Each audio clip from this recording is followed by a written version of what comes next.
Zhoming held her mother's hand tightly. The air around her was growing thinner, making it harder to breathe. Through the small gap beside the pillow, she saw her mother's face, once gentle and kind, now twisted with anger and cold cruelty. Zhoming choked out, "Why?" Mom. Li Gai pressed down harder and said harshly, "You still have the nerve to ask why? You've been so hard to get rid of. I've been poisoning you for years, and you still wouldn't die. Only when you're gone will no one find out that I switched the babies. Then my real daughter, Wong Win, can live a life of comfort and wealth. Now hurry up and die." Zhoming suddenly understood everything. No wonder. She wasn't the real daughter of the Zhou family. The Won her mother mentioned was Wong Win, the young woman who had gone to the countryside with her years ago. A bitter laugh escaped her lips, followed by a mouthful of blood. She remembered how she had married Li Qingshu, only for him to die in a flood 2 years later. She had devoted herself to raising a pair of abandoned twins. Just a few days ago, she had learned the truth. Those 2 children were actually Li Qingshu and Wong Win's. That day, while visiting her mother's house, she had discovered the letters Li Qingshu and Wong Win had exchanged for years. She had sat there from morning until dusk, unable to calm down. In a heated argument, she had shouted, "I'm going to the police. You're all liars." Then, a heavy blow struck the back of her head. As her vision blurred, she heard the familiar voices of a man and a woman complaining nearby. "Grandma, why are you so slow? I told you to make the medicine stronger, so she can leave this world sooner and be free." "Yeah, uncle, hurry up and end it. Only when Zhoming is gone will my mom finally be at peace." Back then, she had wondered who needed peace. Now she finally understood. It was Wong Win who wanted her gone, so she could live the life that should have been Zhoming's. Ligi tiktenet her grip. The sister and brother who had always treated her kindly rushed in from outside to help Li Gai hold down her struggling arms. The truth about why she could never have children all these years was simply because Li Gai had feared that if Zhoming had a child with Li Qingshu, she would no longer care for her real grandchild. So she had secretly given her medicine that harmed her body. Her whole life had been built on lies and betrayal. With unwilling hatred in her heart, Zhoming closed her eyes. When she opened them again, she was back in the 1970s, 18 years old, before she had gone to the countryside or gotten married. Zhoming slowly opened her eyes. Her throat still ached faintly, as if the pain from before lingered. She coughed softly and sat up. The dim, shabby earthen room had walls covered with old newspapers, their edges darkened with age. The wooden beams above were blackened by years of smoke, and spider webs hung in the corners. Outside came the sound of drums and gongs, lively and noisy. But inside, everything was silent and still. Zhoming trembled as she lifted her arms and legs.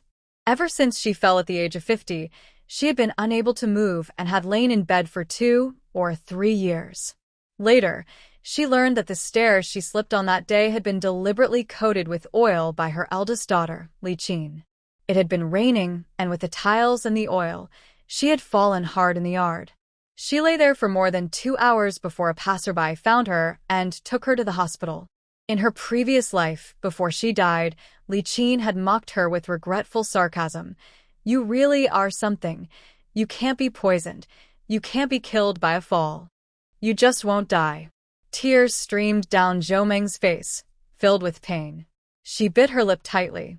The suffering of her past life, along with the deceit and cruelty of her parents and siblings, flashed through her mind like a storm. After more than 10 minutes, she exhaled slowly, her face expressionless, the corner of her mouth curling coldly. She had already died once. What was there left to fear? Nothing could be worse than what she had already endured. She looked up at the simple calendar on the wall. April 17th, 1973. On this day in her previous life, her mother, Li Gai, had found out that she had been accepted to work at the textile factory. Her parents, Li Gai and Zhou Dahai, had been worried about something, and this news came just in time. The next day, they took her to the factory and changed the name on the record. They replaced her name with that of her older brother Zhou Juanhong's fiancé, Tang Tiantian. What had Li Gaidi said back then? Oh, yes. She said, Xiaoming, you should try to understand your parents. Who would want to send their own child to the countryside? We just have no other choice. Sweetie just wants a worker's position before she marries your older brother. Brothers and sisters should help each other. When you go to the countryside, your brother and sister-in-law will help you too. Xiaoming pulled the corner of her mouth into a cold smile. In her previous life, except for asking her for money, food, and labor, Zhou Junhong and his wife never came to her on their own. Help, in the end, wasn't it him and their eldest sister, Zhou Lan, who worked together to help Li Gaidi harm her? She tasted iron in her mouth and realized she had bitten her tongue. But compared to the pain of being suffocated in her past life, this little pain was nothing. Xiaoming pushed herself up, tried to get out of bed, and took a few steps. It didn't take long for her to adjust. When her foggy mind cleared, Xiaoming decided not to waste a single moment. It was now 3:30 in the afternoon. In just over an hour, Li Gaidi and Zhou Dahai would be home from work. In this short time, Xiaoming had something very important to do. In her previous life, Wong Win had mentioned in her letters to Li Qingshu that she owned a precious item. It was a family heirloom given to her by someone, and from the description in the letter, it seemed to be a jade pendant. Xiaoming remembered that item clearly. Li Gaidi's two brothers were members of the Revolutionary Committee, and they had taken advantage of the chaos to seize many things. Most of those items were hidden under the pigsty in the old Li family courtyard. Li Gaidi once carelessly said, "Both my brothers are very capable." While others were busy with sports, the two of them were clever enough to secretly hide all the good things. No one cared or asked about them, and by the time people remembered, no one knew who had taken what. To keep her quiet, her second brother gave her a few items, including 2 fine jade bracelets and a jade pendant. She had given one of the pendants to Wang, the educated youth. That was the pendant Xiaoming was looking for. She left her small, simple room and quickly walked to the main hall, pulling the curtains closed. Behind the 8 immortals table, she lifted the hanging cloth. The 6th brick from the bottom was loose. Xiaoming stepped onto the table and carefully removed the brick. She reached inside and felt a bulging oil paper package. Xiaoming gently unwrapped the tightly layered paper, revealing several items inside. 2 apple green jade bracelets, 2 small goldfish ornaments, a pair of ruby earrings, and a jade pendant carved in the shape of a phoenix. Time was running out, and Xiaoming wasn't sure if this was the pendant she was looking for. She grabbed the sewing box from the table, pricked her finger with a needle, and let a drop of blood fall onto the pendant. After a ripple of light appeared before her eyes, Xiaoming found herself inside a strange, mysterious space. Xiaoming looked around the space carefully. About 10 meters away stood a main house with 2 small side rooms. At the entrance, a stone-lined spring bubbled with clear water. Xiaoming stepped forward, scooped up a handful, and drank. So sweet. The cool, refreshing water slid down her throat, and the hunger and discomfort in her body seemed to be gently soothed by an invisible hand. Not only did she feel full of energy, but even the small aches from years of hard work disappeared. Xiaoming remembered that this spring water was said to have healing, strengthening, and cleansing powers. In her previous life, around 1985, Li Gaidi had gone to the countryside to pick wild vegetables and was bitten by a poisonous snake. The hospital had said there was no hope and told the family to take her home. But after Wong Win stayed in the house for a while, Li Gaidi was able to get out of bed that same night and was completely recovered by the next day. Xiaoming suspected, no, she was sure, that Wong Win had used the spring water from the hidden space to heal Li Gaidi. Time in that space couldn't be measured. Xiaoming knew this wasn't the right moment to study it, especially since the house was still in disarray. Zhou Dahai and the others would be back soon. She quickly exited the space, and the jade pendant quietly merged into her palm. Only a faint red mark remained, which could easily be mistaken for a birthmark. Xiaoming put the table and bricks back in place. After tidying up, she pulled aside the curtain and stepped outside. In the distance, she could already see workers walking home in small groups. Zhou Meng checked the time and went to the dormitory building behind the cotton mill, finding a quiet corner to wait. In her previous life, the news that she had been accepted as a full-time worker at the cotton mill was spread by her middle school classmate, Li Xiaoni.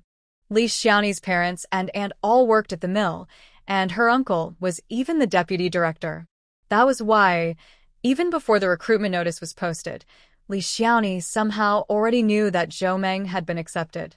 In that past life, Li Xiaoni had secretly approached Zhou Meng, hoping to buy the job position from her. Zhou Meng refused. Angry, Li Xiaoni went straight to the Zhou family and told Li Gaidi and Zhou Dahai about Zhou Meng's acceptance. The couple, who had been worrying about their eldest son, were overjoyed when they heard the news. They coaxed and pressured Zhou Meng to give up her position and transfer it to Tang Tiantian instead. Now reborn, Zhou Meng knew exactly what she wanted. She was determined to leave Jiqing and find her biological parents, who had been sent to a small island near Qingshi. The island was long and narrow, only a few dozen miles away by ferry from the place where she had once been sent to work in the countryside. It was also possible to reach it by land, but that required climbing a steep mountain. Most people took the small ferry, but only the locals who couldn't afford the 50-cent fare knew of a hidden path leading to the island. In her previous life, Zhou Meng had walked that path several times. It was still about delivering food and supplies to Wong Win, who had been temporarily sent to the island. Since she had decided to go to the countryside, she needed to give up her job at the cotton mill in time. She couldn't let the Zhou family or Tang Tiantian take advantage of it. While Zhou Meng was lost in thought, she heard a cheerful voice outside. "Xiaoni, you're back. Your clothes look so nice today. Is that a new shirt from the department store? My daughter has been talking about it for days, but I couldn't bring myself to buy it. Your parents really treat you well." Li Xiaoni lifted her head proudly and greeted them politely. As soon as she entered the apartment building, she ran into Zhou Meng at the stairway corner.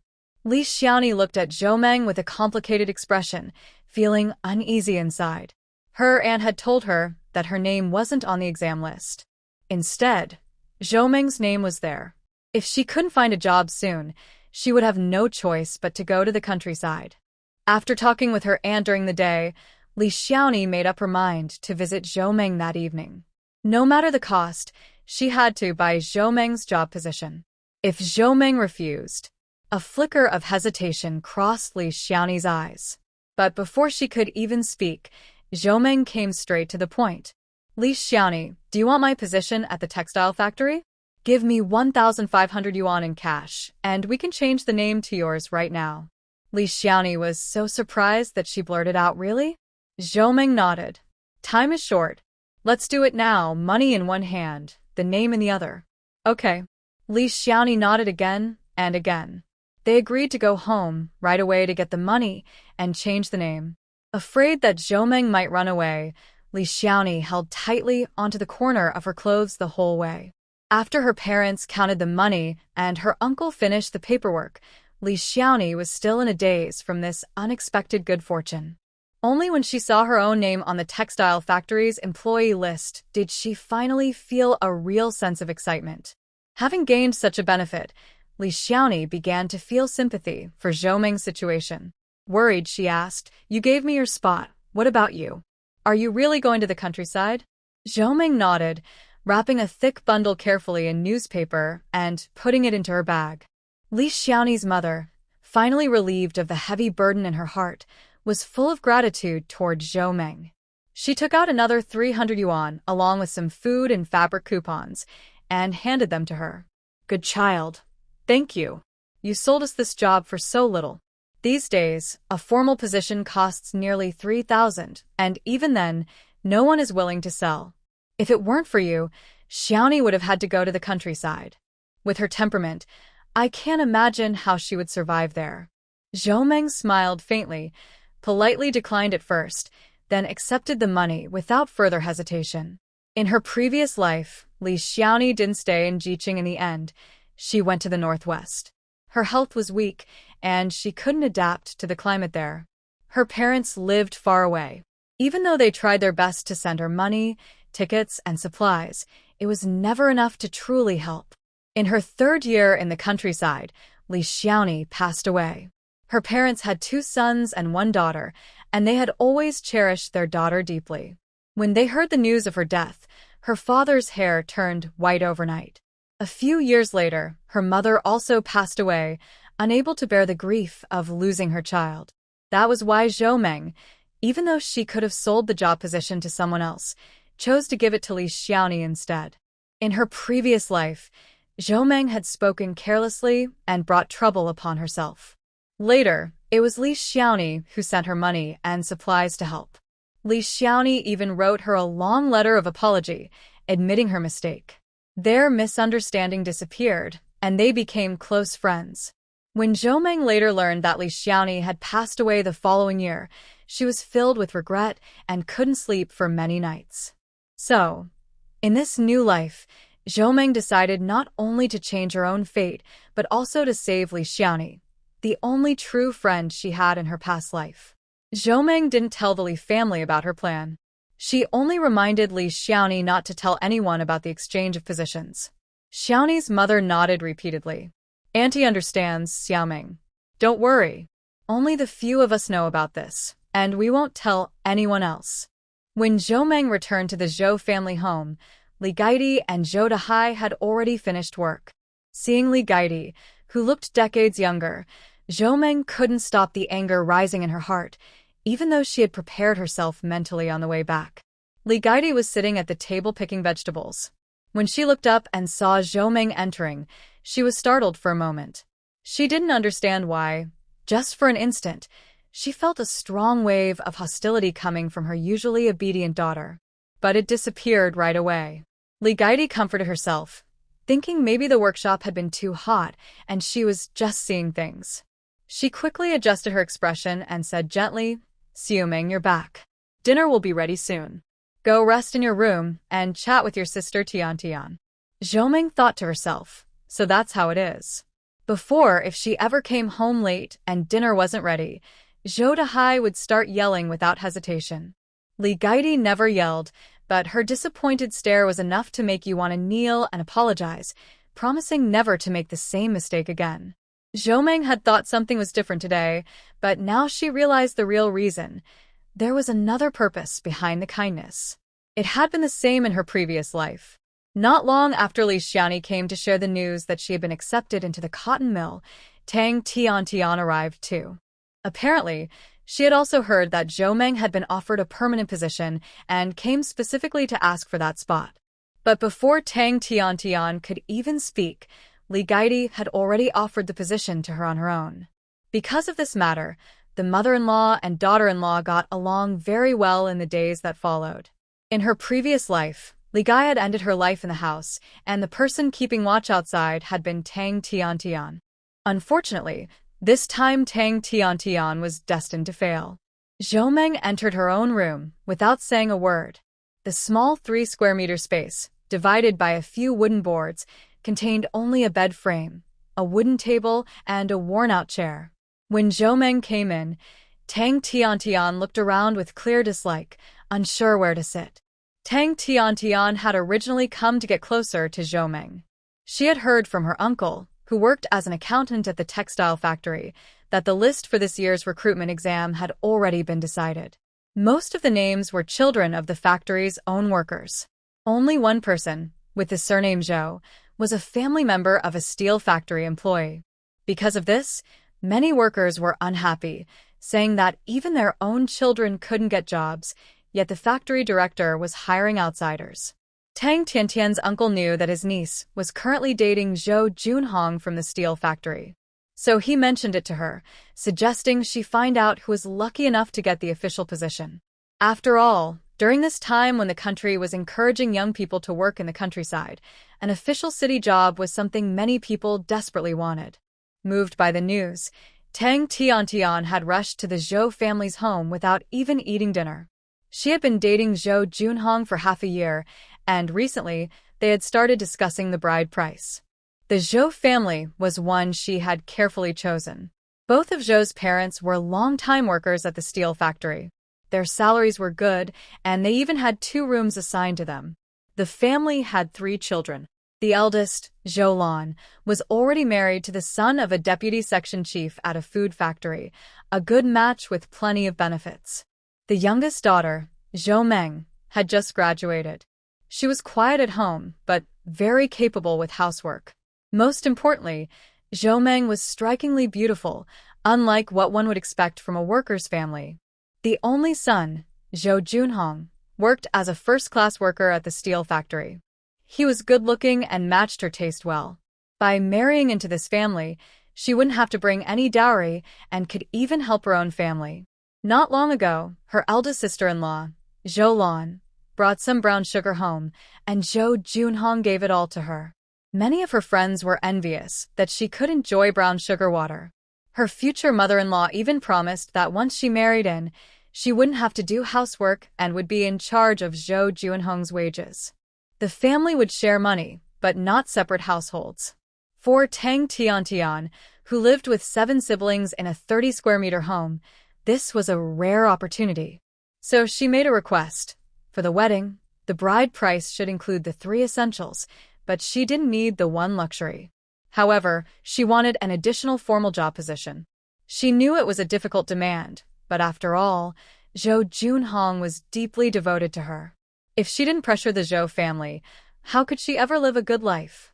It had been several days since she made her request, yet Zhou Junhong still hadn't come to see her. Tang Tiantian's confidence had slowly turned into uneasiness and then into anxiety.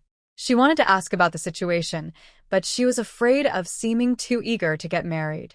Still, she couldn't hold back any longer.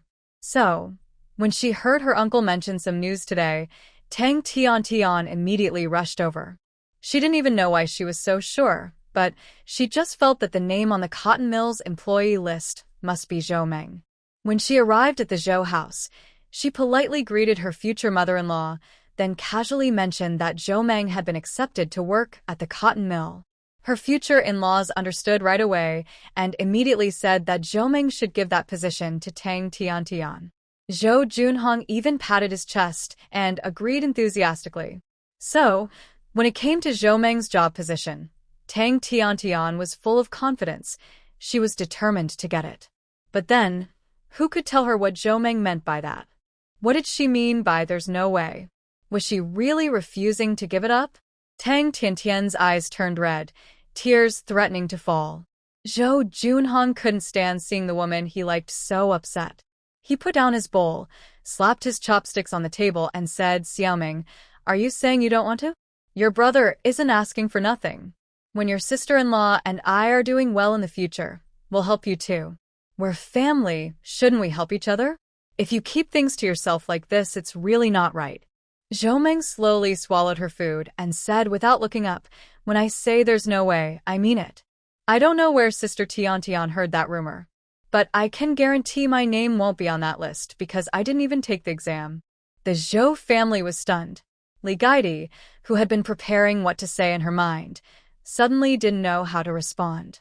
Then Zhou Meng took a piece of paper from her pocket, unfolded it, and placed it on the table. The Zhou family was even more shocked. It was a notice for going to the countryside, with Zhou Meng's name written clearly on it. Li Guidi stammered, "Where did you find the household registration book?" This was unbelievable. Li Zhaodi had planned that if Zhou Meng failed the exam, she would quickly arrange her marriage. She had already found a match, the son of a deputy town chief from a nearby village. He wasn't very bright and had some health issues, but the dowry was generous. The matchmaker promised not only the traditional gifts but also an extra 500 yuan and 100 caddies of grain coupons. That way, the family wouldn't have to worry about the eldest son's wedding expenses and might even have some money left. But where did this stubborn girl find the household registration to sign up for the countryside program? If she left, what would happen to the 100 yuan deposit she had already accepted? She had already sent the money to women. How could she possibly find another 100 yuan to return it? Thinking of her own daughter, Li Guidi felt a sharp pain in her heart. Back then, she only wanted her child to live a good life, so she took the risk of secretly switching the babies. Who could have known that the country's policies would change so quickly over the years? Before her daughter could enjoy a few good years, she was sent down to a village farm for re-education. If she hadn't acknowledged her earlier and given her some hope, that poor girl might not have been able to hold on. When she secretly went to visit her this year, the once delicate and pampered Wong Win now had blisters and redness all over her thin shoulders. This kind of hardship should have been that troublesome Zhou Meng's fate. Why should Wong Win suffer in her place? So, just a few days after returning home, Li Guidi secretly accepted a matchmaker's gift of 100 yuan behind Zhou Dahai's back. She only needed to say the word when the other family came to take the bride. After all, raising a child is a great kindness, and besides, many families marry off their daughters in exchange for a bride price. From Li Guidi's expression, Zhou Meng could tell she had guessed right. Li Guidi was planning to use the same trick again. But this time was different. In her past life, Zhou Meng had been deceived, too obedient and too passive. Even though she eventually escaped that family, it had nearly cost her everything. Now, things had changed. The list of people being sent to the countryside was already set, and she would leave tomorrow. She had signed up to go to Qingshi, more than 1,000 miles from Jishir. Without the fast trains of later years, it would be difficult for Li Guidi to come all that way just to cause trouble. As for the bride price and deposit, Li Guidi could worry about those herself. After dinner, Li Guidi was still in a daze. Tang Tiantian had left with a gloomy face, and Li Guidi didn't even have the energy to pretend to be polite. That woman isn't any better, Li Guidi thought angrily. She hadn't even married into the family yet, but already wanted to take charge. It was just as well that Zhou Meng didn't pass the exam. If she had, and the spot ended up going to Tang Tiantian, Li Guidi would have been furious. Thinking of Zhou Meng gave Li Guidi a splitting headache. Her original plan was simple. If Zhou Meng couldn't find a job, she would tell her about the hardships of working in the countryside, how people lacked food and clothes and had to do heavy labor. With Zhou Meng's timid nature, she would surely be frightened. Then, Li Guidi would take the chance to suggest a way for her to stay in the city by entering a fake marriage. Once the marriage certificate was issued, Zhou Meng wouldn't be able to back out. That family had promised that once she entered their home, she would have no way to escape. She would be tied to that disabled man for the rest of her life. But now, what could she do? That troublesome Zhou Meng. How did she find her household registration book when it was hidden so well? The registration had already been submitted, and the first group was leaving tomorrow. Li Guidi had no time to change anything, nor did she have the power to do so. If anyone found out she had tampered with the list, she'd be in serious trouble. While Li Guidi tossed and turned, unable to sleep, Zhou Meng was also awake. She lay on the bed for a while, then slipped into the space. She had already checked the spiritual spring, but now Zhou Meng mainly wanted to study the things inside the house. Entering through the main gate, she looked around at the layout. 5 rooms in the main building, 2 on the west side and 2 on the east side. All the doors were closed, so she couldn't see inside. Zhou Meng stepped forward and went to the main building first. Ding. Access denied. You don't have enough permission to enter. Zhou Meng was stunned, then turned to the east side. Ding. Access denied. You don't have enough permission to enter. She tried the west side next. Congratulations, host. Access granted. I am your space system number 003. After listening to the system's explanation, Zhou Meng finally understood. This space was a passed-down artifact that required the host to feed it materials to upgrade. Once enough points were collected, the next area could be unlocked. Zhou Meng looked at the display panel. She had 10 points. Well, better than nothing. She entered the west room smoothly. They were empty, with only a small bottle and a light blue cloak on the stone floor. Covering her face helplessly, Zhou Meng asked, "Not even a shelf?" The system chuckled and explained, "Host, this is only temporary. As long as you provide me with materials, I'll give you endless support. The higher my level, the stronger you'll become." Zhou Meng picked up the 2 items and looked at them. A potion of divine power and an invisibility cloak. She smacked her lips. "I don't even have any supplies myself. Where am I supposed to find some for you? This is the 1970s. You should know how scarce everything is now." Host, the supplies I'm talking about are not the same as what you mean. The things I need are items you already have. For example, the things you found at home today are what you've stored with me. After the system's detailed explanation, Zhomeng finally understood. The system didn't need food or drink. It required valuable metals, jade, antiques, and paintings. The more valuable the item, the more points it could be exchanged for. Zhomeng's heart stirred. She took out 2 bracelets and placed them on the exchange panel to test it, then hesitated and took one back. 1 jade bracelet from the Qing dynasty can be exchanged for 30,000 points. Congratulations, host. You have unlocked access to the East Room. Zhomeng hurried to the East Room. This time there were shelves. Along the walls of the 2 rooms stood rows of display racks, holding glowing, beautiful objects, vases, jars, jade ornaments, and carvings. Each compartment had a detailed description below it. Zhomeng leaned closer to read. Yes, they were all antiques. Huh? What about those empty spaces? The system explained that the empty spaces were for the items the space still needed. For example, the jade bracelet she just exchanged had already been placed on the display rack. The description read, a pair of fortune bracelets from the Qing dynasty, one currently stored. Long-term wearing is said to calm the mind and improve eyesight. The system told Zhomeng that not only could she exchange supplies for points, but she could also use points to get supplies. For example, if there was something she needed in the storage space, she could save up points to trade for it. Zhomeng thought for a moment. For now, she didn't urgently need anything except food and medicine. I already have those, host. Please look at the display board. Zhomeng twitched her lips as she looked at the board. It was filled with all kinds of items, everything one could imagine. Rice, 1 point per pound. Pork, 2 points per pound. Roast chicken, 5 points each. Bicycle, 150 points each. Zhomeng quickly did the math in her head. The value of points was about the same as real money, maybe even a little cheaper. Then something came to her mind. Her eyes lit up as she asked, System, if I give you a specific area, can you help me find out exactly where hidden treasures are stored? Of course, host. It costs 300 points each time you ask for my help. Zhomeng gasped. Why don't you just go out and rob people? The system chuckled. I can't go out, so I can only rob you for now. But don't worry, host. I won't let you lose out. For any treasure we recover together, I'll double your points when you exchange them. I do have that permission. Zhomeng was overjoyed and nodded. Deal. The invisibility cloak, which had seemed a bit useless before, suddenly became very handy. Zhomeng stepped out of the storage space, put on the cloak, and carefully opened the door to go outside. Her destination was a village west of a steel factory, which was Li Gaitai's hometown and where her 2 brothers now lived. Li Gaitai had 1 older brother, 3 older sisters, and 1 younger brother.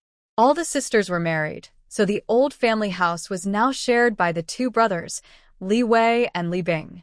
Zhomeng had been there once with Li Gaitai and had a vague memory of the place. She only knew that the old house was nearly falling apart and unfit to live in, so the 2 brothers had built 5 new rooms on the open ground in front of it. Strangely, while other families had doors facing the front, the Li family's houses had doors on the north side, at the back. People in the village often laughed at them for not following tradition. Zhomeng secretly found it amusing. She guessed the brothers didn't trust each other because they had taken too many things that didn't belong to them, so they chose to live together and keep an eye on each other through the back doors. To be safe, Zhomeng exchanged 2 bottles of sleeping mist from the system and quietly sprayed them inside the Li family's house. When the system confirmed that everyone inside had fallen into a deep sleep, Zhomeng climbed over the half-collapsed mud wall of the old house. System, it's your turn now. Got it, host. Walk forward. See that plum tree by the wall? There's something under it. With the system's precise scanning, Zhomeng easily found 2 boxes buried beneath the plum tree. After making sure there was nothing else hidden, she raised her hand, stored the boxes in her space, and carefully restored the soil to its original state. After exchanging a bottle of plant growth potion from her space and pouring it out, the soil that had been turned over quickly sprouted lush grass and vines, looking exactly the same as before Zhou Meng had dug it up. Host in the east kitchen, go inside. Under the wall on the left side of the doorway, hidden behind the water jar, there's a cellar. Zhou Meng was overjoyed. Following the system's directions, she easily found the water jar.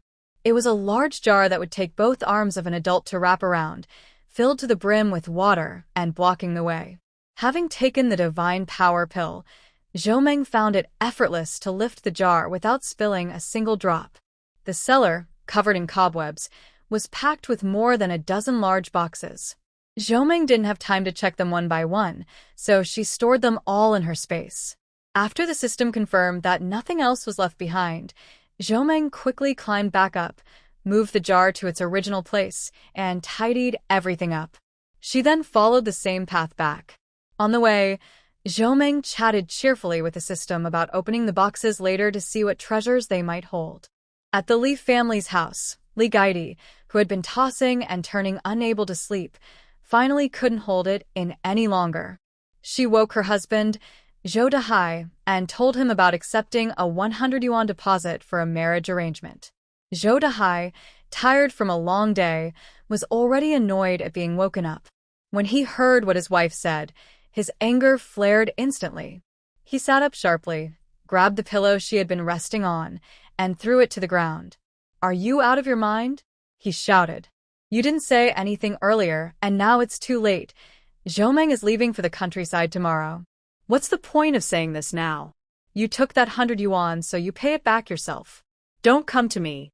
Li Gaidi stood up and shouted in a low voice. What could I do? Who knew that girl would find the household registration book? Her eyes flickered. Besides, it's your parents who are unfair. You only earn 30 yuan a month, and your mother still takes half of it. With so many mouths to feed at home, we rely on my small income. When will we ever save enough for our son's wedding? Hearing about his son, Li Dahai lost his strength.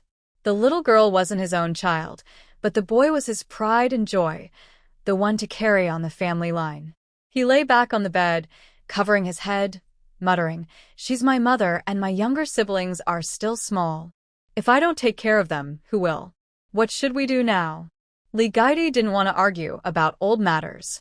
She poked Li Dahai's shoulder and said, "Let's just do it tonight. We'll send Zhou Meng away and take the money. That family is powerful. They won't let her come back. If someone from the countryside asks, we'll say she ran away while we were asleep. She's not our real daughter anyway, so the registration doesn't matter." Li Dahai thought the idea sounded good. The couple discussed it briefly. One got dressed, the other went out to find a rope and contact the matchmaker. When Zhou Meng returned home, she saw the lights on. Her heart tightened. She quickly took off her invisibility cloak and hid it away, brushed the dust from her clothes, and let her hair down. Yawning, she walked through the door. Li Gaidi looked at Zhou Meng with sharp, watchful eyes. She had just gone into Zhou Meng's room and, not seeing her there, thought the girl had overheard her and her husband talking and secretly run away.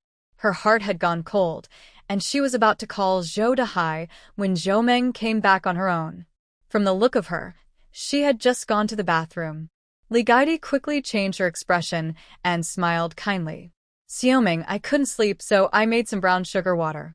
I made a cup for you too. Try it, it's very sweet." Zhou Meng sneered inwardly. The system had warned her that the drink was heavily drugged. Li Gaidi still hadn't given up. She was willing to risk losing her household registration or even her identity if it meant selling Zhou Meng to gain benefits for the Zhou family. Knowing her mother well, Zhou Meng guessed that Li Gaidi had probably promised the other side that if they could get her a factory job, Zhou Meng's life or death would no longer concern the Zhou family. No one knows a mother better than her daughter. And indeed, that was exactly what Li Gaidi planned. Zhou Dahai had hurried home with the matchmaker, already having reached an agreement. The other parties said that if the girl was delivered to them willingly, they could do whatever they wanted. Not only would the bride price increase by another 100 yuan, but they could also arrange a formal job position soon. Zhou Dahai was overjoyed. Back then, when his wife worked as a housekeeper for that family and secretly switched the babies, he hadn't agreed with her. But later, his wife said that by switching the children, their own family could live better, and one day, When they secretly reconnected, that child could help their family in return. Who could have known things would change so quickly? Not only did they fail to enjoy any good fortune, but their own daughter ended up suffering in place of a rich family's young lady. They thought everything was lost, but unexpectedly, a great opportunity appeared out of nowhere. 600 yuan, a few valuable items, and a job position. What a profitable deal. So, Zhou Dahai decided that for the sake of money, even if Zhou Meng refused, he would make sure she couldn't resist. He didn't expect, however, that his wife would handle things so quickly and decisively. When Zhou Dahai and the matchmaker entered the house, they saw Li Guidi sitting on a chair with a satisfied smile. On the floor lay Zhou Meng, already asleep and softly snoring. Taking advantage of the quiet night, they hurriedly took her to a small town on the southern edge of the city. By the time they finished the exchange, counted the money, and returned, dawn had already broken. Suppressing his excitement, Zhou Dahai said to Li Guidi, "I'm going to work. Give me 50 cents so I can buy 2 buns at the restaurant." Li Guidi cheerfully handed him 1 yuan instead. After Zhou Dahai disappeared down the road, Li Guidi went back home. She quickly closed the curtains, locked the door, and went into the inner room. Bending down, she reached under the bed and pulled out a cloth shoe. Inside was a handkerchief neatly wrapped around several large bills. She tucked the money into her pocket, went outside to wash her face, and wiped it dry with a clean towel. Zhou Junhong got up, opened the door, and asked casually, "Xiaoming, have Mom and Dad gone to work? Why didn't they make breakfast? Go to the state-owned restaurant at the corner and buy me 2 steamed buns. How can I have the energy to work without eating?" Zhou Meng wiped her face clean. The system had warned her that the special chemical on her face couldn't stay for more than 6 hours, or it would leave marks. After making sure her face was completely clean, Zhou Meng finally stopped. Now that she had everything she wanted, she no longer cared to pretend with the Zhou family. She had planned to break ties with them before leaving for the countryside anyway, so she wouldn't have to deal with their constant annoyance. So, no matter how many times Zhou Junhong called her, Zhou Meng stayed silent. After shouting a few times without getting a response, Zhou Junhong grew angry. Out of habit, he took a big step forward and reached to grab Zhou Meng's hair. When they were children, every time Zhou Meng did something that upset him, Li Guidi would tell him to pull her hair. His mother used to say, "Zhou Meng just needs to be taught a lesson. If you scold her a few times and I step in afterward, she won't get angry. She'll even start listening to you." It was the same way one might train a pet. So, when Zhou Meng ignored him, Zhou Junhong decided to teach her a lesson as usual. But just as his hand reached behind her head, he suddenly felt his arm grow heavy. Zhou Meng grabbed Zhou Junhong's hand and twisted it hard. Ow, ow, ow. "Let go." "Zhou Meng, are you looking for trouble?" Zhou Junhong gritted his teeth and threatened. Zhou Meng gave a cold laugh, pressed down his arm, and kicked him hard, sending him flying. The basin and cup clattered to the floor. Zhou Junhong cried out in pain. Seeing Zhou Meng's mocking look, he felt humiliated. He forced himself up, his large hand swinging toward her. Still dizzy from the earlier kick, Zhou Junhong thought he had just been careless. But this time, he saw clearly. Zhou Meng only blocked lightly, and pain shot through his wrist. Then Zhou Meng struck his face with the book in her hand. Everything went dark, and Zhou Junhong fainted. Facing the brother who had always bullied and oppressed her in her past life, Zhou Meng felt no regret. If she could, she would have wanted to make them pay. In her previous life, Zhou Meng had been killed by them working together. Before she died, Zhou Junhong admitted that the Wong family had begun to suspect that Wong Win looked more and more like their former housekeeper, and they had started investigating. It was Wong Win who told Zhou Junhong. Zhou Junhong, Zhou Lan, and the others had waited for their eldest brother in the alley where he went to and from work, holding bricks in their hands. Zhou Lan's cries for help drew people over. While her older brother was distracted, Zhou Junhong struck him from behind, knocking him unconscious in a quiet alley. By the time someone found him later that night, blood had pooled around his head, and his body had already gone cold. The more proudly Zhou Junhong and Li Gai laughed, the deeper Zhou Meng's hatred grew. The Zhou family, selfish and cruel, had stolen her life, enjoyed wealth that wasn't theirs, and even harmed their own kin. Zhou Meng didn't know how her parents reacted after her brother's death, but she could imagine their grief. Losing a child is a pain beyond words. She ignored Zhou Junhong, who was lying on the ground. The system had told her he was fine, just unconscious, and would wake up soon. After packing a few clothes and bedding, Zhou Meng left the house. For this family full of deceit and cruelty, she felt no attachment. She slammed the door shut, hurried downstairs, and walked toward a new beginning. At the train station platform, crowds of people were saying their goodbyes. Following the flow, Zhou Meng reached the meeting point. From a distance, she could already hear cries and pleas. "Mom, I don't want to go to the countryside. I don't know how to do anything. Please let my older brother go instead. You can't be so unfair. My sister took your place at work, and you spent money to buy my brother a job. What about me? Who's going to care about me? You've never liked me since I was little. You always save the good food for my older brother and sister. When there's work to do, it's me who does it, but when there are benefits, it's always them. Are you really my mother?" The one crying was a young girl with braided hair. Across from her stood a middle-aged woman wearing a dark blue outfit. The woman looked impatient as she replied, "What's been decided is final. Stop saying useless things. Our family only has these two work positions, and your father, and I can't do any better. Your older sister's fiancé is the son of the workshop director, and they're planning to get married next year. How could your brother go to the countryside? He doesn't even know how to wash his own clothes. Who would take care of him there? Hurry and get on the train. Find a good seat. When you arrive, work hard and earn more money. Remember, your father, your brother, and I are counting on you." The girl stared blankly at her mother. Her face, still wet with tears, showed confusion and pain. Zhou Meng, watching nearby, felt a pang of sympathy. Wasn't this just like her own past? The girl wiped her tears, turned around without looking back, and got on the train, her eyes cold and distant. Yaya remembered to send food home.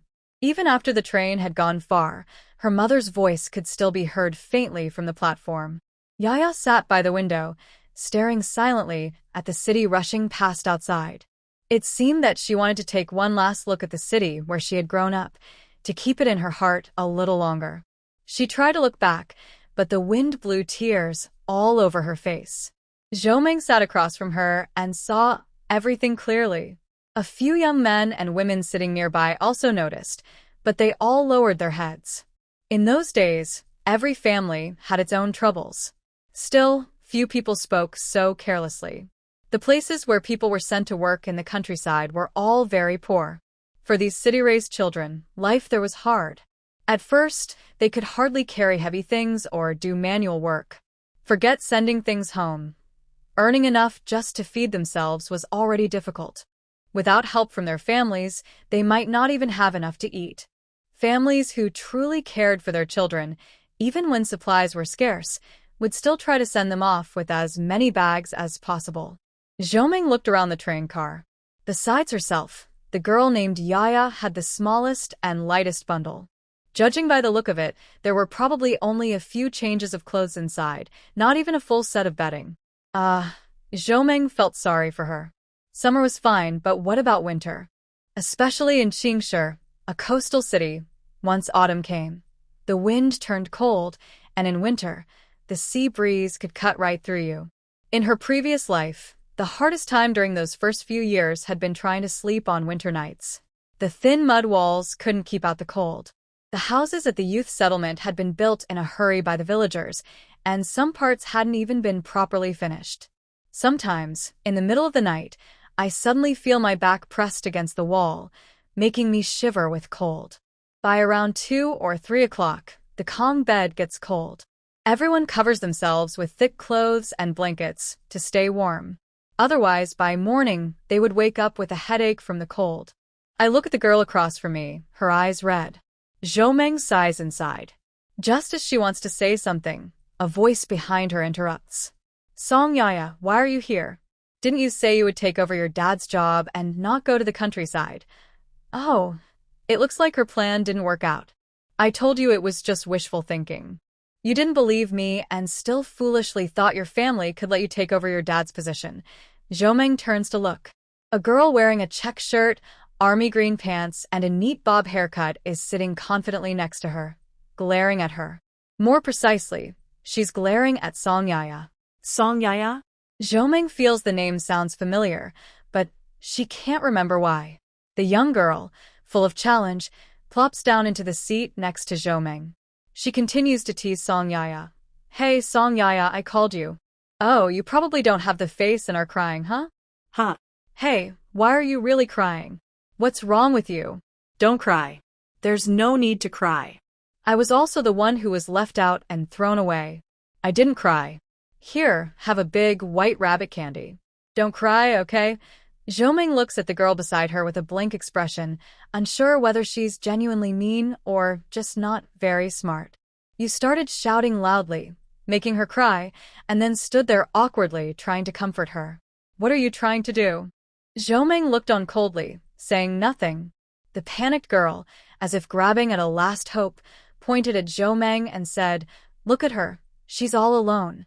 No one to send her off. She was probably kicked out by her family too. We're all the same. Zhomeng rolled her eyes. Thanks a lot. You're really good at comforting people. Song Yaya, who had been crying by the window, finally looked up. She looked at the girl trying to comfort her and sighed. Lu Qingxi, please sit down. Don't speak. Let me have a moment of peace. Lu Qingxi was happy to see Song Yaya stop crying. She obediently sat beside her. Curiously, she looked at Zhomeng and asked, Hi, my name is Lu Qingxi.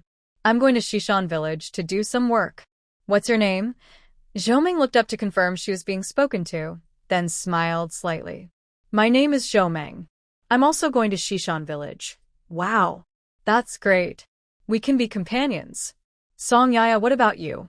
Are you going to Shishan village too? Yes, you are. I asked your dad and sister, and I even signed up for it myself. Zhomeng couldn't help but roll her eyes. For some reason, even though Lu Qingxi was sharp-tongued, Zhomeng didn't dislike her. The girl who followed her friends, made her cry, and even used a white rabbit to comfort her. What kind of bad person could she be? Song Yaya probably understands her. Good friends, good qualities. She sighed, looked up, and her eyes were no longer filled with tears. Hello, my name is Song Yaya. I am also going to Shishan village to work in the countryside. It seems we will be spending a lot of time together in the future. Zhomeng nodded with a smile.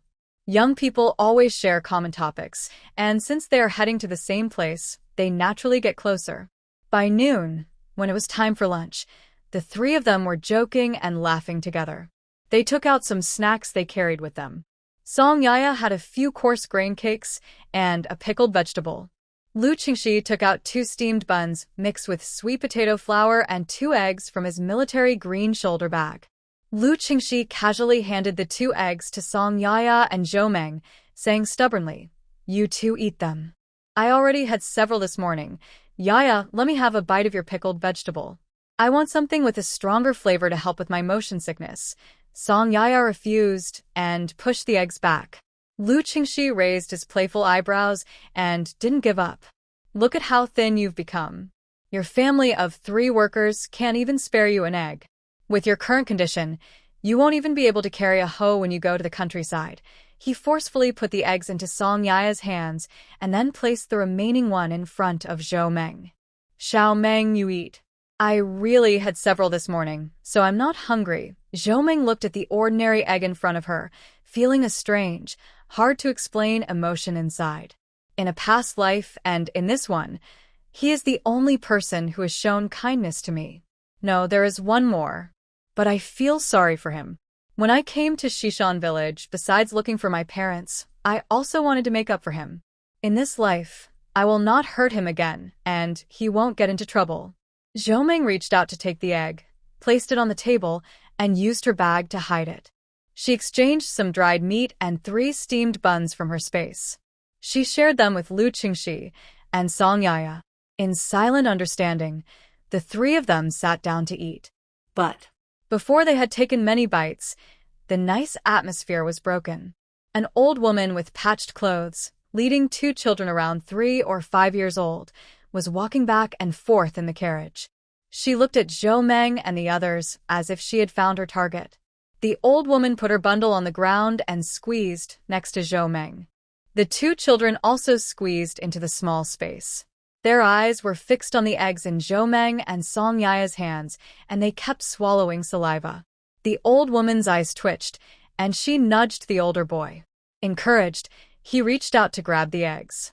Quick as a flash, Zhou Meng put the eggs from the table into her bag, also taking back the one in Song Yaya's hand. Just joking. If they had discussed it nicely, Zhou Meng wouldn't mind giving the children 2 eggs. But what are they trying to do now? Are they trying to threaten us? The child whose plan failed sat on the ground, crying loudly and repeatedly saying, "I want to eat eggs. I want to eat eggs." In the crowded train carriage, everyone turned to look.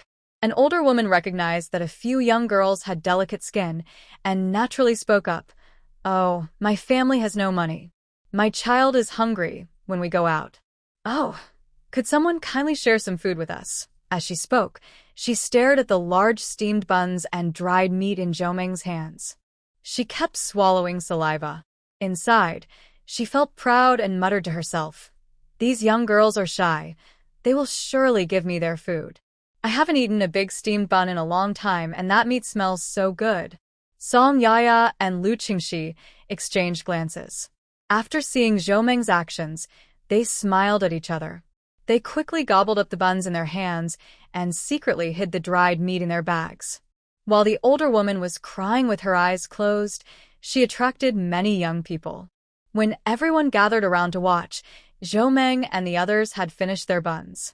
The older woman opened her eyes, saw the crowd around her, and smiled proudly. She looked confidently at Zhou Meng, waiting for her to give over the buns. Huh. What's going on with that dark-colored flatbread in the girl's hand? Where are the white steamed buns? She looked at the other 2 young girls, each holding a piece of pickled vegetables and a dark flatbread, gnawing on them. The older woman rubbed her eyes, doubting her own eyesight. Zhou Meng enthusiastically handed a black flatbread to a group of people, saying, "Auntie, you must be hungry. Here, I have some bread. Eat a little first." The angry aunt waved her hand and pushed away the kind gesture, saying, "You have a bad heart. You won't give me eggs to eat and you hide the buns. You only give me this black bread. My 2 grandchildren haven't eaten all day." Zhou Meng's eyes turned cold. The aunt felt a chill run through her body, and she shrank back. But remembering the big bun and the eggs and dried meat, Zhou Meng forced herself to speak again.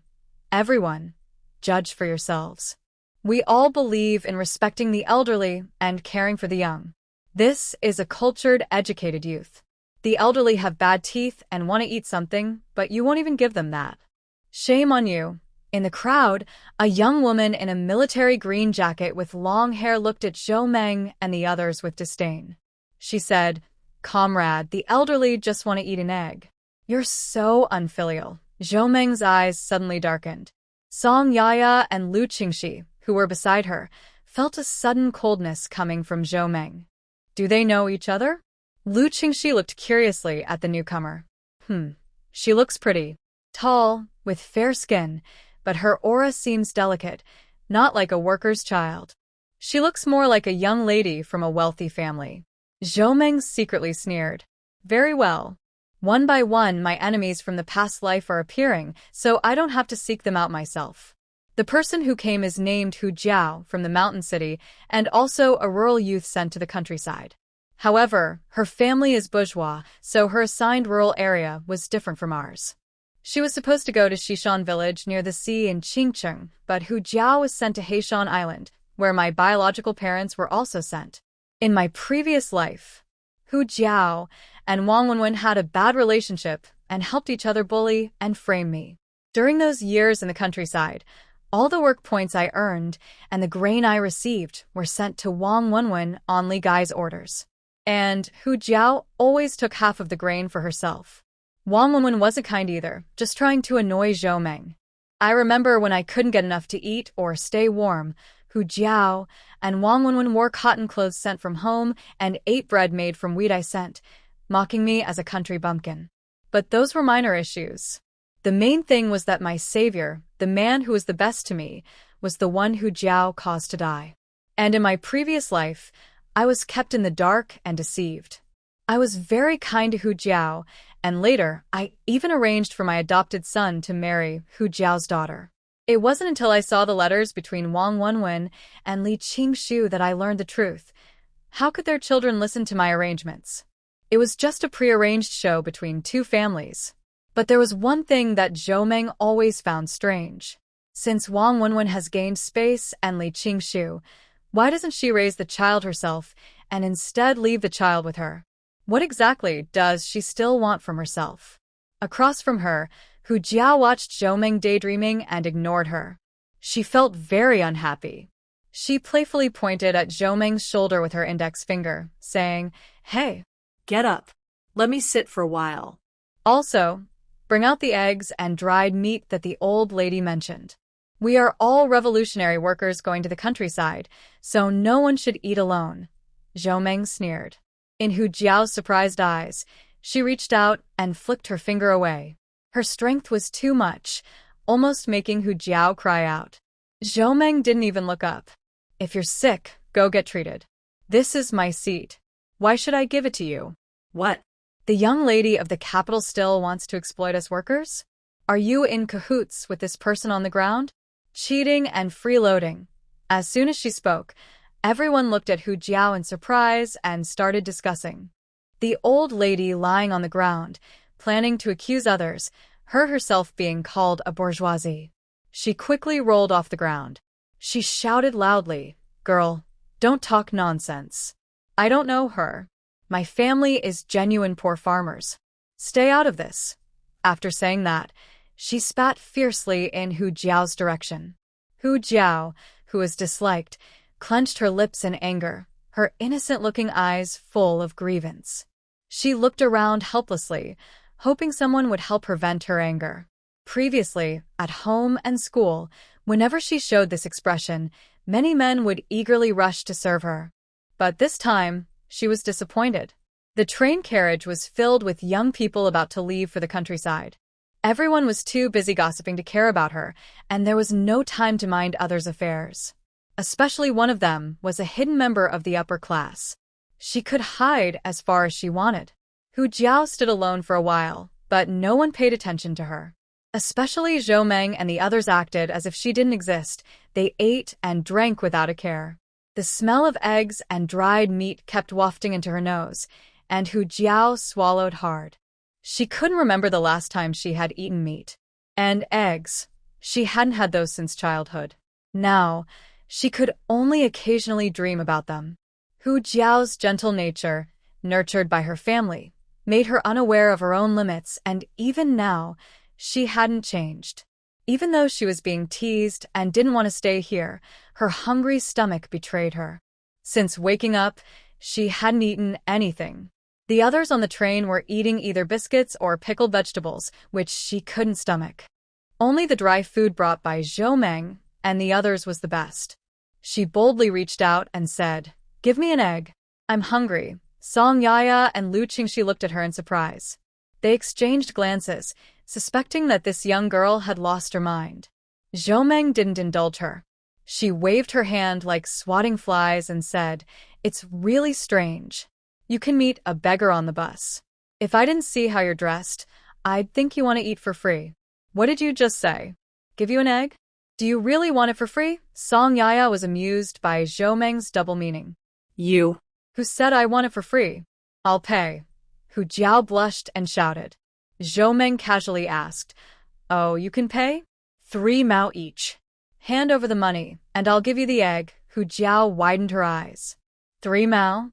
For a broken egg? Why don't you just rob? In the city, it's only 1 mao too. Zhou Meng nodded as if it was obvious. You know, in the city, eggs sell for 1 mao too. I cook eggs and don't charge. Isn't coal and water bill money? I brought it all the way here to protect it. I didn't do any work. I think you just want to eat for free."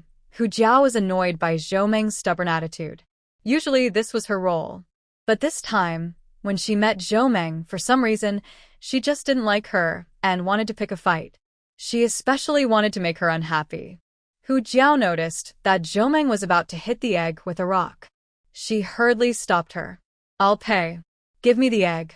Reluctantly, she took 3 mao out of her bag, thought for a moment, and added another 3 mao. And some dried meat. Zhou took the 3 mao, handed over an egg, and said, "Dried meat is 5 mao each." Song Yaya let out a small laugh. Hu Jiao's face turned red with anger, but she knew she wouldn't get any favor from Zhou. She quickly fished out 2 cents from her bag and gritted her teeth, saying, "Give me a piece of dried meat." After this small incident, Zhou not only earned a few cents from her enemies in her past life, but also set a trap for Hu Jiao. The reason she said a lot of nonsense to provoke Hu Jiao was to make her show her wealth. Hu Jiao didn't see it herself, but since she took money out of her bag, a few sneaky-looking men and women gathered around her. When Zhou and Song Yaya got off the train and stood next to the ox cart waiting to pick up people from Shishan village, they heard a heartbreaking cry behind them. "My money is gone. All my money is gone." Someone's stealing. The people waiting at the train station were Shishan village's team leader, Hiuan, and some young villagers. In her past life, Zhou knew that the team leader was a very honest and fair person. He always took good care of the villagers. Especially in her past life, the person who helped Zhou was Hiuan's son, Chung, who was staying at his house. Thinking of him, Zhou's mind drifted for a moment. After the team leader and the others confirmed Zhou and her friends' identities, they arranged for them to get on the ox cart. They were in a hurry to return to the village before dark. There was no choice. The roads were difficult to travel now, and it was about to rain. If they couldn't arrive at the village earlier, they might get caught in the rain halfway there. Their tough skin and strong bodies are helpful, but these are just a few delicate young girls who just arrived.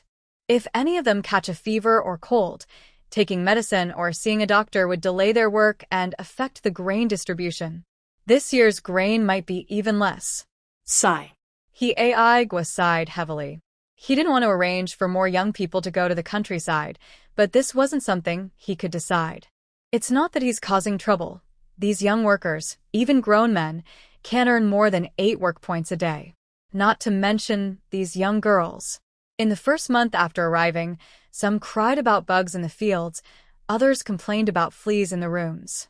Hiuan felt like his already thinning hair was about to fall out. Every family in the village has fleas. Besides, if there are no bugs in the fields, is it still land? Sigh. This isn't help. It's more like troublemakers. He could only hope in his heart that these new young workers would settle down and not cause trouble like the previous ones, always finding issues for him. Zhou didn't know what the team leader was thinking. She anxiously looked up at the sky, which was covered with dark clouds. There was a salty smell in the wind. Having lived by the sea for many years, Zhou knew this was a sign of an approaching storm. On this lonely road, if a storm really came, besides getting soaked, they had no other way to hide. So, Zhou quickly jumped down from the ox cart and signaled Song Yaya and the others to get off as well. "Captain, let's speed up. A heavy rain is coming soon. Let's hurry and get there." Hiuan was very surprised. He was about to discuss with a few young educated youths to hurry on the road. Unexpectedly, before he could speak, this young educated youth was so considerate. After all, the ox couldn't walk very fast with everyone. If it had been a male educated youth, Hiuan would have wished to carry the ox and run, not wanting to make the ox work hard. And there was farming to do. Song Yaya and Lu Qingxi cooperated quickly, hurriedly put down their luggage, and jumped off the cart. The group stopped talking and, rushing and catching up, finally arrived back at Shishan village before the first big raindrop fell. After settling Zhou and the others, Hiuan went home, tied up the ox, and let out a long sigh. Finally done. Hiuan's wife, Li Yun, was quick to tidy up the dining table as her husband entered the house. She just finished cooking sweet potato pancakes and vegetable dumplings, chopped some chili and mustard greens, mixed them together, and added a few drops of sesame oil. Steam from the stove filled the room. Hiuan lay on the kong, a traditional bed, satisfied, and sighed. Are the kids all back? Call everyone to eat. How is Yuan Chung? What did you have today? Li Yun placed the food on the table, secretly glanced at her husband, feeling nervous. She wasn't sure whether she should tell him what happened today. Just as I was about to speak, hesitating, there were a few knocks on the door. Come in, someone's inside, Li Yun greeted and went to open the door. As he reached the main room, he saw a young woman enter. She was about 1.67 or 1.68 meters tall, with an oval face, smooth white skin, and big, bright eyes looking in. Wow. Li Yun felt a shiver in his heart. She was so beautiful. Miss, who are you looking for? Li Yun asked curiously. Zhou Meng, who stepped inside, looked around the room with curiosity and familiarity. It was exactly the same as in her memory. In her past life, she was harmed by Wong Win and fell into a trap in the back mountain. Li Gai and Zhou Dehai both disapproved of the villagers from Shishan village going to find her. They openly said, if something happens, we won't get involved. The costs have nothing to do with my family. It's none of our business. The hardest time for her was when Aunt Yun took her home, comforted and encouraged her. She even killed 2 hens that laid eggs at home and made chicken soup for her. Zhou Meng remembered this kindness her whole life. So, on her way here just now, Zhou Meng exchanged some urgently needed items and food in her space. There was white rabbit milk candy, brown sugar, and cotton cloth. Zhou Meng took out the things and placed them on the table. Hiuan looked surprised and quickly tried to stop her, saying, we shouldn't do this. Zhou Jiqing, what are you trying to do? Li Yun was also confused. Zhou Meng smiled sweetly and stepped forward, holding Li Yun's arm. Auntie, I just arrived as a young, educated youth. You can call me Xiao Meng or Xiao Zhou. I want to discuss something with you. The people at our youth station are too many, and there's no space. Especially us girls who just arrived, we might have to sleep on the ground. I was wondering if you could help me find a suitable house. I might also need to stay at your place for a few days. Li Yun and Hiuan were both surprised and shocked. This girl didn't hide her plans, and her personality was very easygoing. When other young educated youths came here, they cried and complained. When they saw the poor and backward Shishan village and the simple, rough housing at the youth station, they felt even more upset. Hiuan also knew his village was behind. But, since his village was at the foot of the mountain and didn't have much flat land, plus the grain quota was heavy and responsibilities were high. By the end of the year, every family had no money and even owed some. These young educated youths, who couldn't carry or lift anything, kept trying to skip work every day. Sigh. It's better not to say more. Hiuan turned to look at Zhou Meng. She was the first young educated youth to actively want to rent a house in the village. He nodded and agreed, instructing his wife, help Zhou Qingji tidy up the west room. Take out Arya and Sanya's things and put them in our room. Tomorrow, I will go to the village committee to find a suitable house for Zhou Qingji. Hiuan initially said he didn't want Zhou Meng's belongings, but he couldn't resist Zhou Jiqing's stubbornness and persistence. Plus, Li Yun, standing nearby, advised, let's take them temporarily. You don't need to keep anything. Zhou Jiqing wouldn't feel comfortable staying at our place. We can cook some pork for her, and I'll carefully store the rest. When she moves out, we'll give everything back to her. Hiuan could only nod in agreement. When Zhou Meng was happy, she saw the curtain in the main room lift, and a young man entered. He had handsome features, about 1.8 meters tall, wearing a neat military green shirt. Standing there, he gave a strange sense of reassurance. Zhou Meng's eyes welled up with tears. It's been a long time, Hiuan. When Hiuan entered the house, he immediately sensed there was a stranger there. His eyes could only see vague, colorful shadows, but his sharpness from years in the army hadn't faded. Instead, he was more sensitive to smells and surroundings than usual. He probably was Uncle He's friend or a junior. Hiuan wasn't curious about the outside world. He felt like a living dead anyway. The changes inside and outside the house didn't reach his frozen heart. Across from him, Zhou Meng held back tears, looking at the man. In her past life, she fell into a trap and Chung risked his safety to come up the mountain to find her. He left enough food, water, and self-defense items for himself and went down the mountain to call for help. However, he never returned and disappeared forever. Later, he thought he had gone back to his home or knew that she didn't want to pay attention to his feelings, so he simply left for another place. In his past life, Zhou Meng never dared to ask about Hiuan's whereabouts again. Then, when she saw the letters from Li Qingshu and Wong Win, it was like a bolt from the blue. Hiuan was tricked by Wong Win into going to Wild Wolf Gorge while descending the mountain. That place is always covered with deep fallen leaves and hidden currents. Hiuan, full of worry, disappeared so easily into the thick mud and was never seen again. It was because Wong Win wanted to find a fool to take the blame for her secretly born child. And Zhou Meng was the most suitable person she could think of. So, when Wong Win saw that Zhou Meng and Hiuan, who was staying in Shishan village, had feelings for each other, she immediately took action to stop it. This incident also involved Li Gai's plan. The wooden bracelet that Wong Win used to deceive Hiuan was actually given to her by Wong Win. Hiuan took out the bracelet, which he had worn for many years, and believed what Wong Win said. Zhou Meng has been rescued, but she said her belongings fell in Wild Wolf Gorge. I want to help her find them, but I'm a little scared to go alone. Can you come with me to give me some courage? So, honest and promising people were easily killed by a few malicious and scheming individuals. In her past life, Zhou Meng hated as much as she is grateful now. She is grateful to be reborn, and that you are still here, safe and sound. Meanwhile, Hiuan curiously looked at Zhou Meng and Hiuan. He couldn't help but wonder what was going on with these two kids. They stood face to face without speaking, and Yuan even stood still in an unusual way.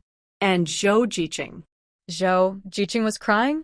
Yuan didn't know why, but he felt a strange mix of feelings. It was like being in sour water, uncomfortable and bitter, yet also like being in honey, sweet and overwhelming. The faint sound of sobbing made him feel even more upset. He frowned and asked, "Are you crying?"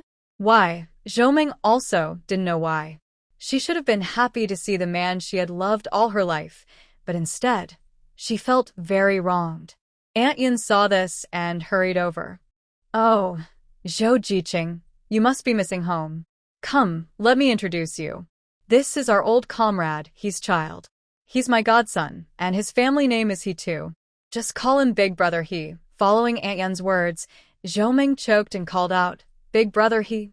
If she hadn't spoken, it would have been fine.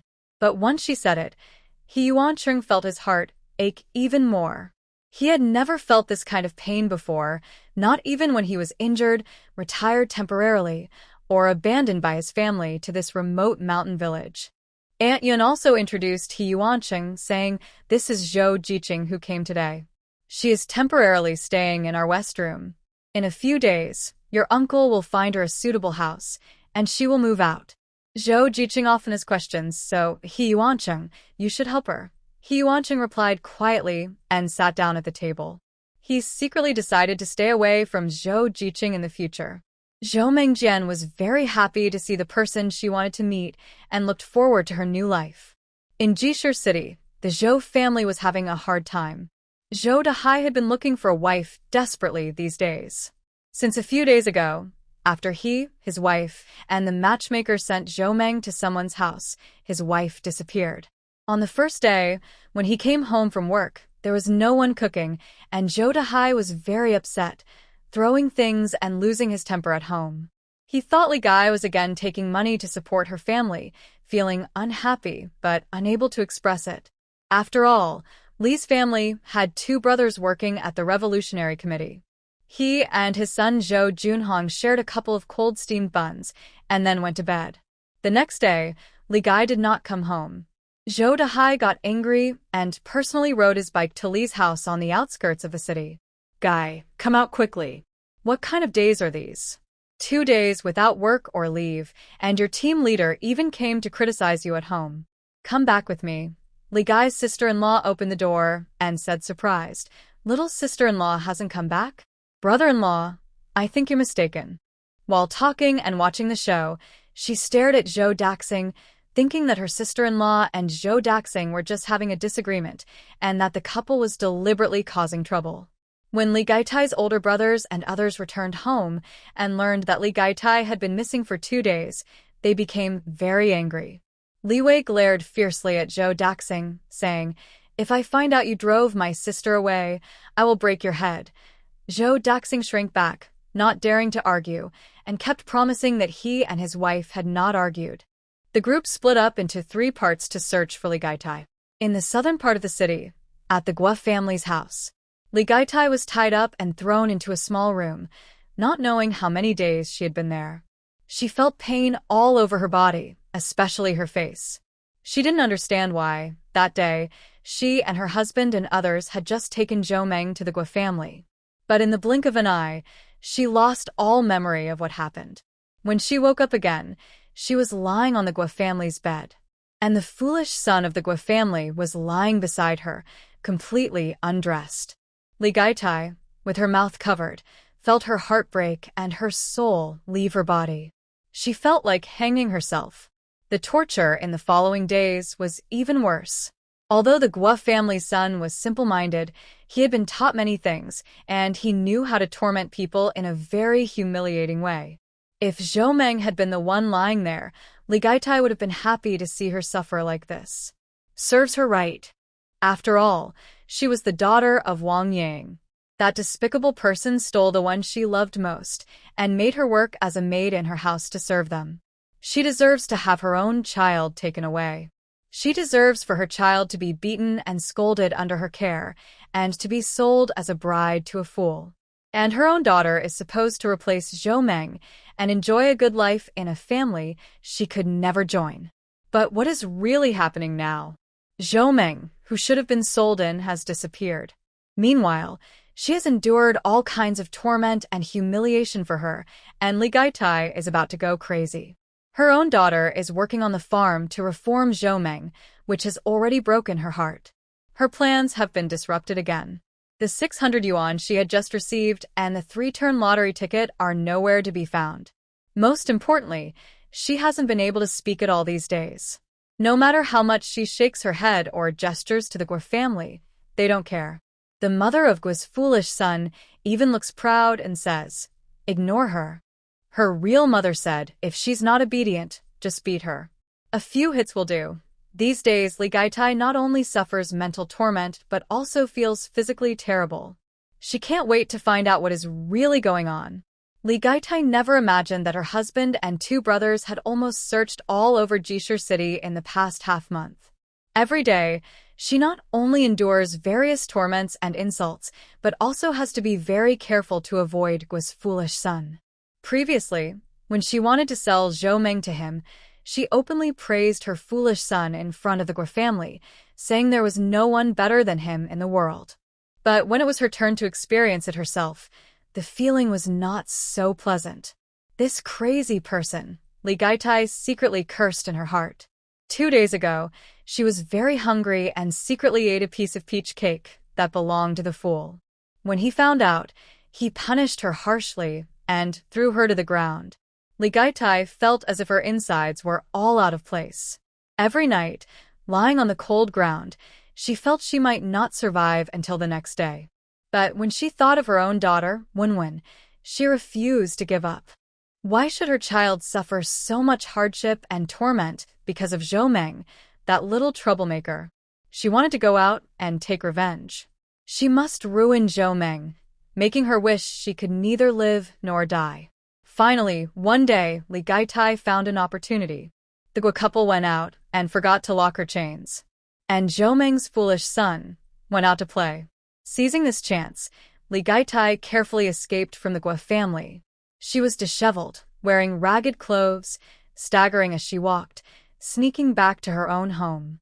Near the apartment building, she accidentally bumped into an elderly woman from the 2nd floor. Oh. Who is this? Can't watch where you're going? You bumped into me.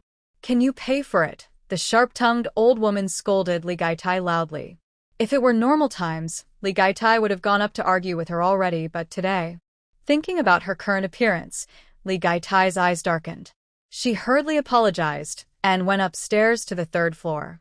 The elderly woman who was bumped aside initially scolded a few words and then stopped, but unexpectedly, this timid person, after being scolded, didn't run away quickly and instead went upstairs. With her shabby clothes and foul smell, who could she be related to on the third floor? Curious, the elderly woman secretly followed Li Gaitai upstairs. She saw her confidently find the door, reach under the stove beside the door to find a hidden key under the bricks, open the door and go inside. The elderly woman, as if she had discovered something very important, started shouting, "Help! Someone's stealing! A thief is inside!" The apartment building was filled with workers from the steel factory, and since it was dinner time after work, there was no entertainment.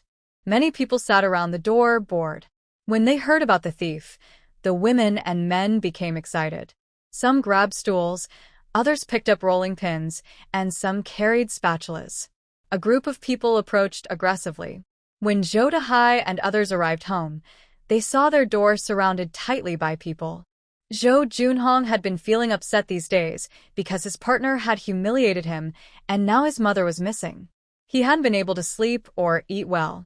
He had promised Tang Tiantian a formal job, and they had agreed to get married once everything was settled. Now, not only was his job uncertain, but his mother was also gone. What is going on here? So, annoyed Zhou Junhong saw the crowd gathered at his door. He waved his hand to chase them away, saying, "Move aside. What are you doing?" Standing around and stealing pork. Next door, Aunt Song, looking curious, pulled Zhou Junhong aside. "Xiao Jun, your house has been robbed." Aunt Bai downstairs saw it with her own eyes. She said a ragged beggar sneaked in through the stove door after stealing the key and hasn't come out since. "Everyone's gathered here waiting for you. Call the police quickly." Zhou Junhong was furious. Stealing from Grandpa's door, that kid really has no sense. He casually grabbed a rolling pin from someone's hand and kicked the door, but there was no response. Angrily, he kicked harder. With a loud crash, the locked wooden door wobbled and fell apart. Zhou Junhong quickly rushed inside, and others followed. There were 2 rooms in total, no main hall and no partition walls. Zhou Junhong's eyes scanned the rooms where his parents and himself were separated by boards. Just as he was about to rush in, a disheveled, face covered in sores, person hurried out, crashing into him. Seeing this, Zhou Junhong realized there really was a thief in the house and was filled with rage. All the frustration from the past days exploded. He swung the rolling pin wildly, smashing everything. The person being hit cried out, "Ouch, ouch." "Zhou Junhong, are you crazy? I'm your mom. Are you blind?" Everyone was shocked and surprised. In recent days, news about the Zhou family searching for someone spread everywhere, especially around the steel factory. Most people thought Li Gaitai had run away with someone. Some even said with certainty, "That night, I saw Li Gaitai sneaking out with a man. I called her, but she ignored me. If there's no explanation, I wouldn't believe it." Zhou Dahai had been feeling very frustrated and helpless these days. So, when he heard a familiar voice and carefully looked at the person lying on the ground, he said, "Isn't that Gaitai? Xiao Jun, you scoundrel. Look what happened to your mother. Help her up quickly." Curious neighbors gathered around, helping, patting dust off, pouring water, and asked many questions about what Li Gaitai had been doing these days. Li Gaitai had just come home and tidied herself up. She no longer looked so disheveled, but she still smelled strongly of sweat and dirt. She wanted to take a bath at the bathhouse, but couldn't find her bath ticket at home. Accidentally, she bumped into the plastic mirror hanging on the wall. Inside, she saw a face with scars and sores, glaring at her with anger. Li Gaitai was startled and quickly ran outside, but she bumped into her son. Before she could get up, she was scolded and hit. Lately, Li Gaitai had become used to being hit. So, she instinctively bowed her head and curled up, without even trying to argue or explain. After Li Gaitai finally managed to lie down on the bed, she hadn't even caught her breath yet. She was immediately questioned about her recent whereabouts. Li Gaitai didn't know what to say. She felt so ashamed. Although she was already married, having a reputation for being unfaithful was not good. If it got out, her reputation would be ruined, and her son was about to get married. So, Li Gaitai just hesitated and avoided giving a clear answer about where she had been. The more she tried to hide it, the more curious everyone became. It was obvious that something was going on. Just as Zhou Dahai's face showed more anger, there were loud shouts and scolding at the door. Everyone from the Zhou family, come out. Bring back my daughter-in-law.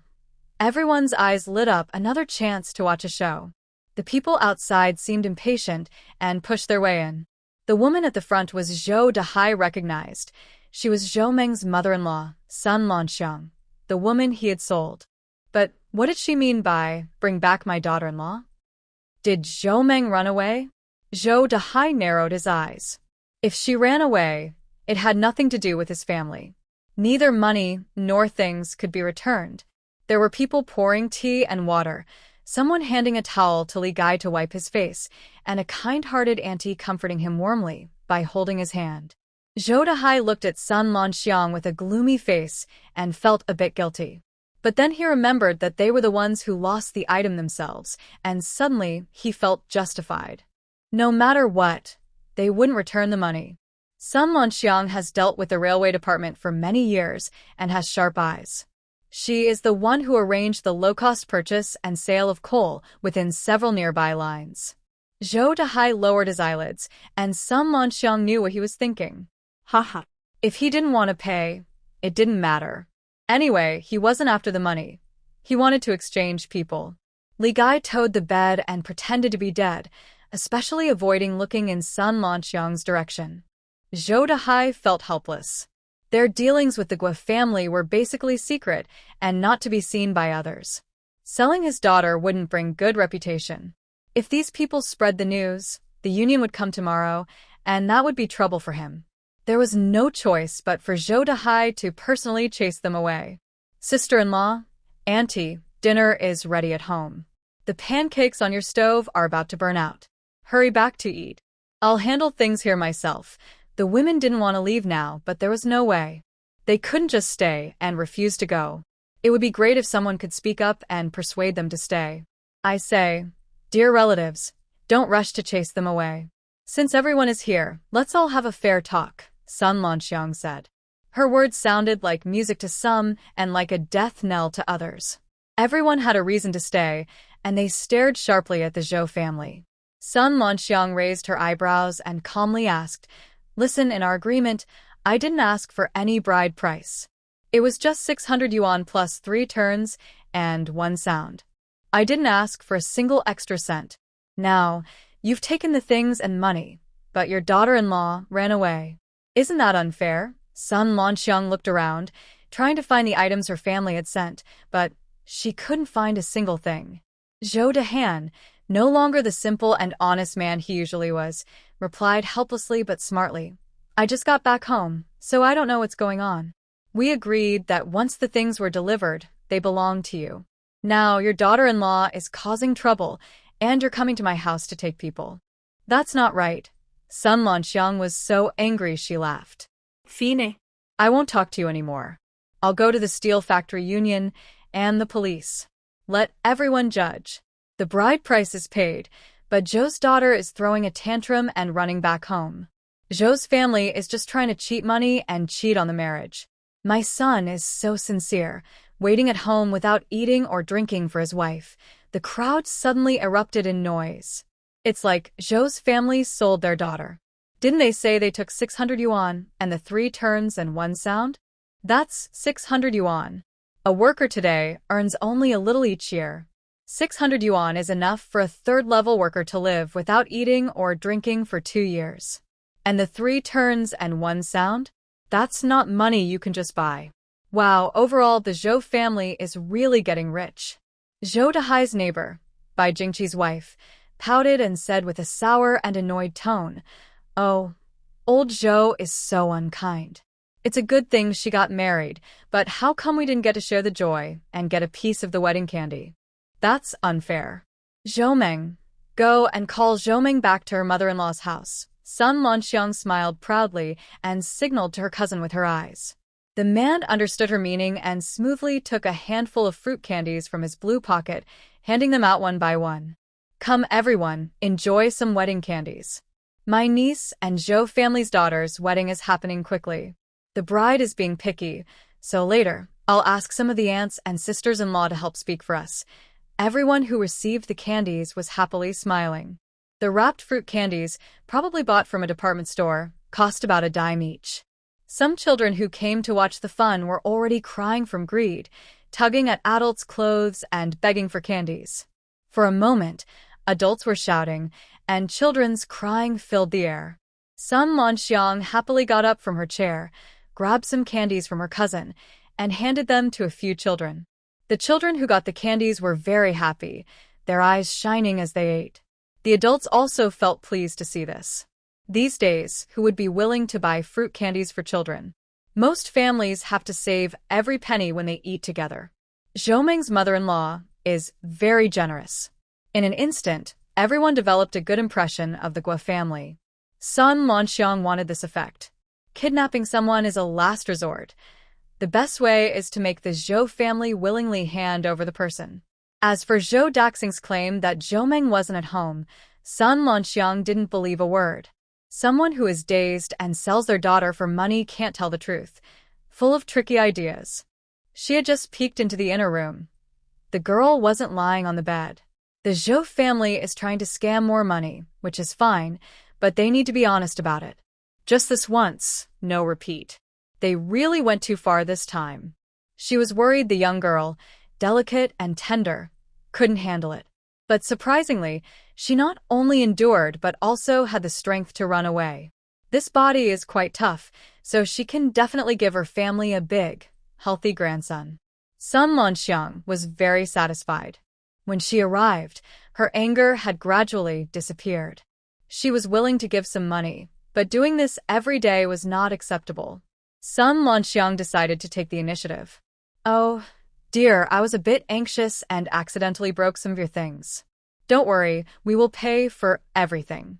I was just worried about the young couple. Zhou Meng ran back home without telling anyone, and I thought she was lost, which made me very anxious. Here's 100 yuan. I'll leave it here, as a sign of our sincerity. It won't happen again. She pointed meaningfully at the stack of money. Everyone in the room was stunned. Right from the start, 100. What kind of family background is this? Oh my goodness, the Zhou family's ancestors must be very lucky. The women around are all crying with red eyes. Does the Zhou family only have one son? Even if they only have one, they must have other relatives. Such a wealthy family, their relatives can't be poor. The young women and wives are all excited. Just now, Zhou Junhong, who was kept out of the loop, suddenly straightened up. He was just worried about the requirements for his partner, but now it's like a dream come true. Problem solved. He doesn't care at all about when Zhou Meng got married or who she married. All he knows is that the family Zhou Meng married into is generous. If Zhou Meng becomes a housekeeper, Lulu will definitely get many benefits. What are Sweet's demands compared to this? If he complains to his mother and she gets angry, Zhou Meng will probably secretly visit her family a few times. Maybe he can marry a wife this year. So, Zhou Junhong, who is blinded by money, excitedly pounded his chest and said, "Auntie, I'll take care of this. Today, I'll bring Zhou Meng home. You just said you saw Zhou Meng, where is she? I'll personally take her back." Sun Lanxiang smiled and pointed inside the room. Isn't she lying inside? As soon as Sun Lanxiang finished speaking, the lively atmosphere in the room suddenly fell silent. Everyone doubted whether they had heard correctly. She said, "Who is lying on the bed? Zhou Meng?" Impossible. Aunt Bai is very confident about this. She and Li Gai have worked in the same workshop for 7 or 8 years. When it's hot, Li Gai and she change clothes in the same room. She clearly remembers the red butterfly-shaped birthmark on her back. The person just now in the room must be Li Gai. How could it be Zhou Meng? Maybe Zhou Meng has gone crazy. Aunt Bai rolled her eyes and smiled kindly. Zhou Meng's mother-in-law, you must have seen it wrong. The person lying in the room isn't Zhou Meng. Sun Lanxiang raised her eyebrows, thinking this was the Zhou family causing trouble. Nonsense. She stayed under the same roof with me for a month, sleeping naked with my son, every day. How could I mistake her? Feeling frustrated, Sun Lanxiang stood up and stormed into the inner room. Come on, lift her head and let everyone see. The woman on the bed curled up, trying to hide under the blanket, but Sun Lanxiang yanked her up. Before Zhou Dahai could stop her, Li Gai's shirt was suddenly pulled up, revealing her back. Look. The butterfly mark, no mistake. I've been staring at it every day for a month. Only a fool would mistake it. Oh. The young wives hurriedly covered their husbands' eyes. People who came to watch the fun, some with sharp eyes, already saw her bare white skin. Li Gai was humiliated and furious, but the fear from being tormented by the Guo family for a month still haunted her mind. She had no strength to resist. All she wanted was to hide and escape. Li Gaitai's thoughts are not important. What matters is that the people inside listened to Sun Lanxiang's words, and the reality before their eyes was shocking. What do you mean? I said it's the Guo family. The person you caught is not Zhou Meng, it's Zhou Meng's mother, Li Gaitai, from the second workshop of the steel factory. We worked together for 7 or 8 years. I can't be mistaken. The wife of Bai Jingqi shouted sharply. Sun Lanxiang widened her eyes and turned her head to carefully examine Li Gaitai from top to bottom, confirming she could not possibly be mistaken. Well, the Zhou family is so shameless. We wanted to marry the eldest daughter, but your family brought out a half-wife to pretend.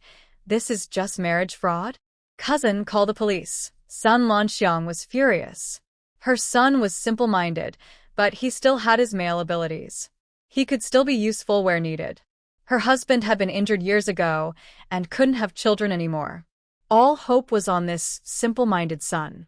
Otherwise, how could they be willing to pay 600 yuan in bride price and so many other things? The 3-part wedding expenses added up to over 1,000 yuan. Even if they had money, they wouldn't spend it like that. Especially since the woman they married was a half-wife who had already given birth to several children. Pa. She thought the Zhou family was already shameless for selling their daughter, but now she saw they could even sell their own wife. No, this can't be ignored. Sun Lanxiang decided that not only must she get her belongings and money back, but she also wanted the Zhou family to compensate her. When Sun Lanxiang arrived, she secretly hoped that after a month of fuss, the daughter of the Zhou family might be carrying her own bloodline. Now she realized that her daughter hadn't gone, and she was marrying her own mother. What was she still hoping for? Li Gai was already quite old. How could he possibly have a child? Sun Lanxiang grabbed Li Gai's collar, ready to report to the police. The neighbors, sensing trouble, came over to calm and comfort her. Some people were just watching the drama. Serves her right. Who does the Zhou family think they are? Usually, if neighbors need help with small matters, Li Gai would lend a hand. But they not only refuse, they also mock him. Bai Jingqi's wife especially looked down on Li Gai. They had worked in the same workshop for many years, but because she only had 3 daughters and was often scolded by her mother-in-law at home. Seeing this, Li Gai didn't bother to comfort himself. At the factory, he also made subtle jokes saying, "Oh, I can't work overtime. My family is destined for good fortune. Happy days are coming." What did that mean? Was it just because her family had a son that she thought she was special? You can't judge a person by their appearance. It turned out that the Zhou family was involved in such shady business, selling children and daughters. Selling daughters for bride price was not surprising, but selling wives was rare. Zhou Dahai and Zhou Junhong, standing stunned at the door, were unable to speak for a long time. They were completely shocked. Zhou Dahai's only thought was, "It's over. He doesn't understand how things that were fine before have become like this now." Clearly, Zhou Meng was sold to the Guo family, but now she has become his wife, Li Gaitai. From Sun Lanxiang's words, Li Gaitai has been staying at the Guo family for the past half-month. Did she and her foolish son do things they shouldn't have? Zhou Dahai trembles and feels like kneeling down. He feels like a big green hat is about to crush him, especially with the nosy neighbors watching and gossiping. From now on, he can't be respected in this steel factory's residential area. Zhou Junhong's situation isn't much better. He's like going from heaven to hell. He thought that with his parents' help, he could control Zhou Meng and that she would obediently send money and gifts to the family. But now, what is that old woman saying? Did his mother disappear for a month to become her daughter-in-law at her house? What a shocking scandal. If the Tang family knew what kind of people his parents are, they wouldn't have married their daughter into this family. Zhou Junhong feels like the sky is falling. Especially when he hears Sun Lanxiang say she'll report to the police and seek compensation, he is both shocked and angry. In the 2 rooms of the Zhou family, everyone is arguing loudly. Enough. Shut up, a cold shout. Everyone turns to look. 2 middle-aged men stand at the broken door, looking stern. Zhou Dahai's eyes flicker. The visitors are Li Gaitai's older brother and younger brother, Li Wei and Li Bing. Older Li Wei stepped forward with a forced smile, blocking Sun Lanxiang from grabbing her sister's hand. Sun Lanxiang's cousin squinted, wanting to step in, but she was stopped by Sun Lanxiang. She knew well who could be provoked and who couldn't. At first, she thought the Zhou family only had 2 useless men, and even if they caused trouble and broke relations, it wouldn't matter. But now, seeing the visitors, Sun Lanxiang realized the situation was more serious than she thought. Li Gai saw his older brother and looked like a divine being descending from heaven. He hugged his brother and cried loudly. Li Wei patted his sister's back. Although she sometimes acted foolishly, she always cared for their family. She often sent good food and treats home, and she raised his 2 sons. Li Wei felt guilty about her. That's why, even in dangerous times, he insisted on sharing some of his belongings to help her. It's time to report to the police. Li Bing, go and find your people from the Revolutionary Committee. Selling honest women and going against their wishes. Let's see if the police will make us pay or if your family will face serious consequences. Li Wei looked up at Sun Lanxiang slowly and calmly. In that moment, Sun Lanxiang felt like she was being watched by a deadly snake. Sun Lanxiang was stunned by Li Wei's words. A few cousins looked at each other nervously, shrinking back and not daring to speak. Everyone else was also silenced by the tense, anxious atmosphere. Li Wei glanced around happily and said, "Everyone heard what the Guo family said. You all ate the candy, so that's proof. When we go to the police station, you can testify. Haha. Well, my pot at home is dry, so I'll go first. You all chat." Aunt Bai was the first to leave. Seeing this, others quickly found excuses and hurried away. Zhou Dahai straightened his back, and a rough breath was released from his chest. Li Gai looked at the situation and thought that his 2 brothers were indeed brave. In such a scene, ordinary people might start causing trouble, but they wouldn't play along with that. Li Wei knew whether he would report to the police. Sun Lanxiang understood this well. It's often said that a barking dog doesn't bite, and a mad dog won't show its teeth without reason. Li Wei's first impression of Sun Lanxiang was like that. Sun Lanxiang, who has spent years in the city and on the railway, has her own way of judging people. Moreover, from the familiar tone of the man, it seemed he was a small leader from the Revolutionary Committee. The dealings between her family and Zhou's family couldn't be made public. Especially since Li Gai was suffering at home, it couldn't be exposed either. Otherwise, her husband's position. She secretly resented this, feeling that today wouldn't end well. Sun Lanxiang suppressed her dissatisfaction, forced a smile, and said, "Big brother, don't be so angry. I was just in a hurry and acted quickly. Ultimately, our 2 families are related by blood. You say this whole thing is just a misunderstanding, and it would be best to clear it up. Why involve the police? The authorities are busy, and we should not cause trouble." Li Wei's nadat silanli. The atmosphere became tense. Zhou Junhong understood what was happening. Uncle was here to support his own mother. Uncle was right. The Guo family was involved in kidnapping honest women and forcing them. Why fear reporting to the police? The real people to be afraid of are the Guo family. Zhou Junhong was no longer afraid. Not only was she not afraid, but she also saw a chance for change. Since the Guo family just offered 100 yuan, she thought her mother's suffering at their hands should be properly addressed. After all, Sun Lanxiang was quite clever. Before Zhou Junhong could speak, she knew the young man on the other side wasn't holding back, so she decided to speak first. Her older brother, this isn't really our fault. We agreed that my family would give a bride price, and your Zhou Meng would marry in. But now, we haven't seen the person, and the money is gone. Your niece was personally sent to my house by her parents, and we've never met her. Who knew her mother would take her away? What are you all doing? Li Wei secretly looked at Li Gaitai with disappointment. Li Gaitai looked down, feeling guilty, and not daring to speak. This fool. Li Wei cursed him silently. Li Wei and Li Bing knew very well what their sister was thinking. After exchanging the children years ago, Li Gaitai became scared when he went home. She was afraid that the Ouyang family would find out the truth and think poorly of her own child. She also worried that her own actions might be discovered. At first, the Ouyang family gave her a jade pendant when her baby was born. Li Gaitai didn't notice when he switched the baby and accidentally took it home wrapped in a bundle. When he wanted to secretly return it, the cultural wave was just beginning. After that, things started to happen beyond her control. Li Gaitai secretly ran back to her parents' house with the baby and asked her brothers for advice. According to Zhou Dahai, they should just leave the baby on the outskirts of the mountain. If asked, they could say the baby was sick and died. Li Wei had no good impression of him, being so rough. If it weren't for his sister's stubbornness, she wouldn't have married a rural boy like him. She even helped him find a job. Over time, they got used to it.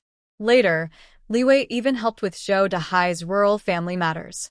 So, whenever there was a big decision, Li Gaitai and Zhou Dahai habitually went to Li Wei and Li Bing for help.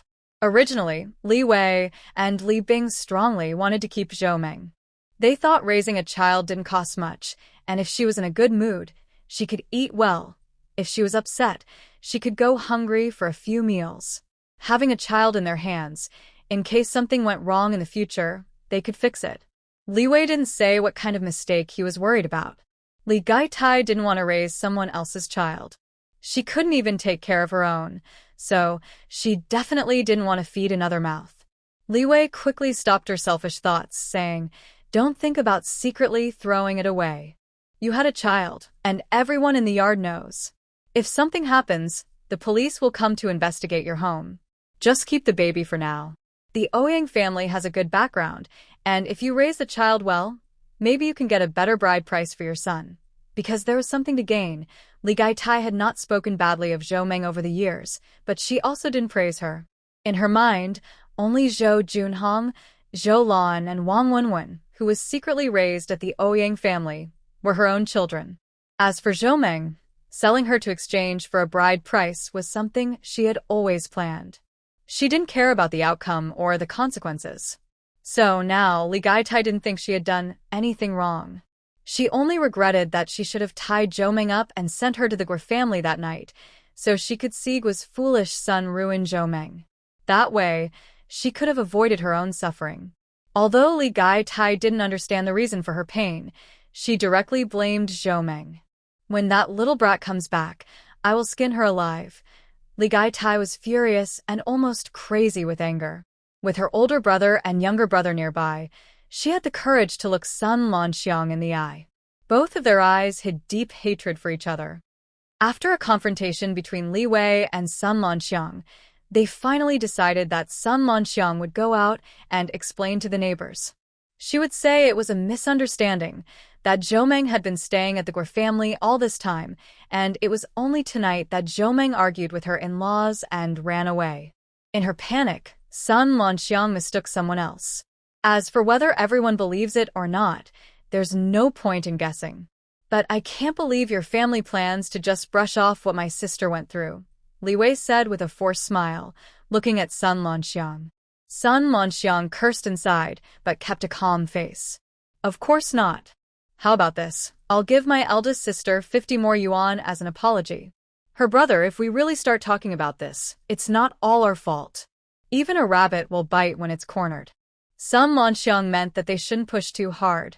They could settle for this. Li Wei understood this well and thought it was best to stop here. As for reporting to the police, Li Wei never even considered it. With his own sister's reputation, if she ended up in jail, Someone might scare her into revealing things like selling her daughter for bride price or exchanging children long ago. It could also lead to uncovering some of his own past actions. Plus, Sun Lanxiang's man, although he didn't know Li Wei well, was someone Li Wei didn't want to make enemies with easily. So, even though Li Gai was full of anger and Zhou Dehai felt wronged and frustrated, Li Wei kept them quiet and swallowed their feelings. That night, Sun Lanxiang went to the steel factory yard and announced the words she had discussed with Li Wei. But no one believed her. Bai's wife sneered slightly. They're just fooling people, pretending to be stupid. Looking at the injuries on Li Gai's body, any woman who saw them would know what happened. Zhou's family was in chaos, but Zhou Monk in Xishan village, Qing City, didn't know anything. She was busy tidying up her house. Unlike the chaotic life with the Zhou family, Zhou Meng has been living very happily lately. With her previous experience working in the countryside, tasks like harvesting and fertilizing, things that usually trouble young educated youths, Zhou Meng does very well. In the same fields, while others complain and whine, Zhou Meng has already finished planting the rice seedlings. She works quickly and efficiently. Her neat rice plants stand in rows like little soldiers, looking very spirited and lively. Some jealous young educated youths who wanted to pick fights because Zhou Meng moved into the team leader's house were silenced by this scene. They wanted to say something but swallowed their words in frustration. What others think doesn't matter to Hiuan. What surprised him most was that Zhou Meng, this young girl, had so much potential to develop. He agreed to let Zhou Meng stay at his house mainly because he saw her as a lonely girl who looked gentle and kind, and he just wanted to lend a helping hand. Of course, later on, the team leader's impression of Zhou Meng's gentle nature would change dramatically. But for now, Hiuan found Zhou Meng very easy to like. After planting the rice, Zhou Meng wiped her sweat. Living at the team leader's house these days felt like the best decision she had made. The team leader's family all liked Zhou Meng, especially Aunt Li Yun, who loved chatting with her the most. Since her daughter got married, only 2 mischievous kids are left at home, causing chaos every day, making everyone feel exhausted. Zhou Meng moved in and chatted casually with her, making Li Yun feel very happy. If there was only one person in the He family who avoided Zhou Meng, it was Hiuan Chung. Zhou Meng sat on the riverbank, drinking some spiritual spring water, feeling quite troubled. It wasn't like this in her previous life. Zhou Meng remembered that in her past life, she lived at a youth station. Once, she fell while fetching water, and no one was around to help her. It was Hiuan Chung passing by who helped her. Although his eyes weren't very clear, he still helped her stand up and carry the water bucket. Later, he even guided her home, carrying the water to the youth station. As they got to know each other better, Hiuan Chung developed a good impression of Zhou Meng, a quiet and strong girl. In her past life, Zhou Meng only felt she was not good enough for Hiuan Chung. Even though he was blind, what did she have? She was not favored at home, her abilities were average, and she only had her face to rely on. But now, society wasn't based on looks like in her later life. On the contrary, her past self had suffered a lot because of her appearance. Thinking of her past experiences, Zhou Meng squinted, a fierce look flashing in her eyes. She remembered that not long after, her husband Li Qingshu's family moved from the city to Xishan village. It was called moving, but really, they just couldn't stay in the city anymore. Li Qingshu had fallen in love at first sight with Wong Win when they were in school. Later, Wong Win was sent to a farm for reform, and Li Qingshu pursued her tirelessly, finally winning her heart. But I didn't expect that Li Qingshu's father would be involved in an incident, and their family was sent away. One was sent to an island, and the other to a village. In her previous life, Zhou Meng targeted herself because her face was somewhat acceptable, and also because she needed someone to hide the shame of her having an unwed child with Wong Win. Although Li Qingshu married her, they had no real marriage relationship. Wong Win secretly gave birth to a child, and Li Qingshu pretended to raise the adopted child at home. Later, Li Qingshu faked his death during a flood rescue and disappeared, hiding in Haiqing to enjoy a carefree life with Wong Win. Meanwhile, she was left at the Li family to support her parents and educate the children. But in the end, the two families teamed up to poison her, wishing she would die sooner. She told herself, "No rush, no rush, Zhou Meng. I will settle the score little by little." Right now, Zhou Meng's main wish is to find her relatives on the island. In her previous life, she only had vague memories of that place because Li Gai was very strict, forbidding her from contacting anyone outside Wong Win. She never saw Wong Win's family before. So Zhou Meng decided to settle in Shishan village first, and when the time and opportunity were right, she would quickly go find her real family. That was also the main reason she initially wanted to live with the village chief's family. In her previous life, Zhou Meng was timid and hid away, always obedient. But in this life, she decided to fight back, compete, and seek revenge. After staying at the captain's house for a few days, Zhou Meng received unanimous praise from the He family. Hiuan has twin children who are just 6 years old this year, and they like Zhou Meng very much. Since the first day they met, after Zhou Meng gave the two little ones 2 pieces of fruit candy, Xing and Hiuan have been very fond of this kind, gentle big sister. Whether Zhou Meng was working in the fields or fetching water by the well, they always followed closely behind.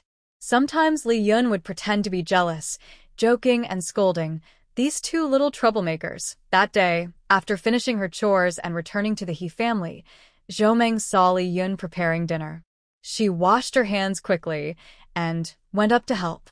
Usually, everyone works in the fields, so the women's tasks are lighter and they get home earlier to prepare the meal. Today, Li Yun was making buns with sweet potato flour mixed with white flour, filled with cabbage and a little bit of pork fat. The pork fat was from the pork Zhou Meng brought a few days ago, which had been rendered into a small basin of lard. Li Yun carefully wrapped the remaining pork fat, giving more than half to Chung and Zhou Meng as snacks. She kept about 5 or 6 small pieces for her own family, hiding them to give to her 2 young sons later. Zhou Meng knew this, but didn't say anything or refuse. Usually, she would take a few extra pieces during meals to share with the 2 little ones. "Auntie, let me do it. You hurry and make the dough. When Uncle He comes home, we can eat right away," Zhou Meng said as she took the bowl for mixing the filling. Li Yun thought about it and agreed. These days, planting rice seedlings kept the team very busy. Her husband left early in the morning and returned under the moonlight. His face, already not fair, looked even darker and more tired from hard work. "All right, Zhou Qingqing, try the saltiness." "The salt jar is next to the stove," Li Yun said, wiping her hands on her apron before going inside to knead dough on the bed. Zhou Meng looked around to make sure no one was nearby, then quickly exchanged 2 jean of pork from the space. She cut the meat into large chunks and added some 5-spice powder, oyster sauce, and other seasonings to remix the filling. She sniffed it, and it smelled delicious. Zhou Meng was very happy. The past few days of intense labor had worn everyone out. Not only Zhou Meng, but even the seasoned farmers were bent over from exhaustion. If they didn't get enough nutrition, they might develop health problems. Since she had drunk spiritual spring water and could exchange for nutritious food in her space, her body was strong, and she wasn't worried. But the He family didn't have that advantage. So, Zhou Meng would secretly add some extra food when Li Auntie wasn't paying attention during cooking. Sometimes a few pieces of meat, sometimes 2 eggs. Nowadays, in the countryside, people rarely drink plain water. After work, each household would scoop water from the water jar with a ladle and gulp it down. Therefore, the He family didn't have many special cups. Zhou Meng's spiritual spring water was usually added during cooking. In recent days, Hiuan often says, "Ever since Zhou Jiqing came to help at home, your aunt's mood has improved and her cooking has become tastier." Hiuan, a grown man, never steps into the kitchen. He only cares about eating well. Li Yun knows that the quality of the food and his mood are not related. A skilled cook can't make good food without ingredients. Adding more water and meat, even old vegetables, can make them taste better. As the lady of the house, Li Yun is clear about how much meat and oil they have. Her husband is the team leader, and the village receives an extra 500 work points each year. With that, they have just enough to feed a few people daily, with a fixed amount for each meal. After Chung arrived, the city occasionally sent supplies and packages. Xiao Chung was often unhappy and refused to accept them, and they wouldn't return the items either. Every time, it caused arguments and tension. Eventually, her husband decided to keep the items. Except for money and tickets, which were given to Xiao Chung, everything else was used to supplement their own meals. This was barely enough to fill their stomachs. They had no choice but to prepare small special meals for Xiao Chung. The boy would rather go hungry than eat, so later they mixed plain flour and sweet potato flour together, and everyone ate the same. Only then did Xiao Chung agree to sit and eat. Last year, her daughter married into a nearby village. Her in-laws had many children and poor conditions. Sometimes her daughter couldn't eat enough and had to come home to fill her stomach. Even when she was pregnant, her bones felt sharp and uncomfortable, and she was very thin. Seeing her like that made Li Yun cry. The village was poor, and every family was in the same situation. After Xiao Chung found out, she specifically wrote to Beijing to ask for a few cans of high-quality milk powder. When her daughter came home, she silently kept it in the house. Li Yun thought about this, and her eyes filled with tears. She knew Xiao Chung was a good person, and Zhou Jiqing, who had just arrived, was also kind. They lived here, but it was actually her own family that was benefiting the most. Especially these days, Zhou Jiqing secretly added more meat to the dishes every day, and her two sons had become quite plump from eating it. While kneading the dough, Li Yun suddenly had a realization and quickly ran to the kitchen. Zhou Meng had already prepared the filling and was about to serve it when she bumped into Li Yun at the door. Li Yun took the bowl of filling and saw that it was no longer just clear broth.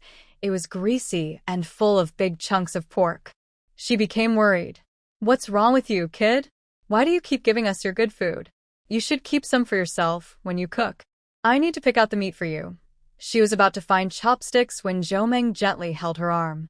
"Auntie, don't be so formal with me. Honestly, since I came to your house, I've seen what a real mother is like. Last time, when Auntie Chiu went home, I was worried if she ate enough and if she slept well. I really admire that. My parents never cared about me like that. They only care about my older brother and sister. They don't care about me at all. If you don't want me or think I'm a burden, I'll move to the Jiqing station." During her words, Zhou Meng suddenly choked up.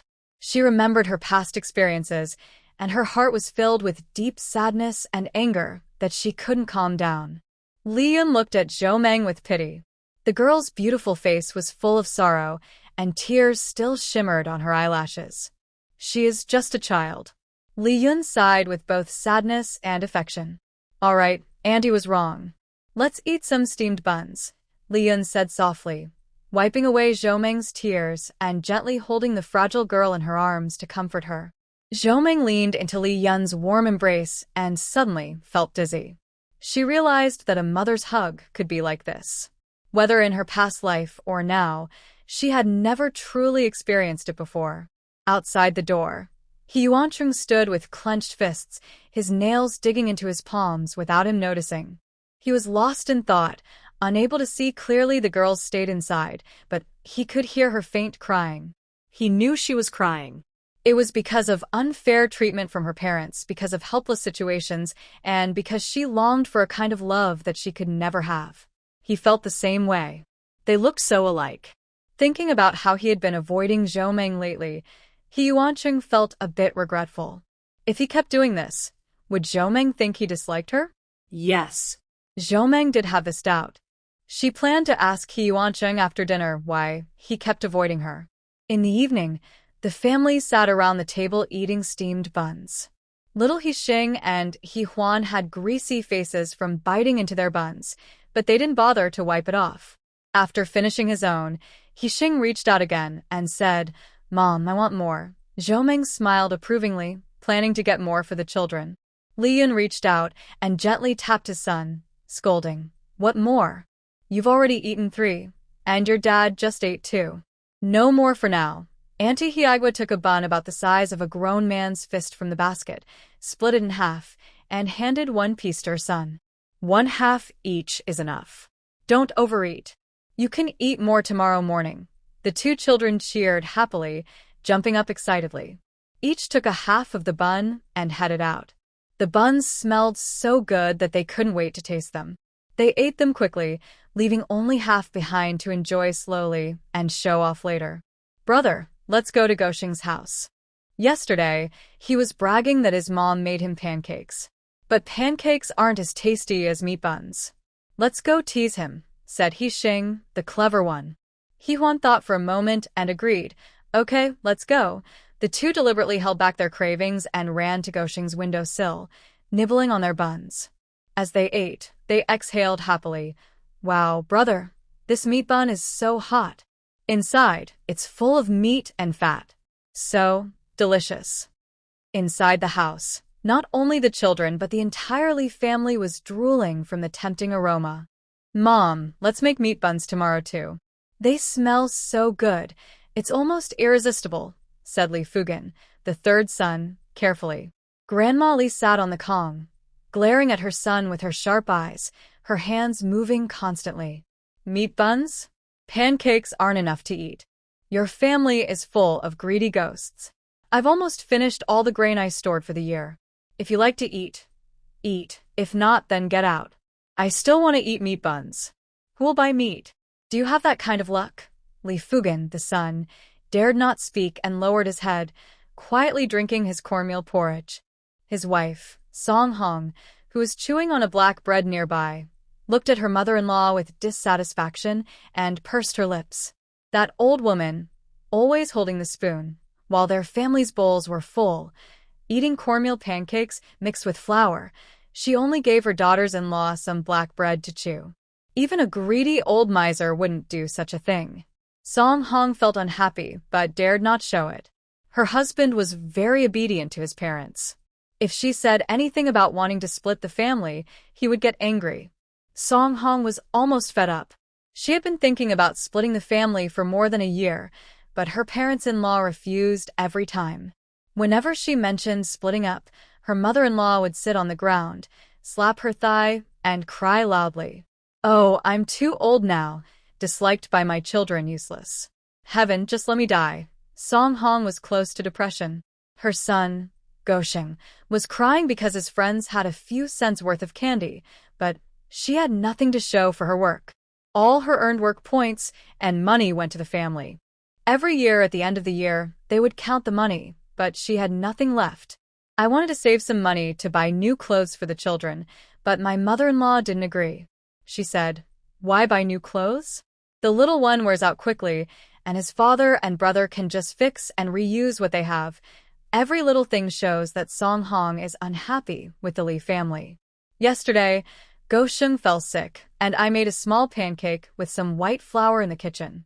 My mother-in-law scolded me, like I was a thief. Song Hong secretly resented this, but felt helpless. While Song Hong was feeling upset, others in the family were also busy. Not only was Gosheng crying because he was hungry, but the other two children in the Li family were also drooling and acting useless. Gosheng went to his mother and said, "Mom, I want to eat meat buns. I really want to eat meat buns." Song Hong looked at her husband. Li Fugen didn't look up. He was focused on the corn porridge in his bowl, snoring softly. Inside, Song Hong was secretly angry at him. Her second sister-in-law, Zhao Qing, had a slight smile but looked down with a sense of superiority in her eyes. Song Hong was familiar with her sister-in-law's expression. She was sure that her mother-in-law had secretly promised some benefits to the second family. In the Li household, the youngest sister-in-law, Li Fangfang, was the favorite of the parents-in-law. She ate the same amount as the grandfather. The second sister-in-law's family had 3 brothers. Her maiden family was from Beishan village in the north, a wealthy area. During busy farming times, they had to rely on her brothers to borrow tractors from their hometown to help with farm work. So the second brother and his wife have a high status in the family. During meals, their mother-in-law always adds extra food to their bowls. Only their own family is considered less important. The man is obedient and honest, and his family is quite ordinary. In fact, they are not as well off as the in-laws, so their family is the least noticeable in the Li family. Usually, during meals, it's okay if they go hungry sometimes. They just endure it and it passes. What Song Hong finds hardest to bear is that, After nearly 10 years of marriage, they still live in a small, simple house outside. It was originally used for raising animals, so it's very hot in summer and freezing in winter. She only found out after marrying into the family that old Li's family was using her older brother and sister-in-law's house to fool her. On their wedding night, before they even had a chance to celebrate, Song Hong and Li Fugin were driven out of the house by the sister-in-law. Third brother, we agreed that the house was just borrowed for your wedding, but we never said you could use it as a bridal chamber. Our whole family doesn't even know where to sleep. Please leave quickly. On their wedding night, Song Hong, holding only her 2 wedding blankets, was forced into this animal shed, where she has lived for 9 years. Later, her older brother, through some connections, took his wife and children into the city. The house that was vacated, before she could speak, was taken by her second brother and his wife. Third sister, our parents said that the house the older brother vacated should be for you and your family. But as you can see, your second brother's family has 3 children and can't fit in there. You haven't had children yet, so you can stay here for now. Once you have children, I'll move out and give the house back to you. Song Hong was unwilling, but she couldn't resist her husband's gentle nature. No matter how much she argued, she couldn't go against her second brother's family. That evening, second sister-in-law Zhao Qing, worried things might change, moved all 3 children and their belongings into the east room. Later, when Song Hong had her baby, her second brother's son grew up and was to get married, but they still had no plans to give up the room. Whenever this topic was brought up, Zhao Qing would throw a tantrum, crying and shouting, "It's too much. I don't care. You're all from the Li family. If we can't stay here, I'll take my children and hang myself." The children cried, the adults yelled. In repeated confrontations, Song Hong finally gave in. The family of 3 had to live in that shabby house, feeling upset. All their earned work points went to the family. The second brother's family had 3 children, 2 boys and a girl. The oldest was already 17. The younger ones were exhausting their father. No matter how much they earned, it wasn't enough to feed everyone. Song Hong often dreamed of moving out and living alone. But not only would her parents-in-law never agree, even if they did, they had no money. Their family couldn't just live outside with nothing. Sigh. After dinner in the dark, the Li family members went back to their own rooms before old Li could say anything. Song Hong returned to her simple little room. The more she looked, the angrier she felt. She was 6 months pregnant and wondering where she would live after the baby was born. A family of 4 is crammed into a small shed. If possible, Song Hong could predict their future. As long as they don't separate, her family will have to work hard for the Li family, suffering all their lives. Thinking about it makes her very upset, and she no longer wants to have children. Right now, Song Hong doesn't know that soon a bigger storm will hit the Li family. She also feels grateful every night in her later years that she made the hardest but right choice back then. But those are stories for another time. The Li family in Xishan village is having a tough time, and even the eldest Li Fuchuan, who lives far away in Jishir City, is also suffering. Since his backer was taken away, Li Fuchuan has been like a frightened bird, walking on eggshells. Before, he used his powerful connections to bully others, and many people at the Water Resources Bureau disliked him, but they couldn't do anything. Now, everyone knows that Li Fuchuan's supporter has committed a crime, and many are waiting to take advantage of him. Just the day before yesterday, before work ended, the deputy director told Li Fuchuan, "You don't need to come to the office anymore. The organization has assigned you to guard the reservoir in Xishan village, Qing City, because your hometown is nearby. This is a special arrangement. When you first joined the unit, you were a temporary worker. Even after many years, you haven't made much progress. This is a test from the organization." Li Fuchuan understood what this meant. It was both a test and a form of exile. If he wanted to stay, he could. If not, he could leave. Li Fuchuan no longer had his old temper and quietly accepted the job transfer. These days, the whole family was busy packing to return to Xishan village. His wife, Chu Xiaoa, was unwilling. She was used to city life and couldn't imagine living a simple, hard life working in the fields. She often argued and scolded at home. Li Fuchuan didn't argue back. He only said, "If you don't come with me, we'll divorce. The child stays with me." That one sentence made Chu Xiao lose her temper. There was no choice. Going back to Shishan village meant at least having food to eat and a place to stay. If they divorced, even staying in the city, they might starve. Chu Xiao knew deep down that she had been lazy and careless at home all these years, thinking that with a strong backing, she wouldn't have to worry about food or money. She had spent all of Li Fuchuan's earnings and gifts from others, and there was no savings left.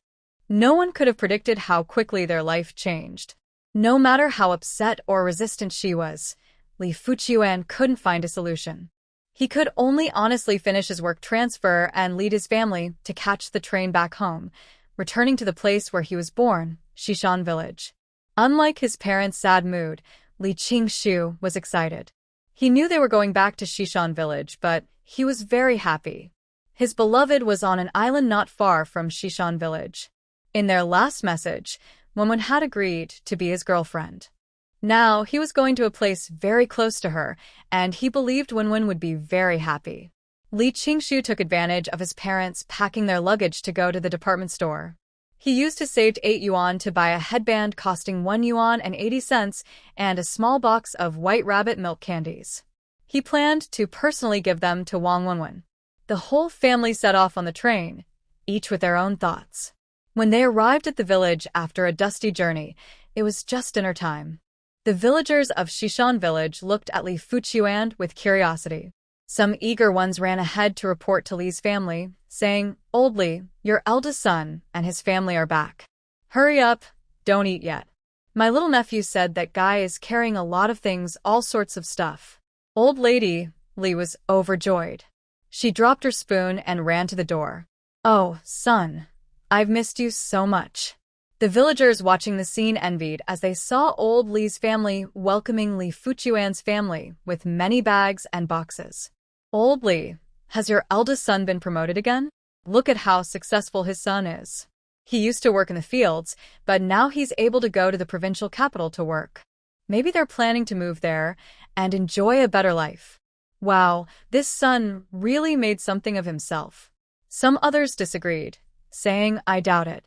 Maybe he couldn't make it in the city and is coming back to the village. Look at all the luggage, pots, pans, and dishes, he's bringing everything back. Maybe he got into trouble and was chased out." Their tone was full of schadenfreude, probably because they held a grudge against the Li family. "Third brother Liu, you're just a jinx. If old Li hears you, he'll give you a beating. Last time, he was lenient with you, right?" Third brother Liu scoffed, brushing dust off his shoes as he walked away, muttering disdainfully, "You're so full of yourself. You think you're better than everyone else. You don't know what kind of person old Li is. Flattering him won't help. He won't even look at you." The man being scolded lowered his head awkwardly, mumbled a few words, feeling tired of the argument. He called his wife, who was still watching, to go home. The young wives left behind excitedly discussed, "Hey, did you see what the eldest daughter-in-law from the Li family was wearing? That must be real silk, right? Oh, we don't have that kind of fabric here. It's so beautiful, and her little leather shoes, click-clack, so pretty. If I could wear a pair like that in my life, it would be wonderful. Stop dreaming. We're just farmers. Who would spend that much? Maybe 10 yuan. 10 yuan? My nephew works as an official in town. He brought my sister a pair of those shoes, exactly the same, for 30 yuan. Wow. 30 yuan for shoes? That's like flying to heaven." Inside the Li family house, old lady Li's sharp, excited voice rang out. "What did you say? Recalled to the village? You were chased back." Li Fuchuan helplessly looked at his mother, then glanced at his wife and children. Seeing that they weren't paying attention to him, he quietly sighed. "Mom, it's just a temporary work transfer. I will go back later." Li Fuchuan knew his mother's character well and understood what his siblings were like. If they found out he was sent to Shishan village because of someone else's push and pull, he would lose his sense of pride in the family. So, from the moment he took the train, Li Fuchuan had already discussed with Chu Xiaoi. He said it was just a work transfer, a temporary return to the village. As for the future, he would see how things went. Li Fuchuan was determined. He didn't believe that after working so hard all his life, he couldn't find a way to succeed. Besides, a temporary setback was just that, temporary. There would be a day when he would rise again. Right now, the most important thing was to keep his family calm. In the Li family, he had to take the lead. Thanks to Li Fuchuan's smooth talking, Grandma Li finally accepted the reality that her eldest son's family was transferred back to Shishan village. She had 3 sons and 1 daughter, and she had been the head of the family for a lifetime. If anyone could control her, it could only be her eldest son. When she was pregnant with her first son, a passing monk said, "The child in your belly is extraordinary. Your whole family will benefit from him in the future." He was born a boy, and Grandma Li believed this wholeheartedly. Later, the eldest son indeed did not disappoint her. He went from being an ordinary farmer to working in the provincial capital, earning a government salary and later helping the Li family become prosperous. Therefore, Grandma Li, who had high hopes for her eldest son, held a very different attitude from Song Hong. She firmly demanded that the family quickly vacate the East Room for her second son's family. "Your eldest brother is working for the government. He will live and eat at home in the future.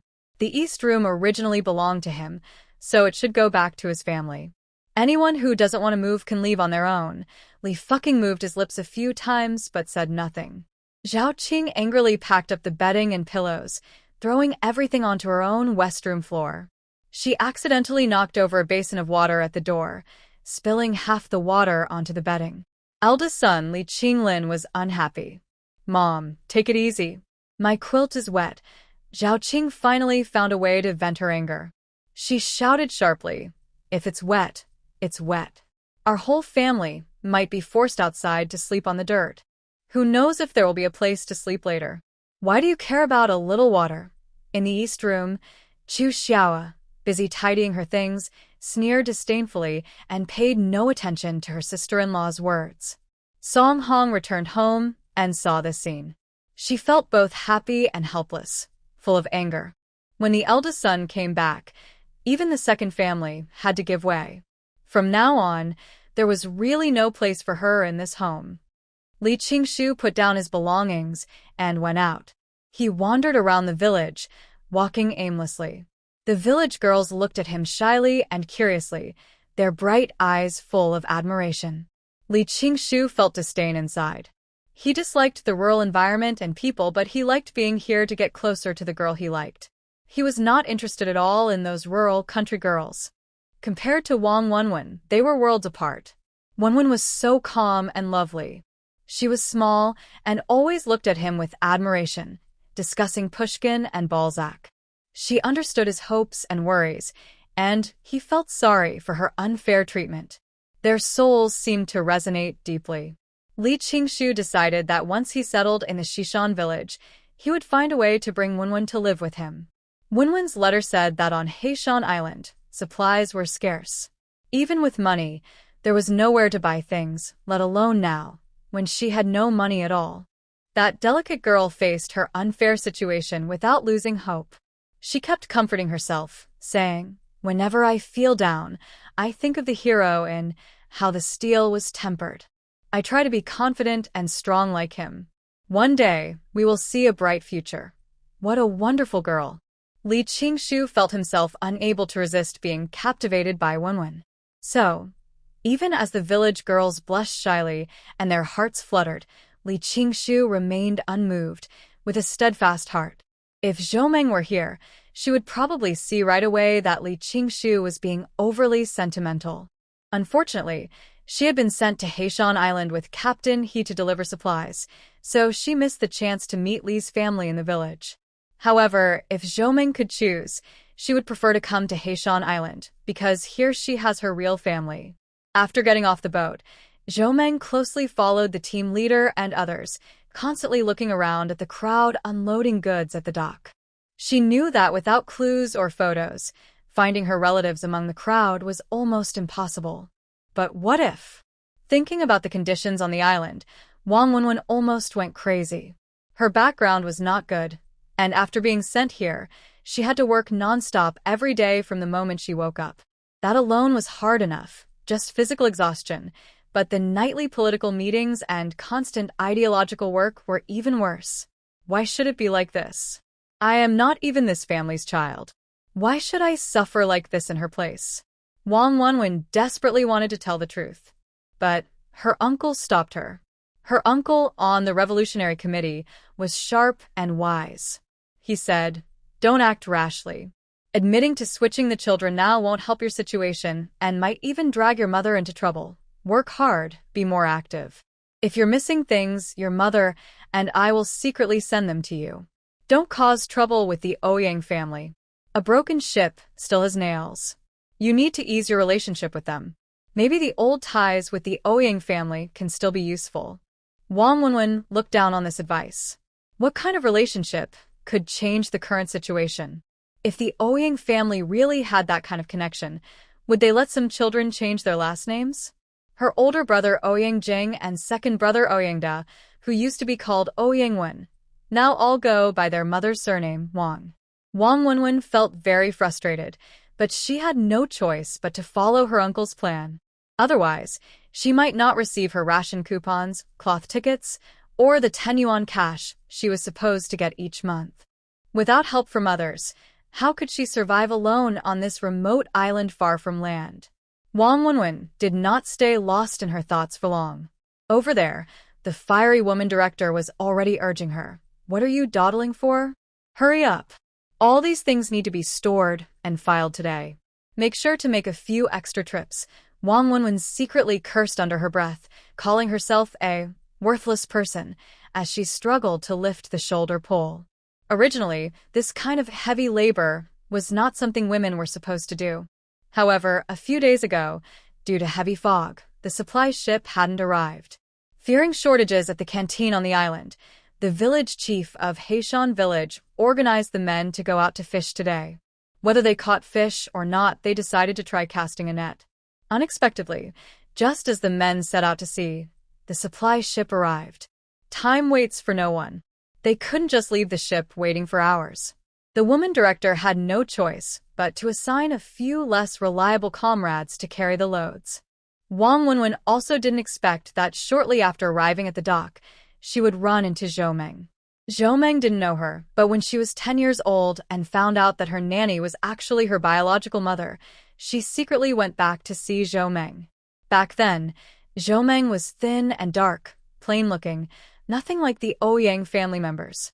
The Ouyang family was full of handsome men and beautiful women. When she and her parents and brothers went out in a rickshaw, they always received many admiring glances. Everyone said she looked exactly like her mother, Wang Yang. However, my older brother used to tease me when I was a child, saying, "On little yellow-haired girl, single eyelids, thin lips, you don't look anything like us." Everyone would laugh happily, not taking it seriously.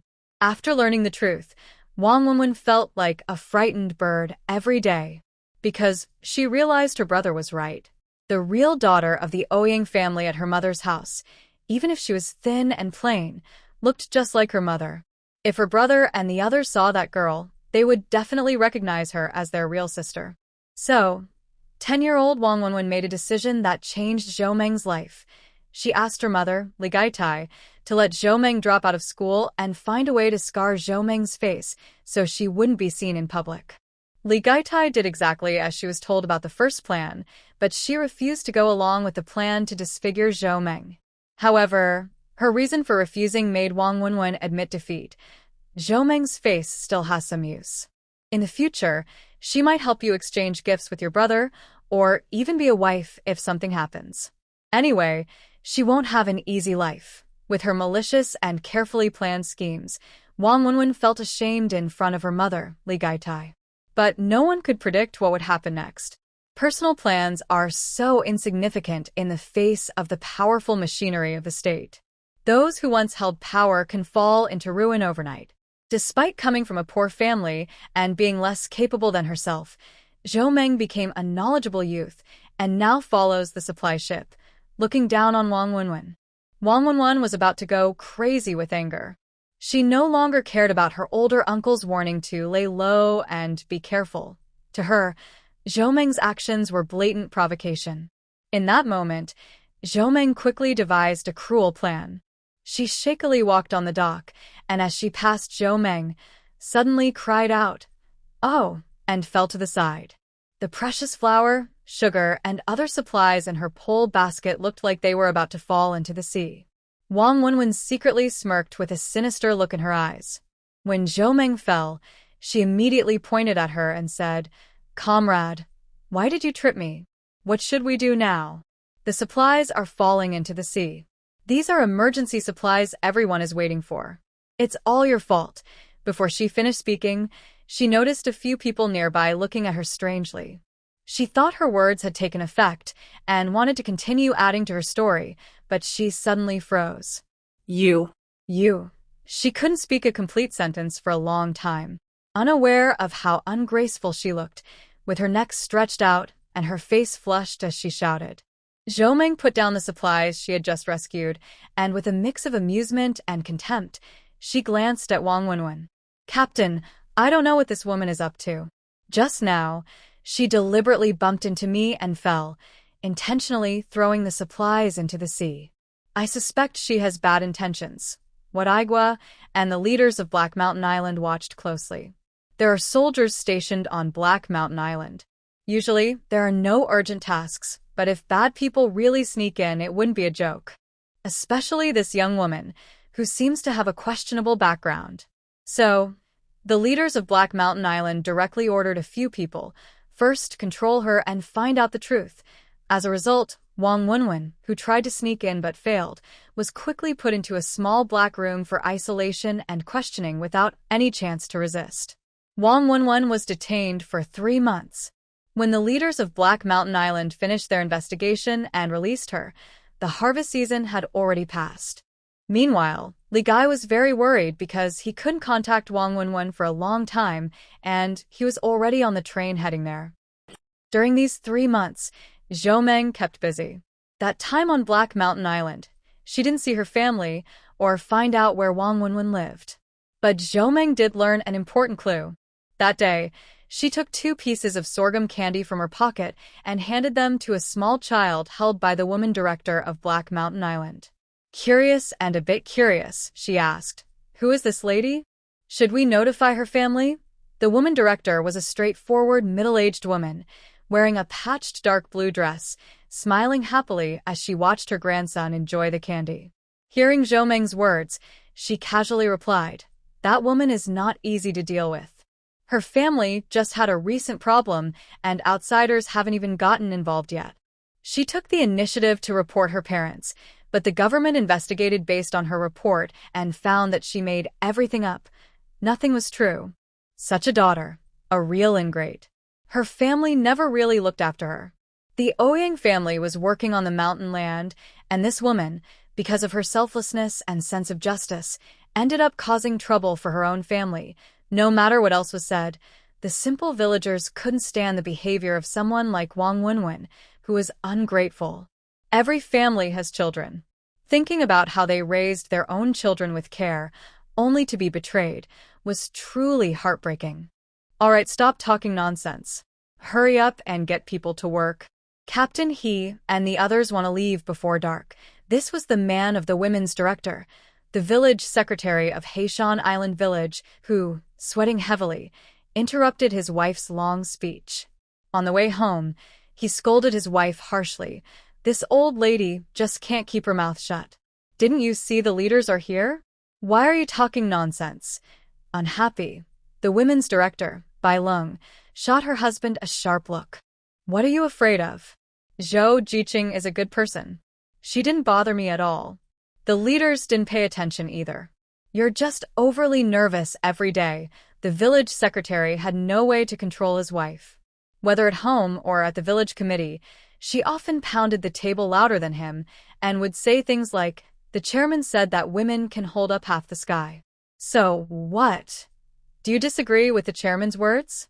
Who dares to answer that? This simple old woman held on to these 2 sentences, stubbornly arguing with a group of women who spent every day trying to correct the men in the village who hit their wives and scolded their children. As a result, the village secretary would point at her and scold, "The yin is strong, the yang is weak, the east wind overpowers the west wind." Sigh. Over there, Zhou learned the news about his biological parents and felt very excited.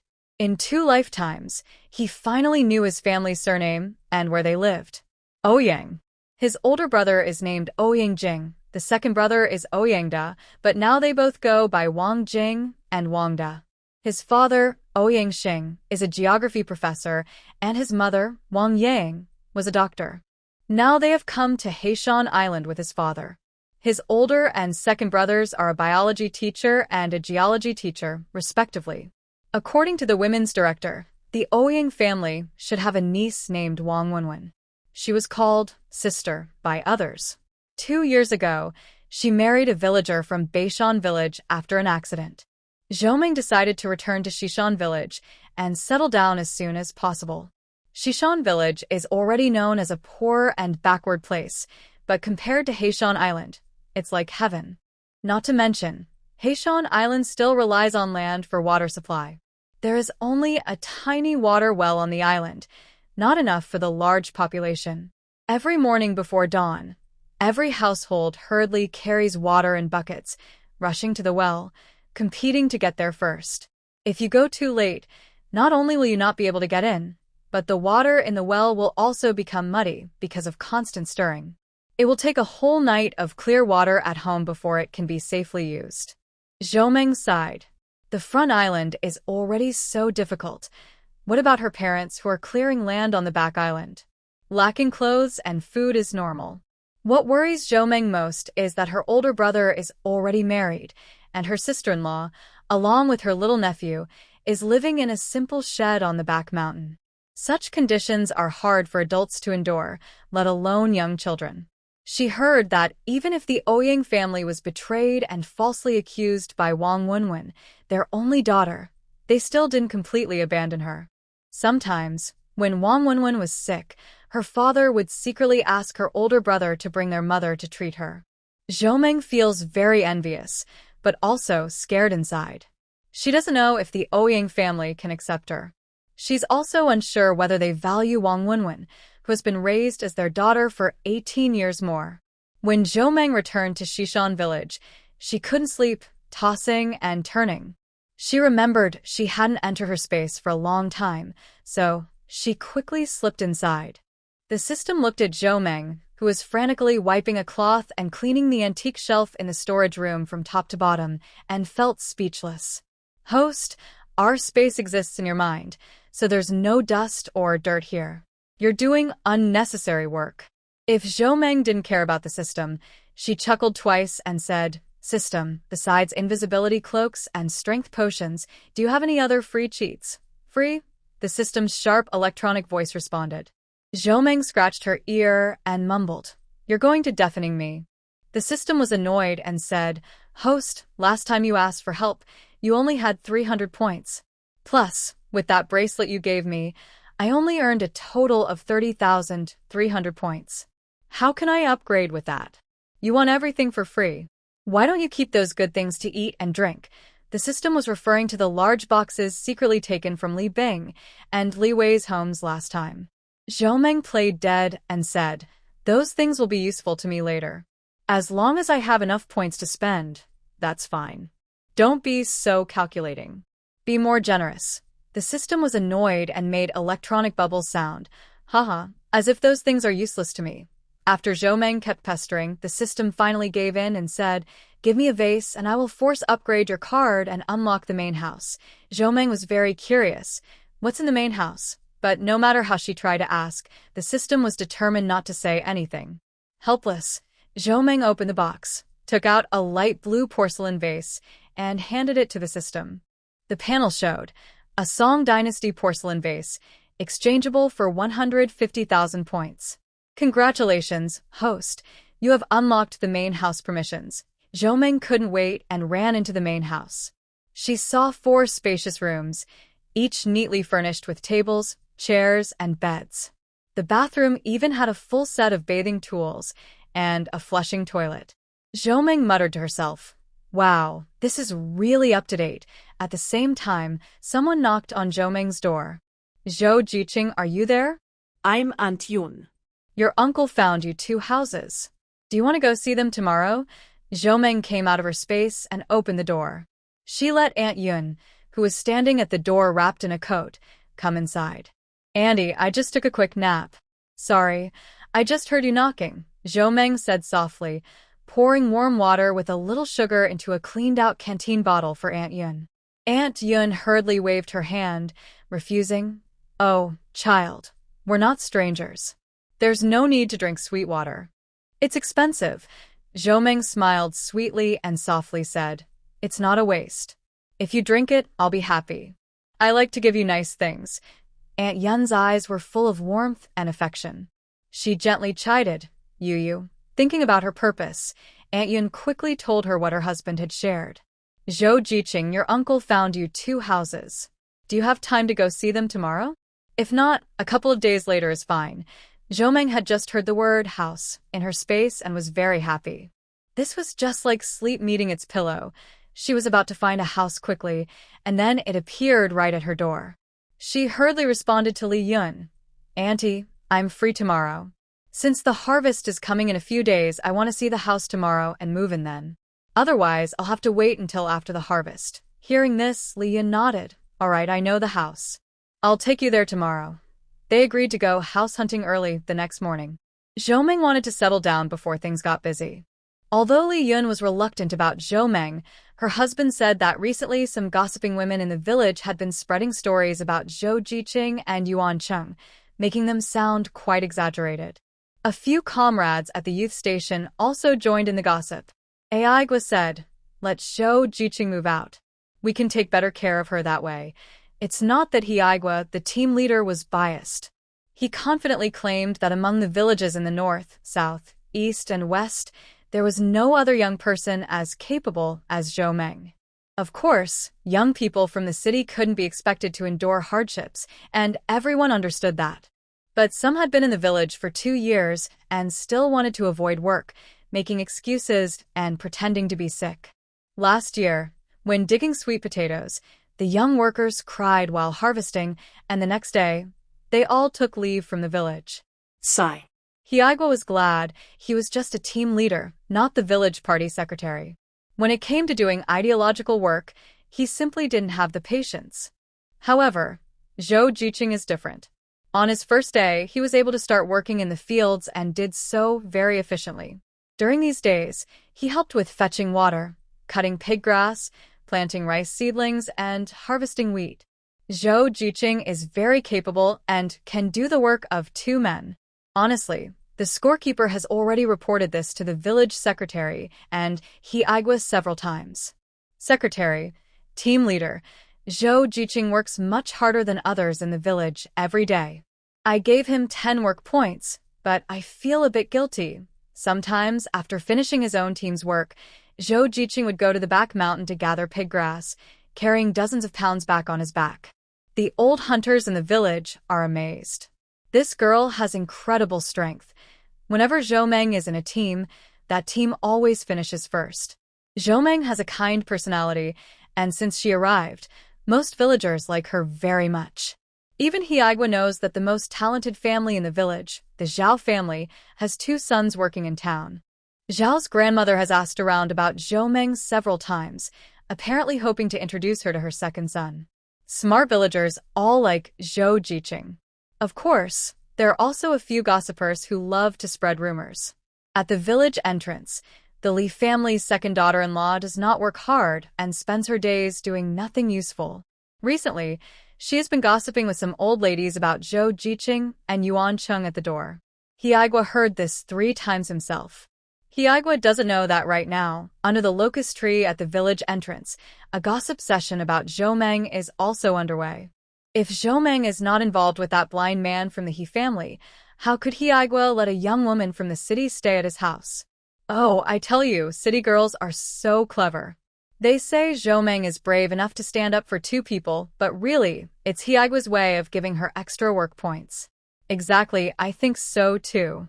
My husband also says that the relatives of the village head are quite important. The packages sent from the town are mostly for him. Oh, you haven't seen the fine flour, milk candies, cloth, and clothes we don't have here. The girls in our village aren't so sneaky. Our local girls are better. Hey, Zhao Qing, isn't your sister-in-law back from the city? Does your nephew have a girlfriend? I have a niece who's good at working. Maybe they should meet? Zhao Qing rolled her eyes. My sister-in-law isn't interested in village girls. Forget it. Don't get your hopes up. The woman who was eager to find a match got annoyed. Hey, why are you talking like that? What do you mean hopes? What's wrong? We're all poor farmers. Who looks down on whom? Zhao Qing didn't want to offend anyone just to please her big sister-in-law who didn't know how to behave. She kindly said, "That's not what I said. Since my sister-in-law and her family came back, a few people have tried to introduce their sons to her. They all refused. Behind their backs, they said their son is a high school student and will need to eat government grain, so they don't want village folks as in-laws." Several wives and women heard this, and all looked down on her with contempt. At the same time, they formed a bad impression of sister-in-law Zhao Qing and went home to tell stories about her to their own families and relatives. In West Mountain Village, families with daughters were very dismissive of the Li family, especially the eldest son, who had just returned from the city. This is why, later, when the Li family split, everyone chose to support the third son. Qiu Xiao didn't know any of this history. Right now, she was arguing with Li Fuchuan in the east room of the Li house. Why should I cook and do chores?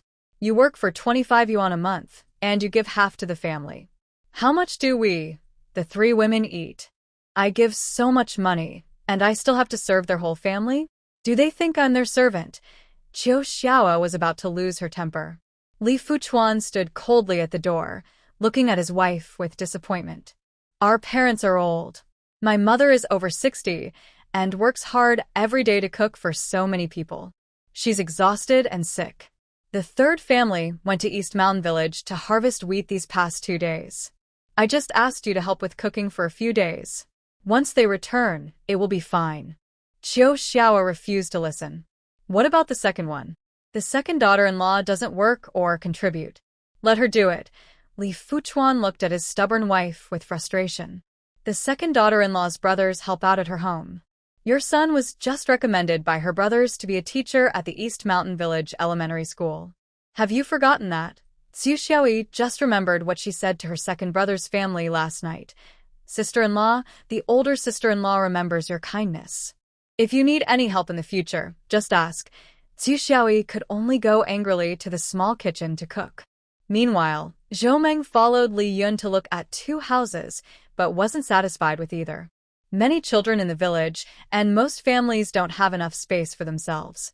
Few rent out rooms, and even families with fewer children who want to rent out rooms to earn extra money face poor conditions. Li Yun's aunt took Zhou Meng to see the first house at the west end of the village. It was occupied by a middle-aged woman, an elderly woman, and 5 or 6 children aged around 7 to 10. The house was noisy, and it was just a simple single-room house. The house was very basic, with a half-collapsed brick bed and broken, drafty window paper, making Zhou Meng feel mixed emotions. Li Yun also looked unhappy. She glared at the woman sharply. The woman awkwardly explained, "We agreed to fix the brick bed, but the children were too noisy, and I didn't get around to it." "Oh, Zhou Jiqing, you can sleep at the head of the bed. Once you pay, I'll find someone to fix it quickly." Zhou Meng almost wanted to laugh. So, they wanted her to pay for the house's repairs. She looked uncertainly at Li Yun.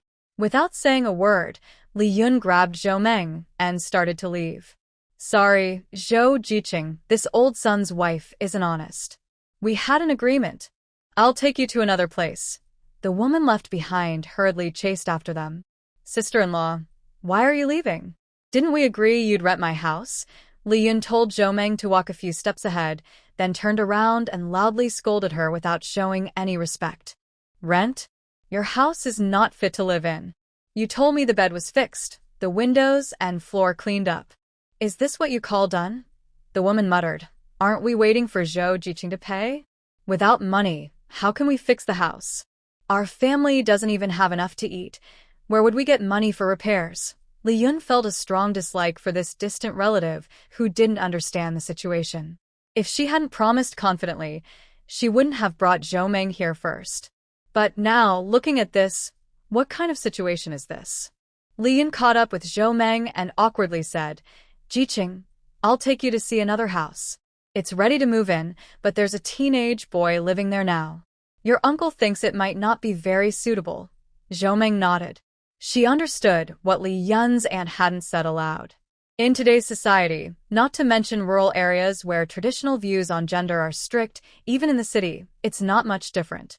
Many girls from good families, because of accidents or unforeseen events, worry about their reputation and end up marrying and having children without fully understanding the situation.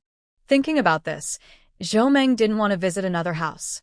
From Aunt Li's words, it seemed like a small house in the same yard was being rented out to help with household expenses.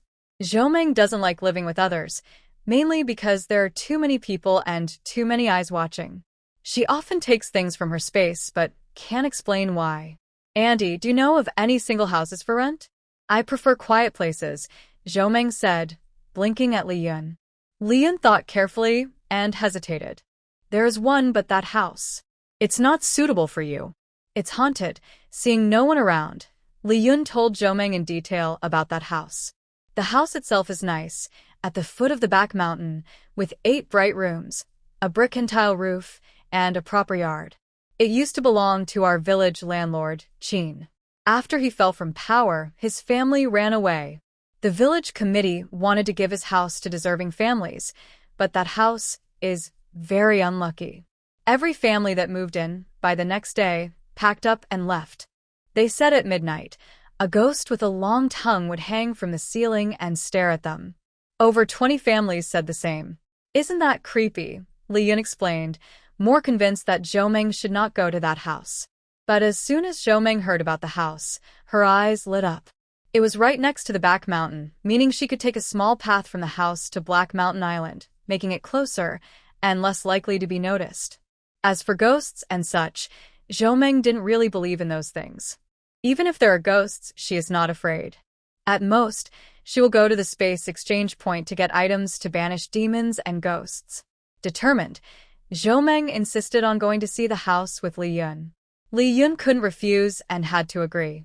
While walking on the road, before reaching the house, Zhou Meng was already very satisfied just from seeing its outline. The courtyard wall was tall and made of bricks and stones, with no gate. Aunt Li said that during hard times, someone chopped it with an axe and used it as firewood. The people who moved in didn't stay past the second day, so there was no gate. When Zhou Meng entered the yard, she had already decided that this was the place. The spacious yard had 8 rooms, all made of brick and tile, with 2 small houses on the east and west sides. The land inside was flat, but wild grass was spreading everywhere. Li Yun kept persuading Zhou Meng to leave, feeling that once inside the house, it was very cold. Finally, Zhou Meng agreed to go home with her. But at dinner that night, Zhou Meng announced she wanted to rent the haunted house. Li Yun choked on her corn porridge and coughed violently. Hiuan was also startled. No matter how they tried to persuade her, Zhou Meng was firm and insisted on renting that house. Helpless, Hiuan could only agree to ask the village committee for the village head's opinion the next day. He secretly hoped that Chairman Zhao would refuse. But unexpectedly, Zhao Rui, upon hearing Zhou Meng was willing to pay 30 yuan for a year's rent, agreed without hesitation. Under Hiuan's stunned gaze, Zhou Meng and Secretary Zhao signed a 10-year lease agreement and paid in advance of 100 yuan for the rent on the spot.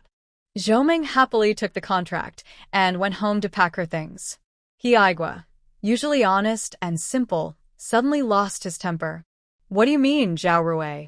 Is that house suitable for a girl like Zhou Jiqing to live in? What if something happens? Can you take responsibility for that?" Zhao's secretary, being scolded and pointed at the nose, felt helpless and speechless. "Old He, calm down, don't curse. Be more polite." Seeing Hiuan's anger rising again, Zhao Rui quickly tried to explain. "Old He, you know the situation in our village. The poorest place within 100 miles is our Shishan village. East Mountain Village has a flour mill and a tofu workshop. Nanshan Village is near the sea, with a united cooperative and its own industries. Beishan Village doesn't need explanation. They have a tofu factory that supplies the city government through connections. But our Shishan village is so poor that it's almost ringing with poverty. The villagers don't have any extra money, and they have to tighten their belts even to eat. Hiuan listened silently for a moment, then raised his head to oppose. What does this have to do with Zhou Jiqing? You're just greedy for money and don't care about the safety of the young girl. Zhao Rui chuckled. We served in the army together and retired together.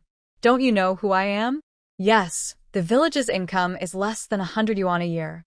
If we need to do something, we need money. I admit I'm greedy for money. But as for Zhou Jiqing's safety, you're overthinking it. Don't think I plan to send people often to protect Zhou Jiqing's safety, or that I won't go myself. You underestimate Zhou Jiqing's true strength. Hiuan was full of doubt. When he heard Zhao Rui say that Zhou Meng could lift a wild boar weighing over 200 pounds with one hand, he couldn't believe it. You're talking nonsense. With one hand, Hiuan's face turned red, thinking Zhao Rui was just making things up. Secretary Zhao didn't want to argue with this honest man, so he called over an old hunter from the village. His surname was Li, and his family had lived in the mountains hunting for generations. They had only recently moved down the mountain to live with the village, after losing some land in Shandong. When Hunter Li heard Secretary Zhao ask him to describe Zhou Meng's strength, he spoke enthusiastically. Captain, Zhou Jiqing is really strong. The wild boar we divided last time in our village, Zhou Jiqing helped me carry it down the mountain. She used just one hand to lift the pig onto my back. With her strength, she's a natural hunter from way back. Hunter Li kept praising enthusiastically, but Hiuan had already understood. He wanted to say a few words, but he remembered that Zhou Jiqing already knew about this and had signed a lease agreement with the village. He felt he had no right to speak. He could only puff on his pipe and think about how to have his wife often go for walks in the back mountain to keep an eye on Zhou Jiqing. Meanwhile, Zhou Meng was happily arriving at her future home. The vines and wild grass in the yard were overgrown, but Zhou Meng decided to ignore them for now. Her main priority was to build a sturdy gate. She returned to the He family and looked for Li Yun. She asked if anyone in the village knew carpentry work because she wanted to start fixing the house soon. Li Yun was worried when he heard Zhou Meng had rented the house. He was about to say something but was interrupted by a voice outside. Auntie, are you home? Li Yun patted Zhou Meng's hand to signal her to wait and turned to go outside. Who is it? A young woman carrying a shoulder bag entered, followed by a neat-looking middle-aged woman with sharp features. Li Yun noticed that as soon as the woman entered, she looked around the house and kept glancing disdainfully toward the pigpen area. Her actions of covering her nose and fanning herself made Li Yun feel uncomfortable. The young woman was Song Xian, a city girl who had been in the village for 2 years. She was from the western region. Li Yun knew she was here because she was about to marry into the Wang Dage family in the village. Song Xian smiled warmly and introduced the woman behind her to Li Yun. Auntie, this lady says she is Zhou Meng's mother and came to see Zhou Meng. I brought her here. Is Zhou Meng at home? Li Yun looked at the visitor in surprise and then carefully examined the middle-aged woman. She doesn't look anything like her. It seems Zhou Meng takes more after her father's side. It's understandable why Li Yun thinks this way. Li Gai looks quite ordinary and blends into the crowd, so no one would guess that the graceful, slender Zhou Jiqing is her child. On her way here, Song Xian was also guessing what was happening. Li Gai doesn't know what they are thinking. She is worried about her own daughter and just wants to find Zhou Meng quickly. Without hesitation, she speaks harshly to offend others. Where is Zhou Meng? Bring her out now, and let her come with me. That shameless girl ran off secretly to this remote village, and now dares to falsely accuse a good girl of being locked up. That's too much. She starts insulting and cursing loudly. Song Xian and Li Yun are shocked. This woman, who curses more harshly than any village woman, is really Zhou Jiqing's mother, the hard-working, kind-hearted, and studious girl?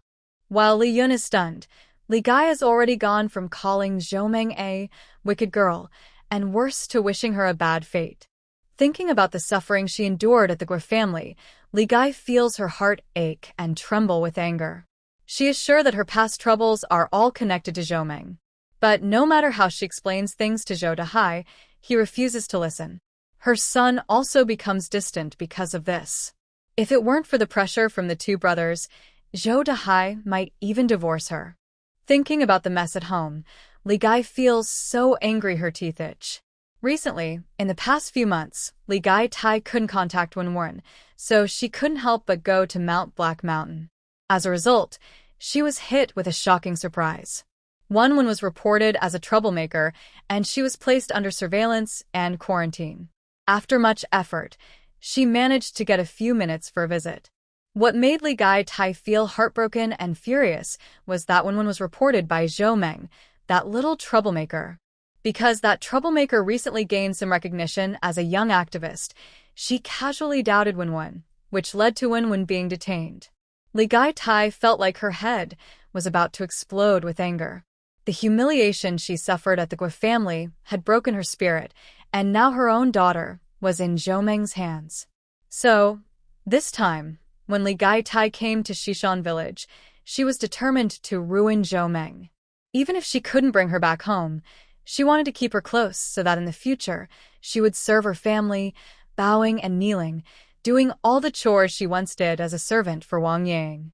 If that still wasn't enough, Zhou Meng would also serve her family, her children, and even her future grandchildren. Her last hope was to make Zhou Meng serve her as a servant, dying in the Zhou family. Once she revealed her true self, Li Gai Tai finally showed her true nature, which she had been hiding all her life. In the room, Zhou Meng looked at her so-called mother with a calm expression, her beautiful almond-shaped eyes full of mockery. She wanted to confront Li Gai Tai and have a serious fight, but in this era, filial piety is considered the most important, especially in rural areas. She squinted her eyes and thought for a moment, then made a decision. She secretly took a bottle of pepper oil from her space and applied it to her fingers. After rubbing her eyes slightly, her beautiful eyes turned red and filled with tears. Zhou Meng sniffled and walked out the door, biting her lower lip, trembling as she pointed at Li Gai Tai, shouting desperately, "You are not my mother. I don't have a mother like you. You want to sell me to that fool as a daughter-in-law, to change your son's job. You also hide me secretly, block me from going to the countryside, and hinder my revolutionary path.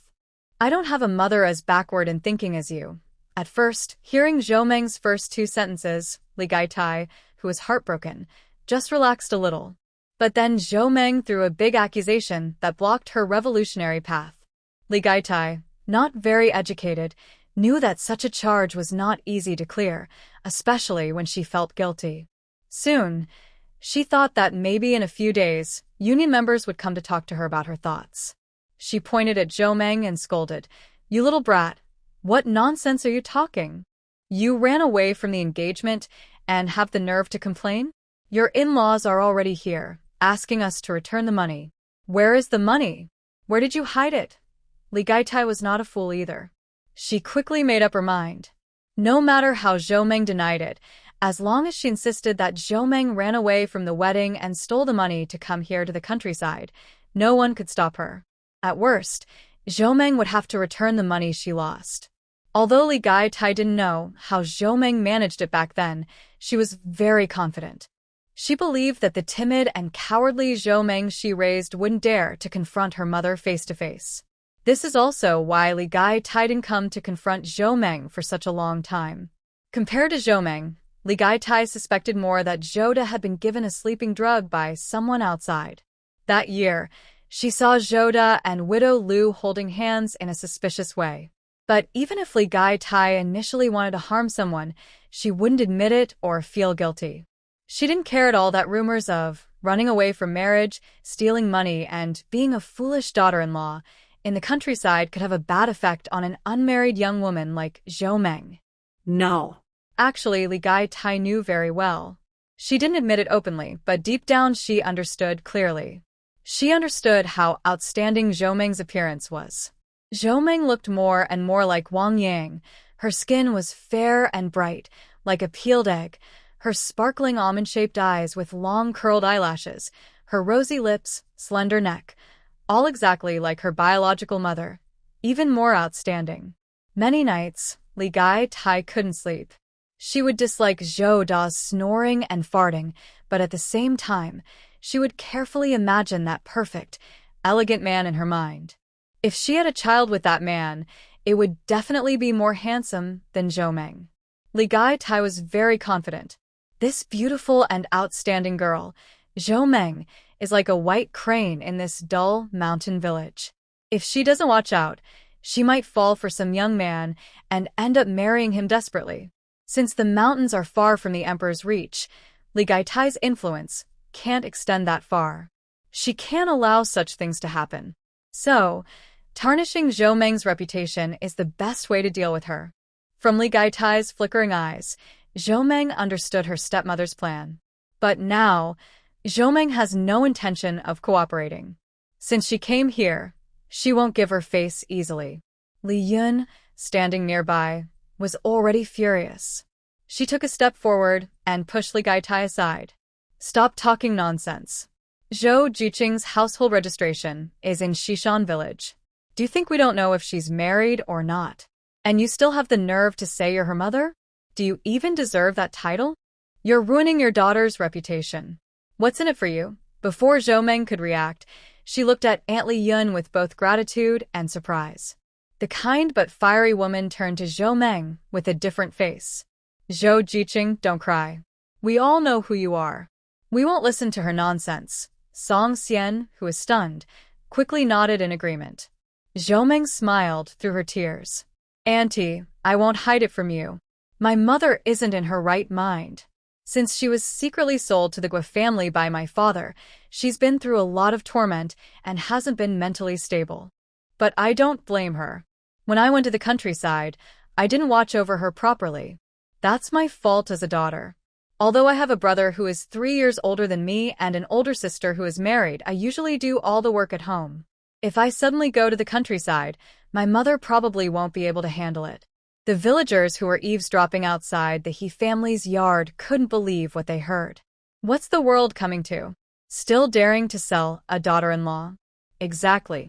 From what Zhou Jiqing said, her father is too irresponsible. No wonder her mother is acting so crazy. Only someone not normal would treat their daughter's reputation so badly. Zhou Jiqing is so pitiful. She's so pretty and hardworking, but her family is such a mess. That's right. Li Gaitai was furious. These ignorant villagers knew nothing at all. She wanted to speak, but Zhou Meng stepped forward and helped her. For some reason, Li Gaitai suddenly felt completely weak, unable to speak or move. Zhou Meng gently helped Li Gaitai, carefully wiping her face with a handkerchief. Suddenly, a strong spicy smell made Li Gaitai burst into tears. With Zhou Meng's soft voice, it looked like a scene of a caring mother and her child. Mom, don't be afraid. I will write to you often. You've received my previous letters, right? I am doing very well here. The villagers are nice. If Dad hits you again, just ask my brother or older sister. My sister's husband is a leader, and with his help, Dad won't sell you anymore. Don't worry about what others say. They only call you dirty to trick you. This isn't your fault at all. Mom, please don't keep thinking about dying. I threw away all the pesticides, so you must not drink any. The village women wipe their tears and say, she's really a person with a hard life. Li Gaitai wants to shout and cry out loud, but can't make a sound. She can only look hopelessly at Zhou Meng and the villagers, then help herself into the room, close the door, and collapse on the ground.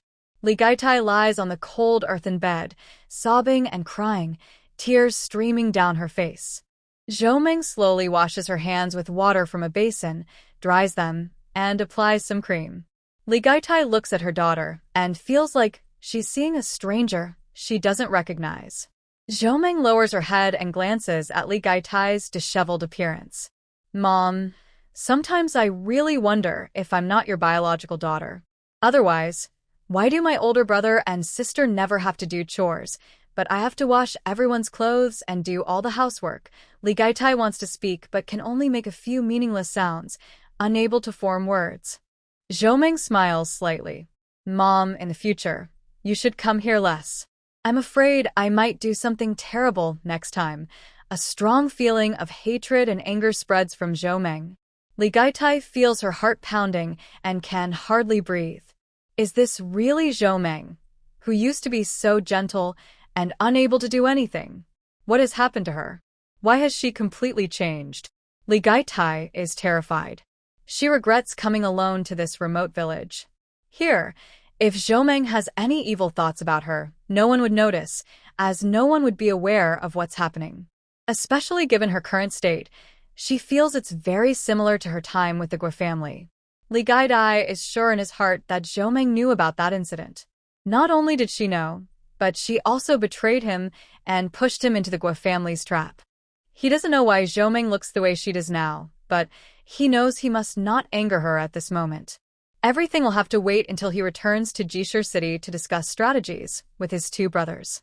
Li Gaidai believes his brothers have many ways to deal with Zhou Meng. Zhou Meng, sitting at the head, quickly realizes what Li Gaidai plans. She smiles softly, but says nothing. She just hides her hand in her pocket, takes out a potion she exchanged from her space, and, ignoring Li Gaidai's struggle, forces it into her mouth. Li Gaidai screams and sobs wildly, bending over as if to vomit, but the effect is minimal. She only feels the cold, hot potion slide down her throat into her stomach, burning fiercely, followed by intense tearing pain that makes her scream loudly. Her voice changes pitch and carries into the main house. Li Yun is startled but continues making vegetable dumplings. Hey, Aigua, don't you think Zhou Jiqing is too pitiful? Her mother's condition looks terrible. It's obvious she's been causing trouble for Zhou Jiqing all along. I wonder if her mother is staying here? I heard someone say that when a person with a mental illness becomes violent, it can be very frightening, and they might even hurt others. Hiaigua's heart skipped a beat. Nonsense. Zhou Jiqing already bought her mother a train ticket to go back home. That ox cart was paid for by her to be sent to the train station. Hurry up and cook some food so she can eat before leaving. Meanwhile, after some friendly exchange, Zhou Meng and Li Gai finally reached an agreement. From now on, Li Gai must not approach Zhou Meng on her own, or else she might become very mean and ruthless. Frightened, Li Gai quickly nodded in agreement. She no longer cared about her previous thoughts. Living was more important than being a beast of burden. Zhou Meng was too strange now. She was much stronger and treated her like a sworn enemy. After drinking those potions, Zhou Meng wasn't finished. She even threatened her with a knife. With a cold face, Zhou Meng looked at Li Gai's neck and thighs. If you can't do it, next time I might have to leave something behind. So, without needing Hiaigua and the others to say anything, Li Gai didn't want to eat and just wanted to leave quickly. This Shishan village was too strange. Who knew if the people here and Zhou Meng were working together? Otherwise, why did the woman called Aunt Yun suddenly seem to lift all the restrictions that made her unable to move or speak? Li Gai's face turned pale, as if chased by a ghost. She hurriedly ran away, ignoring Hiaigua calling for her to take the ox cart to send her. The villagers watched as Li Gai staggered along, taking uneven steps. They all felt a mix of emotions. He's really crazy. He won't even ride the ox cart. He must have run all night to get to the train station. Later, Zhou Meng was surprised to find that not only did the familiar villagers treat her better, but even the jealous young women from the youth training camp, who once envied her living with Captain He, now showed her kindness. Everyone felt sorry for her. Zhou Meng's family was struggling. She carried a heavy burden, yet she never complained or seemed tired. She worked hard and stayed motivated every day. She realized she had no reason to avoid working herself. Later, after learning the truth, Zhou Meng didn't understand all the details, but she was happy to see things improving. Her house had been repaired, and after the recent harvest, she planned to move soon. Things were going well, but one thing still made her worried. A while ago, Hiuan Qing's comrade from Qing City came to Shishan village. He said a famous traditional Chinese doctor had come to the city hospital and had taken Hiuan Qing for treatment. When he returned, he also brought a young, beautiful, and lively girl. He explained to Captain He that she was his comrade's sister, working at the military hospital, sent by the organization to help care for Hiuan Qing. Zhou Meng knew her current relationship with Chung, and she had no right to say anything. However, seeing the man who was so caring to her in her past life, in this life, he not only avoided her like a snake or a scorpion, but also spoke gently to other girls. Zhou Meng felt a deep, uncomfortable sadness she couldn't quite explain. Li Yun was overjoyed when Yuan Cheng's eyes showed hope for recovery.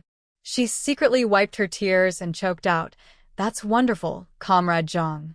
I will pack our room right away. In the meantime, please take good care of our little Chung," Zhang Xiaoxiao cheerfully agreed. Yuan Cheng sat quietly in a chair, not speaking, trying to find the image in his heart based on his feelings. Since leaving for 2 months, although he didn't say it aloud, he couldn't help but feel that Zhou Meng's image was always in his mind. They didn't know each other for long, and when at home, he had always been cold and distant toward Zhou Meng. But Yuan Cheng really wanted to return to Xishan village as soon as possible to see Zhou Meng. No matter how Dr. Wei tried to persuade him, Yuan Cheng was determined to go back to Xishan village during the second phase of acupuncture treatment. His comrades and leaders knew his personality and decided to arrange for a young nurse to accompany him. Whether it was intentional or just a coincidence, Zhang Xiaoxiao happened to have grown up in the same large courtyard as Yuan Cheng and was very close to him. So, when she received the assignment, Zhang Xiaoxiao happily agreed to the organization's plan. Zhou Meng's excitement about moving seemed to suddenly fade away. She had already moved out of Captain He's house yesterday. Recently, Aunt Li and a few other women from the village had helped her a lot, so she specially invited Li Yun and Hiaigua to a warm hot pot dinner. However, before she could speak, she saw Yuan Cheng bring a young girl back. The atmosphere inside the house became a bit awkward. Zhang Xiaoxiao looked up in confusion, glancing around, not understanding why Brother Chung was staring blankly at the door. She followed his gaze. Such a beautiful girl. Since childhood, Zhang Xiaoxiao had been pampered and knew she was pretty. After starting school, because of her family background, her classmates often flattered her. She was used to being the center of attention. But now, looking at the young woman opposite her, Zhang Xiaoxiao suddenly lost confidence in her own proud appearance. The reason was simple. It had nothing to do with her family or inner qualities. The most convincing impact was her appearance. Seeing Zhou Meng, dressed plainly and without makeup, Zhang Xiaoxiao's mind and eyes only had one thought. She is so beautiful. She had a classic oval face, smooth and fair skin. Black hair styled into 2 braids falling on her shoulders. Beneath her delicate eyebrows, her beautiful almond-shaped eyes were bright and dark, like a lake of autumn water. Her lips were lightly red and slightly pursed. Zhang Xiaoxiao felt as if her heart was hit hard. She didn't hear what Zhou Meng said, nor did she catch what Aunt Li Yun agreed to. In her hazy mind, only a few words stood out. Eat. Come to my house. Zhang Xiaoxiao's eyes lit up. Okay, I will definitely go back. Zhou Meng, who was chatting with Aunt Li Yun, looked at Zhang Xiaoxiao with confusion and puzzlement. Li Yun also felt a bit embarrassed and wondered in her heart. This young comrade Zhang was too friendly. When Zhou Jiqing invited her to Wenhua to help, she immediately jumped in, saying she wanted to eat. In these times, every household was not well off, and generally, people didn't invite others unless they were asked. No one would go out of their way. Li Yun thought Zhang Xiaoxiao was just new here, curious about the city, but she would never have guessed that it was just because Zhang Xiaoxiao's love of beauty habit had flared up again. Yuan Cheng, who heard Zhou Meng mention Wenhua, was surprised and hesitated for a moment. When he heard what Zhang Xiaoxiao said, he couldn't help but laugh. Others might not understand, but as someone who had known Zhang Xiaoxiao's brother since childhood and watched her grow up, Yuan Cheng knew her old habit very well. Most girls in other families liked flowers or pretty clothes, but Xiaoxiao's favorite thing since she was young was beautiful people. All kinds of beautiful people.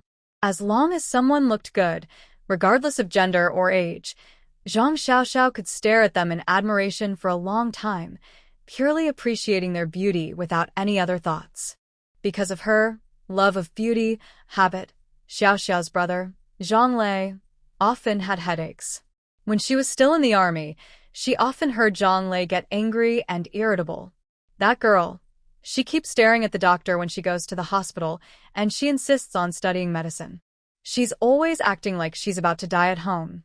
It was this curiosity about medicine that made Xiao Xiao decide to study it herself, and she even followed her all the way to Qing City.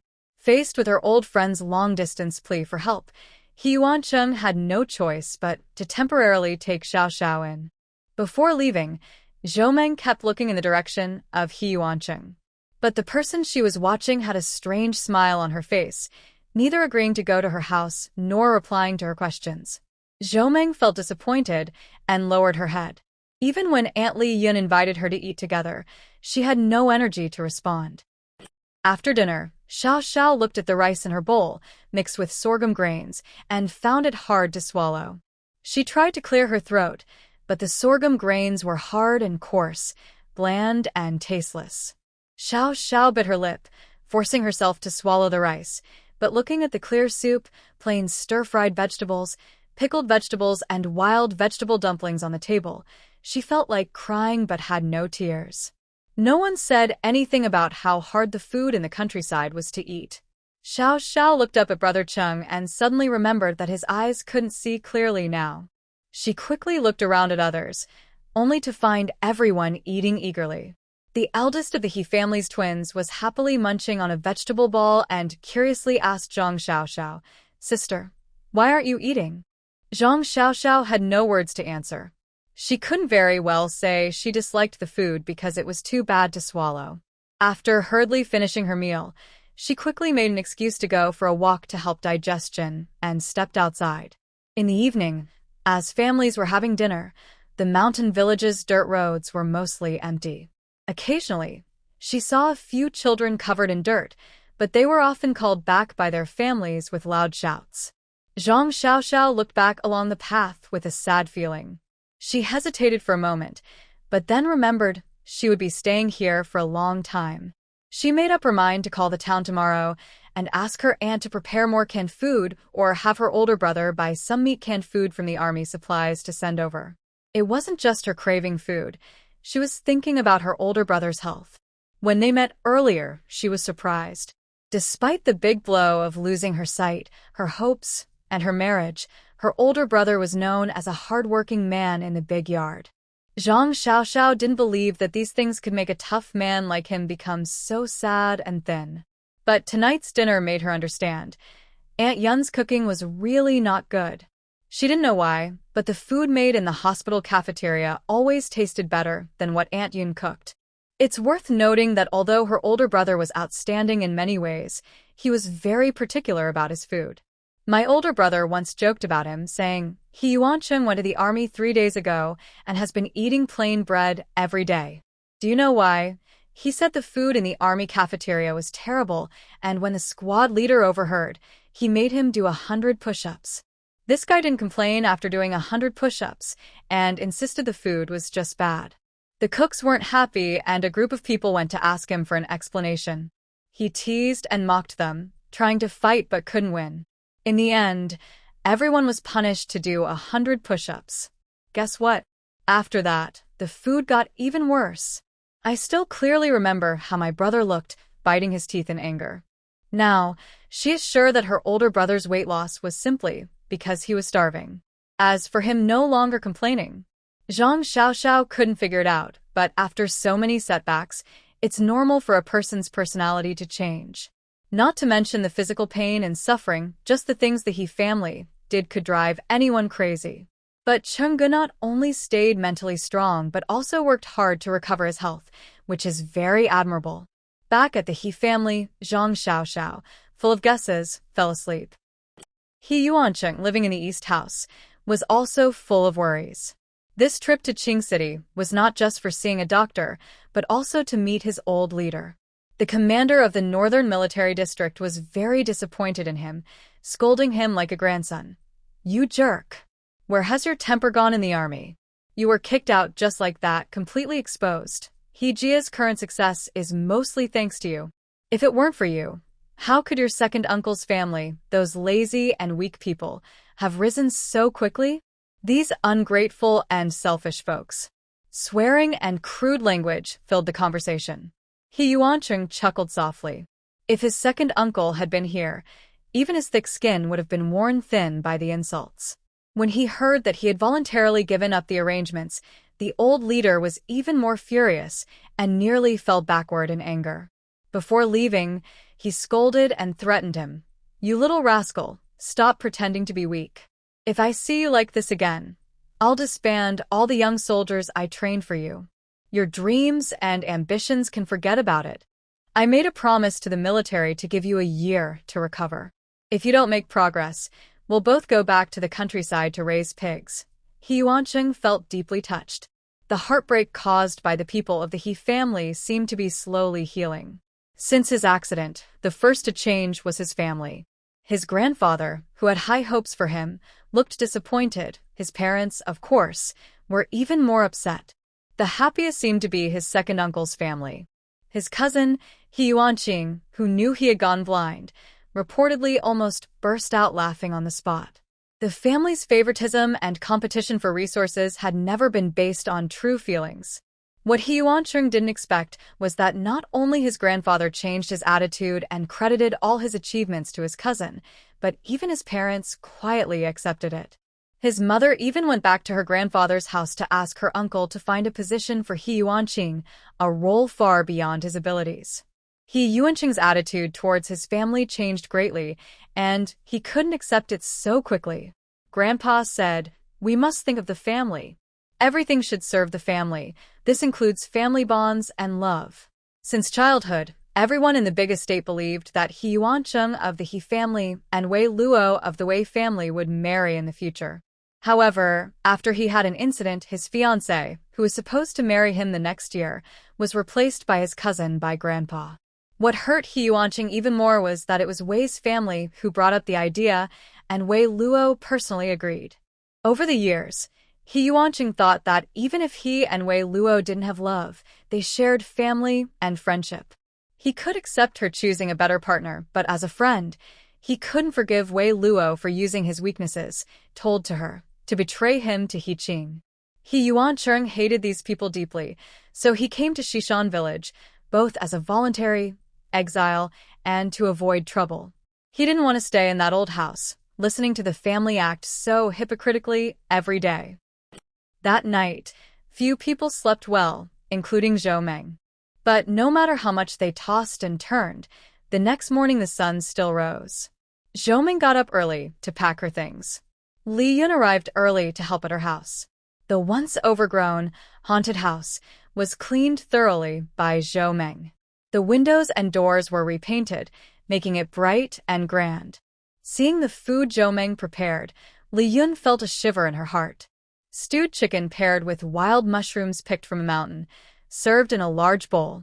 Sliced, translucent pork laid on dried vegetables, drizzled with garlic sauce and fragrant. Cold tofu salad, fried peanuts, potatoes stewed with eggplant, braised pork, and mountain-foraged wild vegetables wrapped in white bread buns, all oily and tempting. Everyone invited to Zhou Meng's house was eagerly salivating. Zhou Jiqing was too polite, who would normally serve so much food just for a gathering. Usually, during festivals or New Year, people might kill a chicken and make dumplings, but they'd eat them carefully, counting each piece. But today, judging by the size of the big buns, everyone could eat freely. Zhou Meng's new house hosted a warm pot feast with many guests. Besides Captain He, Secretary Zhao, and others, she also invited the uncles and aunts from the village who helped with carpentry. Oh, and Song Yaya and Lu Qingxi, who had been assigned to the reservoir to keep score, were also invited. The two girls had just returned to Shishan village the day before, and when they heard Zhou Meng had rented and tidied up a house, they felt very envious. Song Yaya stayed up all night, sewing a fabric curtain. The indigo-colored cloth was embroidered with a few peony flowers and branches, lively and festive. Zhou Meng was very happy. After learning about it, she found out that Song Yaya's grandmother was a prominent lady from Suzhou before liberation, skilled in Suzhou embroidery. She passed down her craft entirely to her beloved granddaughter. Lu Qingxi couldn't do embroidery and was a bit shy about money, but she still bought a few pieces of peach pastry from the youth center at a high price to bring as gifts. Zhou valued the gifts from Song Yaya and Lu Qingxi. She neither refused nor looked down on them, which made both of them feel more at ease. The two helped Zhou with the chores, doing what they could.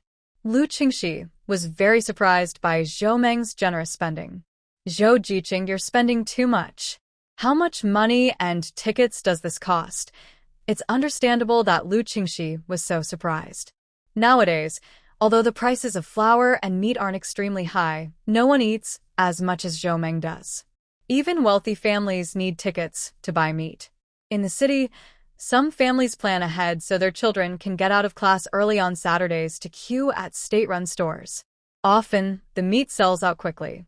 Lu Qingxi himself was used to rushing for meat, often going 10 times and only managing to buy it 3 times. So, Zhou generous invitation not only shocked the villagers, but also surprised Song Yaya and Lu Qingxi, who were city-born educated youths.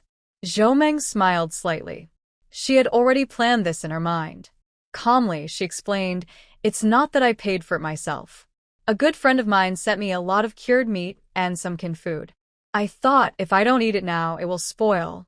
So I decided to invite everyone to enjoy it together today."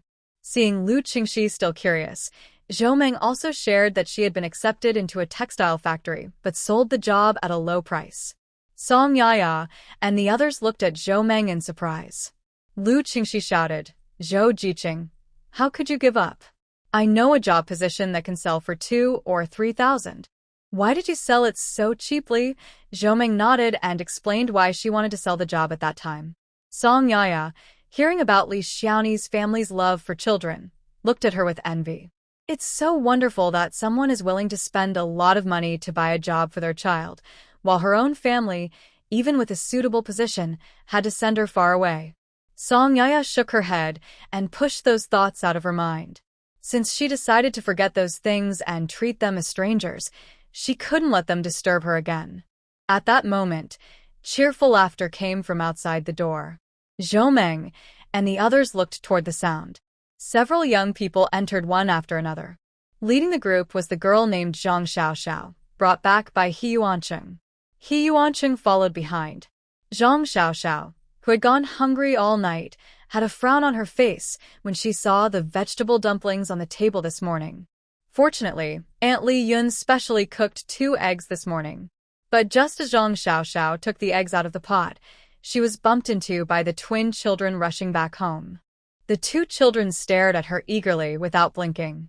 Under these circumstances, Zhang Xiaoxiao couldn't ignore them. She painfully handed the eggs to the children, rubbed her stomach, and sat at the door, sighing. Xing happily licked the egg yolk on his hand and called out to Zhang Xiaoxiao, "Sister, let's go quickly. My mom asked me to bring you to visit Sister Zhou for dinner. I saw that Sister Zhou made only meat dishes. They look so delicious." Meat. Zhang Xiaoxiao's eyes lit up. She had never thought she would become so sensitive to that word. So, without thinking about who Sister Zhou really was, Zhang Xiaoxiao hurriedly helped Brother Chung and Xing to come over. She shyly handed over the gift in her hand. When she saw that Sister Zhou was the beautiful woman she saw last night, her eyes sparkled with excitement. When Zhang Xiaoxiao saw the various dishes already prepared on the stove, her mouth couldn't help but water. Wow. I really want to eat. How can someone look so good and the food smells so wonderful? Zhang Xiaoxiao, feeling familiar, hugged Zhou arm as she chopped vegetables. Sister Zhou, can you be my real sister? Can I come visit you often in the future? Zhou looked at the spoiled and innocent face of Zhang Xiaoxiao with a mix of amusement and helplessness. She hadn't slept all night last night, tossing and turning, wondering if Zhang Xiaoxiao was her rival, but she didn't expect that she actually wanted to be her sister. She really wanted to pull back her arm, but seeing that sweet and naive face in front of her, she couldn't bring herself to do it. Behind her, Chung, who had been standing silently aside, also felt a headache and helplessness when he heard Zhang Xiaoxiao's words. He spoke in a deep voice. "Xiaoxiao, you can't do that. That's not appropriate." Zhang Xiaoxiao, who was chosen, did not back down. Instead, She gently hugged Zhou Meng's waist and said, "I like Sister Zhou. She looks pretty, cooks delicious food, and I want to call her sister." Finally, Zhou Meng managed to coax Zhang Xiaoxiao to loosen her arms. This was because she had just stuffed a piece of chicken into her mouth. Zhang Xiaoxiao chewed the chicken eagerly, her face full of happiness and satisfaction. In her heart, she was even more determined to stay close to Zhou Meng during her time in Xishan village. In today's times, firecrackers are not only a luxury but also only available with tickets during certain times.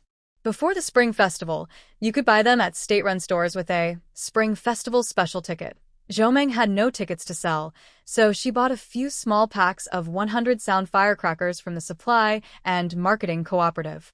She gave them to Hixing, Hiuan, and a few other children, telling them to be careful when lighting them outside the door.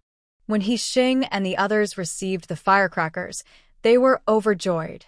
They ignored the adults' words that the meat will be ready soon and ran outside. For a while, the sounds of children and adults laughing and playing filled the air. Hiuan stood behind Zhou Meng, a gentle smile he didn't even realize was there on his face. In his blurry gaze, he could see a beautiful and charming young woman. Although he didn't understand why his heart felt so sour, Hiuan couldn't deny his deepest desire. He wanted to get closer to her, to be near her, just a little closer. Li Yun was busy and sweating profusely as she moved back and forth between the main room and the courtyard, tending to the stove and table.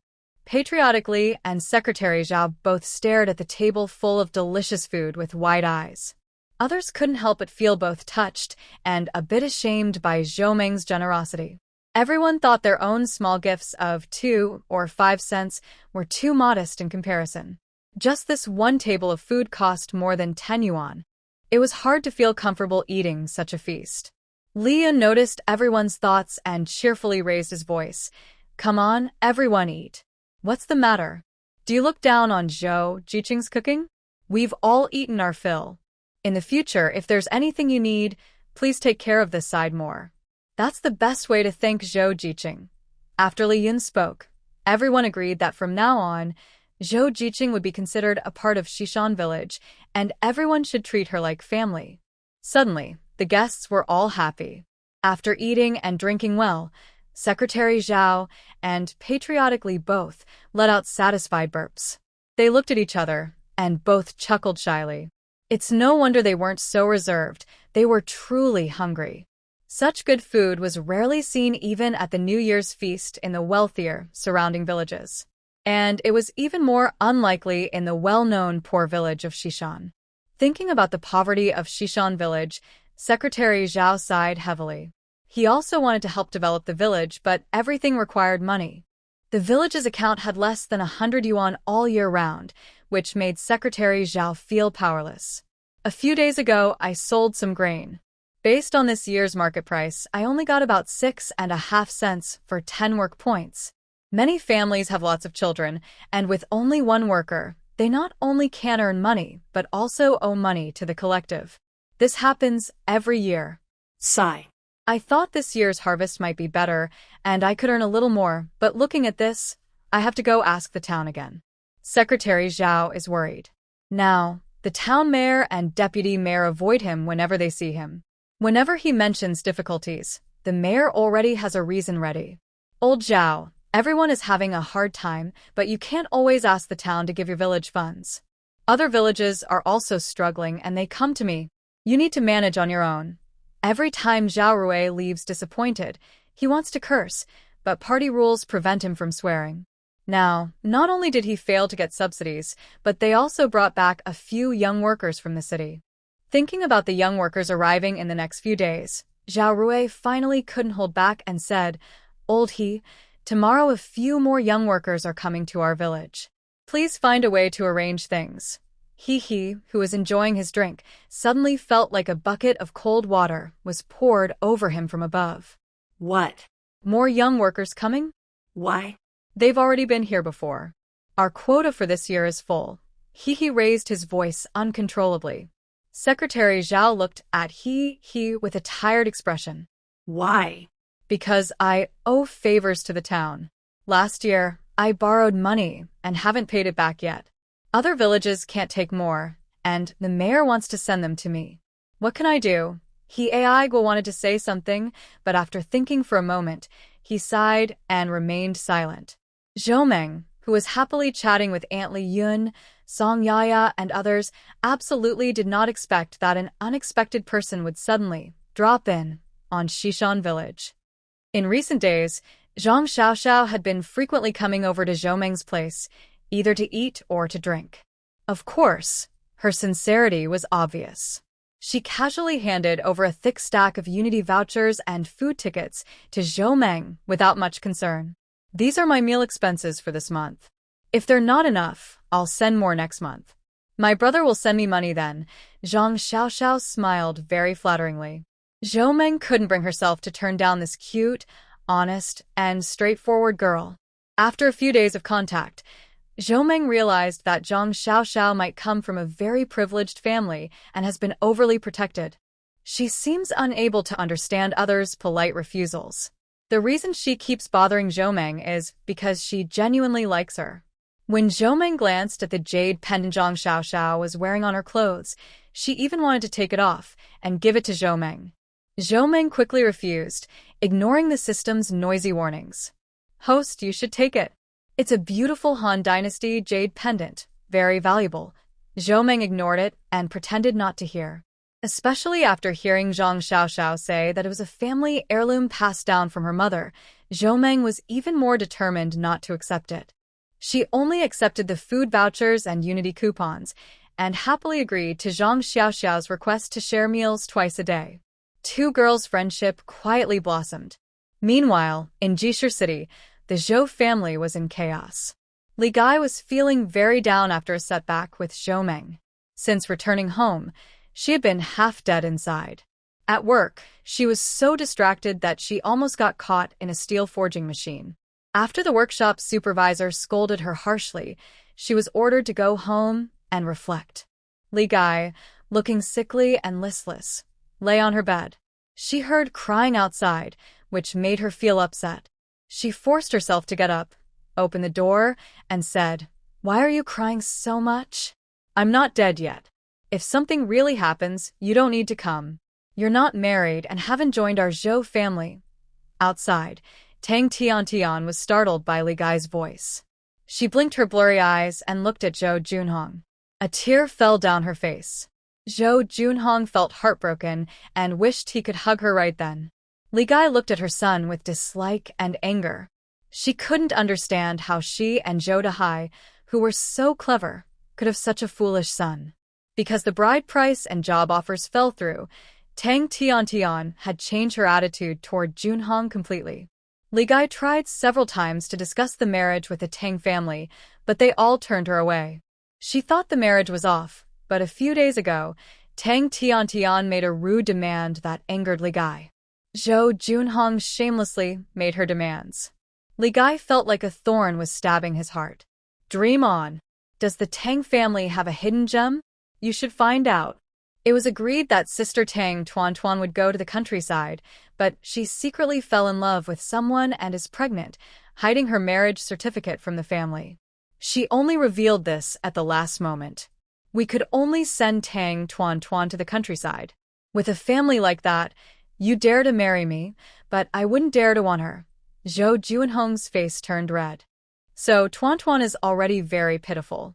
Can't you understand me a little? Li Gai looked at her with narrowed eyes and let out a heavy breath. Junhong, we can find other girls. From now on, all the money will be yours. The decision for Tiantian to go to the countryside is final. Don't waste time arguing with her. But Zhou Junhong, who had been fed false hopes, refused to listen. She even said on the spot that if Tiantian wanted to go to the countryside, she would give up her job and go with her. Li Gai was so angry he fell backward. Later, her brothers from her family came and held Zhou Junhong for 2 days. Since they couldn't find Tiantian, she had no choice but to go to the countryside unwillingly. The place she went to was not far, just next to the village where Zhou was. After arriving, Tiantian learned that her fellow youth sent to the countryside had been transferred to Shishan village, which happened to be where Zhou was. When Zhou Junhong received the letter, she was very excited. Mom. Tuan wrote that she arrived in Shishan village and is with Zhou. With Zhou taking care of her, I feel relieved. Li Gai looked at Zhou cold and emotionless eyes, feeling a chill in her heart. However, she was reluctant to mention Zhou rebellious actions to her son. In her view, Zhou was just temporarily confused, and she believed she could fix her. Unaware of the sordid things happening in the Zhou family, Tang Tiantian, who had gone through many hardships to reach Shishan village, arrived there. The first thing she did was find Zhou, who was harvesting sweet potatoes in the field. She confidently said, "Zhou, I heard you are renting a place to live. Since I also don't feel comfortable at the youth communal farm, pack your things. Tonight, I will sleep at your place. From now on, I will sleep in the main room. Please prepare breakfast in advance and put your clothes and bedding at the farm. You can bring them to me." Today, Zhou was teamed up with Song Yaya, Lu Qingxi, and a fellow youth from the city named Zhang Yuan. Zhang Yuan liked Zhou the moment he saw her in Shishan village. But Zhou was very capable at work in the brigade, often outshining even the men. Later, Zhou rented a big house in the village herself. She would go to the town to pick up parcels, and her life improved day by day. Many of the male and female youth were envious. He knew that there were 3 young men at the youth communal farm who wanted to become Zhou romantic partners. Zhang Yuan felt he was not outstanding in any way and rarely had the chance to show his affection. Today, finally, the team leader arranged for these few people to harvest sweet potatoes together. Zhang Yuan wanted to show off in front of Zhou, so he worked very hard. But still, he couldn't keep up with Zhou speed. The few sweet potatoes Zhang Yuan threw out were almost all picked up by Song Yaya and the others without Zhou even needing to move. Watching Zhang Yuan sweat and pant, Zhou felt helpless. "Zhang Jiqing, let me do it. Let's take turns." Zhang Yuan wanted to insist. No need, but reality didn't give him the chance. He loosened his hoe and sat down on the ground with a plop. Song Yaya and Lu Qingxi exchanged glances. They understood Zhang Yuan's performance well. Only Zhou, who was slow to react to outside things, still thought Zhang Yuan disliked the 3 girls and thought they were slowing down the work. Zhou swung her hoe lightly, and a bunch of round sweet potatoes obediently popped out of the soil and landed on the ground. In no time, Zhou's feet were surrounded by the harvest.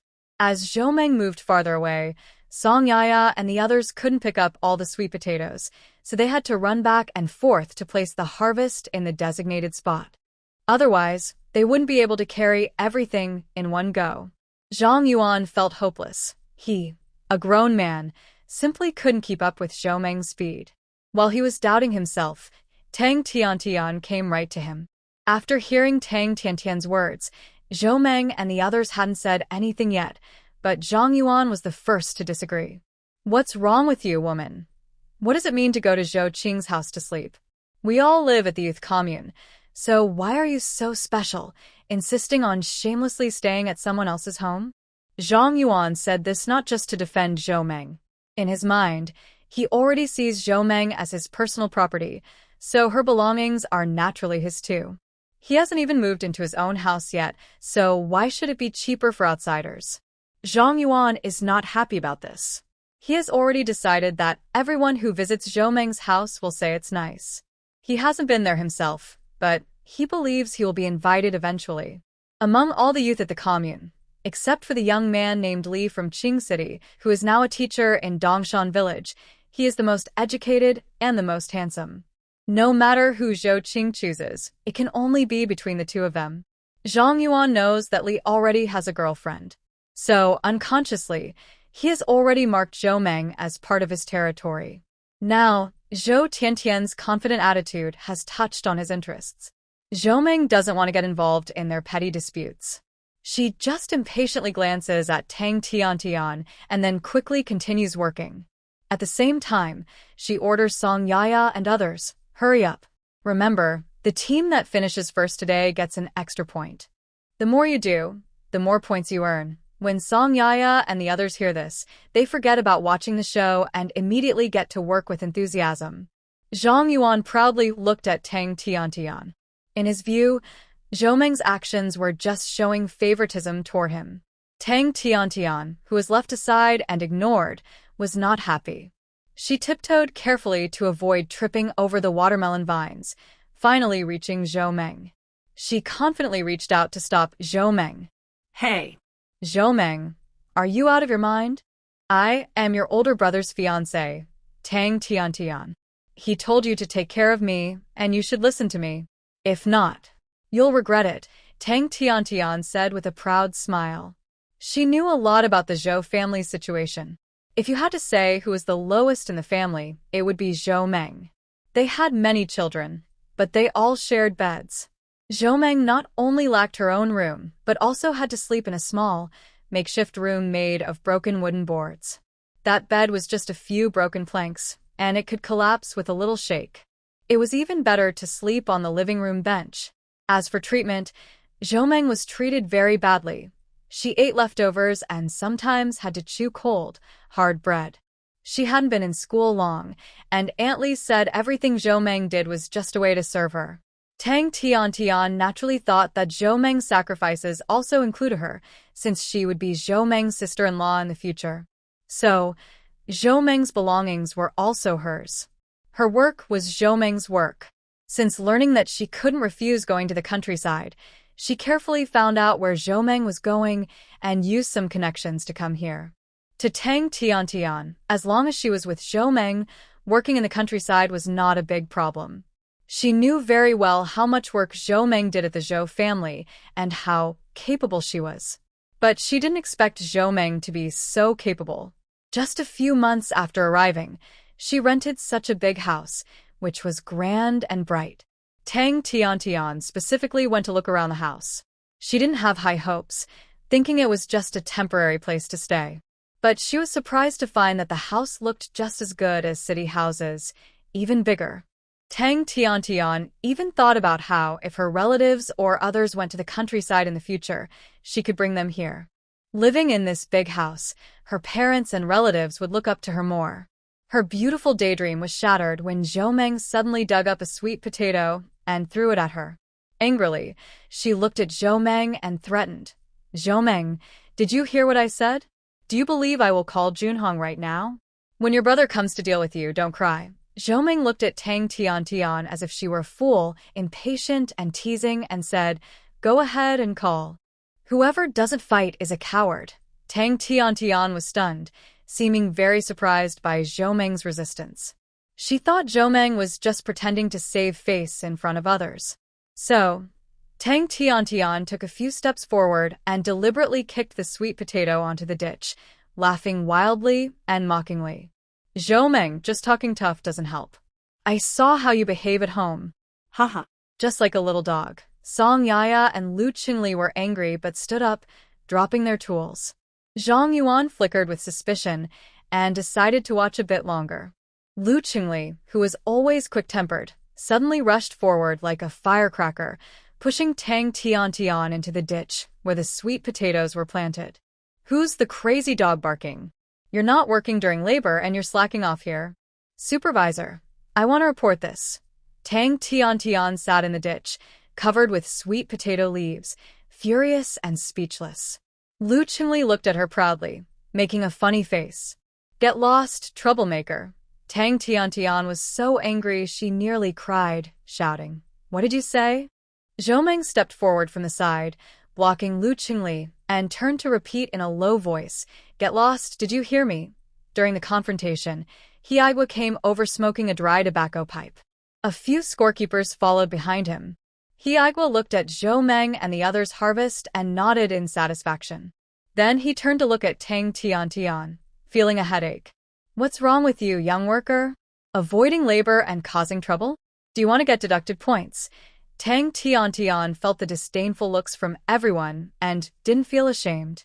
Instead, she made things worse and kept causing trouble.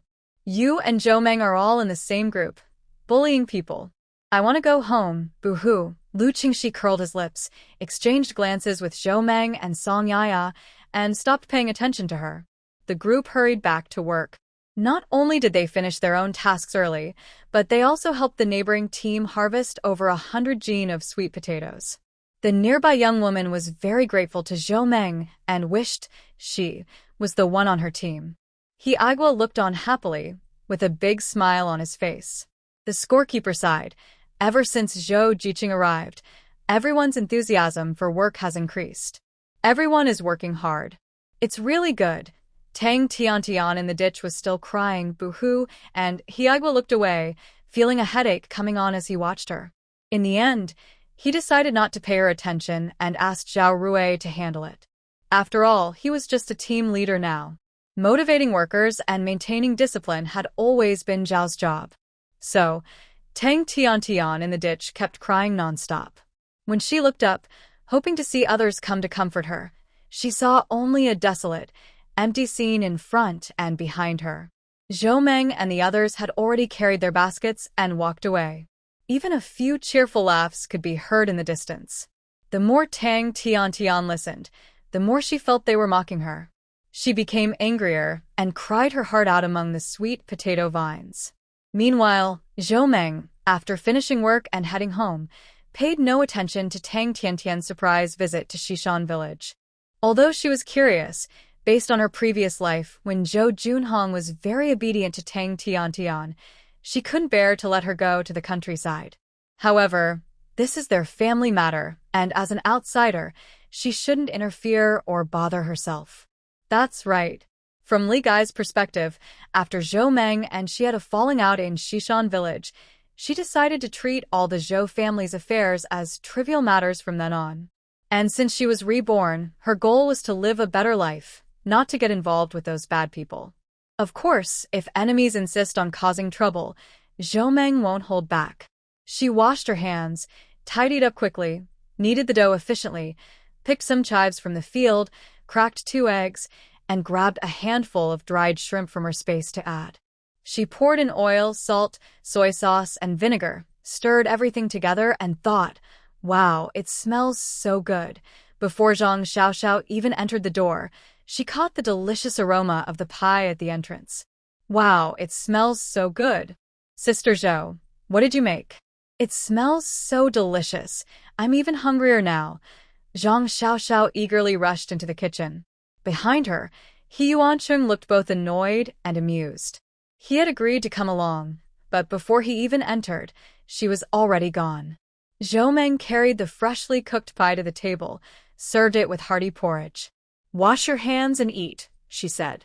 Turning around, she saw Zhang Xiaoxiao already gobbling down a pie, eyes wide with excitement. Zhou Meng chuckled softly. "There's plenty. Help yourself and go wash your hands." Zhang Xiaoxiao shyly moved closer to Zhou Meng. "Sister Meng, I don't usually act like this. I'm usually quite reserved, but your cooking is just too delicious." Zhou Meng nodded and placed 3 more stuffed pancakes in front of Zhang Xiaoxiao. "Yes, I know.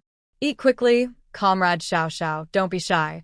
This simple sentence made both of them laugh at the dinner table. Hiuan relaxed and looked across the table. In the blurry figure, he could only see light-colored clothes. But combined with the tempting smell of the food, that figure made people feel so comfortable and relaxed. Zhou Meng looked at Hiuan and placed a few specially made pancakes in front of him. "Here, no green onions at all.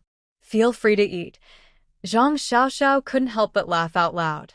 Ever since she brought Brother Chung here to eat together, he seemed to switch off completely. He didn't say a word. The only time he spoke was when Sister Meng was cooking chicken soup and asked, "Do you want green onions?" Lost in thought, Brother Chung immediately replied, "No, I don't want any." Since that day, their relationship seemed to change a little. Zhang Xiaoxiao couldn't quite explain it, but she always felt that when Brother Chung saw Sister Zhou Meng, his expression was different. It was just like how she felt when she saw that special person. Zhang Xiaoxiao was surprised, as if she had uncovered a wonderful secret. Her curious gaze flickered back and forth between the two people, never stopping. Zhou Meng looked at her with a smile. "Are you full? I'll take this away."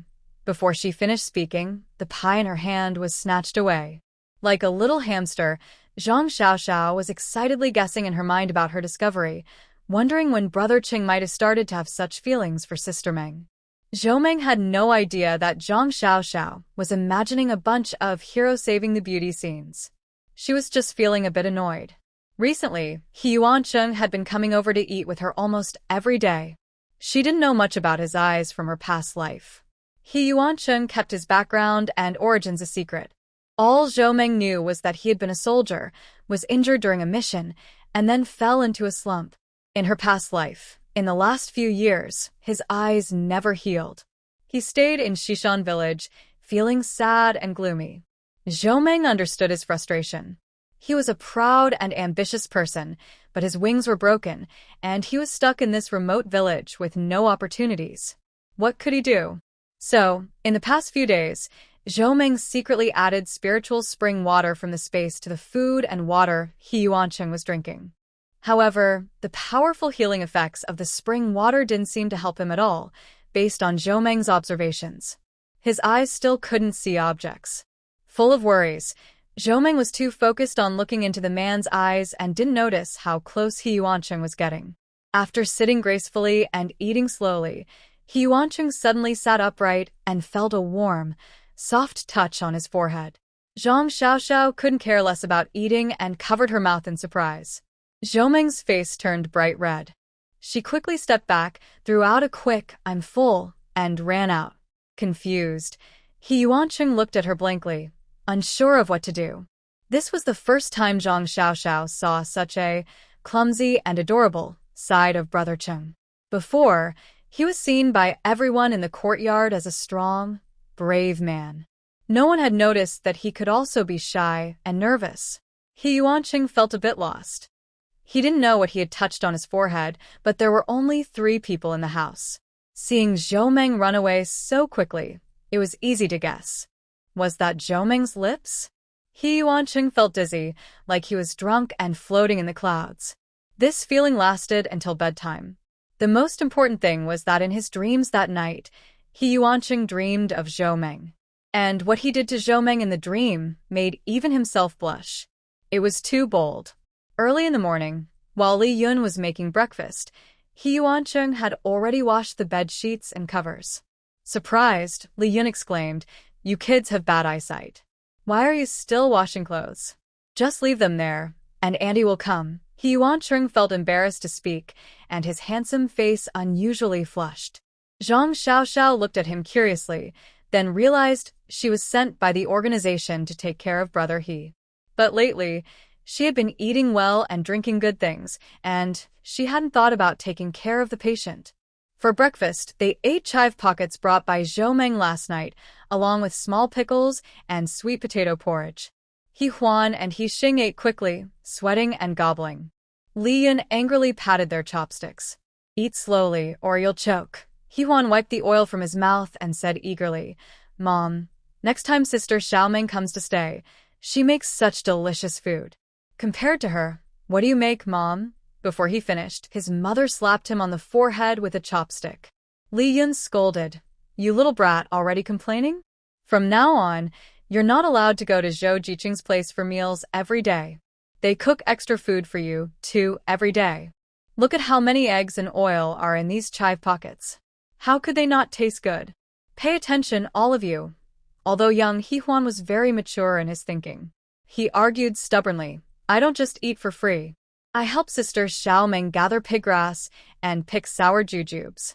She said she likes to eat sour jujubes." Li Yun sighed, glanced at her husband, and said nothing.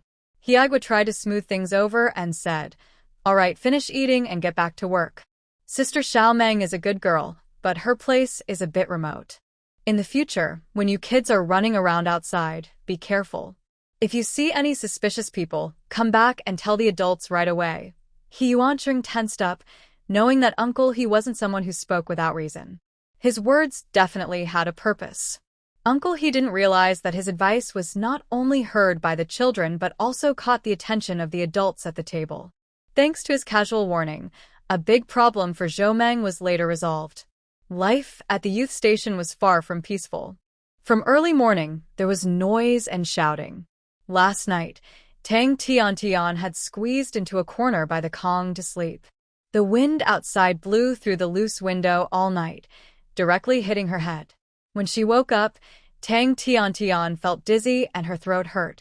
She tried to call out for help and ask someone to bring her a glass of hot water, but no one paid attention. It's not surprising her social skills are poor. As winter approached, everyone was busy collecting firewood on the mountain to heat their homes and boil water. Every day, 2 people took turns going up the mountain to gather wood. There was hardly any extra help or firewood to take care of the sick. Especially since Tang Tiantian was new and had offended the team leader and others on her first day, everyone kept their distance from her. Lying on the Kong bed, Tang Tiantian felt a wave of sadness and frustration. She secretly wiped tears with the blanket, her nose covered in mucus. When the women's director entered, she saw the scene. The women's director had come to ask why Tang Tiantian wasn't working, but seeing her sick, she couldn't scold her. Instead, she comforted her and reminded her to take sick leave if she got worse, or it would count as absence without leave. Missing work would result in double points deduction. Stirred by the situation, Tang Tiantian yelled without gratitude, "Just deduct the points, I don't care. I'll be back in the city soon." The kind-hearted women's director was annoyed by this arrogant girl and looked at her coldly before leaving the room. Tang Tiantian felt like everyone was against her. She thought of Zhou Meng and Zhou Junhong, and decided she couldn't just sit and wait. "I must get Zhou Junhong here, or Zhou Meng won't be afraid. If you don't understand the situation, don't blame me for not being considerate." Tang Tiantian's eyes turned cold. She slowly and painfully dressed, then took sick leave to go to the town to make a phone call. Secretary Zhao looked at her, and the village doctor confirmed she had a fever. He quickly signed her leave slip.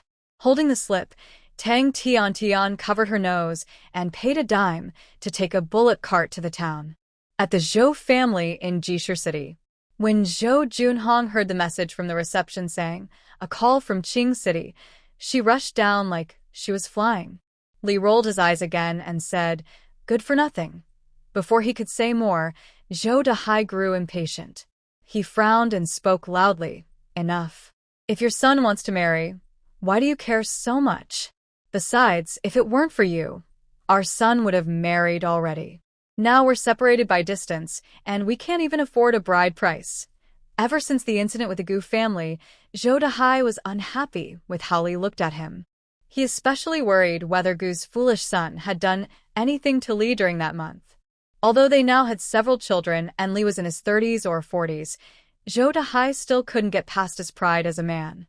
What made him angrier was that some people in the workshop talked about the month Li was away, and their secret laughter made Zhou Dahai feel uneasy. Even more, a few days ago, his mother wrote to say she was feeling unwell and wanted to come to the city for treatment, but she was short of money.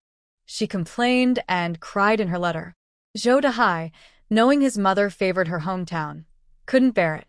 He discussed with Li and decided to send 10 yuan home. But Li not only refused but also scolded him. 10 yuan? Do you need 10 yuan to see a doctor? Your parents are so biased toward the old house that they don't care about you at all.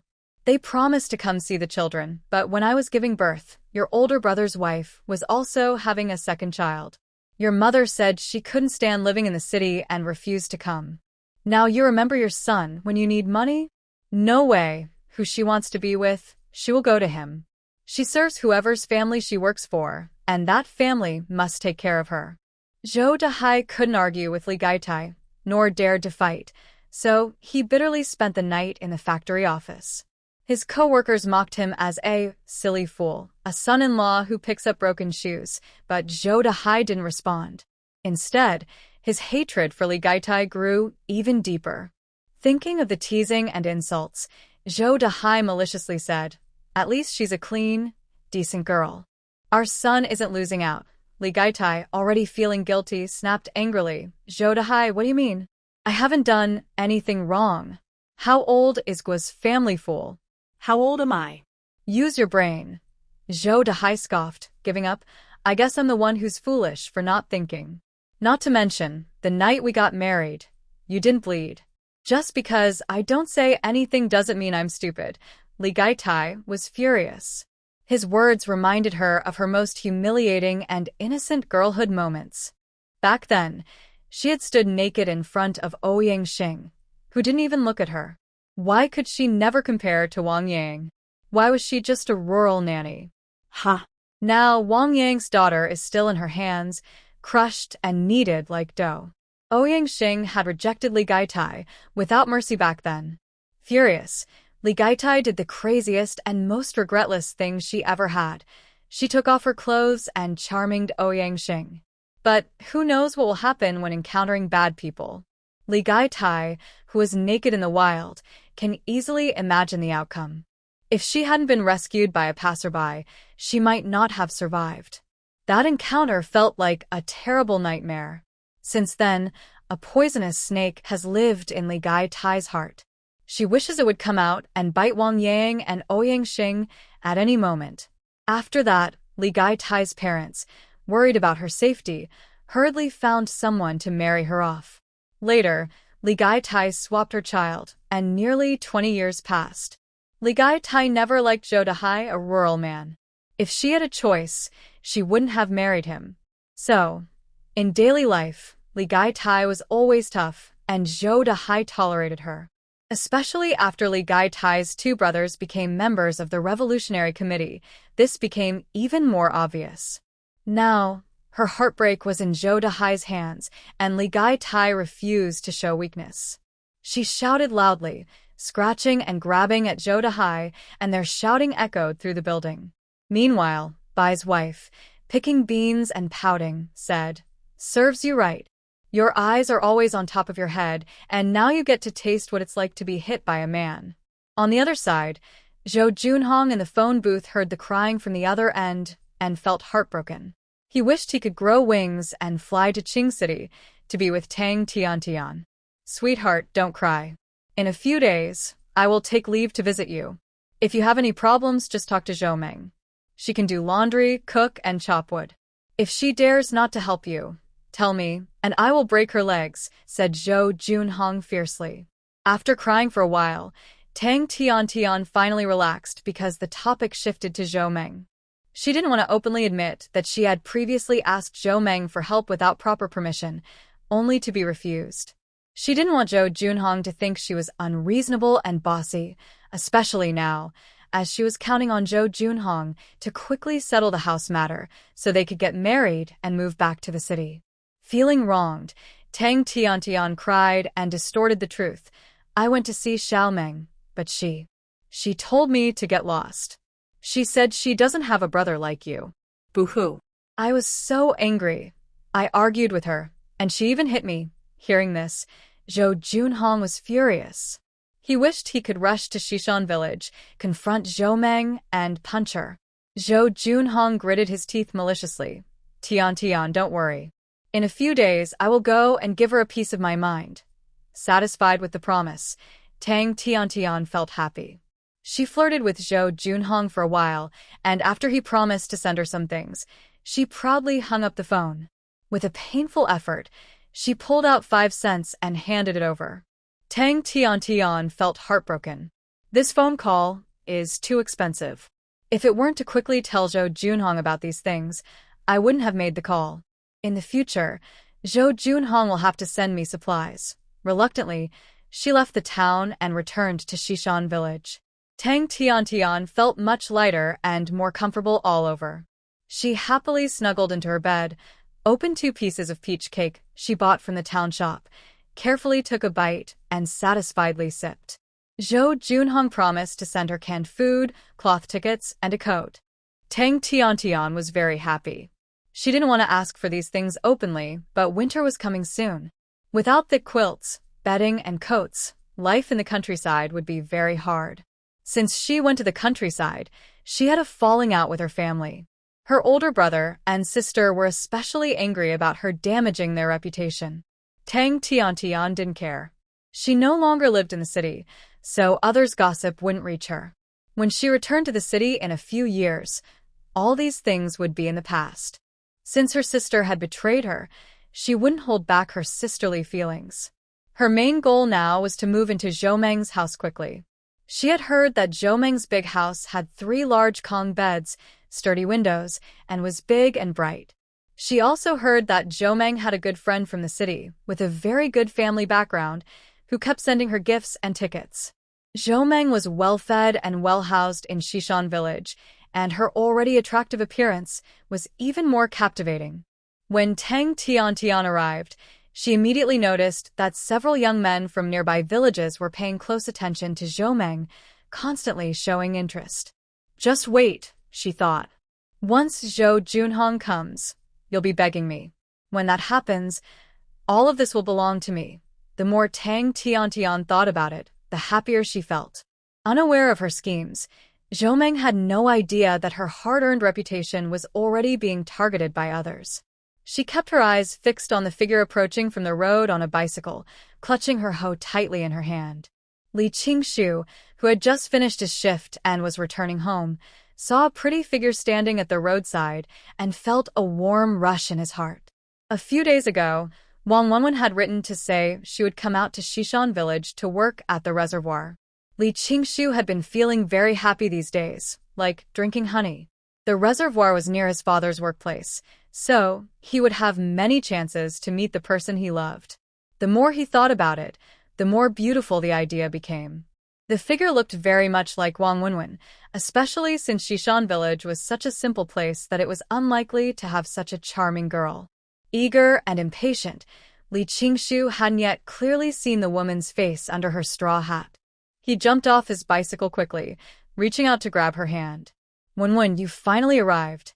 I missed you so much. Before he could finish, the woman moved. She waved her small hoe and struck it against Li Qingshu's nose with a loud clack. 2 streams of bright red blood gushed out from his nose. Zhou aimed her knee at Li Qingshu's groin and pushed hard. A loud, painful scream echoed and spread across the fields. The villagers of Shishan village were busy gathering the last batch of autumn peanuts. Those working in the fields and those cooking at home all rushed over when they heard the noise. Before Hiuan could get close, he saw Li's eldest son curled up on the ground, convulsing. Zhou Jiqing stood nearby with a cold expression, holding a hoe. Qiu Shaoyi, who had come out to see what was happening, was furious when she saw her son lying on the ground. Without thinking, she raised her shovel to hit Zhou face, but before she could get close, someone kicked her away. Hiuan's scolding was cut off as he looked helplessly at Hiuan, who had kicked out, unsure of what to say. He wondered to himself, isn't it said that you can't see clearly? How could the kick be so accurate? Hiuan acted on instinct. He was confused too. Why did his leg move so suddenly?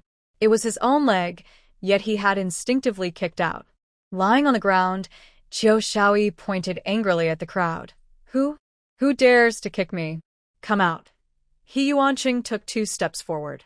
Qiu Shaoyi glared and was about to start shouting. Zhou hurried forward, stepped out, and approached Hiuan. Captain, I want to report someone behaving badly. It's this man on the ground. I don't know him at all. When he saw me, he lunged at me and tried to hold me, even wanted to hug me. It was so frightening. Her words shocked everyone.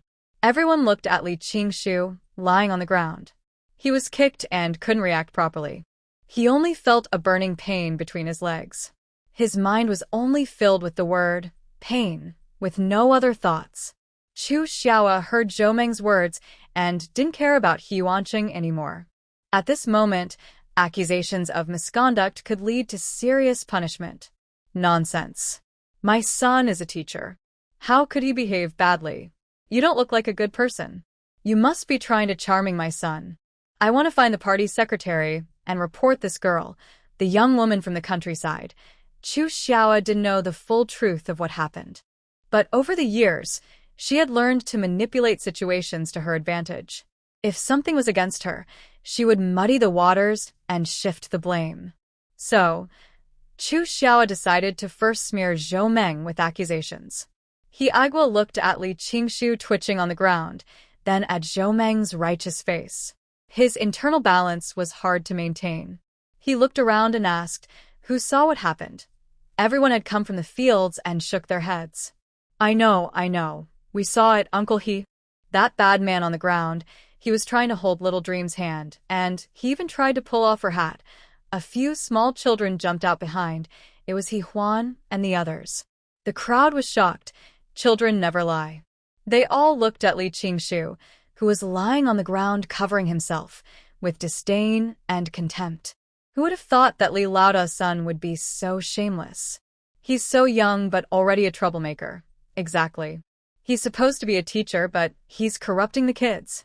And he even dares to blame others first. Chu Xiao panted heavily, then suddenly jumped up and pulled out dog show. Tell me, is this woman deliberately trying to flirt with your older brother? Did she teach you to say these things?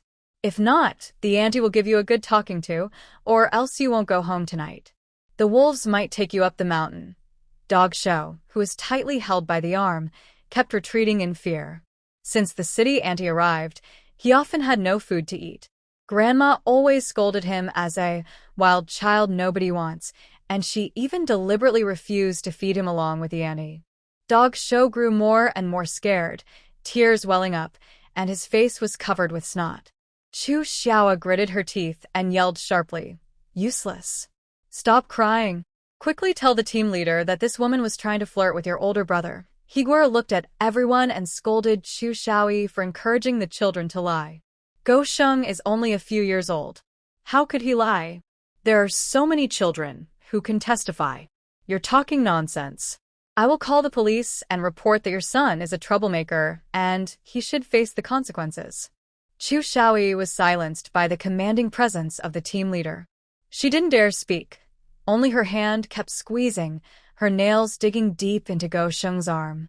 Go Sheng clenched his teeth and endured, not daring to cry. If he cried loudly, his aunt would hit him with a shovel. It hurt so much. His parents were not nearby, so Go Sheng knew he had to please the adults to get food. He sobbed and argued, "I didn't lie." Big brother wanted to hug sister Xiaomeng, and she hit him back, but he stopped speaking when he saw Chu Xiaoyi's fierce, twisted face. Hiuan, Huixing, and the other children couldn't bear to see their friend suffer. They all crowded around Higuer, complaining loudly. Team leader, Go Sheng didn't lie. It was this bad person on the ground who did it. Team leader, Go Sheng's aunt is a bad woman. She doesn't give Go Sheng food. He's so hungry, he sneaked to our house to eat pig food. I saw it too. Go Sheng is really stupid. Team leader, please catch this bad woman. Under their innocent, clear voices, Higuer's face grew darker and Chu Xiaoya's eyes became more vicious. Li Qingshu, lying on the ground, broke out in a sweat and slowly regained his senses. He struggled to stand up, his face twisted with pain, and looked toward Zhou Meng. When his eyes met Zhou Meng's face, Li Qingshu was stunned. The girl standing there wore a blue shirt and green pants. Although her clothes were simple, they made her look youthful and lively. Her beautiful face had curved eyebrows and cold, bright eyes that looked like apricots. When she looked at him, Li Qingshu felt his heart flutter. Li Qingshu had never seen such a beautiful girl before. At that moment, he even forgot about Wong Win in his heart. Zhou Meng looked up with disgust. Li Qingshu's obsessed gaze made her feel sick. In her past life, he had acted like a polite gentleman, getting close to her. He pretended to be kind but was actually deceitful. He and Wong Win tricked her, lying on her and draining her energy, costing her her life. Zhou Meng wished she could pluck out his untrustworthy eyes and shouted angrily, "What are you looking at? If you keep staring, I'll gouge out your eyes." Li Qingshu hurriedly looked away after being scolded. He secretly hated himself for not being calm. He wanted to explain, but now it was even harder to clarify. Hiuan followed the sound and stood in front of Zhou Meng, blocking Li Qingshu's sticky gaze. The proud man had never felt so frustrated and disappointed before. If only he could see, he wouldn't let these people bully Zhou Meng like this. Hiagua looked at Li Qingshu and then at Zhou Meng, as if he saw something. The truth of the matter is quite clear. Li's eldest son was tempted by lust, and Hiagua looks down on men who let their lower bodies control their minds. Currently, the government has strict policies against such behavior. Just tell me what to do. Should we call the secretary and report this to the police? Li Qingshu hurriedly stopped him. We can't call the police. I was wrong. I mistook someone. I thought it was my little sister just joking around. Qiu Xiao quickly agreed. Yes. The brother and sister close, just joking. We made a mistake. We should apologize, and there's no need to bother the police over such a small matter. Secretary Zhao, who arrived outside, listened to everything. He frowned, pushed through the crowd, and stepped out. He glared at the timid Xiao Xiaoa and Li Qingshu. This isn't your decision. You know what the consequences of being a hooligan are. Let's hear what Zhou Meng has to say. Li Qingshu and everyone else looked toward Zhou Meng. Hiuan Chung lowered his head and calmly said, "Don't worry. Just tell us your true thoughts. I will handle the rest." Hiagwa looked even more troubled. What is wrong with this brat? If the village really charges him with hooliganism, it will be impossible to ask the town for support. It would be so embarrassing it could be known all the way to Black Mountain Island. Hearing the man's words, Zhou Meng smiled slightly. He looked up and saw the pleading looks from Secretary Zhao and Captain He. He then spoke loudly. "You don't need to report to the police. He made a mistake and should be punished. We can't tolerate this behavior. If someone else just comes up and hugs the girl from the countryside, won't everyone just use that as an excuse to get away with it?" Secretary Zhao's face grew serious, and what Zhou Meng said also made him worried. So he encouraged her supportively, saying, "Zhou, you are the one involved. You get to decide what happens." Zhou Meng, who was being watched, remained very calm. She didn't notice Li Qingshu quietly straightening up, trying to catch her attention. Zhou Meng spoke coldly to Chu Xiaoyi, her former mother-in-law. "Pay me back. 100 yuan plus a promise letter. I don't trust his character. He must promise to stay at least 10 meters away from me, or I will report to the police." Chu Xiaoyi sharply replied, "Are you crazy? Do you know how much 100 yuan is? It's equal to your year's work points. Are you trying to steal?" Zhou Meng helplessly shrugged. "Then I have no choice but to report to the police." Chu Xiaoyi's lips trembled with anger, unable to say anything more. Li Qingshu looked at Zhou Meng with disappointment. He thought this girl from the countryside was good-looking and well-educated, but she turned out to be so vulgar, talking about money right away. Haha, maybe today's events were all because she found out about his background and came here on purpose. Li Qingshu was very confident about his appearance. The entire Xishan village has very few men whose looks are better than her own.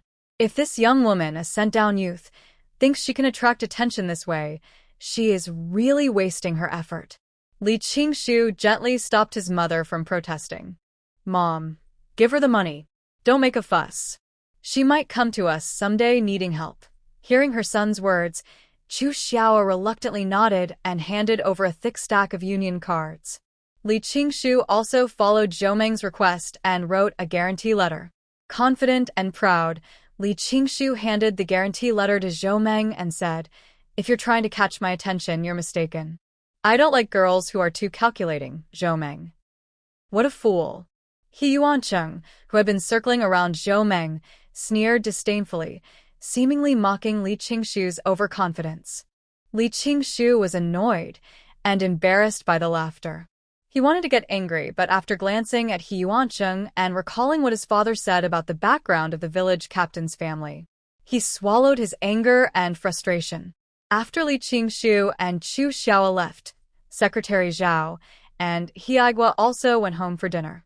Zhou Meng stopped them, and Secretary Zhao looked at her curiously. "Zhou, young girl, is there something else?" Zhou Meng shyly smiled, no longer the sharp and cold attitude from before. She handed the union card given by Chu Xiao to the accountant of Xishan village.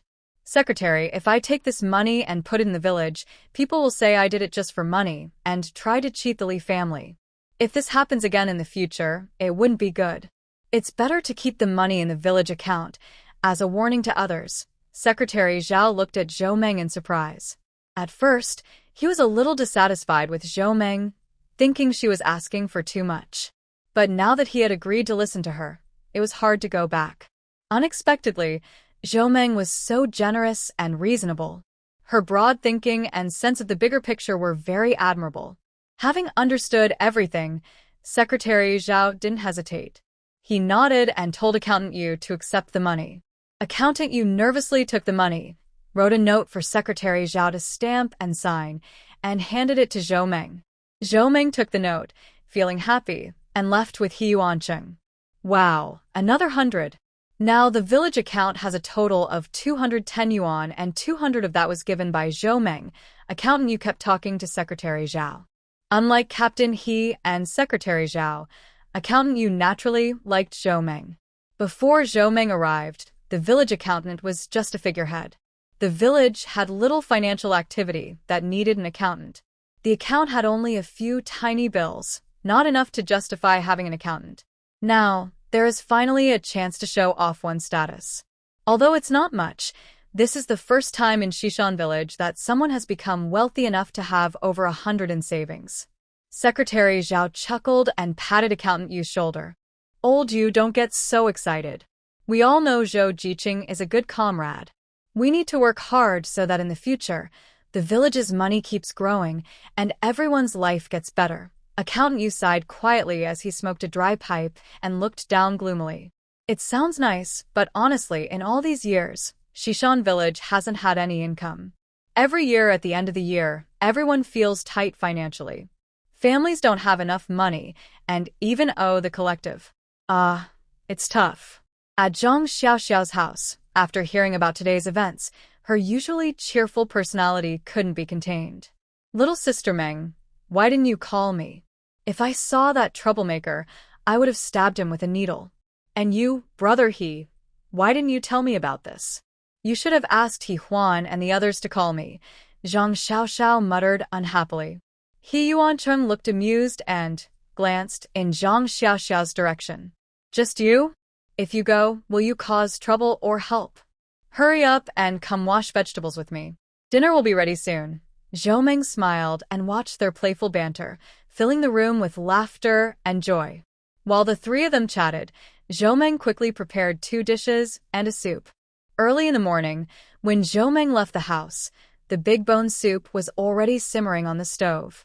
When she returned, she added firewood to the stove and threw in some salt and cilantro. The tempting aroma kept wafting into her nose. Zhang Xiaoxiao has always been amazed by Zhou Meng's wonderful cooking skills. She happily drank 3 bowls of bone soup, patting her stomach. Little sister Meng, why is it so strange? Your bone soup isn't greasy or fishy at all. It's light, fresh, and very tasty. Zhou Meng gently handed her a steamed bun and said, if you like it, I'll make more for you. Eat more. After spending some time together, Zhou Meng realized that Zhang Xiaoxiao is a sweet and kind girl, very loyal. Her earlier guess about Chung and Zhang Xiaoxiao being related was completely wrong. They seem more like close siblings without blood ties. Zhang Xiaoxiao cares for and looks after Chung like an older brother. And during these days, her relationship with Chung has been normal, except for that sudden meeting a few days ago. At least, Chung no longer avoids her and can calmly talk to her as friends. Zhou Meng is quite happy with this. She doesn't insist on love. If being friends can help Chung, she is willing to stop there. At Li's house at the west end of the village. Grandma Li was furious when she heard her grandson was falsely accused of misconduct and had to pay 100 yuan to someone. She was so angry she wanted to go to Zhou Meng's house right now, drag her out, and get the money back. Qiao Xiaoa and Grandma Li kept complaining and cursing, but Li Qingshu was very impatient. He was used to being admired and looked up to, and he was very uncomfortable with his grandmother's and mother's rough manners. Mom, enough. Zhou Meng definitely wants to use this to get close to me. I can see that. Don't worry, I will get that money back from you sooner or later. That night, many people in Shishan village couldn't sleep and kept tossing and turning. Although Li Qingshu's rude behavior was unpleasant, his family offered 100 yuan in compensation, which many people found tempting. Some young educated women from poor families, with little hope of returning to the city, kept thinking about Li Qingshu's offer. The more they thought about it, the more satisfied they became. However, unexpectedly, before anyone could act, Secretary Zhao announced surprising and disappointing news. Zhou, the educated youth, said that this money should be given to the village as a warning. If such a situation happens again, it will serve as an example. As soon as the news spread, the whole village was in an uproar. Some were shocked by Zhou Meng's carefree attitude towards money, while others were angry that she was disrupting their plans. Anyway, Everyone temporarily stopped worrying about it. If they couldn't get the money into their own pockets, no one wanted to risk their reputation for a loss that would benefit no one. Zhou Ming's actions surprised not only Hiaigua and Secretary Zhao but also Li Qingshu's family, who learned about it the next day. Chu Xiaoa felt upset about her own 100 yuan and looked gloomy even during breakfast. Seeing Gou Sheng shrink back and hide, constantly digging into the corn porridge in his bowl, Chu Xiaoa was furious. All you know is to eat, always pushing your way out. I told you to eat. In her anger, Chu Xiaoa snatched the broken bowl from Gou Sheng's hand and threw it down onto the kong, a traditional bed. Gou Sheng was so scared he didn't dare make a sound, with tears welling up in his eyes, looking like he was about to cry, but holding back. Li Laotai and the others didn't lift their heads, continuing to eat their own rice. Only when Chu Xiaoa threw the bowl did Li Laotai glance up briefly. Seeing her bowl, already cracked, shattered into pieces, Li Laotai wanted to get angry but thought about the meal money her eldest son had brought home, so she held back her words. Gou Sheng looked up at his grandparents. No one paid attention to him, and no one gave him any food. Feeling wronged, the child lowered his head, sniffling and starting to cry quietly. In Jishir City, at Zhou Dahai's house, a storm was brewing. Last night, Zhou Lan, Li Gaitai's eldest daughter, brought home a lot of things in big and small bags. Li Gaitai opened the bundles and looked through them. They were all valuable items: candies, canned food, cotton cloth, and quilts. Still excited, Li Gaitai was about to praise her daughter when Zhou Lan's words stopped her in her tracks. Mom, these things cost me quite a bit of money. My younger brother said I had to buy everything no matter the cost. What are we going to do with all this? You need to give me that money quickly. I borrowed it from my mother-in-law. She helped me buy it by asking someone for a favor. You must send the money to her soon. Li Gai looked nervously and said in disbelief, Isn't this the money you gave to Mom? Zhou Lan looked at her mother and shouted, Mom, what are you talking about? This was all bought by Junhong. He said he needed money from you. Don't trick me, or my mother-in-law will be very angry. Li Gai, who was just excited, suddenly looked shocked and out of breath. She covered her chest and whispered weakly, I can't control it.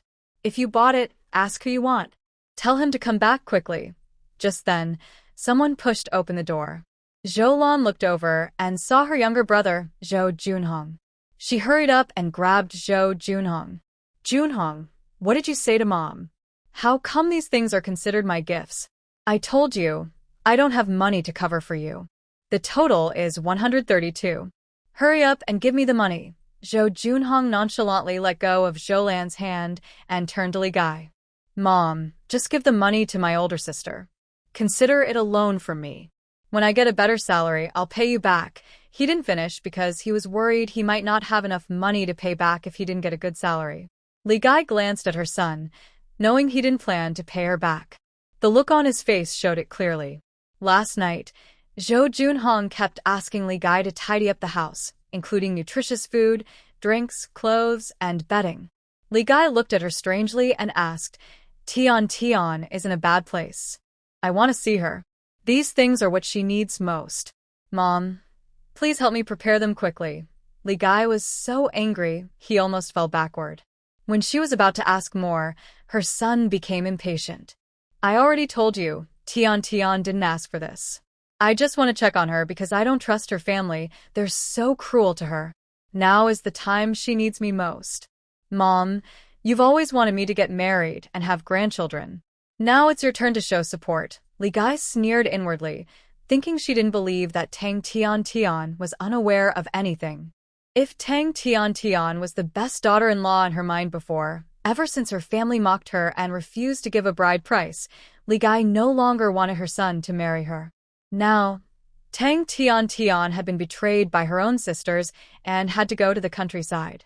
For Li Gai, there was no way her son would marry a woman whose household registration was moved to the countryside. No matter what, Li Gai would not allow her son to marry a woman from the rural area. Right now, Zhou Junhong wanted to take sick leave to visit Tang Tiantian in Shishan village. Li Gai absolutely would not allow it. But just as she was about to firmly refuse, Her words disappeared after Zhou Junhong said the next sentence.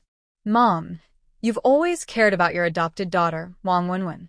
She just wrote to me the day before yesterday, saying it's too cold on the island. I plan to visit her this time too. It's so hard for her, being all alone without family. Half of these things are for Win. Zhou Junhong finished speaking with confidence, looking proudly at his mother. He was sure that as long as he mentioned Wong Win, his mother would agree for him to go to Qing City. Not only would she agree, but she would also buy him train tickets and beg him to stay in Qing City for a few more days. When Zhoulan heard the name Wong Win, her sharp eyes flickered briefly. She looked up at her brother and pursed her lips without saying anything. Li Gai Tai, unaware of her children's thoughts, panicked when she heard the news about her daughter. She rummaged through the house, found some cash, and even set aside 2 extra bills wrapped in a handkerchief. Junhong, put this in Win's bag. You must go comfort her. Tell her. Mom will find a way and make sure she leaves that terrible place soon. When Zhoulan and Zhou Junhong received the money, they felt very happy. Zhoulan even cooperated by saying a few more words. The two of them made Li Gai Tai laugh happily, and finally, she took out 5 more yuan to buy some candies to bring home for her little grandson. In Shishan village, Zhou had no idea she was about to meet the person she least wanted to see. She was busy tidying up the house. She needed to prepare firewood, winter quilts, and warm clothes herself. Zhou went into her space and exchanged some items for several thick sets of winter clothes and quilts, both for men and women. To hide her plans, she made a special trip to the town post office the next day. She bought a few items quietly from the state-run store and secretly took out a prepared large bundle from her space. Then she boarded a bullock cart heading back to Shishan village. The fellow educated youth and the women traveling with her looked at Zhou with envy. Zhou, the educated youth, someone is sending a package again. Oh, it looks thick, probably a quilt. Zhou nodded and took out some fruit candies wrapped in glass paper from her bag, giving 2 pieces to each person. The women happily accepted the candies and praised Zhou. Fruit candies. The little ones at home always begged to buy them. They cost a dime each, but who can afford that? A dime could buy an egg instead. Since Zhou was so generous, she gave 2 pieces each. When Zhou returned to Shishan village, she didn't know she would meet her most disliked family members the next day. Right now, she was inside her space, bargaining with the system. Can the beef sauce be cheaper? 1 bottle costs 50 points. That's too expensive. A bicycle only costs 200 points. Are you doing this on purpose? The system's sneaky, hollow voice chuckled softly. Hey, host. Why don't you take out some of the things from the Li family and exchange them for points? Why are you hiding so many things? You're not a hamster. Items are best used when they're with me. Besides, don't you want to send something to your parents? Yes, this month, Zhou has been trying to find ways to send supplies to the Ouyang family on Heishan Island. Although Zhou knows that most of these supplies may not reach her parents, she still can't help but want to do as much as she can. Thinking about her past life, Li Gai Tai said her older brother died in a remote alley while searching for her. Zhou feels cold and sad inside. She can't imagine how her 2 talented and promising brothers felt when they secretly set out to find her. So, even though current conditions prevent her from searching for her parents directly, Zhou has built connections since her last trip to Zhoushan Island. She often uses her friends' names to send various needed items to the women's director on the island, especially since supplies are hard to get there. And she does this without spending much money. She manages to get her hands on scarce items like sugar and cotton cloth, and the next day, she arranges for a supply ship to deliver them to the island. The women's director, Sun Fong, has an extremely good impression of Zhou. Sun Fong isn't doing all this for money, and she doesn't dare to. She initially mentioned it to Zhou just to try. Since Zhou started helping her buy supplies, Sun Fong has noticed that the people on the island respect her more. So, she's willing to give back to Zhou within the rules. And the things Zhou asks for are very easy for her to get. Zhou only asked that, within Sun Fong's ability, she take better care of the Ouyang family on the back mountain and make a few extra trips to deliver supplies. She used her own way of buying things, always relying on the Ouyang family's help. Sun Fong, who believed this wholeheartedly, didn't mind at all. Instead, she secretly asked her husband to take better care of the Ouyang family. On the back mountain of Hiuan Island, Ouyang Xing looked at a small package of supplies sent by Sun Fong's people, feeling very puzzled. His wife and 2 sons sat on the simple ground covered with straw, busy with chores. Winter was coming soon. They didn't have enough thick quilts or blankets, so they had to pile up more straw to keep the heat in as much as possible. It was early autumn, so the days were still okay, but the cold north wind could pierce through to the bones at night. Ouyang Xing's health had been very bad these past few years. He often coughed in the middle of the night, and the cough wouldn't stop. Wang Yang was worried, but had no medicine at hand. She kept trembling as she handled the straw, thinking about sneaking to the back mountain at night to pick some herbs. Although it was difficult to use water and fire, she still hoped to make her husband feel a little better, even if it was just to let him sleep more peacefully. Seeing her husband staring blankly at the package, Wang Yang sighed, handed what she was holding to her eldest daughter-in-law, and stepped forward. "Brother Xing, what's wrong? Is there a problem with this package?" Wang Yang looked at the open package, which contained 2 pairs of cotton gloves, a set of fleece clothes, and 2 cans of sauce. She didn't know what the sauce was made of. If Zhou Meng were here and saw these things, she would probably get angry and curse. The middlemen made a lot of money by selling at high prices. They took all the large cotton clothes and quilts and didn't leave any for the children, not even the fleece clothes and jackets. Ouyang Xing looked at his wife. Under the setting sun, the fine lines around her eyes were not very obvious. But he knew that his once elegant and graceful wife had become tired and thin over the past 2 years, after traveling and roughing it with him. Although she was only 40, she had early white hair and wrinkles. Ouyang Xing felt guilty towards his wife, but couldn't find the words to say anything. He held her hand. He remembered her soft, fair hands, now covered with frostbite and marks from hard work. In autumn and winter, her hands would turn red and swollen. When it was worst, they would crack, swell, and even ooze pus. "Yang, it's all my fault. I dragged you and the children into this." Ouyang Xing's cloudy tears fell onto Wang Yang's hand. Wang Yang smiled gently, holding her husband's hand again. She casually freed one of her hands and secretly wiped away the bright tears at the corner of his eye. A family shares happiness and faces difficulties together. Don't be foolish to think you're not involved. Money can't buy my happiness. Little son, playing quietly on the ground nearby, happily clapped his hands. I'm happy. The tense atmosphere inside the house was suddenly lifted. The adults looked at the small child with joy and relief. The eldest daughter-in-law stepped forward, caring and reassuring, and changed the subject gently. "Dad, Mom, who has been sending these packages lately? Could it be little sister?" Before she finished, she was interrupted by a burst of anger from behind. "Don't mention her. She's not my sister. The Ouyang family doesn't have her. She doesn't have good intentions either." That treacherous wolf.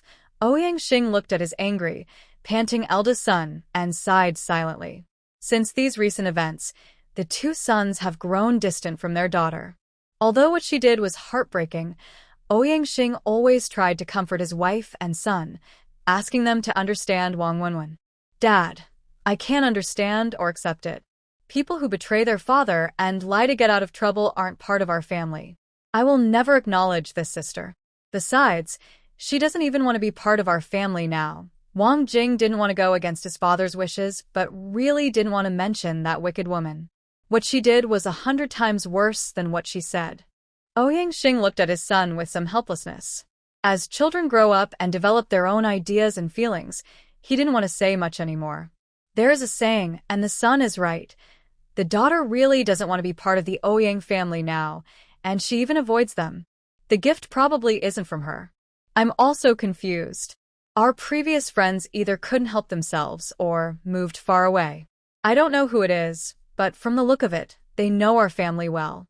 Look, this small velvet pants still fits Qiao Nian. Ouyang Xing also couldn't figure it out. No matter who it is, they are our benefactor. Jing, Please take this pair of gloves to Old Sway. His hands are used to studying blueprints, and they've been bloodied by working with hoes and picks. Wang Jing responded quietly and took the gloves before heading out. What is called a door is actually a simple thatched shed made with rough wooden planks to block the view. It doesn't block the wind at all. At night, the cold north wind blows in, piercing through the body. When sleeping, he and his wife always keep Xiao Nian in the middle, trying to block the wind and rain so the little child can sleep peacefully a bit longer. Such days, I don't know when they will end. Xiao Nian happily jumped up in her new velvet pants. Her cheerful voice echoed in the simple shed. Mom, it's so warm now, and it's silky and comfortable. Wang Jing and his wife looked at each other, smiling with a mix of sadness and helplessness. If it had been before, Ouyang's children wouldn't have been so excited over a simple pair of velvet pants. Even luxurious clothes, pearls, and jewels wouldn't matter. What Wang Jing didn't know was that these velvet pants weren't the heavy, bulky, and breezy ones sold now. They were high-tech products from the future, enhanced with heating wires and thermal fibers, exchanged from space by Zhou Meng. What Zhou Meng didn't realize was that the supplies she sent to the people on Black Mountain Island, because they were warm and lightweight, were surprisingly popular among some people. Later, many people specifically paid extra to buy packages from Ouyangxing. In Jisher City, at the Zhou family home, Zhou Junhong packed all the supplies into several big bags and, along with Li Gaitai, Zhou Lan, and others, carried them to the train station. Li Gaitai was reluctant to let his son leave alone and also worried about his biological daughter.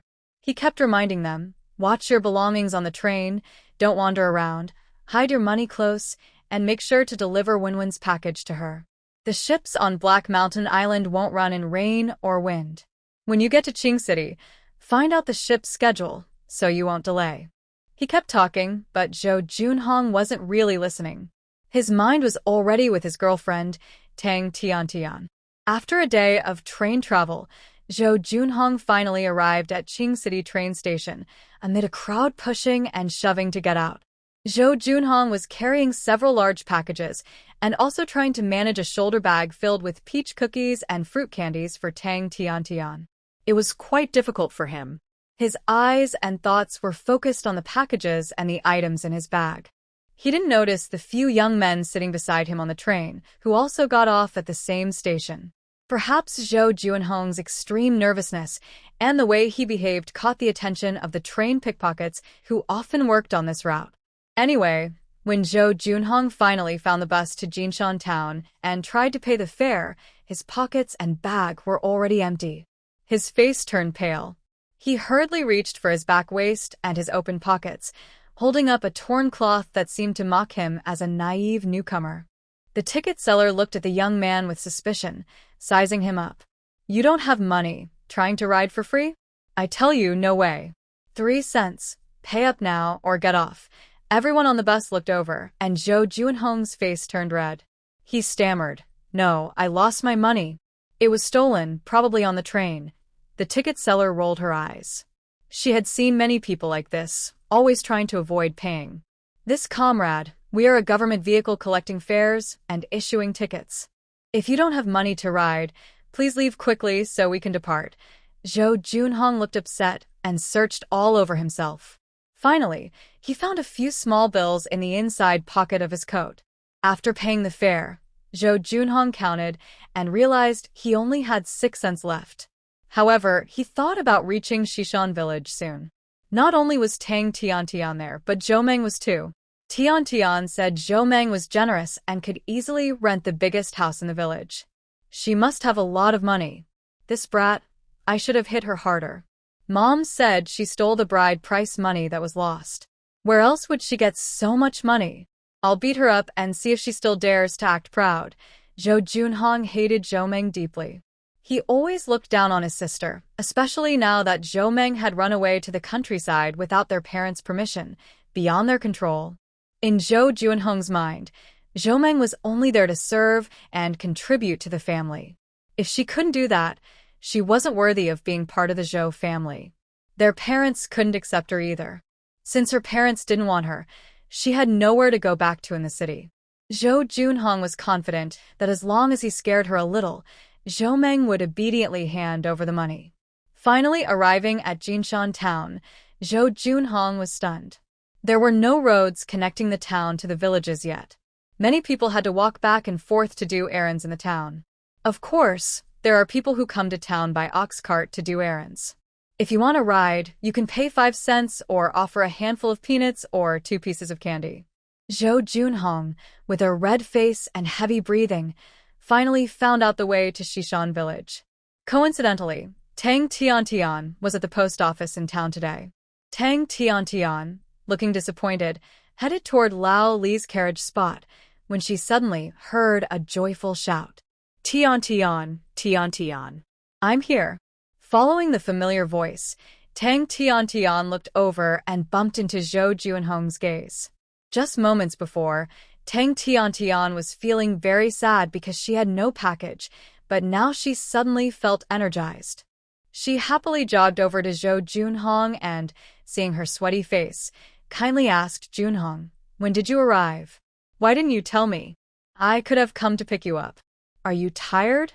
Zhou Junhong, who was feeling both annoyed and tired, immediately felt refreshed. She looked proud, enjoying Tang Tiantian's admiration. Tang Tiantian happily looked at the several large packages, secretly wondering what was inside. She needed warm clothes and blankets, and also wanted to replace her linen shirts and woolen pants. She was also thinking about cotton fabric, sugar, biscuits, and other things. Having not seen Zhou Junhong for a long time, Tang Tiantian felt a new, intense longing and warmth for her boyfriend who had suddenly appeared. On the ox cart, 2 young people talked freely and happily, sharing their secrets. The village's best gossip collector, Aunt Nyo, happened to come to town to buy things. Seeing Tang Jiqing, who used to have eyes almost on top of her head when she was in the village, now looking gentle and leaning on a man, her sharp eyes were full of curiosity. "Oh, Tang Jiqing, is this your boyfriend? Is he here visiting family? Your boyfriend looks quite respectable, probably a worker." "Oh, no wonder. He doesn't seem like someone from our village." The compliment made Zhou Junhong very happy. He felt that the people of Shishan village had good judgment, simple and honest. Beaming with joy, he confidently took a few pieces of hard candy from the bag he prepared for Tang Tiantian and handed them to Aunt Nyo. "Auntie, here, have some candy. Please take good care of Tiantian while she's here." "Oh, no problem." Aunt Nyo happily accepted the candies, glancing at them. They were rare items not available at the supply store. These city goods were high-end. Suddenly, a hand reached over and quickly snatched 3 pieces of candy from Aunt Nyo's hand. Originally, there were 5 pieces, so only 2 remained. Aunt Nyo's eyes widened in surprise. She was about to scold, but then she realized the hand belonged to Tang Tiantian. "Oh, Tang Jiqing, what are you doing? Your boyfriend sent me this wife's gift, and now you're trying to take it back?" City folks are so stingy when it comes to handling things. Tang Tiantian didn't pay attention. She glanced sideways at Aunt Nyo's chattering mouth and wanted to take the other candies back too, but Aunt Nyo, quick and sharp, hid them away. "Humph, last time I lent you some flour and you didn't return it. Now you have the nerve to eat my candies." Hearing this, Aunt Nyo's face also showed some embarrassment. She was known for being stingy in the village. No one could expect to take even a green onion from her house. Tang Tiantian didn't remember borrowing the flour at all. Neither of them paid much attention to this little scene.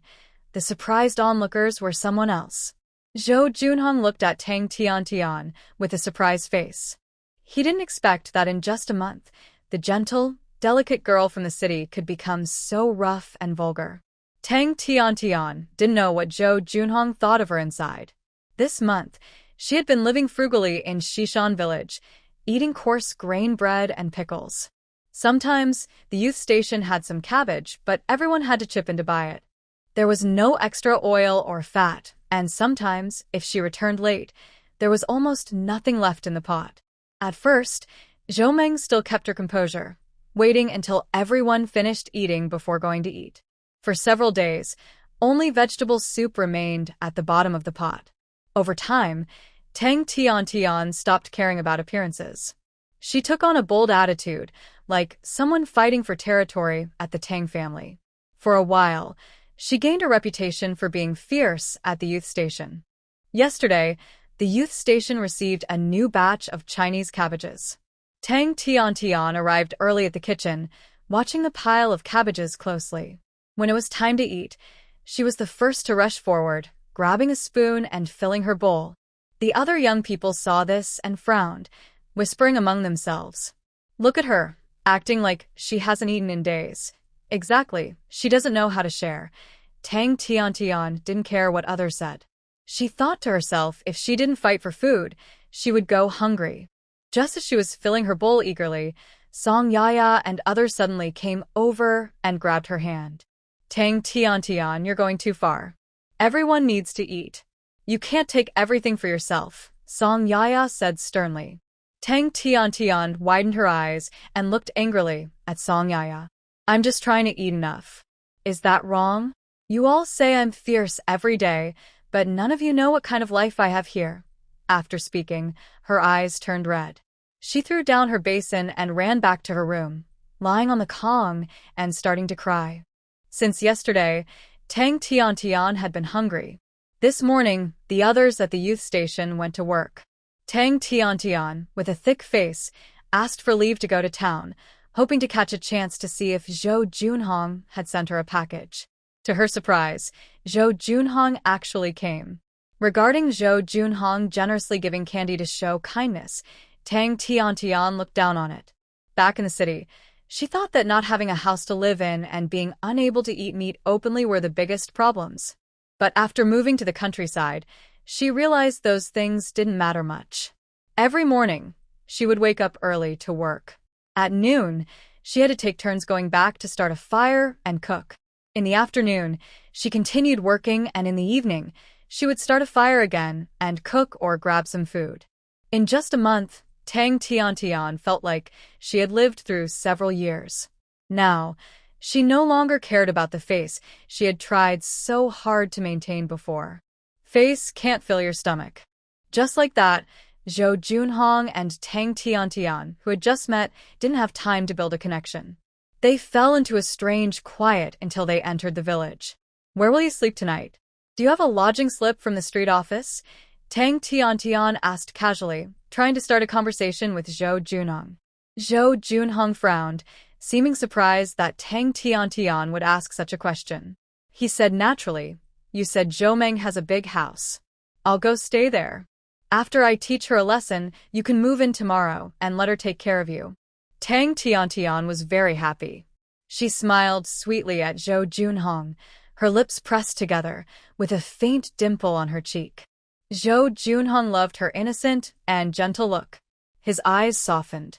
Although Tang Tiantian's current appearance was different from what he remembered, he believed she deserved care, and Zhou should be the one to take care of her. Zhou Junhong delivered several packages to Tang Tiantian's youth commune residence. After organizing everything, Tang Tiantian took Zhou Junhong to visit Zhou house. After work, Zhou and Zhang Xiaoxiao discussed the latest popular clothes, accessories, and snacks in the city. Since being reborn, Zhou has not thought about going out to do anything. As for rumors about black markets and reselling, she is not interested for now. She can exchange enough supplies from her space, so she sees no need to risk exploring the black market. If she accidentally gets involved, she might lose more than she gains. Regarding the system constantly urging her to upgrade and explore treasures, Zhou is very cautious. She knows she can't compete with the current trend, especially since she needs to protect her family. Recently, the autumn harvest has finished. Daily farming activities like plowing and fertilizing are coming to an end. Winter is approaching, and farmers will face tough days ahead. Zhou remembers that in the 1970s, during winter when supplies were scarce, a simple cold could be deadly for a child.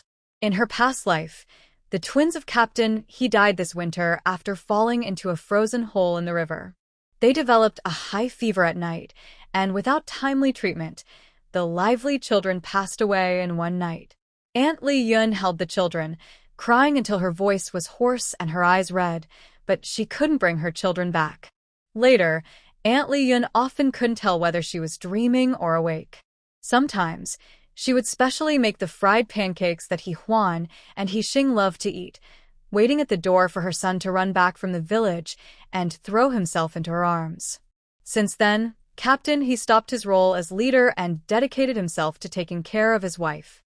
Later, when he fell into a trap while going into the mountains, it was thanks to Captain Hiuan, who was at home, leading Li Yun and other villagers through the rain to find him. In his past life, except for a few people, most villagers in Shishan village were kind to him. So, Zhou Meng, who settled in Shishan village, thought first about how to repay the villagers. The day before yesterday, the city hospital sent someone to take Chung for his scheduled checkup and treatment. Zhang Xiaoxiao, as a medical worker, had to go along. This morning, after the car brought them back, Zhang Xiaoxiao eagerly showed Zhou Meng her new shirt and hair accessories. Young girls love to be pretty. Every month at the beginning of the month, the department store gets new stock. Zhang Xiaoxiao always goes early to buy the latest items. Recently, trendy coats and elastic hairbands from the big city arrived, and Zhang Xiaoxiao couldn't wait to put them on. Zhou Meng watched her with admiration and quietly asked about the results of Hiuanqing's checkup. Dr. Shen said that Ge's eyesight has improved compared to before, but it's still not good. Sigh. He was hit on the head by a heavy object while performing a mission to save someone. Dr. Shin suspected that he had brain bleeding. The best plan was to perform brain surgery to remove the blood, but no doctor in the country dared to do this operation. If it doesn't work, he might have to live like this for the rest of his life. Zhou Meng paused her hand. She remembered from her past life that Chung was very depressed and discouraged for a while, probably because of the recent medical test results. While they were about to speak again, the front door was smashed open. Zhou Meng, open the door. Get out. Darn it, you're hiding inside comfortably, ignoring your parents and family. Are you still human? Hearing the noise, Zhou Meng's expression darkened. She recognized the tone and voice immediately. It's Zhou Junhong. Especially that arrogant and boastful tone, exactly the same as in her memory. In the past 6 months in Shishan village, Zhou Meng almost forgot about the Zhou family and its people. In this life, she never considered them family, so she didn't care about their lives or deaths. Recently, Tang Tiantian came to find her and caused her some trouble with harsh words, which she responded to with her own sharp words. She was honest for only a few days, thinking Tang Tiantian finally learned her lesson. But it turned out she was just waiting for Zhou Junhong, her backer, to support her. The sound of the door being smashed continued, and Zhou Junhong was still cursing Zhou Meng with foul language. Zhang Xiaoxiao was so angry she was about to go out and argue, but Zhou Meng stopped her. Zhou Meng went to the chicken coop under the wall and used a shovel to scoop some dirt mixed with chicken manure into the water basin used for feeding the chickens. She signaled Zhang Xiaoxiao to open the door. Outside, Zhou Junhong was still vigorously pounding on the door. He had just entered the house and was getting angrier the more he looked. Well, Zhou Meng, you spent my money on such a nice house and you dare to chase my partner out? Just wait, I'll skin you alive. Zhou Junhong's anger grew as he pounded harder on the door. Suddenly, without warning, the door was pulled open from inside, and it closed again. Zhou Junhong staggered, but he steadied himself and became even more furious. His words grew dirtier, calling names like little girl and sell out. Suddenly, there was a loud splash of water. Zhou Junhong was soaked through and felt very cold. He hadn't seen who was inside the house, but he was splashed with water directly in front of him. His loud shouting caused some water to enter his mouth. He felt something strange in his mouth and started to cough, spitting out a few mouthfuls. The dark, foul-smelling stuff looked more and more like chicken manure that couldn't be swallowed. Behind him, Tang Tiantian was disgusted. Having been hardened by life in the countryside recently, she was very familiar with rural matters. From what Zhou Junhong spat out, she could tell it was chicken manure. Recently, most of the fertilizer was made from chicken and pig manure.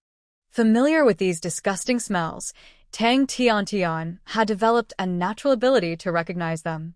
Zhou Junhong was lying on the ground, desperately vomiting. He felt like he was about to spit out all his bitterness. His body and head were covered with chicken manure, and his mouth reeked of chicken droppings. Ugh ugh, Tang Tiantian secretly gagged a few times. It was too disgusting. Zhou Junhong's face was covered with tears and runny nose. He wiped his face with his sleeve, his eyes red with anger, and glared fiercely at Zhou Meng. "You wicked woman, are you looking for death?" Zhou Junhong clenched his fists and rushed forward, ready to punch Zhou Meng in the face. But Zhou Meng didn't want to be hit for nothing. Having lived again, she knew that if Zhou Junhong still acted like the obedient daughter and caring sister she was in her previous life, she would be wrong. Now, Zhou Meng wished she could lash out at each family member, both for herself and her biological parents, to vent her anger. She quickly dodged Zhou Junhong's fist and countered with a slap to his face. Smack! The sound was sharp and clear. Zhou Junhong was stunned. He stood there blankly, as if his soul had left his body. When he finally realized what Zhou Meng had done, Zhou Junhong, already angry and with a fierce look, became even more furious. "Zhou Junhong, I warn you, if you dare to touch me again, I will knock out one of your teeth. If you try again, I will break your leg. Try me if you don't believe it." Zhou Junhong stared at her in disbelief. He hadn't had time to look carefully before, but now he seemed to see a stranger. He looked at this angry, beautiful girl in front of him. Is this still the same timid, dark, thin, self-doubting, and eager to please Zhou Meng at home? Can anyone tell him that everyone says going to the countryside is a tough experience? Why, then, has Zhou Meng come here and not fallen apart? Instead, she looks even more beautiful. Especially her boldness. She actually threatened him right away. Zhou Junhong chuckled angrily, thinking he was just splashed with a load of manure. Zhou Meng had ambushed him first, so he lost control. He didn't take her threat seriously. So, Zhou Junhong stood up and, without thinking, grabbed a brick nearby and threw it at Zhou Meng. Zhang Xiaoxiao screamed in surprise. Tang Tiantian's eyes lit up as she watched, waiting to see Zhou Meng get hit and bleed. But everyone was shocked when Zhou Meng simply raised her arm and blocked the brick, smashing it to pieces. Zhou Junhong stared in disbelief. Zhou Meng didn't give him a moment to think. She stepped forward, bent down, and punched. Zhou Junhong groaned and flew backward. Before he could react, Zhou Meng rushed up and kicked him hard in the stomach and thigh. After a series of cracking sounds, Zhou Junhong felt like his whole body was falling apart. The places Zhou Meng hit him hurt terribly. Zhou Junhong had never been so humiliated before. He came to cause trouble but ended up being knocked away, especially as a grown man who couldn't even beat a girl like Zhou Meng. Tang Tiantian was still watching from behind, staring at Zhou Meng with disbelief and covering her mouth in shock. You. Zhou Meng, how could you hit your older brother? Are you still human? In response to Tang Tiantian's loud accusations, Zhou Meng lazily didn't bother to look up. She calmly moved her wrists and asked sinisterly, "So, you came up here to try to take my house and my belongings, and now you don't want me to fight back? Do you want to get beaten up together?" Tang Tiantian was startled and quickly stepped back several paces, nervously defending herself. "Stop accusing me. No one is trying to take your things. Your older brother came all the way from Jishir City just to see you. If you don't appreciate it, fine, but you started the fight first. That's too much. I want to report this to Secretary Zhao." Zhang Xiaoxiao sneered. "You're so shameless. Are you two dating? You look just alike, with the same rude words and thick skin." Tang Tiantian was furious but afraid to say anything, worried that Zhou Meng might come over and hit her.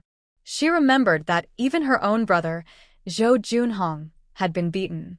Now, Tang Tiantian finally understood what others meant when they said, "Zhou Meng's house is haunted. This house definitely can't be lived in." Maybe Zhou Meng is possessed by a ghost now, otherwise, how could she suddenly change her personality so much and hurt her family? And with such terrifying strength. On the ground, Zhou Junhong was still groaning in pain, crying out in distress. Tang Tiantian felt utterly embarrassed and ashamed. When she arrived, someone had said, I'll definitely teach Zhou Meng a lesson. She'll be begging me to stop. Now, things are different. Zhou Meng didn't beg or kneel, and the person boasting was the first to lie down. As more people finished dinner, some curious folks started to peek over here. Tang Tiantian felt nervous. She had only spoken a thread in the heat of the moment, and it was useless against Zhou Meng. Currently, Zhou Meng is a popular member in the team, and Secretary Zhao and Captain He think highly of her. In contrast, she herself often takes sick leave to avoid work. Secretary Zhao said that next month's grain distribution would not include her share. She already knew that if Secretary Zhao and the others really came today, she would be the one to suffer. She might even have to pay 100 yuan. She had no money. Zhou Junhong was lying on the ground, feeling like his insides had shifted. Zhou Meng acted quickly and harshly. Zhou Junhong couldn't dodge at all, mainly because he never expected Zhou Meng would attack him. Zhou Meng, do you want to die? It hurts so much. You dare hit me? Just wait for my parents to come and deal with you, Zhou Junhong weakly threatened. Zhou Meng sneered. It was the same story as always. Whenever Zhou Junhong got hurt, he would always say, just wait for my parents to come and deal with you, and every time, Dahai never disappointed. No matter what the reason was, whenever they argued, the one who got beaten or scolded was always Zhou Meng. In her past life, Zhou Meng thought her parents only favored boys. Even though Li Gai and Zhou Dahai treated Zhou Lan differently from herself, she would try to convince herself not to resent her parents. Now. Haha, Zhou Junhong better take care of himself. Zhou Junhong wanted to say some harsh words, but when he looked up and saw Zhou Meng's cold, emotionless eyes, he shivered uncontrollably. For some reason, when he saw Zhou Meng this time, he suddenly felt that the sister who used to be demanding, caring, and emotional seemed to have disappeared. The person in front of him felt more like a vengeful ghost returning from the underworld. Sweetie said that the house Zhou Meng lived in used to be haunted. Zhou Junhong immediately felt a chill run through his body. The great philosopher said to believe in materialism, but this place was too strange. He had to leave quickly. He turned around to look for Tang Tiantian and found she was already 8 yards away. Zhou Junhong struggled to stand up. Tiantian, come help me. He then turned back and gritted his teeth at Zhou Meng. I'll let you go this time, but just wait. Zhou Meng made a move to grab the water basin on the ground. Zhou Junhong's pupils shrank, and he was so scared he forgot the pain, jumping 3 feet into the air. Zhou Meng, you're possessed now. I won't argue with you. Wait until I find Mom and Dad, then we'll see how tough you are. While helping Tang Tiantian escape, Zhou Junhong still didn't forget to threaten her. Little did he know, his own mother had already hit a wall at Zhou Meng's place and was roughly beaten. However, the news that Zhou Junhong brought back made Li Gai even more convinced that Zhou Meng had been possessed by something unclean after encountering something in the countryside. Over at the youth station, Tang Tiantian, feeling pain in her stomach, took 2 pieces of peach pastry and 5 pieces of fruit candy. She finally exchanged her bed with a male youth at the station to give Zhou Junhong a place to sleep. The male youth gave up his bed on the Kong, a traditional bed, split the bedding in half, and only wrapped himself in a blanket, lying on the straw-filled ground. Under Tang Tiantian's impatient urging, Zhou Junhong reluctantly moved onto the Kong and lay down with a grimace. If he had a choice, he would rather not sleep here. Just now, he saw a male youth catch a few lice from his clothes and throw them into the burning stove, making a crackling sound. Zhou Junhong didn't know that his disgusted look had already been noticed by the people at the station. Everyone didn't seem to have a good impression of him. If it weren't for helplessness, who from the city would want to come to this remote and poor mountain village? Yet some people still came here to bother them. Hey. What's wrong with you, comrade? Can't you sleep or what? If you're not sleeping, go outside. We have to work tomorrow, and not everyone is as lucky as you. The male youth next to Zhou Junhong scolded him impatiently. Zhou Junhong tried to resist the urge to scratch himself, curling up in the corner of the wall, wishing he could stay as far away from the educated youth as possible. The next morning, Zhou Junhong got up early. He couldn't stomach the bland, tough food at the youth camp. Tang Tiantian heard that Zhou Junhong was about to return to Jishur City and wouldn't be eating breakfast there. She quickly poured the coarse grain back into her food bag, saving a little was better than nothing. So, hungry and having borrowed 10 yuan from Tang Tiantian, Zhou Junhong didn't even step onto the boat to Hiuan Island and headed straight back to Jishur City. Wong Win had been waiting eagerly at the dock every day after work since hearing from Li Gai about Zhou Junhong. But day after day, Zhou Junhong's shadow never appeared. This big brother is really unreliable. Even someone like Tang Tiantian can fall for him. What a failure. Wong Win was almost cursing both of them from head to toe inside. When they were in Jishur City, she and Tang Tiantian had gone to the same middle school. Why didn't she see back then that Tang Tiantian loved to flirt with men? This scoundrel, if he dares to take my money and things, even if it breaks the rules, I'll tear her apart on the island, Wong Win sniffed. The island was too cold. In October, everyone on the island was wearing thick clothes, especially in the mornings and evenings when the temperature difference was large. Many educated youth repairing nets and boats at the dock had to hide in their beds when they returned to the youth camp in the evening. Many couldn't get out of bed until midnight. In the evening, the cold sea wind blew on her head, carrying with it the fishy and unpleasant smell of tung oil ash, which she also felt on her face. Wong Win sighed heavily. No matter how long she stayed here, she couldn't get used to this terrible environment. Especially the foul smell on the people around her made her feel sick. Before, when she was in Jishur City, she didn't think Li Qingshu was very handsome. Now, compared to the young people around her who always smelled of fish, Li Qingshu seemed more cultured and refined. A few days ago, Li Qingshu had come to the island to visit her and even brought her favorite white rabbit candies. Wong Win remembered how long it had been since she last ate white rabbit candies. It wasn't an exaggeration to say that every night in her dreams, she was chewing on the taste from her memories. But on this island, with its poor supplies, not only white rabbit candies, but even ordinary hard candies were rationed per person and bought at high prices with tickets. Wong Win had no money and no tickets. The small amount of things Li Qingshu brought had already been eaten by her. Now, she was eagerly waiting for Zhou Junhong. The things he brought might help her out of her current trouble. Wong Win waited at the dock for 5 full days, freezing herself so badly that she caught a cold, but she still didn't see the boat carrying Zhou Junhong. And when she finally received that expensive and complicated telegram, half a month had passed. The island was about to enter winter. Wong Win didn't even have winter clothes. She saw Li Gai's brief telegram and almost lost her temper. Zhou Junhong is good for nothing, always causing trouble. Useless. Useless. Wong Win frantically tore at the telegram in her hand. After venting her anger, she was left feeling hopeless and scared. If there was no news from Zhou Junhong, she could still shamelessly go to the Ouyang family to get some supplies. But since she received Li Gai's message and occasionally saw Ouyang workers on the island, Wong Win wished she could cut ties and make her stance clear. Every time there was a meeting to criticize, she was the most active. She even hit Ouyang Sheng on the head with a broken shoe sole. People on the island kept their distance from her. Wong Win thought she was being targeted because of her connection to the Ouyang family. She didn't understand that her own behavior, disrespecting her parents and brothers, made her look bad. Everyone hated capitalism, but they also despised her, a traitor who betrayed her own family. Because she was preoccupied with her worries, Wong Win was distracted all day at work. She made several mistakes even on the simplest tasks. Gu Ning, a female educated youth in her team, disliked her timid and delicate attitude and secretly whispered to others. Look at Wong Win. She just pretends to be innocent.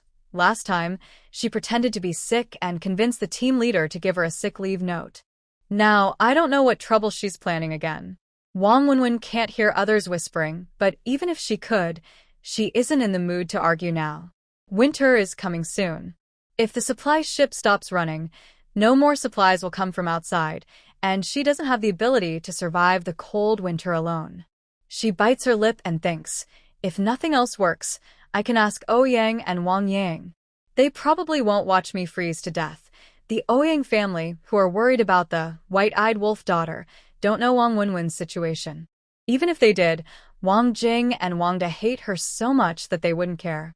Right now, the Ouyang family is facing a new problem. Dad, what do the leaders mean? Why are they moving us to Shishan village to build a reservoir? We finally got our winter supplies organized, and now we're going away for 2 months.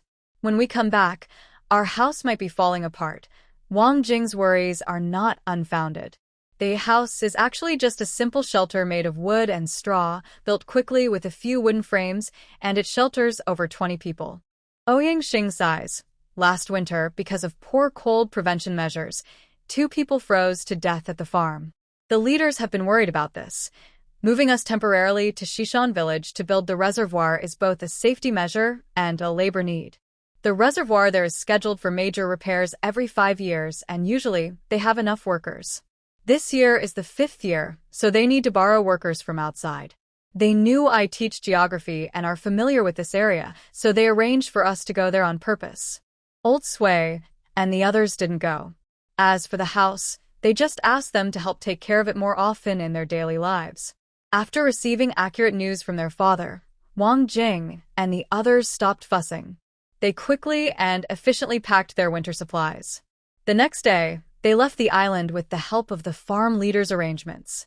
Wong Win finally prepared herself mentally and confidently went to the back mountain. But what awaited her was an empty house. What? They went to Shishan village? Who told them to go? Who allowed them to leave? I want to report this. The Ouyang family is secretly escaping. They are capitalists and probably trying to flee abroad. Quickly find the leaders. Wong Win panicked and shouted loudly. Next door, Old Sui was quietly mending his torn cloth shoes, not even glancing at her. That girl from the Ouyang family has such poor character. Sigh, I can't understand how children from the same parents can be so different. Her selfishness, ingratitude, and treachery are even worse than some of my most ruthless students. No wonder Wang Jing specifically told me, Old Sui, if Wong Win comes looking for us, please watch the door carefully. Don't let her cause trouble. Just tell her that we gave this house to you. Sure enough, after going crazy, Wong Win's mind quickly shifted. Since the people are temporarily gone, at least the belongings are still there. Winter's warm cotton coat is probably still left in the house. Wong Win wants to go inside and look for it. Before she can, Sui Lao stops her. What do you mean? This is Ouyang's house, not yours. Why are you stopping me? Wong Win angrily points at Sui Lao and shouts. Sui Lao calmly puts down his work and stands up. Ouyang has already given me this house. If you don't believe it, wait until they come back and ask them yourself. Wong Win stomps her foot in anger. I'm not an outsider. I'm Wang Yang's daughter. I have the right to go in, Sui Lao sneers. Do you think anyone would care about a daughter like you? Everyone has seen how you treat them. Now you want to go in and look for things? No way. Wong Win wants to argue more, but seeing Sui Lao's firm look, she knows she can't go in today. She glares at Sui Lao fiercely. Just wait. I'll find the boss and ask them to judge this. Then she storms off angrily. Old Sui watched her walk away and shook his head helplessly. He continued mending his cloth shoes, but they were getting more and more torn. Sigh, as people get older, they can't see things clearly anymore. Wong Win was walking down the road and felt more and more uneasy. Suddenly, she remembered that Li Gai had sent his adopted daughter, Zhou Meng, to the countryside in Shishan village. What if Ouyang's family members meet Zhou Meng there? Wong Win felt like there were thousands of ants biting her inside. She wanted to switch identities with Zhou Meng, but also didn't want to give up her position as Ouyang's daughter so easily. Although her current position was risky, no one could guarantee that the Ouyang family hadn't left any backup plans. Besides, they owned a big villa, properties, shops, and gold bars. Would they really leave everything behind? Her uncle had said that the Ouyang family had been around for over 10 generations, and they definitely had some secret ways to protect themselves and hidden assets that outsiders didn't know about. Thinking of this, Wong Win didn't want to change back her identity. She thought she had endured hardships these past 2 years, and it shouldn't be for nothing. Back at her simple rural youth camp, Wong Win boldly borrowed a sheet of paper from her best-tempered roommate, Xia Hua. She wrote a long letter with confidence and then happily sent it to the post office.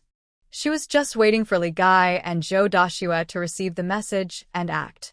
However, Wong Win didn't expect that the letter she had high hopes for was accidentally mixed up with several other letters that had been returned because the recipients couldn't be found when the mail carrier was packing the mail. The postman briefly checked to make sure nothing was lost or dirty, then casually placed the package on a nearby shelf. The shelf was covered with a thick layer of dust. Shishan Village. When Zhomeng heard about visitors from Hiuan Island, she didn't pay much attention at first.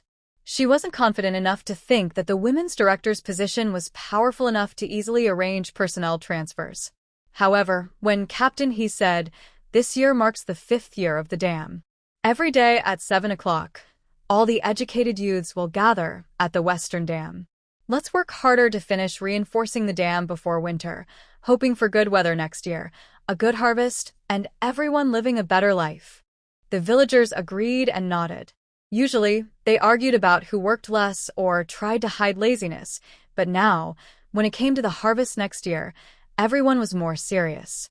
Especially Dongshan Village downstream of Shishan Village. The village secretary had already brought a few people early in the morning to discuss repairing the dam this year with Secretary Zhao.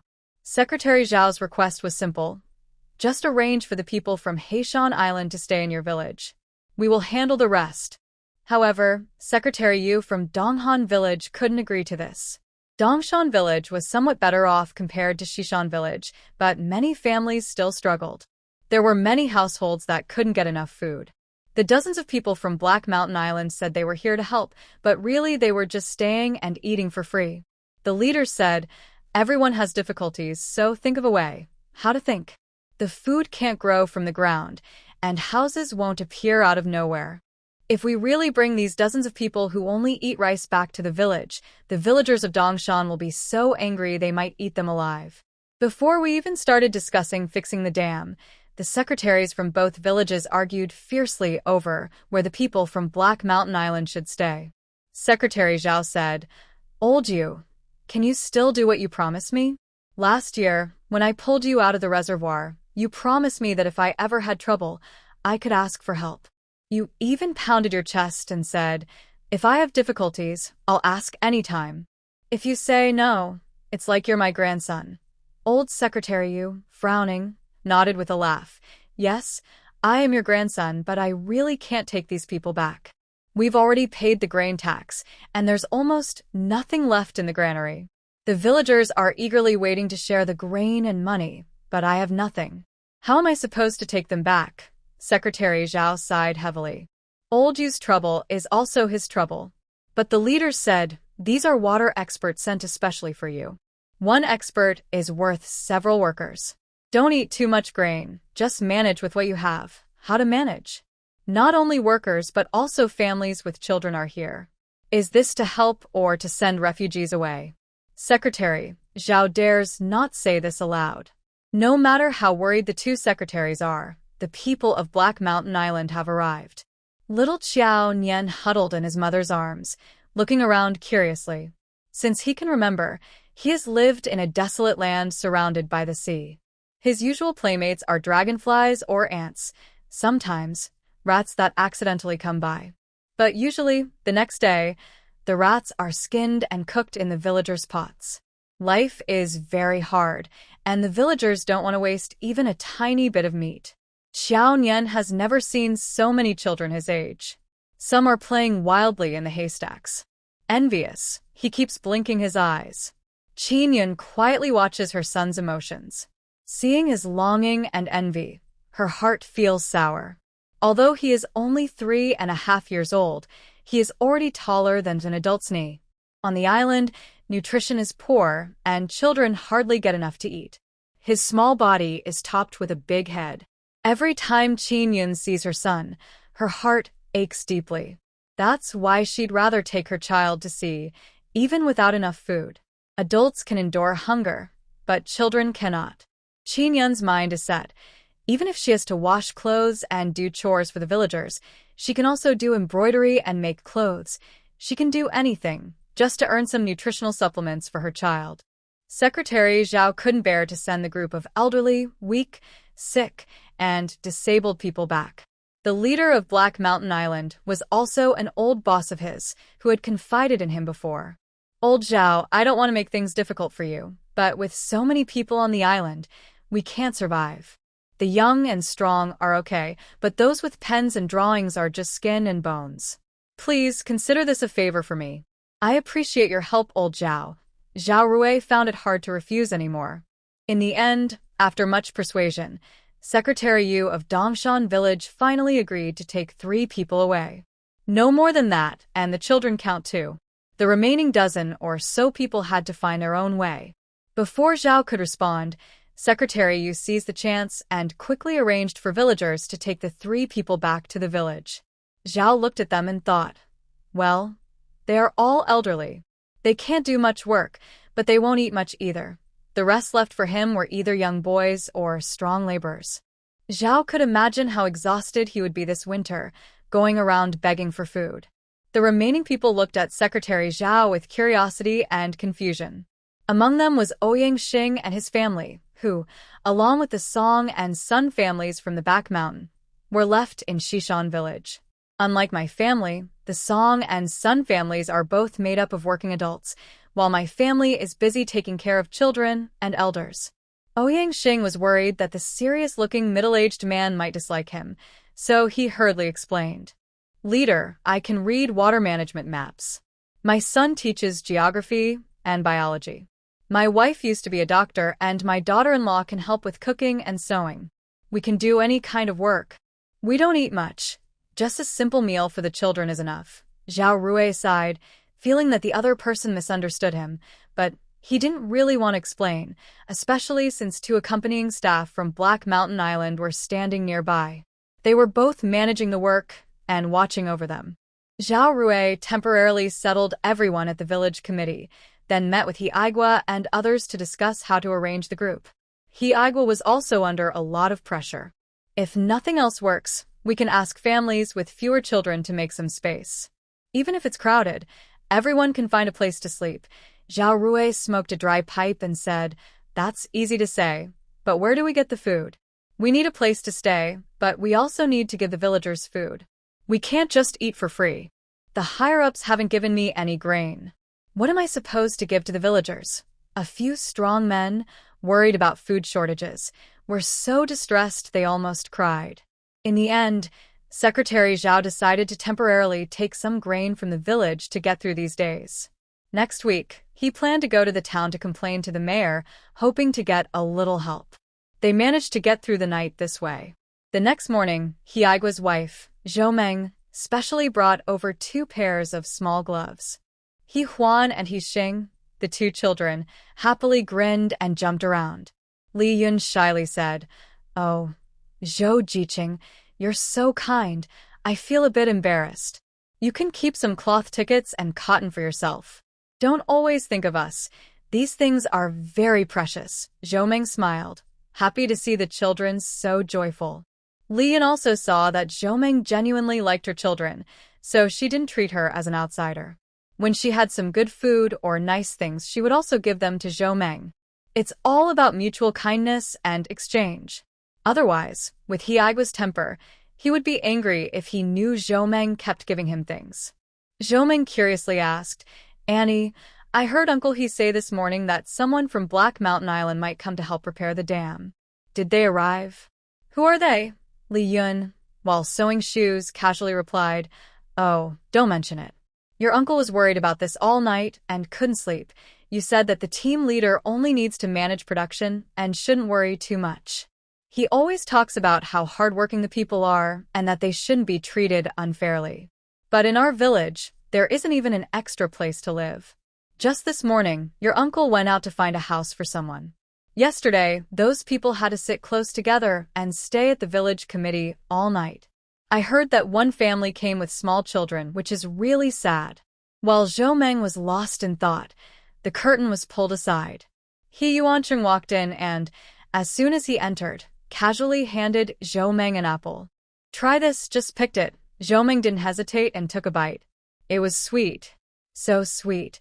Li Yun looked at their familiar interaction with surprise. Suddenly, she couldn't remember when these two had become so close. If it were himself, the proud and promising Hiuan from the big courtyard, he would have confessed to Zhou Meng immediately, given his bossy nature. Now, he can't even handle an ordinary job. Whether Zhou Meng would accept him or not, and if she did, how would they live together? Rely on the He family? Haha. Knowing his family's cold attitude, Hiuan is clear that they won't help someone who is useless to them, and he won't bring any benefit to the He family. He decided not to bother the good girl anymore. All his deep feelings and thoughts are now hidden in his heart. Zhou Meng looked at the man in front of her with confusion, unable to understand why he was so excited one moment and so down the next. Last night during dinner, he seemed normal. But now, Zhou Meng's mind isn't on the house or other people. When Aunt Li Yun spoke next, it gave Zhou Meng a big surprise. "Hiuan, put the apple in your own room. Don't bring it to us. Neither your uncle nor I like to eat it." Actually, they do like it, but Li Yun feels uneasy. Originally, Hiuan lived here, and most of the packages from Beijing were for his family. He has been here for a long time, and Li Yun has carefully kept the ration tickets and cloth tickets he gave. Hiagwa said, "The kid just had a temporary setback and is feeling down. Keep the tickets for him. When he gets married, we'll give them to him." Li Yun listened carefully and decided not to accept the expensive fruits Hiuan offered, saying she didn't like to eat them. With so many people at home, and her two children having already enjoyed many good things, she felt it was inappropriate for the adults to be greedy. Hiuan knew Yun's personality well and placed 4 or 5 large, round apples on the table in the main room. Li Yun was still talking to Zhou Meng about the people from Hiuan Island. "I heard Uncle He say that 3 people from Dongshan village were taken away and nearly 20 others stayed in our village. They said everyone would go to the dam tomorrow to work. Your uncle went out early this morning to find a place to stay. It's really sad for everyone. There's a family with old and young members. They used to be professors and doctors. The older ones are out of breath just walking, and the daughter-in-law came with her little baby. That child is so thin, just a big head." Zhou Meng felt her chest pounding rapidly, almost as if her heart was about to jump out.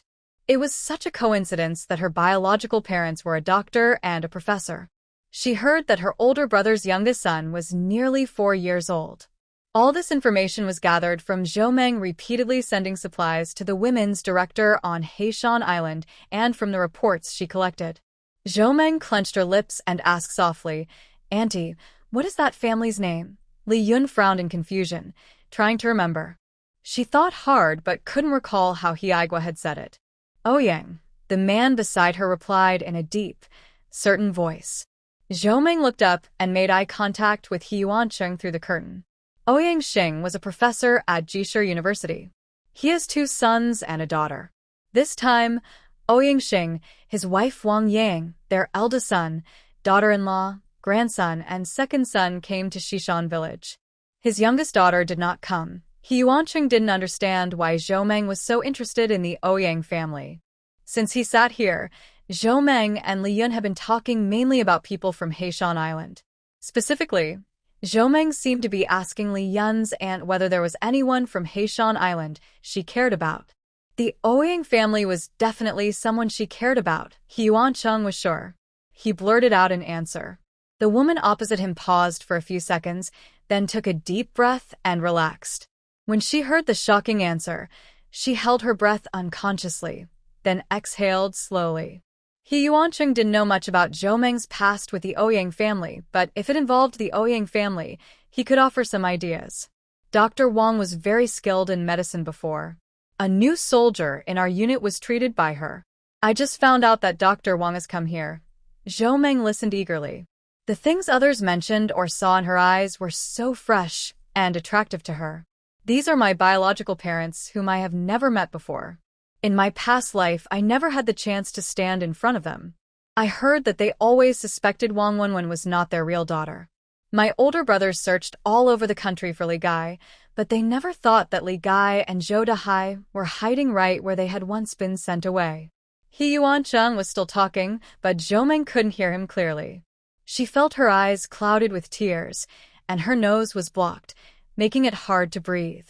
Family members are so close, yet in this life, Zhou Meng wasn't ready for their sudden appearance. Lian looked at Zhou Meng with curiosity and confusion. "Zhou Jiqing, what's wrong with you?" It seemed like she was about to cry. Zhou Meng quickly lowered her head to hide her feelings, missing how He Yuanqing looked at her with urgent, loving eyes when Li Yan asked. "It's nothing. I just saw them with such a small child and thought of myself," Zhou Meng whispered sadly. "My older sister said I was abandoned on the road, so I envy those parents who prefer to suffer but never give up on their children." Zhou Meng's words weren't random. In her past life, her eldest sister Zhou Lan loved to bully her. She remembered that when she was little, her sister liked to pull her ears and throw her into the snow piles outside the apartment building, freezing her face until it turned blue, but she wouldn't let Zhou Meng come out. Later, as Zhou Meng grew older, Zhou Lan naturally started to throw all household chores and dirty clothes onto her. Sometimes, if she was unhappy with something small, Li Gaitai hadn't said anything, but Zhou Lan would slap Zhou Meng in the face. This happened every year. When Zhou Lan was grown up, she would jokingly accuse Zhou Meng, and surprisingly, she would say confidently, "You're so petty, holding on to small things all this time." It really isn't our family's way. However, she swallowed her words when Li Gaitai gave her a fierce glare. "What do you mean? Not our family? Are you saying you're not part of the Zhou family?" Zhou Lan probably knew from a young age that she wasn't the biological daughter of Li Gaitai and Zhou Dahai, which is why she could be so reckless and dislike herself. In this life, Zhou Meng wouldn't acknowledge the Zhou family, but she also didn't want to hurt her enemies and damage herself in the process. So, she planned to first create an image of a bullied and mistreated adopted daughter to ruin the reputation of Li Gaitai and Zhou Dahai. In the future, the Zhou family wouldn't be able to control her morally. Zhou Meng was still thinking about things, not noticing that He Yuanqing and the others were waiting for her response. It wasn't until Li Yan awkwardly asked again that Zhou Meng heard him. "Auntie, what do you mean?" "Uncle, he wants those people from Heishan Island to come stay with me." Zhou Meng felt like her beautiful dream from last night was really coming true. Li Yan quickly waved his hands in embarrassment and explained, "It's not possible for everyone to go. Your uncle just asked me to see if a female comrade could stay at your place for a few days. The men can just sleep on the ground at the village committee." "Ah, I shouldn't have brought this up. You pay rent every year, so the house is your decision. I just mentioned it casually. If you're not willing, forget I said anything." Li Yan spoke nervously, stumbling over his words. "It's all because of Hiaigua, that troublemaker. He brought up the idea of staying over himself. What if Zhou Meng feels embarrassed to refuse?" He secretly wished he could bring Hiaigua back right then and give him a good beating, especially in front of the team leader, while also dealing with the team secretary's concerns. It's really frustrating.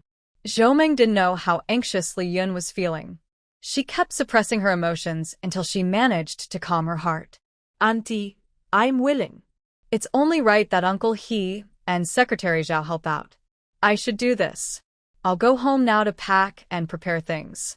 Just ask Uncle He to bring someone directly to my place." Li Yun was overjoyed. "Oh, Zhou Jiqing, I'll remember your kindness. That's wonderful. Tonight, your uncle can finally sleep peacefully." Li Yun complained outwardly, but secretly felt sorry for his husband. These worries kept him up all night and he didn't eat or sleep well. Before leaving, he also said he would look for a house nearby that could be repaired, just to get by for now.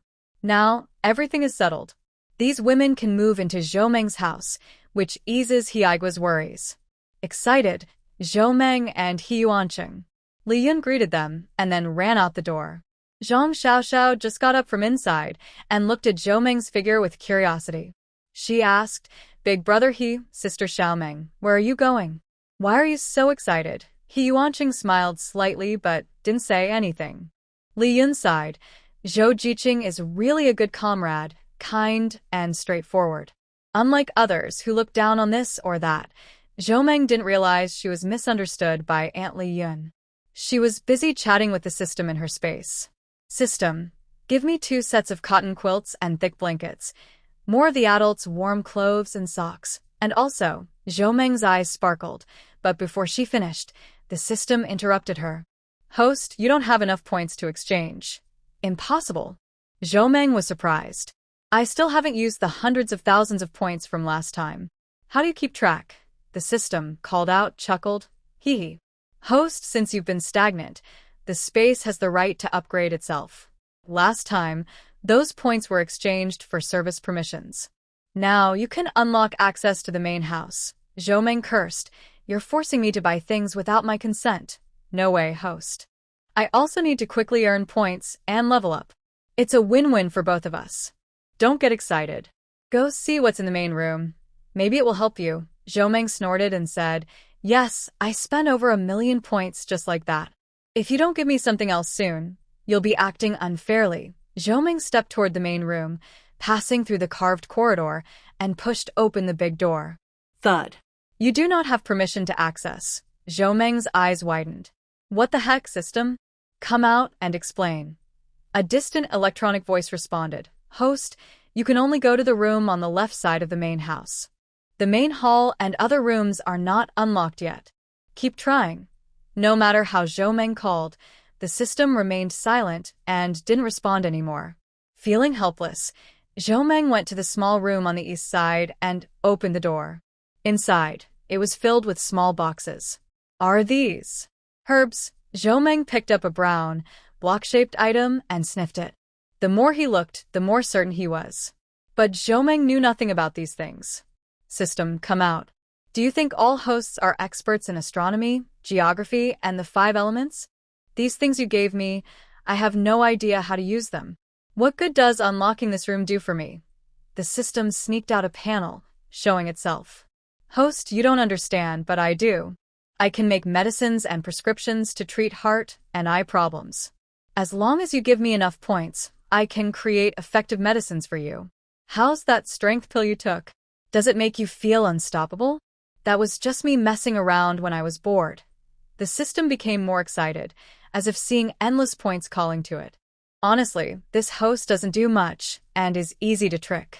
But they're too lazy, always hiding their resources. They don't share, and they're content eating simple food every day. I don't envy the valuable ingredients and delicious dishes stored in my system space. I've only spent about 1,000 points here over a long time. If I don't find a way soon, the points I exchanged last time will last me a lifetime.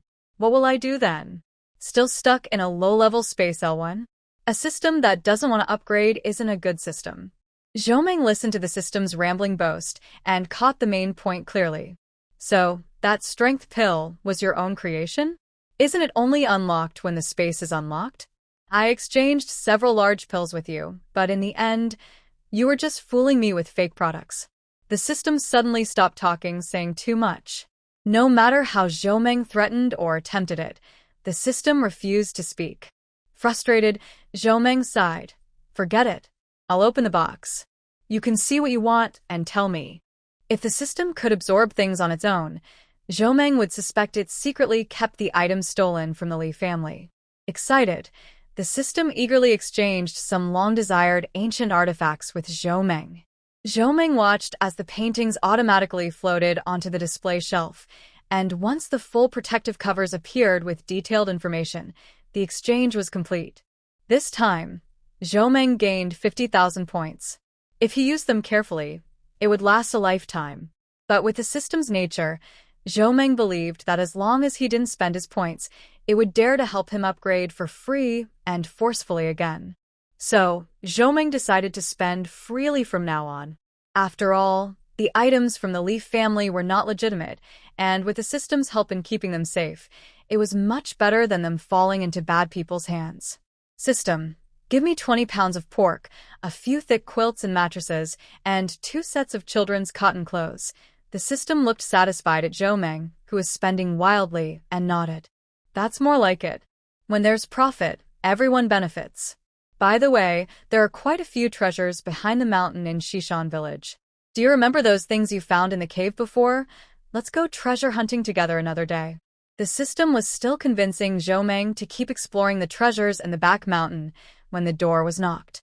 Bang, bang, bang. Zhou Jiqing, are you home? I'm Uncle He. Hiaigua and a few people from the Ouyang family anxiously waited outside the door. Ouyang Xing struggled to control his nervousness, clenching his fists tightly. The village head of Shishan village said that a young educated youth agreed to let his wife, daughter-in-law, and grandson stay at his house. It should have been a happy event, but the whole family was still very anxious and restless. If it were up to them, they wouldn't want to be separated.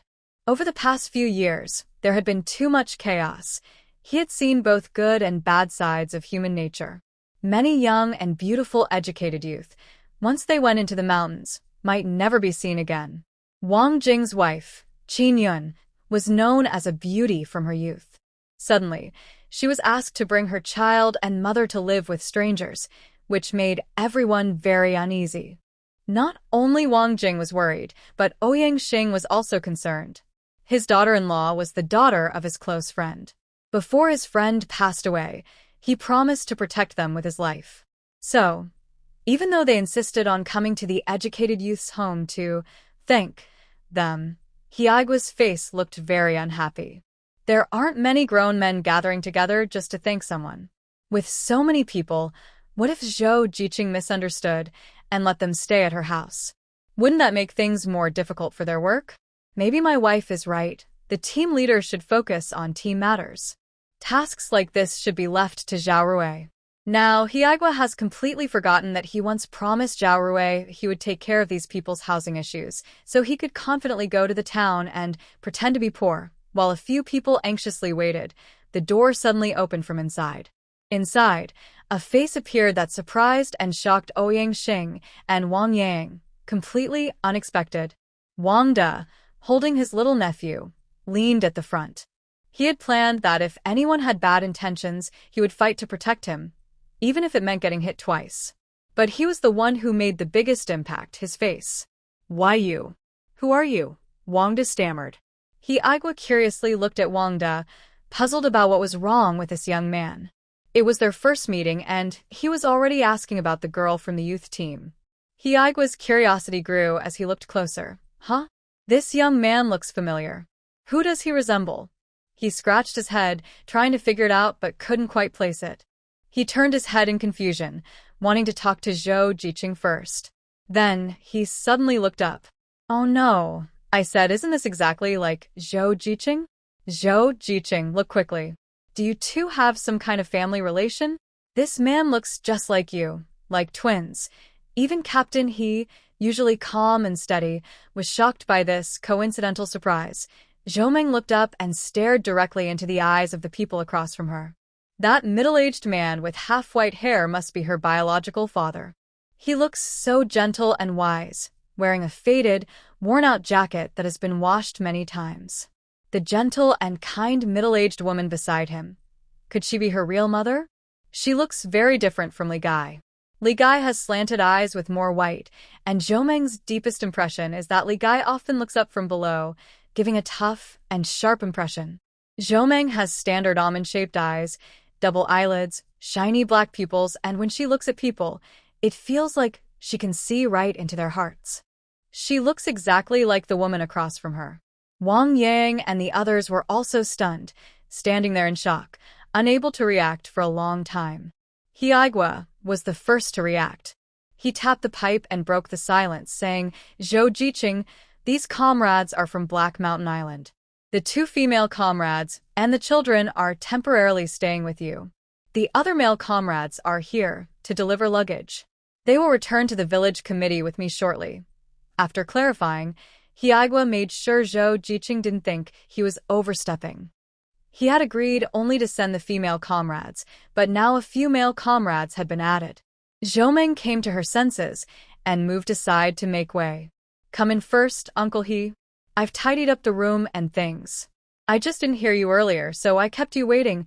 Hiaigua hurriedly declined. No need. We can wait a little. Zhou Jiqing, Uncle He wants to thank you. Old Zhao said when he returns from town, he'll give you a little red flower as a reward for your progress. Zhou Meng chuckled softly, her dimples appearing on her face. A strand of hair fell across her face, covering half her eyebrows and eyes. Looking at her, she was almost identical to her mother. Wangda was filled with shock and amazement. Inside the yard, Hiagwa looked around curiously and with surprise.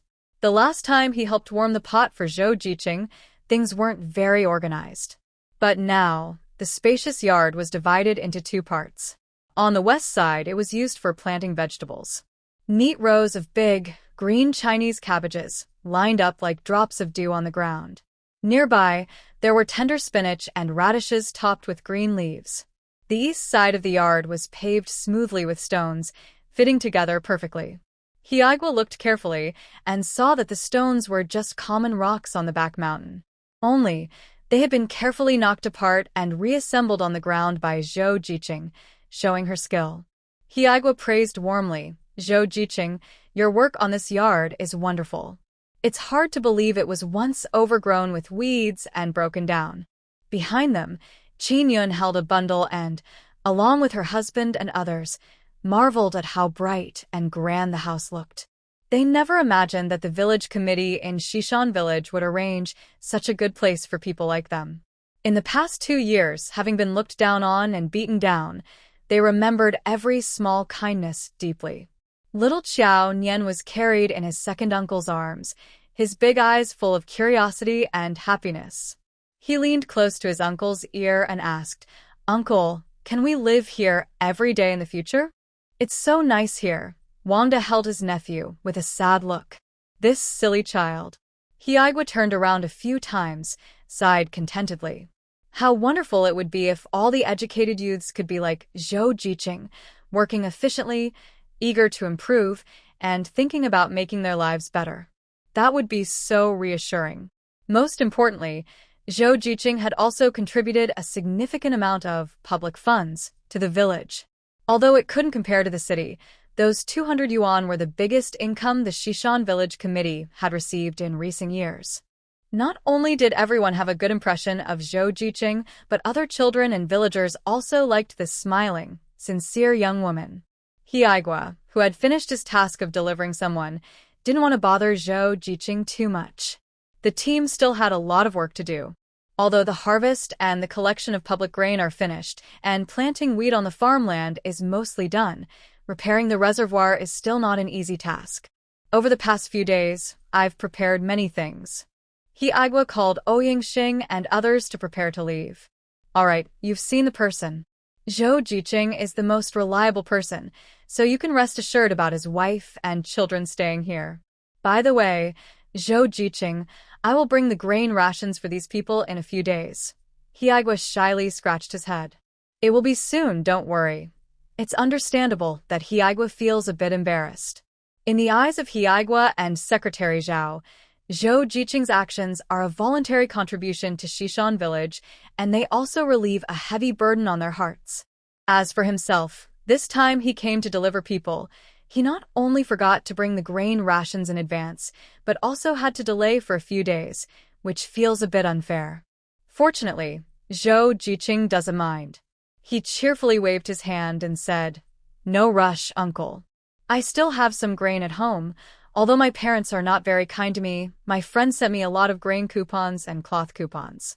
I sold some work in Jishur City, so I have some." When Ouyingxing heard Zhou Meng mention Jishur City, his previously furrowed brow, which was due to thinking, didn't relax for a moment. Hiagwa kept saying, "Ah," and his impression of Zhou Meng improved even more. He looked back at Ouyingxing and the others, signaling, "Hurry up and come with me." However, it seemed he didn't express his meaning clearly, or perhaps the Ouying family didn't read the situation well. The men just stood there stiffly, not moving. "What's wrong?" "We've all looked. Over here, there's only Comrade Zhou Yuqing, and no one suspicious. What are you still worried about?" Hiagwa felt a bit angry. Seeing this, Wang Yang stepped forward to help. "Captain He, don't be angry. They just don't want to part with my little grandson. There's nothing else. Brother Xing, you can go back with Captain He now. There will be other chances. Ouyang understood his wife's look and could only swallow his doubts for now. Wang Jing handed the package to Zhou Meng's designated room. Once inside the bright and spacious house, Wang Jing felt very grateful. From Zhou Meng's arrangement and preparations for the house, it was clear how thoughtful she was. The south-facing Kong, heated bed, was already warm, with a hand reaching and feeling the heat. On the bed, there were 2 neat thick quilts, a heavy blanket, and a few sets of small jackets and cotton shoes that looked like they were for children. On the Kong table, there were even small wooden toy guns and slingshot prepared thoughtfully. Wang Jing's eyes filled with longing, and his face quickly turned red. He struggled to swallow his choking emotion and bowed to Zhou Meng. "Comrade, thank you so much." Ouyang understood his eldest son well. Over the past few years, he had experienced many things. Changes in friends and family had a big impact on his serious, research-focused mind. If it wasn't for something truly upsetting, his son would never show such strong emotions. Just now, Ouyang, who had been trying to avoid trouble, also entered the room. As expected, he was moved too. He looked at that familiar, kind face, which now looked much younger, and didn't know what to say. When Wang Jing bowed just now, Zhou Meng stepped aside to give him space. In her heart, she felt she owed her eldest brother a life in her past life, so she couldn't accept his kindness without feeling guilty. Unlike her mood when she arrived, Ouyang and the others felt both relieved and deeply grateful, filled with excitement.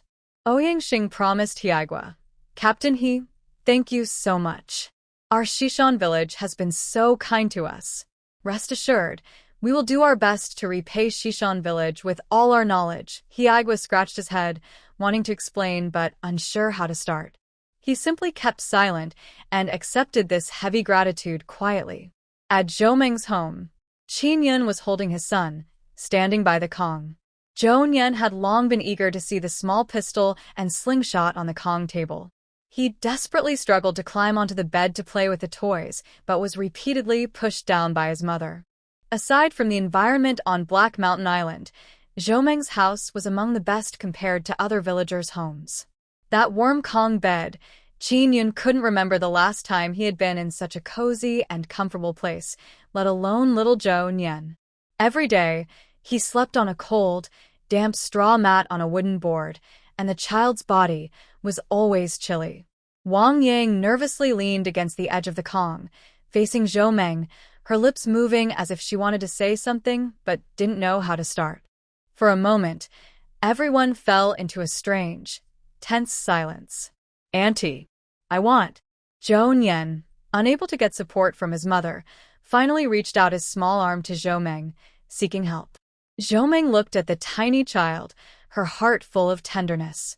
She pressed her lips into a gentle smile, slowly stepped forward, and nodded at Qin Yun to ask for permission. With Qin Yun's quiet approval, she gently picked up Zhou Yan's small body. "What's your name? Do you want this? Auntie will get it for you." Zhou Meng carefully laid Zhou Yan on the Kong, then moved the small toys from the table, showing them to him one by one. The little boy, faced with unfamiliar gifts, was filled with joy. He reached out to touch one, then pinched another, unsure of where to start. The lively child was happily rolling on the warm Kong bed, and her giggling, spread joy to Zhou Meng, also bringing tears to Qin Yun and Wang Yang's eyes. Xiao Nian was lost in her happy world, forgetting everything else. Wang Yang looked away from her little granddaughter and turned her attention to Zhou Meng. She looked carefully again and again, from her eyebrows and eyes to her lips, and even her full earlobes. All of them looked exactly like her own. In the past, everyone only knew that Wang Dekheng looked most like his mother, with features that could be mistaken for both genders. People liked to joke kindly with him. Sometimes Wang didn't mind playing along. But the youngest daughter, Wong Win, who was born most like Wang Yang, changed her appearance more and more as she grew up. Wang Yang still remembered that her second son was 3 years older than her youngest daughter. At first, he liked his sister very much, but later, for some reason, he kept mumbling, "Not my sister. Not my sister." When asked again, he couldn't explain why. Wang Yang poured all her love into her youngest daughter, but it was also this daughter who hurt her the most. She even falsely accused Shingo of something serious, and to this day, those accusations haven't been cleared. Thinking of her youngest daughter, Wang Yang felt a complicated feeling in her heart. During midnight dreams, she once lay in a dilapidated grass hut and asked Ouyang Xing with a mix of doubt and helplessness, "Brother Xing, do you really think Wenwen is our daughter? Why is she different from Ade and Jing, whether in appearance or personality? She doesn't resemble my family at all." Ouyang Xing always comforted her, saying, "Don't think too much. It's just the situation. Maybe she also can't help it. In the end, I was the one who caused trouble for you all." Before, all her feelings of frustration and doubt were kept inside. But when she saw Zhou Meng's face and demeanor, which looked very much like her own, Wang Yang's heart wavered. She couldn't help but question again, is Wenwen really her child? Could there have been a mistake when she was born? Wang Yang was torn inside, feeling very distressed. Opposite her, Zhou Meng was also carefully observing her mother, whom she had only just met in this life. Earlier, everything had been told by Li Zhaodi. To be honest, Zhou Meng sometimes even feared that all these guesses and revelations were just a nightmare.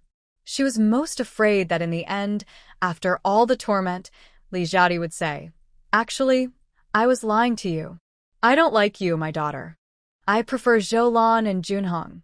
If that happened, Zhou Meng felt she could just die. Today, standing here in front of Wang Yang, Zhou Meng finally felt certain and at peace that she was not a child of the Zhou family, and her parents were not those evil wolves or murderers. In her past life, she was never loved by her family, and she knew it was not her fault. Qinyan looked curiously at Zhou Meng and her mother-in-law, puzzled why they said nothing but exchanged knowing glances and smiles. Ka-fi. You. Zhou Meng and Wang Yang spoke at the same time and accidentally looked at each other, both smiling. Zhou Meng smiled slightly, her eyes full of nervousness she couldn't hide. She gently said, "I don't know if I should tell you this. Maybe sharing it will cause trouble for your family. But if I don't say anything, I will feel very sad." Wang Yang looked at Zhou Meng seriously and gave a small smile, as if encouraging her to continue. "I come from Jishir City. My father is a steel factory worker named Zhou Dehan, and my mother also works in the steel factory. Her name is Li Zhaodi." After saying this, Zhou Meng paused and looked at Wang Yang. But she was disappointed because Wang Yang only frowned in confusion, seeming to forget who Li Gaitai was. Wang Yang thought hard but couldn't remember her. She hesitated and asked, "Does your father or mother have other names?" "I don't think I know them." Zhou Meng felt partly disappointed and anxious. She recalled everything in her mind, and suddenly, a scene from her past life flashed through her memory. At that time, Li Gaitai was over 80 years old. Once, she had a quarrel with Zhou Dehan, and he sneered and said something. "Li Wanqing, you really think Ouyang was interested in you? He was just pitying you. You've spent your whole life with me, still holding on to those little tricks. Do you really think I am blind?" Zhou Meng muttered to herself, "Li Wanqing." Wang Yang suddenly widened her eyes, trembling like she had been shocked. She hurriedly stepped forward and asked, "What did you say? What's her name?" "Say it again." Zhou Meng looked up and confirmed confidently, "Li Wanqing." Wang Yang suddenly fell backward. Qin Yun's mind was focused on her mother-in-law and Zhou Meng. She quickly tried to hold her mother-in-law's arm but saw that her mother-in-law was steadied by a faster, steadier hand. Zhou Meng supported Wang Yang, her fingers unconsciously gripping her arm tightly. Wang Yang stared at Zhou Meng repeatedly, her eyes filling with tears. She raised her hand to touch the face of the girl beside her, but her usually steady hands trembled uncontrollably. "Good girl, keep talking. I'm listening." Wang Yang looked at Zhou Meng with a mix of sadness and joy, trying to memorize her. Zhou Meng slowly loosened her grip, curling her hand into a fist and holding it close to her side. "My mom Was not kind to me. She never liked me since I was little. My dad doesn't like me either. He prefers my brother and sister more. When I was 6, I had to do laundry and learn to cook. After I turned 8, I was responsible for all the household chores. If I didn't cook well, I was beaten. If my clothes weren't clean, I was also punished. Later, I got a job at a textile factory, but I overheard my parents secretly discussing giving my work position to my brother's fiancé. As for me, they arranged a marriage for me. The son of that family has been simple-minded since childhood, but if I married him, I would get 600 yuan and some small gifts. My parents said, since you're not really our child, we can do as we like. If you die, that's even better. We might get some extra money. Zhou Minghua spoke more and more sadly, revealing the deep memories from her past life, one by one. Wang Yang clenched her teeth and tried to straighten her back. She had to tightly grip her palm to control the urge to run over and hug her. This is her daughter. This is truly her daughter. Li Wanqing secretly swapped her own child, so Wong Win should be Zhou's child. She was rescued and brought home, told she had no family and that her name was not good. Someone suggested she come up with a new name. At that time, Xingo was reading a book and saw the phrase, "Heavens will favors the humble grass, and the world values Wanqing again." He casually said, "Why not call her Li Wanqing? I hope your future life is always sunny." Wang Yang bit her inner cheek hard. If Li Wanqing were standing here, she wished she could rush forward and tear her apart to see if her heart was truly black. I have always been kind to her, saving her life, providing food, teaching her to read, and giving her a well-paying job. But her way of returning my kindness is to try to charming my husband, steal her own child, and then either hit or scold her. Looking at Wong Win, although she has suffered a lot in the past 2 years, relying on the Wong and Ouyang family's wealth, she was once a spoiled and pampered girl living in luxury. Hearing the girl's innocent and sad voice, Wang Yang's heart was torn into pieces. She wanted to go forward and acknowledge her daughter, to hug her own child, but thinking about the current situation of the Ouyang family and looking at Zhou Meng's life now, she held back her feelings. As a parent, not knowing that her biological daughter had been switched and suffered was already a failure. Acknowledging her now would not help her, but might also disturb her child's peaceful and wealthy life. She understood clearly what was more important. Unknowingly, she bit so hard that blood started to flow from the corner of her mouth. Qinyan looked at her mother-in-law with fear, worriedly asking, "Mom, what's wrong?" Wang Yang paused, wiped the moisture from her lips, and replied with a trembling voice, "It's nothing. I just heard news of a familiar old friend and couldn't help feeling excited." She turned to look at Zhou Meng, trying to control the tears that were about to fill her eyes. "Good child, they don't deserve to be your parents. You're doing well now, and you'll continue to be better in the future. You will only get better and better." Her voice choked with emotion, and Wang Yang couldn't speak anymore. Oh, heaven, she didn't want to say these things. She just wanted to hold that child tightly, to ask if she was tired, if she felt wronged. She wanted to tell her, "I am your mother. I am really your mother. I am the mother who lost you for 18 years, the one who let you be bullied, ignored, and kept in the dark." Listening to Wang Yang's conflicted and broken tone, Zhou Meng felt as if her heart was being roasted in a hot pan, suffering from both sides. She lowered her head in disappointment, exhausted. "I know, after so many years, the other child has been with the parents, and of course they favor the one they raised themselves. It's only me, not loved or accepted."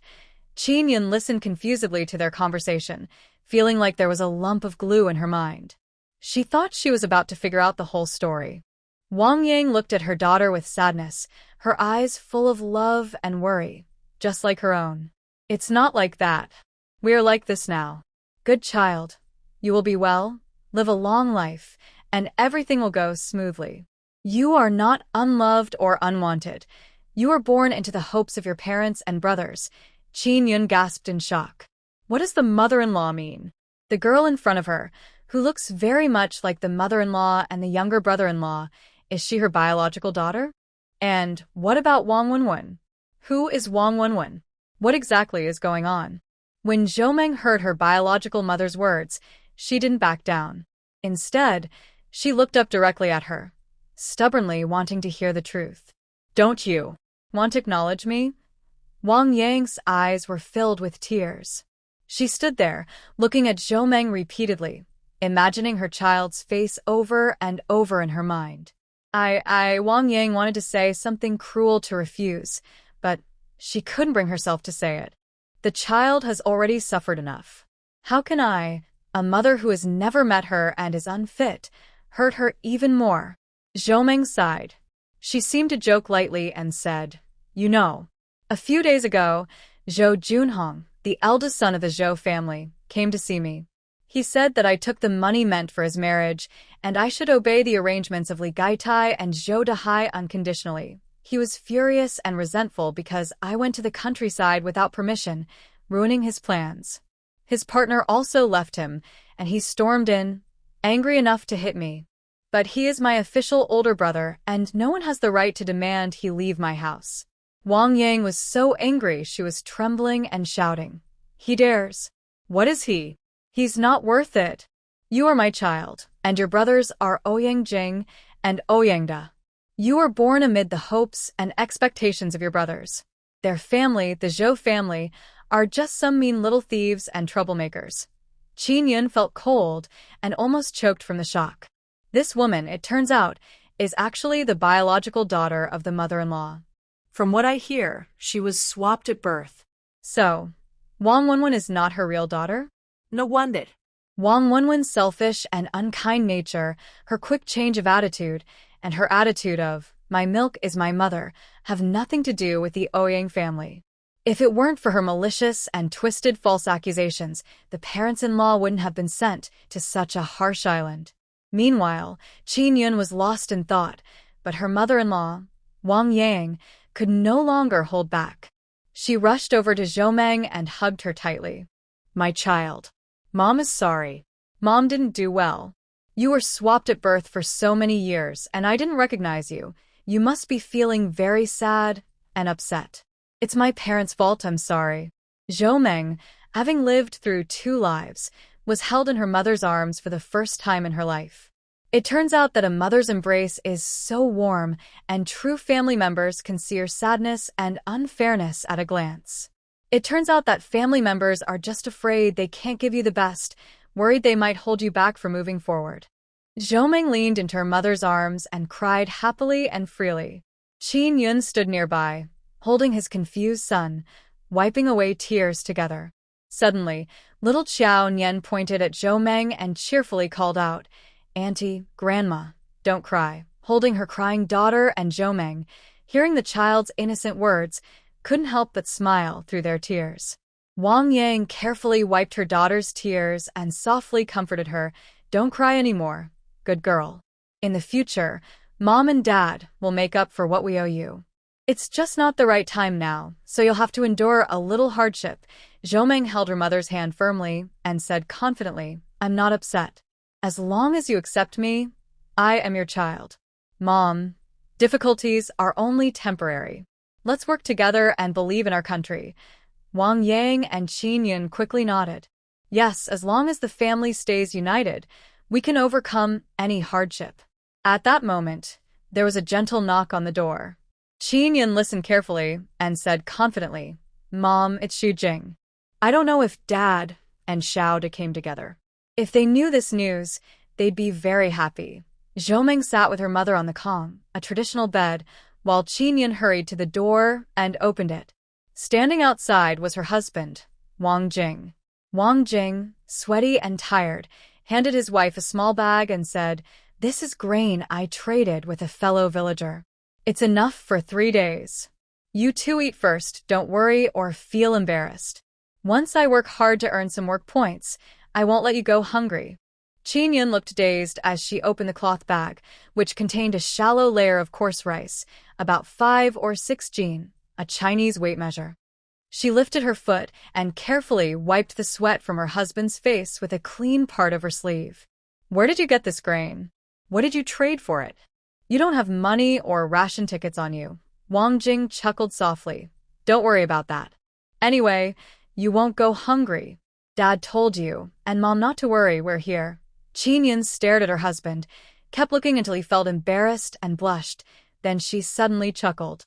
Wang Jing wanted to say more, but Qinian pulled him inside the house and closed the door behind them. Wang Jing was confused but knew that as a grown man, it wasn't suitable for him to go into the girl's youth teen's house. He is kind and caring, always thoughtful towards strangers and children. He shouldn't just focus on taking advantage of his own family. Although the grain was exchanged for his most precious pen given by his kind teacher, Wang Jing does not regret it. The teacher once said, "Only in the hands of useful people is it a real pen. In powerless environments, it is just an object. When he has the ability and the opportunity, he will buy it back at any price." Wang Jing has already found out about the young man's family and background. He is the eldest son of the Li family at the west end of Xishan village, named Li Qingshu. While Wang Jing was lost in thought, Qinian pulled him into the house. Suddenly entering the warm room, Wang Jing felt a bit uncomfortable, especially seeing the girl who looked like his younger sister standing straight across, with a helpless expression on her face. His mother was sitting on the kong, a traditional bed, her eyes red and swollen. Wang Jing's heart tightened. "Mom, are you crying?" Wang Yang looked at her eldest son's worried face and could no longer hold back her emotions. The feelings she had been barely hiding just now burst out like a flood. She covered her face with her hand, crying with both pain and relief. Wang Jing took a few worried steps forward, wanting to help his mother, but didn't know where to start. He couldn't understand how, in just an hour apart, his usually strong and optimistic mother could become so sad. Could it be that someone said something unpleasant? Wang Jing turned his gaze to the girl educated in the countryside across from him. The girl had been carefully observing him. Her serious look made Wang Jing a bit nervous. He wanted to say something, but the girl spoke first. "Big brother." Confused, Wang Jing was still thinking about how to explain that his family was not just living off others' kindness. If it really can't go on, we might have to leave this place so that Mom and Xiaoyun won't suffer. Wang Jing felt very bitter inside. Zhou Meng's words didn't disturb Wang Jing, who was lost in thought. He just instinctively responded with an, "Ah." Zhou Meng's eyes lit up and she smiled happily, calling out cheerfully, "Big brother, big brother." Wang Jing was stunned, unsure how to reply. This girl was a bit too enthusiastic. Qinian watched from the side, feeling more amused the longer she looked, wanting to laugh but also feeling a bit emotional. Life on Heishan Island had been tough these years, but her in-laws genuinely cared for her.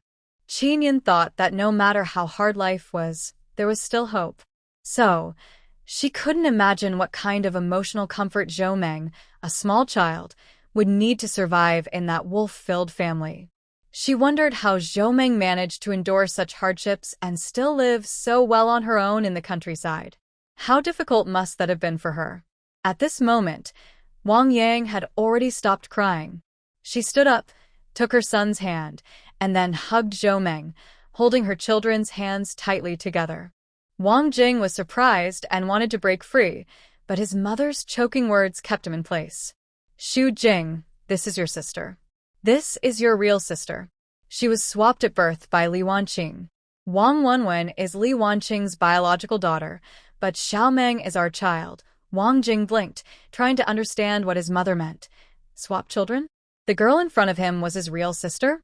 He opened his mouth to say something, but his dry throat couldn't produce any sound.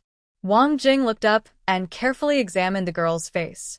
Yes, she looked very much like his mother. He had always thought Xiaoda resembled their mother the most, but now it seemed that this girl was the spitting image of her. Not only did she look like their mother, but she also resembled their grandmother, especially when she smiled, with the dimples on her cheeks. Just like their grandmother's face in his memory. Wang Jing no longer cared about any social rules. He tightly held Zhou Meng's hand and asked eagerly, "Are you my sister?" "Yes, you are my younger sister. You look so much like me." "I am the older brother, your big brother." Wang Jing stared closely at Zhou Meng, tears welling up in his eyes. Zhou Meng hurriedly nodded, choking up as she called out again, "Big brother." "Hey. Hey. I am the big brother, little sister, I am the big brother." Family reunions are always very emotional, especially after 2 lifetimes. The warm scent of soapberry surrounded her, making her just want to sleep peacefully. Meanwhile, Wang Jing, after hearing his mother explain everything, felt like a volcano about to erupt. He pounded the bed hard, cursing, "Those people from the Zhou family. And that Li Gaitai. When I see her, I will tear her apart. She caused my little sister to be separated from us since birth, and she even raised her foolish daughter in our house. She's just a thief stealing our nest." A sudden idea struck Wang Jing. Looking at his mother and wife, he asked with doubt but certainty, "Mom, do you think Wong Win knows about this?" "She probably does. I once saw her secretly meeting with a woman wearing a headscarf in a corner of the alley. When I asked her who that person was, she looked panicked." Hiuan carefully considered her husband's words, thinking about her sister-in-law's nature, and believed this possibility was very high. Why is Hiuan so sure? Actually, there are some small things that Hiuan has never told her husband or in-laws. Since giving birth to her son, Wong Win has never held her little nephew. There is an old saying that auntie grows more fond of her nephew the more she sees him, but in their family, this has never been the case. Wong Win has always been impatient and dislikeful toward the frail and sickly Hiuan, though she hides her feelings well. However, once Hiuan saw her, Hiuan, crying loudly from a fever, was carried on Hiuan's back. The villagers from Heishan Island, working together, were kind and caring, trying to look after Hiuan as much as possible. Only Wong Win. When Hiuan accidentally looked at her, she saw her malicious, gleeful, and cruel eyes, which almost froze her in place. That look of indifference, curse, and hatred was completely unfit for a family member. So now, Hiuan is sure that Wong Win has long known she is not Ouyang's biological daughter. Her years of anger and troublemaking now make sense. Father-in-law Ouyang Xing has always asked the family to be understanding of Wong Win, but she shows no gratitude. She probably wishes she could switch back to Zhou identity right now. Her biological mother caused trouble, trying to let her daughter enjoy wealth and comfort, but unexpectedly, she was sent to the poor and barren Black Mountain Island to suffer. Li Gaitai must be heartbroken. Li Gaitai from Jishur City received a letter from his daughter Wong Win and truly regretted everything. Win wrote in her letter that Ouyang Xing's family went to Shishan village, leaving her alone on the island to suffer. She was also worried about running into Zhou, since Zhou's face looks very similar to Wang Yang's. If they suspected or investigated, Li Gai would definitely be held responsible. Zhou Dahai stared at Li Gai without blinking. He no longer believed the bad ideas Li Gai came up with. As for her suggestion that he take leave and go with her to Shishan village to bring Zhou back to get married, Zhou Dahai sneered at it. "Do you think the policy of going to the countryside is that simple? You say you can bring the child back just like that. Dream on." Her household registration is now in Shishan village, and her food ration is there too. If she returns to Jishur City, she becomes an illegal resident. Who will care about her food? Just do your honest job and stop listening to that money-losing person stirring trouble. Now, Zhou Dahai couldn't stand Wong Win at all. Even though she was his own daughter, he didn't care for her. In his mind, only the military red, which could carry on the family line, was valuable. Next was the eldest daughter, who married the deputy section chief of a food factory. Others, besides taking advantage of him, hadn't given him any real benefits. Especially Wong Win, whom he hated most. Last time, Li Gai secretly took 100 yuan from the Gua family for an engagement gift, but Wong Win took it all. That was 100 yuan, enough for 4 months of hard work to earn, and it could have supported her and her siblings for 2 years in the countryside. That money-losing girl spent it all in less than 3 months, and even had the nerve to ask Jiang Hong to send her money. Get lost. Zhou Dahai glanced at Li Gaitai with a stern look and said loudly, "Why aren't you cooking yet? What time is it? I've been working extra shifts in the workshop for days, and when I come home, I see your cold face. Look at your wife. Does she look like she's doing nothing?" Li Gaitai panted heavily and stood up. She looked around. Zhou Dahai had been wearing his oil-stained jacket for days and threw it carelessly on the ground. Zhou, who had just returned from Shishan village, looked gloomy. She had to call out to eat and for work, and today was even worse. She slammed the door when she got home and ignored everyone. Looking at the dull, dusty furniture and floor, Li Gai-tai couldn't help but think of Zhou Meng when she was around. Zhou Meng was very obedient because Li Gai-tai trained her well. She started doing chores at 5 or 6 years old. After she turned 10, all the laundry and cooking in the Zhou family were done by Zhou Meng. Li Gai-tai and Zhou Dahai only waited at home for ready-made meals after work. But now, Zhou Dahai had been taught by his mother to be very macho. Most importantly, Li Gai-tai was used to being served. She couldn't do laundry or cook well. More than 10 years ago, she could do these things, but over the years, she had become less willing and more unfamiliar with them. Recently, the Zhou family's dinner was just plain noodles or steamed buns with pickled vegetables. Even Zhou Junhong's face turned pale from eating. Tonight's dinner was even worse.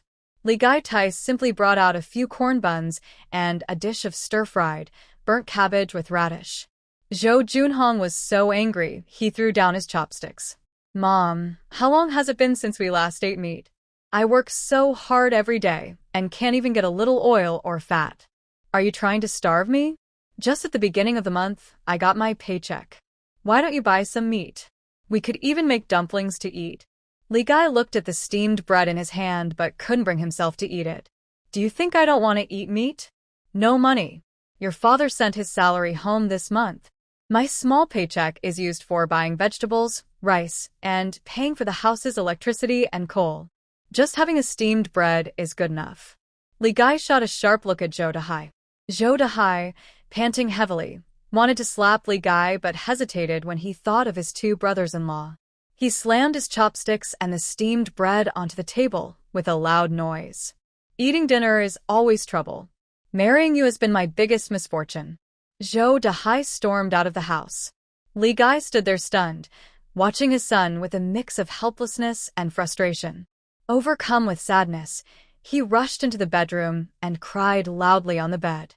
Zhou Junhong frowned and quietly took 2 yuan from inside a pillow, then went out to buy 2 large meat buns at the state-run restaurant. He ate them with greasy fingers, not even thinking about bringing some back for his parents who hadn't eaten yet. Meanwhile, on Black Mountain Island, Wong Win was still desperately hoping her parents would come and support her, stand up for her. In the past few days, she had gone to the back mountain more than once. Every time, she's driven out by that old man surnamed Sui. No matter what she says, he always replies, "No, no one can stay. The Ouyang family let me this house. It's my place. You cannot come in." Wong Win feels both angry and regretful. She has no news about the Ouyang family leaving the island. What if they leave and never come back? Or if she runs into Zhou Meng in Shishan village and they recognize each other? All her years of hardship might have been worth it. She has checked. When the Ouyang family left, they took 2 bundles. Wong Win remembers that when Qin Yin left Jishir City, he sewed small gold chains into the corners of his clothes and inside cloth pouches.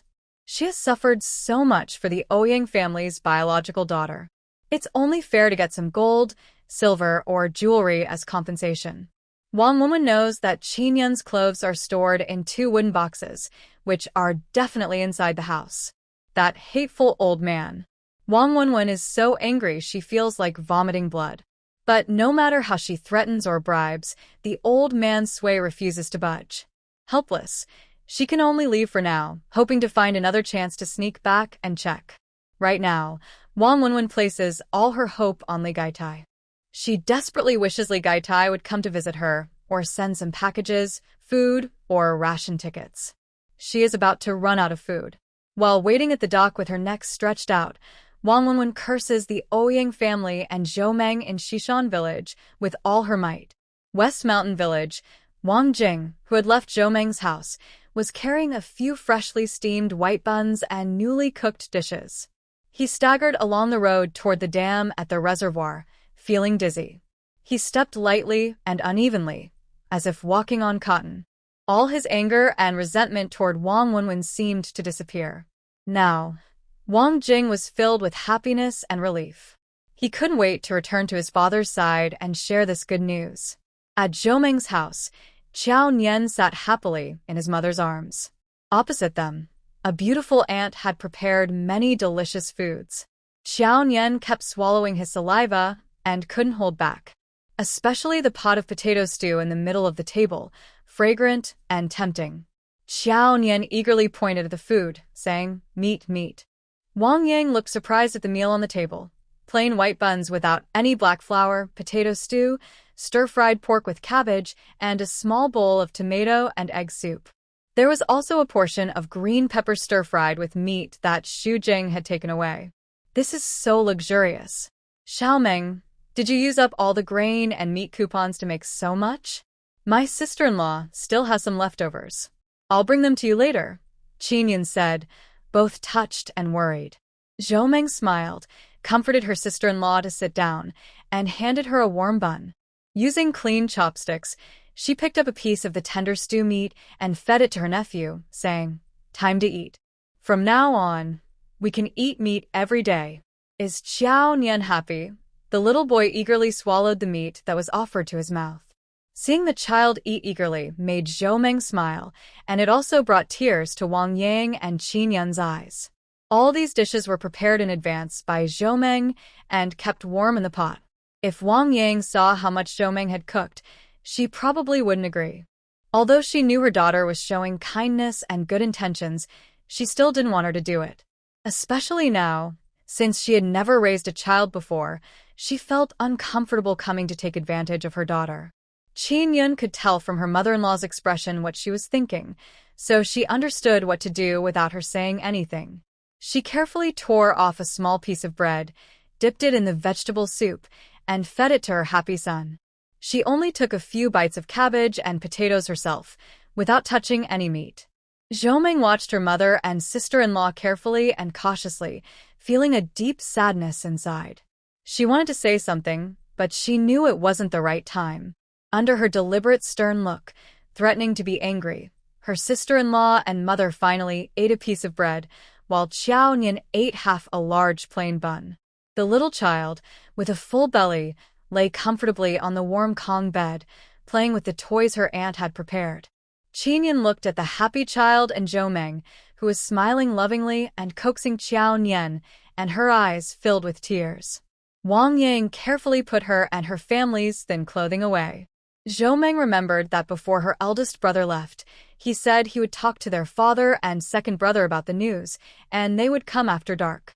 Now they are probably at the reservoir dam with the village men. Thinking about the disaster that will happen soon, Xiaomeng's eyes turned cold. In a past life, Li Qingshu's father, Li Fuchuan, was also sent to work at Jinshan Reservoir. However, after arriving, he still focused on climbing the ranks and paid no attention to his job. The town officials asked him many times about repairing the dam, but Li Fuchuan lied and covered up the truth, fooling everyone. In the summer of the third year, which was the rainiest year, the dam finally broke because of termite damage and Li Fuchuan's selfishness. He refused to release water, and the dam couldn't hold anymore. The nearby fields and houses of several villages were destroyed, and thousands of people lost their homes. Secretary Zhao jumped into the floodwaters for the 8th time to save people's property, but never came back. Li Fuchuan's reason for delaying the release of water was because he was secretly breeding edible fish in the reservoir to sell at high prices to state-run restaurants. Once the water was released, all the fish would escape. This caused the death of over 100 villagers and countless other damages, changing many lives forever. After this incident, Li Fuchuan was held accountable by the government and sentenced to death. Under heavy blows, Li Qingshu got drunk and had a close moment with Wong Win. Later, he even planned to support his entire family. In this life, Xiaomeng is not worried about Li Qingchuan's reckless behavior. She wants to save the peaceful life of Shishan village and the surrounding villages, home to thousands of families. Because someone came to Xiaomeng's house to stay overnight, Zhang Xiaoxiao and Hiuan couldn't come over for a meal. Recently, Xiaomeng has been bringing dinner to Aunt Li Yun's house. She also prepared extra food, and the children, Xing and Hiuan, happily ate until they were full. Li Yun is used to this now. She keeps in her heart the kindness Xiaomeng shows her family and tries not to seem too obvious about it. In daily life, Li Yun does her best to arrange everything for Xiaomeng. For example, When Li's daughter-in-law is gossiping under the village tree, Zhou Meng just starts talking, but Li Yun quickly interrupts her. Zhao Qing, lying on the ground with all four limbs in the air, is angry and resentful. But since the person opposite is the village head's wife, she dares not cause trouble at home. She can only grit her teeth and ask, "Andy, what are you doing? We were just joking. Why are you angry now?" Li Yun spat at Zhao Qing with disdain. "Joking? You say Zhou Jiqing and Zhang Yuan are kissing in the back mountain. That's a joke? If I said you and Zhang Jiqing are kissing in the back mountain, would that be a joke too? Are you happy or not?" The crowd around burst into loud laughter. Someone joked, "Well, Zhao Qing is happy about it. Zhang Jiqing is good-looking and young. Maybe the one who loses out is someone else." Hearing this, Zhao Qing was upset. She quickly got up from the ground, brushed the dust off her cotton pants. Li Yun had been too rough. When she fell, she rolled and broke her waistband. It was just a cloth strip tied around her waist, now broken in half and useless. Embarrassed, Zhao Qing held her cotton pants with one hand and pointed at the villager who had just said she took advantage. "Old brother Song, what do you mean? Is this how you visit relatives? I've treated you well with good food and drinks, and you've just thrown it all away." The man named Song frowned deeply when he heard this. He didn't want to argue with this woman, so he turned to leave. But his wife didn't want to back down. Hu Xiaohua, who had come from her sister-in-law's house, was full of anger and looking for someone to vent on. Zhao Qing's scolding was just right for her. Her sister-in-law, Song Hong, said that the elders in the family favored some and that her sister-in-law caused trouble, partly because Zhao Qing, the second sister-in-law, had instigated it. Sadly, her sister-in-law's newborn daughter was born prematurely, smaller than a kitten, lying helplessly on a broken wooden bed, unable to even make a sound. What made her angrier was that she and her husband, as family members, had brought proper, red envelopes, gifts, but they hadn't even had a sip of water.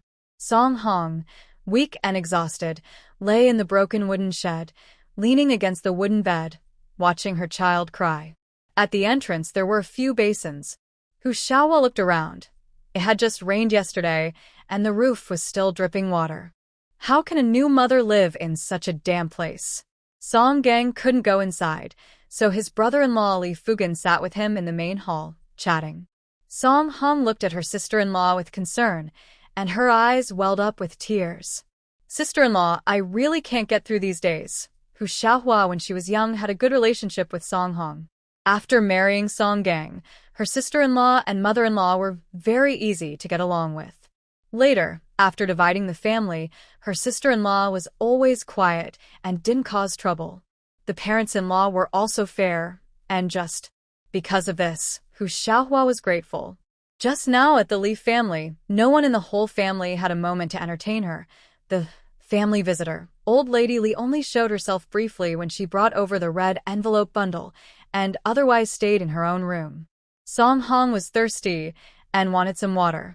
Hu Xiaohua looked everywhere but couldn't find a thermos. Song Hong weakly stopped her. "Sister-in-law, please cook me some food. I'm starving.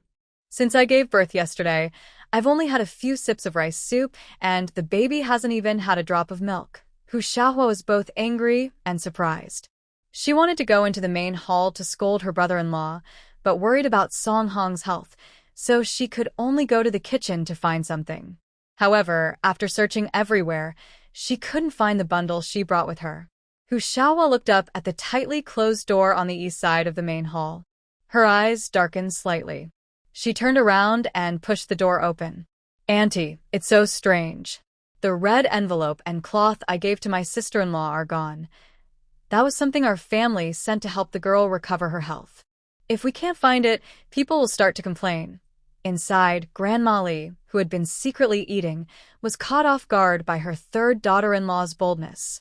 When Hu Xiaohua entered, Grandma Li still had red sugar on her lips. In the open, red envelope cloth on the table, eggs, red sugar, and a few plain buns were visible. Grandma Li and her young daughter both had red sugar on their lips. Hu Xiaohua was so angry she almost laughed. She had seen strict mothers-in-law before, But this was the first time she saw one who would steal and eat the red sugar meant for her daughter-in-law's health and recovery. Hu Xiaohua didn't hold back. "Auntie, what are you doing? What's going on? Is our Peach Blossom also expecting good news?" Li Peach Blossom initially felt a bit guilty when she heard this. She didn't care about losing face and immediately started to make a fuss. But Hu Xiaohua was not the type to be easily upset. Back at her family home, she was known as a bold girl, but she hadn't had the chance to show her strength in her husband's house. "Oh, this is good news. Peach Blossom, who did you tell? Is it a happy pregnancy?" It's common for new brides to be a little greedy and sneak a taste of something special. A decent girl wouldn't do such a thing. If it got out, no one would want to marry her. As the old saying goes, a greedy woman who enters the house will cause chaos. "Auntie, we're not the kind of people who don't care about manners. If there's a marriage proposal, you should let us know first." Li Peach Blossom couldn't find the words to curse anymore. If the story about her greed and stealing her sister-in-law's postpartum eggs got out, her reputation as a mother-in-law would be ruined. Grandma Li knew that if someone caught her in the act, it would be hard to explain. She could only awkwardly say, "I wanted to make eggs for Hong Hong, but we couldn't find any at home. I thought I'd use some from her sister-in-law's supply. This brown sugar looks quite new, and the baby has never seen it, so she's curious. I have some in my cabinet, so I'm just replenishing it for Hong Hong." Hu Xiaohua's eyes widened like oil lamps, staring intently at the reluctant Grandma Li. She took the key and opened the chest. She knocked off a piece of brown sugar from an old block that had been stored for years. But she accidentally trembled and knocked too hard. The piece, about the size of a baby's fist, broke apart, and the brown sugar scattered. It fell into the oil paper wrapping underneath. Quick as a flash, Hu Xiaohua grabbed it, wrapped it in her own cloth bag, and hurried away. "All right, Auntie, since you said that, I won't say anything. I'll go make some brown sugar eggs for Hong Hong now." Just after giving birth, she didn't even get to drink a sip of red sugar water. Sigh. Grandma Li reached out to grab her bag, but her hand just hovered in the air. This means, if she took it back now, she would still be harsh to her daughter-in-law. At this moment, being harsh to her daughter-in-law could easily lead to gossip. Grandma Li is shameless, but she cares a lot about her reputation. Her eldest son is a government official, and she hopes to enjoy a good life with him and be admired. She can't let her third son's family's poverty affect her son's future. Worried, Grandma Li watched angrily as Hu Xiaohua took away her full bundle. Originally, the family that gave the gift would stay for a meal. But Grandma Li didn't think much of her third daughter-in-law. She had an even worse attitude toward Hu Xiaohua and Song Gang's family. She left with her daughter and went to the east side of the village to chat with some old friends. Lunch? The rice and eggs were locked in a cabinet in her room, with the key hanging on her waistband. "Want to eat?" Dream on. Song Hong was gobbling down the red sugar eggs in his bowl. Hu Xiaohua was blowing on another bowl and trying to stop him, saying, slow down, no rush, there's more." Song Hong gulped down a big mouthful of red sugar water, then scooped a piece of egg with a spoon and put it in his mouth. He didn't even chew. The egg slipped straight into his stomach. After drinking 2 bowls of brown sugar water with 7 eggs, Song Hong finally felt her stomach warm and comfortable. She let out a satisfied sigh. Hu Xiaohua looked at her sister-in-law with concern. She had wanted to cook 2 more eggs for her, but unexpectedly, Grandma Li took the pot when she left and hid it away. Hu Xiaohua remembered how Grandma Li had fussed when she cooked eggs, saying, "That's enough. Enough to eat. You can't eat so many. Girls can't drink that much milk. It's wasteful." She deliberately cracked 2 more eggs into the pot, watching happily as Grandma Li's face turned pale with anger. "If you want to eat, do you have a say? Our family brought these eggs ourselves. If you don't eat now, we'll save them for you. Dream on." Seeing the empty stove, Hu Xiaohua understood what Grandma Li was up to. Usually bold and decisive, she decided to leave and went to the neighbor's house. She explained everything to the curious and gossiping old lady neighbor, borrowed her stove, and boiled all the dozens of eggs she had brought. Since it was October, the eggs wouldn't spoil after a few days, and a quick rinse with hot water would make them ready to eat, enough to fill their stomachs. It was definitely better than letting the Li family have all the eggs. Before leaving, Hu Xiaohua also left 2 eggs for the neighbor's eager little grandson. She patiently explained in detail why she did this, with the old lady listening with satisfaction and curiosity. Li Laodai, who usually doesn't get along with Grandma Zhao, was very happy and satisfied when she heard what Hu Xiaohua said. She was happier than when she saw her grandson eating eggs. When Hu Xiaohua left the house, Grandma Zhao was still muttering, "Li Xiaoqiao, you only have a few days. You pretend to be a good daughter-in-law outside, but behind the scenes, you're such a bad person." Excited, Grandma Zhao locked the door, took her grandson, who was still nibbling on an egg, and went out chatting happily.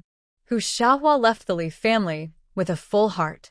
It wasn't just about not having enough to eat, it was also about feeling unfair for her younger sister-in-law. From what Song Hong said, the Li family has 3 brothers and 1 daughter. The eldest brother returned to the village with his family, earning only 10 yuan a month, but they had 4 mouths to feed, all adults. The second brother's family was even worse. His wife didn't go out to work and didn't cook at home. The family relied on the second brother, Li Fucking, to earn work points, doing chores like gathering pig feed with almost grown-up children. He earned less than what they ate each day. The entire Li family's meals mainly depended on Song Hong, who was pregnant with a big belly.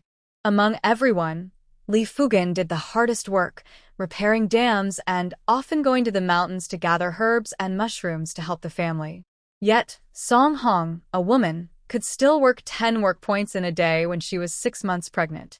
Recently, the couple even volunteered to help harvest crops in a neighboring village just to earn 3 extra work points for a day.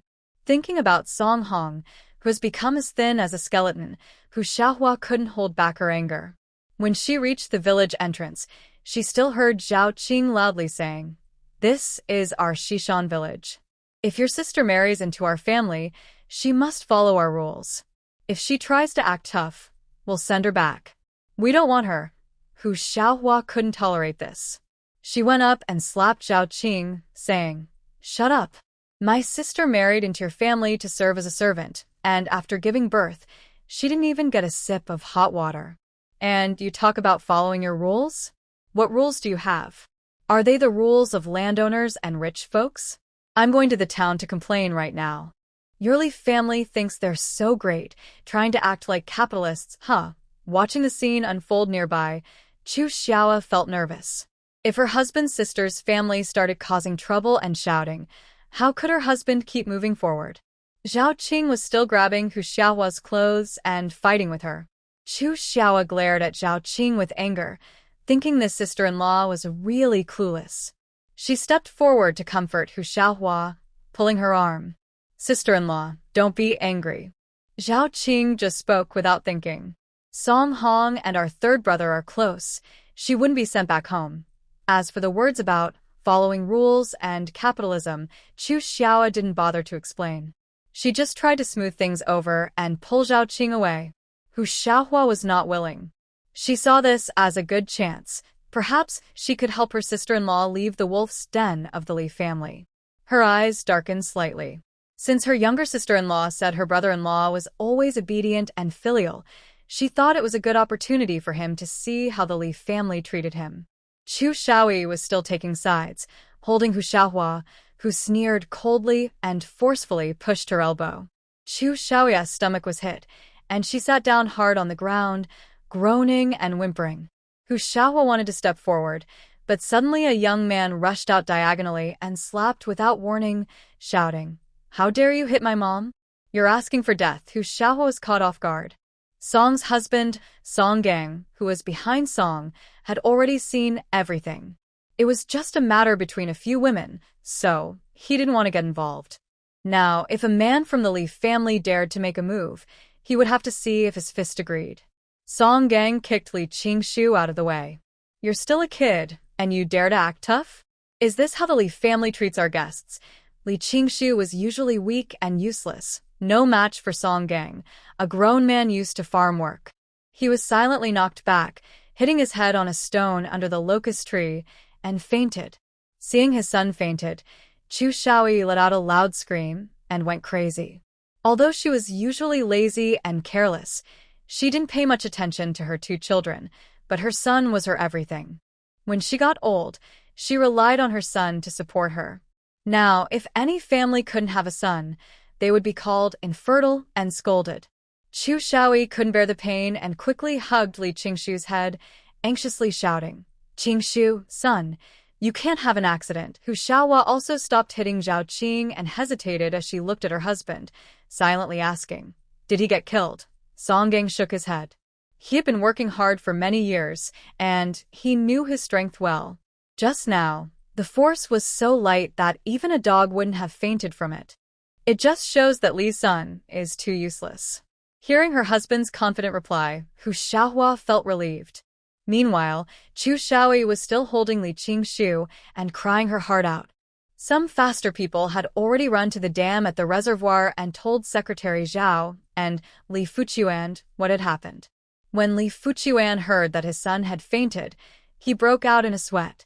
Secretary Zhao looked at the busy workers on the dam and then at Li Fuqiuan, who was eagerly waiting for him to settle the matter. He sighed silently.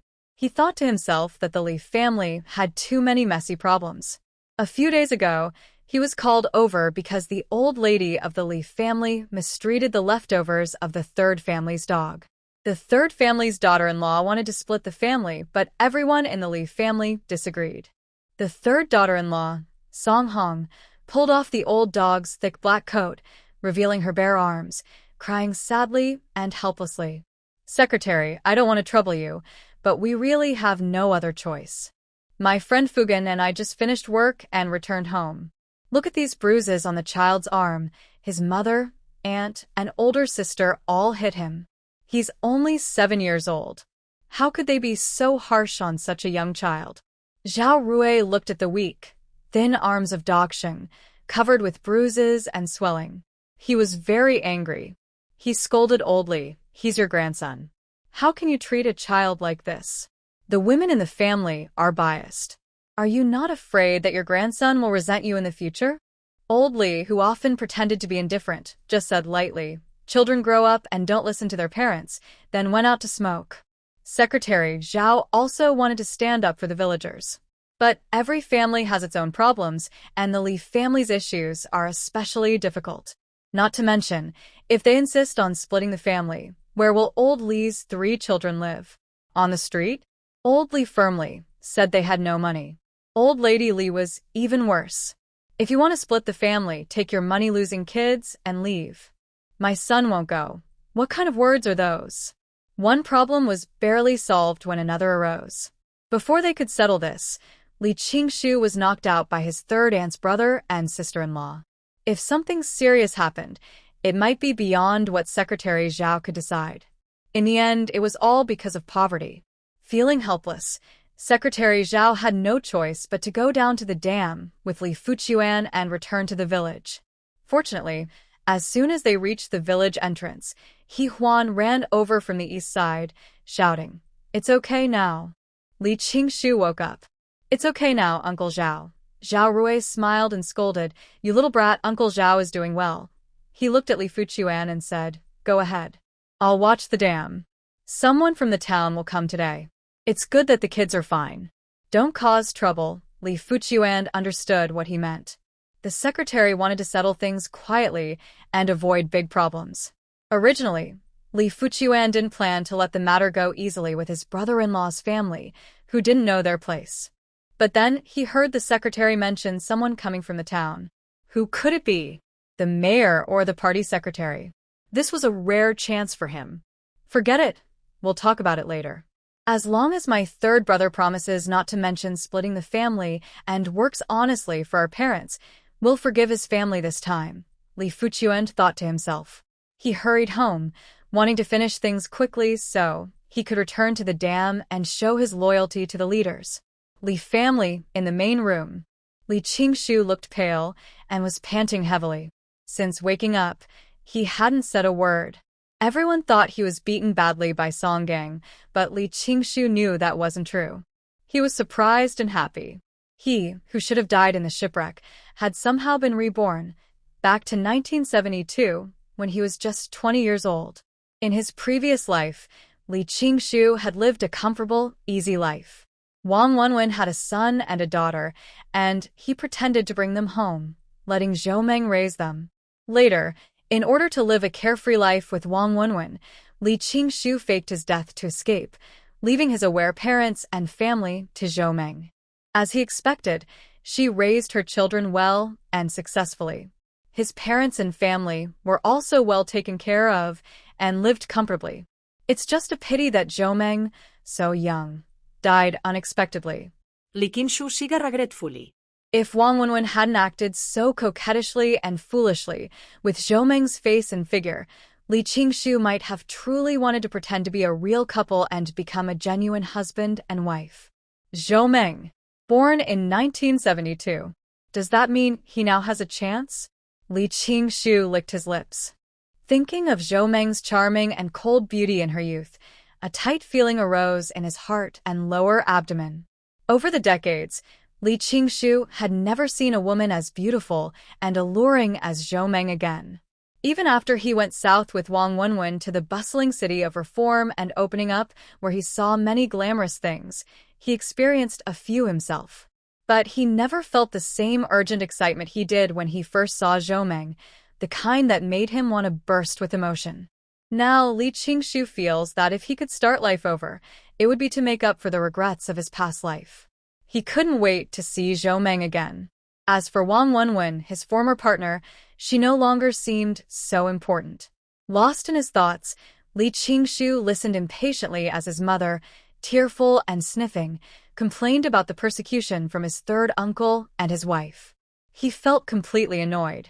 In her past life, Li Qingshu didn't like her rude and helpless mother. Otherwise, she wouldn't have faked her death and left her family to the newly married Zhou Meng. After her father's accident, her mother only cried and scolded, scolding her father, grandparents, herself, and even heaven. Li Qingshu tried to stay patient, balancing between her mother and other members of the Li family. Later, it wasn't so much that she was moved by Wong Win's idea, but that Li Qingshu had been waiting for a chance to leave the Li family and live freely on her own. And this chance was found by Wong Win, who had the perfect candidate in mind. Wong Win also had a family heirloom treasure. Li Qingshu's eyes narrowed slightly. In her past life, she never knew what exactly Wong Win's treasure was. But during the shipwreck, even though Wong Win had clearly abandoned her and disappeared from her sight, she suddenly reappeared inside the sinking ship. Li Qingshu vaguely saw Wong Win's phoenix jade pendant, which she always carried, break apart and vanish into the reflection of the ocean. Wong Win, along with herself, was swallowed by the sea, terrified and helpless. Zhou Meng, full of thoughts, wanted to find Secretary Zhao but couldn't find him anywhere. Through others, she learned that Secretary Zhao had been called to the Li family to help resolve the family division. Zhou Meng really didn't want to step into the Li family's territory. In her past life, she was trapped in that house for decades. Everything there was not only a nightmare, but also made her physically sick. Although Li Qingshu hadn't done anything to her yet, Zhou Meng was too lazy to see anyone from the Li family. She thought about last night, when she reunited with her father and second brother. Her heart felt a little sore. Her father's face was full of tears, and her second brother was so excited he hugged her tightly, repeatedly apologizing. I'm sorry. I'm sorry. It's all my fault, second brother. I didn't watch over you well. Zhou Meng didn't understand, so her mother explained beside her. When Zhou Meng was born, she was very obedient and didn't cry much. Sometimes, they would place her in the old courtyard to sunbathe near the door. The person responsible for watching little Zhou Meng was her second brother, Ouyangda. Her father, Ouyang Xing, was tearful and reflecting on himself. That year, I saw a woman rushing away at the end of the alley, looking a bit like Li Gaitai. I didn't pay much attention. When I got home, Xiaoda kept saying, "Not my sister, not my sister." I never thought that woman would dare to switch the baby. In the end, it's all my fault. If I had been more careful, Xiaoming wouldn't have suffered so much. The family hugged each other, crying and laughing, feeling both happy and satisfied. Wang Yang held her lost and found daughter, still unable to fully recover after an afternoon. She felt both pity and regret. Xiaomeng, we're sorry for what we've done. Now that we've reunited, it doesn't really help you. It might even hold you back. Outside, we should act like strangers for now. If there's a chance later, we will definitely make it up to you. Xiaomeng didn't care much about these words. What worried her more was her father and older brother's health, especially her father's. After years of hard work, his body was worn out, and he was not very healthy to begin with. But She remembered the system once boasted, "As long as there is enough energy, I can research any medicine you want." So, she thought medicines to strengthen the body should be easy for it. Late at night, when everyone was asleep, Xiaomeng slipped into the space. The system's display flickered excitedly. "Host, do you need help with anything?" Xiaomeng was speechless. She felt like the system was just waiting for her to ask for something, with bad intentions. After some time together, Xiaomeng felt she and the system, number 003, had built a certain emotional connection. She tried to appeal to it. "System, we've been together for so long." The system replied, "No points, no work." Xiaomeng sighed. "Just a little flexibility." "Why are you so strict?" she muttered to herself. The system was acting up, with the display board flickering wildly like a jumping PowerPoint presentation, flashing intensely. It said, "Who am I for, host? I upgrade so desperately, all for you." It asked, "Who complains every day about my weak abilities and my inability to unlock higher permissions?" "Host, that spiritual spring water you dislike so much because of your limited permissions. If you unlock higher levels, its effects will also improve." It even claimed, at the most extreme, "I could heal the dead, even bones and flesh." Doesn't that make your heart move? The system was even more puzzled. Besides, those relics are useless to you now. They are just lifeless objects, not circulating in this era. Give them all to me, and I can upgrade the system wildly, which would benefit you with no harm at all. Xiaomeng listened to the system's honest words in her heart. She hesitated but remained firm, shaking her head. "No," the system, waiting in anticipation, asked. "Why not?" Xiaomeng shyly scratched her head. "I don't want to keep them for myself, nor do I want to pass them down. I just think these are national treasures, passed down through generations with hard work. When I took them back, I simply didn't want bad people to claim them. Someday, they will have a chance to be shown to the world. Just at the right time. I'm just a caretaker, not the owner." The system fell into a long silence. So long that Xiaomeng wondered if it was about to turn against her and detach itself. Xiaomeng joked about herself, thinking that as a dull and rigid host, the system must be very angry with her. In her previous life, Wong Win received the system and worked well with it, but she was different, rigid and stingy. ding, ding. Congratulations, host. You have unlocked the main house privileges. From now on, you can freely travel within the space, and all your permissions are upgraded to the highest level. Host, from now on, I will coexist with you. The Jade Pendant imprint will be eliminated, and I will exist in your mind. Before your death, you can freely designate an object to carry the system. Xiaomeng was stunned, a bit confused about the system's strange behavior. The system chuckled and was excited. "You'll understand soon. The spiritual spring water will upgrade to the highest level in 2 days, capable of healing stubborn illnesses, like injuries, eye problems, and more." Xiaomeng still didn't understand and asked, "Why? I haven't even met your requirements." The system seemed completely indifferent. When Xiaomeng heard it speak, she tried to suppress her excitement. "Host, whether it's sincere or fake, we can tell the difference. It's just that everyone has their own fate. The true host we want to follow also has certain requirements. It's both unfortunate and fortunate that you are the only one among my dozens of hosts to truly hold the permissions." Xiaomeng never thought that her miserable past life could give her such incredible luck. But she was excited as she watched the rapidly increasing energy level and the system display board that was bouncing with energy. Xiaomeng comforted herself, thinking it was ultimately a good thing. Xiaomeng went to the main room, where a large antique shelf was filled with many valuable items. It was not just an ordinary shelf. There were gold and jade ornaments, cultural relics, and treasures of all kinds. Most importantly, some items came with descriptions saying that wearing them could increase luck or promote longevity. The system explained that, as the true host, Zhou Meng could borrow these items for a limited time, as long as she returned them on time. Zhou Meng asked, "No points needed?" The system chuckled, "You don't need points for these, but for other exchanges involving materials, our point system still applies." The system curiously asked, "Host, is there anything you want to borrow?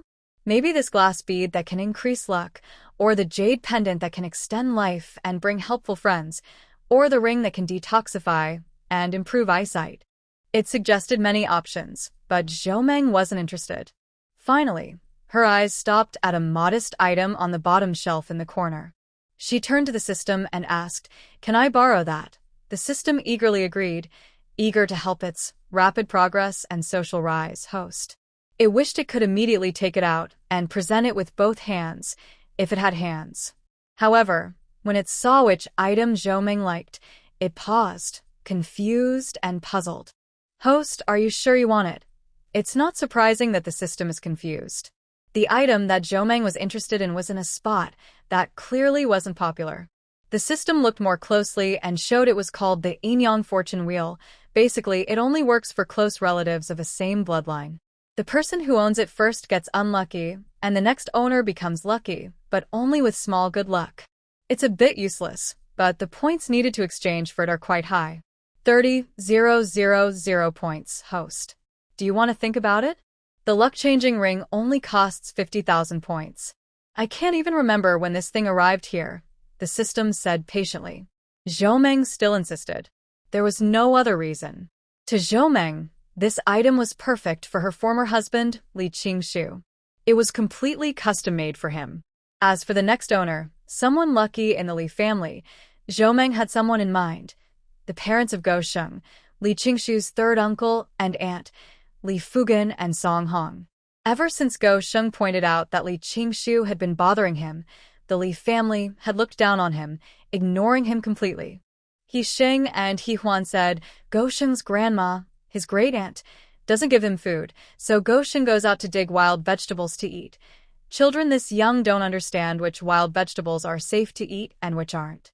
Especially now, at the end of autumn, the edible roots in the fields have already been dug up and stored for winter. Go Sheng was so hungry he climbed near the mountain and mistakenly ate a wolf's head plant, thinking it was ginseng. Fortunately, he ate only a small amount, leaving a large piece behind. While playing with Hiuan and some friends, the poison from the plant took effect. Go Sheng drooled and kept vomiting, and Hiagwa saw this. Quick thinking, Captain, he immediately helped him vomit and rushed him to the town hospital. Go Sheng finally saved his life. Soon after returning home, Song Hong rushed to her child's bed, crying and laughing at the same time, holding her child and sobbing uncontrollably. Go Sheng was unconscious and muttering softly, "Mom, I left you half of the ginseng and one piece for Sister Xiaomeng. She gave me a bun to eat." Song Hong was upset by her child's words and disgusted by the Li family, which caused her to go into early labor. When Zhou Meng heard the news, her feelings were complicated. Her relationship with Go Sheng was not as deep as that of Hiuan and Hixing. To avoid suspicion, sometimes she only gave him a piece of cornmeal bun when he was too hungry and climbing the mountain to find food. But children's feelings are the purest. When Zhou Meng went to work early in the morning, she often found wildflowers or a few small yellowish-green fruits at her door. Go Sheng, hiding in the distance, would run away whenever he saw Zhou Meng looking in his direction. After Song Hong returned home, she learned that Go Sheng had made his choice between Li Qingshu and Zhou Meng. Instead of forcing her child to change his mind, she firmly stood in front of him and said, "My Go Sheng doesn't lie. If he says he saw it, then he saw it. Sister-in-law, you might as well stop wasting your effort." Chu Shaoyi and Li Laotian were so angry they nearly fainted. Especially Chu Shaoyi, who had hoped that her third daughter-in-law would come home and help her get back that 100 yuan. Now, not only was the money gone, but her third son's family had become more confident and dared to challenge her and her older sister-in-law's authority. This was something Chu Shaoyi absolutely could not tolerate. In front of others, Song Hong thought her mother-in-law had been acting especially harsh lately, probably influenced by her second sister-in-law. But in reality, Chu Shaoi played a bigger role behind the scenes. Song Hong didn't know that Zhou Meng was very clear about her own former mother-in-law from her past life. Manipulating people and using tricks to hurt others were strengths of Chu Shaoi and Li Fuchuan. Zhou Meng saw Song Hong's struggles and her helplessness. In her past life, Song Hong's family was oppressed by the Li family. Even if they wanted to change or split up, it was all futile. After Grandma Li died, Chu Shaoi wanted to throw out Li Fugan's family, who had nothing left and no resources, to fend for themselves. But what finally made her change her mind was that Li Qingshu and Wong Win's son, Li Debao, developed severe kidney failure and only Go Sheng's tissue match was suitable. To persuade Go Sheng to donate a kidney voluntarily, Chu Shaoi skillfully used her "use people forward, don't use them backward" tactic. She even assured him, "Go Sheng, as long as you donate a kidney to your big nephew, you don't need to worry about your parents' retirement. Auntie will take care of them." Zhou Meng also wondered why Go Sheng and the rescued Li Debao matched so well in tissue typing, which made her suspicious. She went home to search through boxes and found the letter. Whether in her past life or this one, Zhou Meng appreciated the help. Her idea to help Song Hong was to quickly help her escape from the blood-sucking Li family. And the Yinyang fortune plate, which seemed trivial to the system, was the best choice for the Li family. The plate was beautiful and practical. Old lady Li would surely secretly take it home to use. Since she came from a superstitious era, as long as the Li family kept having bad luck, she would suspect the plate, especially if someone deliberately guided her. Zhou Meng leaned against a tree by the roadside, waiting for Secretary Zhao. Besides the Li family's issues, there were other matters Zhou Meng wanted to discuss with Secretary Zhao. Her family came to Xishan village to build a dam, and because the environment on Heishan Island was too harsh in winter. But no matter the reason, Zhou Meng didn't want her family to go back to that place lacking medical supplies, especially after hearing her second brother say they lived in a simple cow shed converted into a house. The only way for her family to stay in Xishan village was if they proved useful to the village. Now, the poor Xishan village is very quiet and the public account is making a lot of noise. From Captain He's words, the only income is the 200 yuan she contributed herself. Zhou Meng wants her family to stay and have some say in Xishan village. But nowadays, personal business is not allowed, so helping the village become rich and escape poverty is very urgent. Last night, before going to sleep, Zhou Meng reviewed all her plans in her mind. Unfortunately, in her previous life, she was just an ordinary person with limited education and vision. However, Zhou Meng had worked in a factory in Yangqing to earn money, doing clothing assembly line work. Although the sewing machines now are not as advanced as those in the future, Zhou Meng combined the local features of Xishan village and the current market to come up with a plan that doesn't need high-end machines. She wanted to talk to Secretary Zhao about whether her plan was feasible and how to carry it out. But she didn't expect that after waiting a long time, Secretary Zhao still hadn't come out of the Li family's house. Zhou Meng was still worried about her father, 2 brothers, and her mother at home, so she had to go back first. Zhou Meng knows her mother and sister-in-law's personalities well. They would rather eat coarse rice and vegetables than touch the white flour and pork in her kitchen. When she got home, it was just as she expected. Her sister-in-law and mother had already finished eating, and her mother, Wang Yang, had kept her meal warm in the pot. There was a plain steamed bun and a small portion of stir-fried cabbage. Zhou Meng looked at the things in the cupboard, but didn't touch anything. The only thing left at the bottom of the pot was the coarse rice grains that the older brother had brought to his sister-in-law that day. Xiao Nian hugged her aunt's neck in a sad way and whispered, "Auntie, I'm hungry." Before she finished speaking, her sister-in-law took her back. Qin Yun smiled and said, "The kids are just talking nonsense. We're full. Xiaoming, hurry up and eat. When you're done, just put your plate there. I'll wash the dishes." Zhou Meng didn't say anything and left the house. When she returned, she brought back plenty of food and candies, setting a table full of things.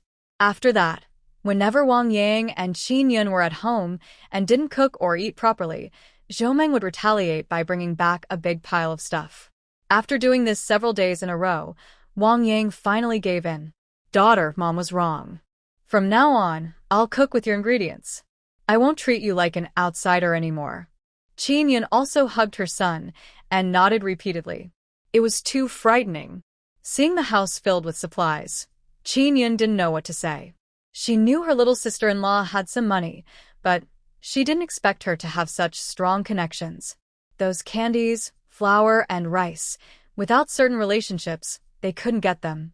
She just didn't know where Xiaoming had gotten all this. Qin Yun shook her head, dismissing all her doubts.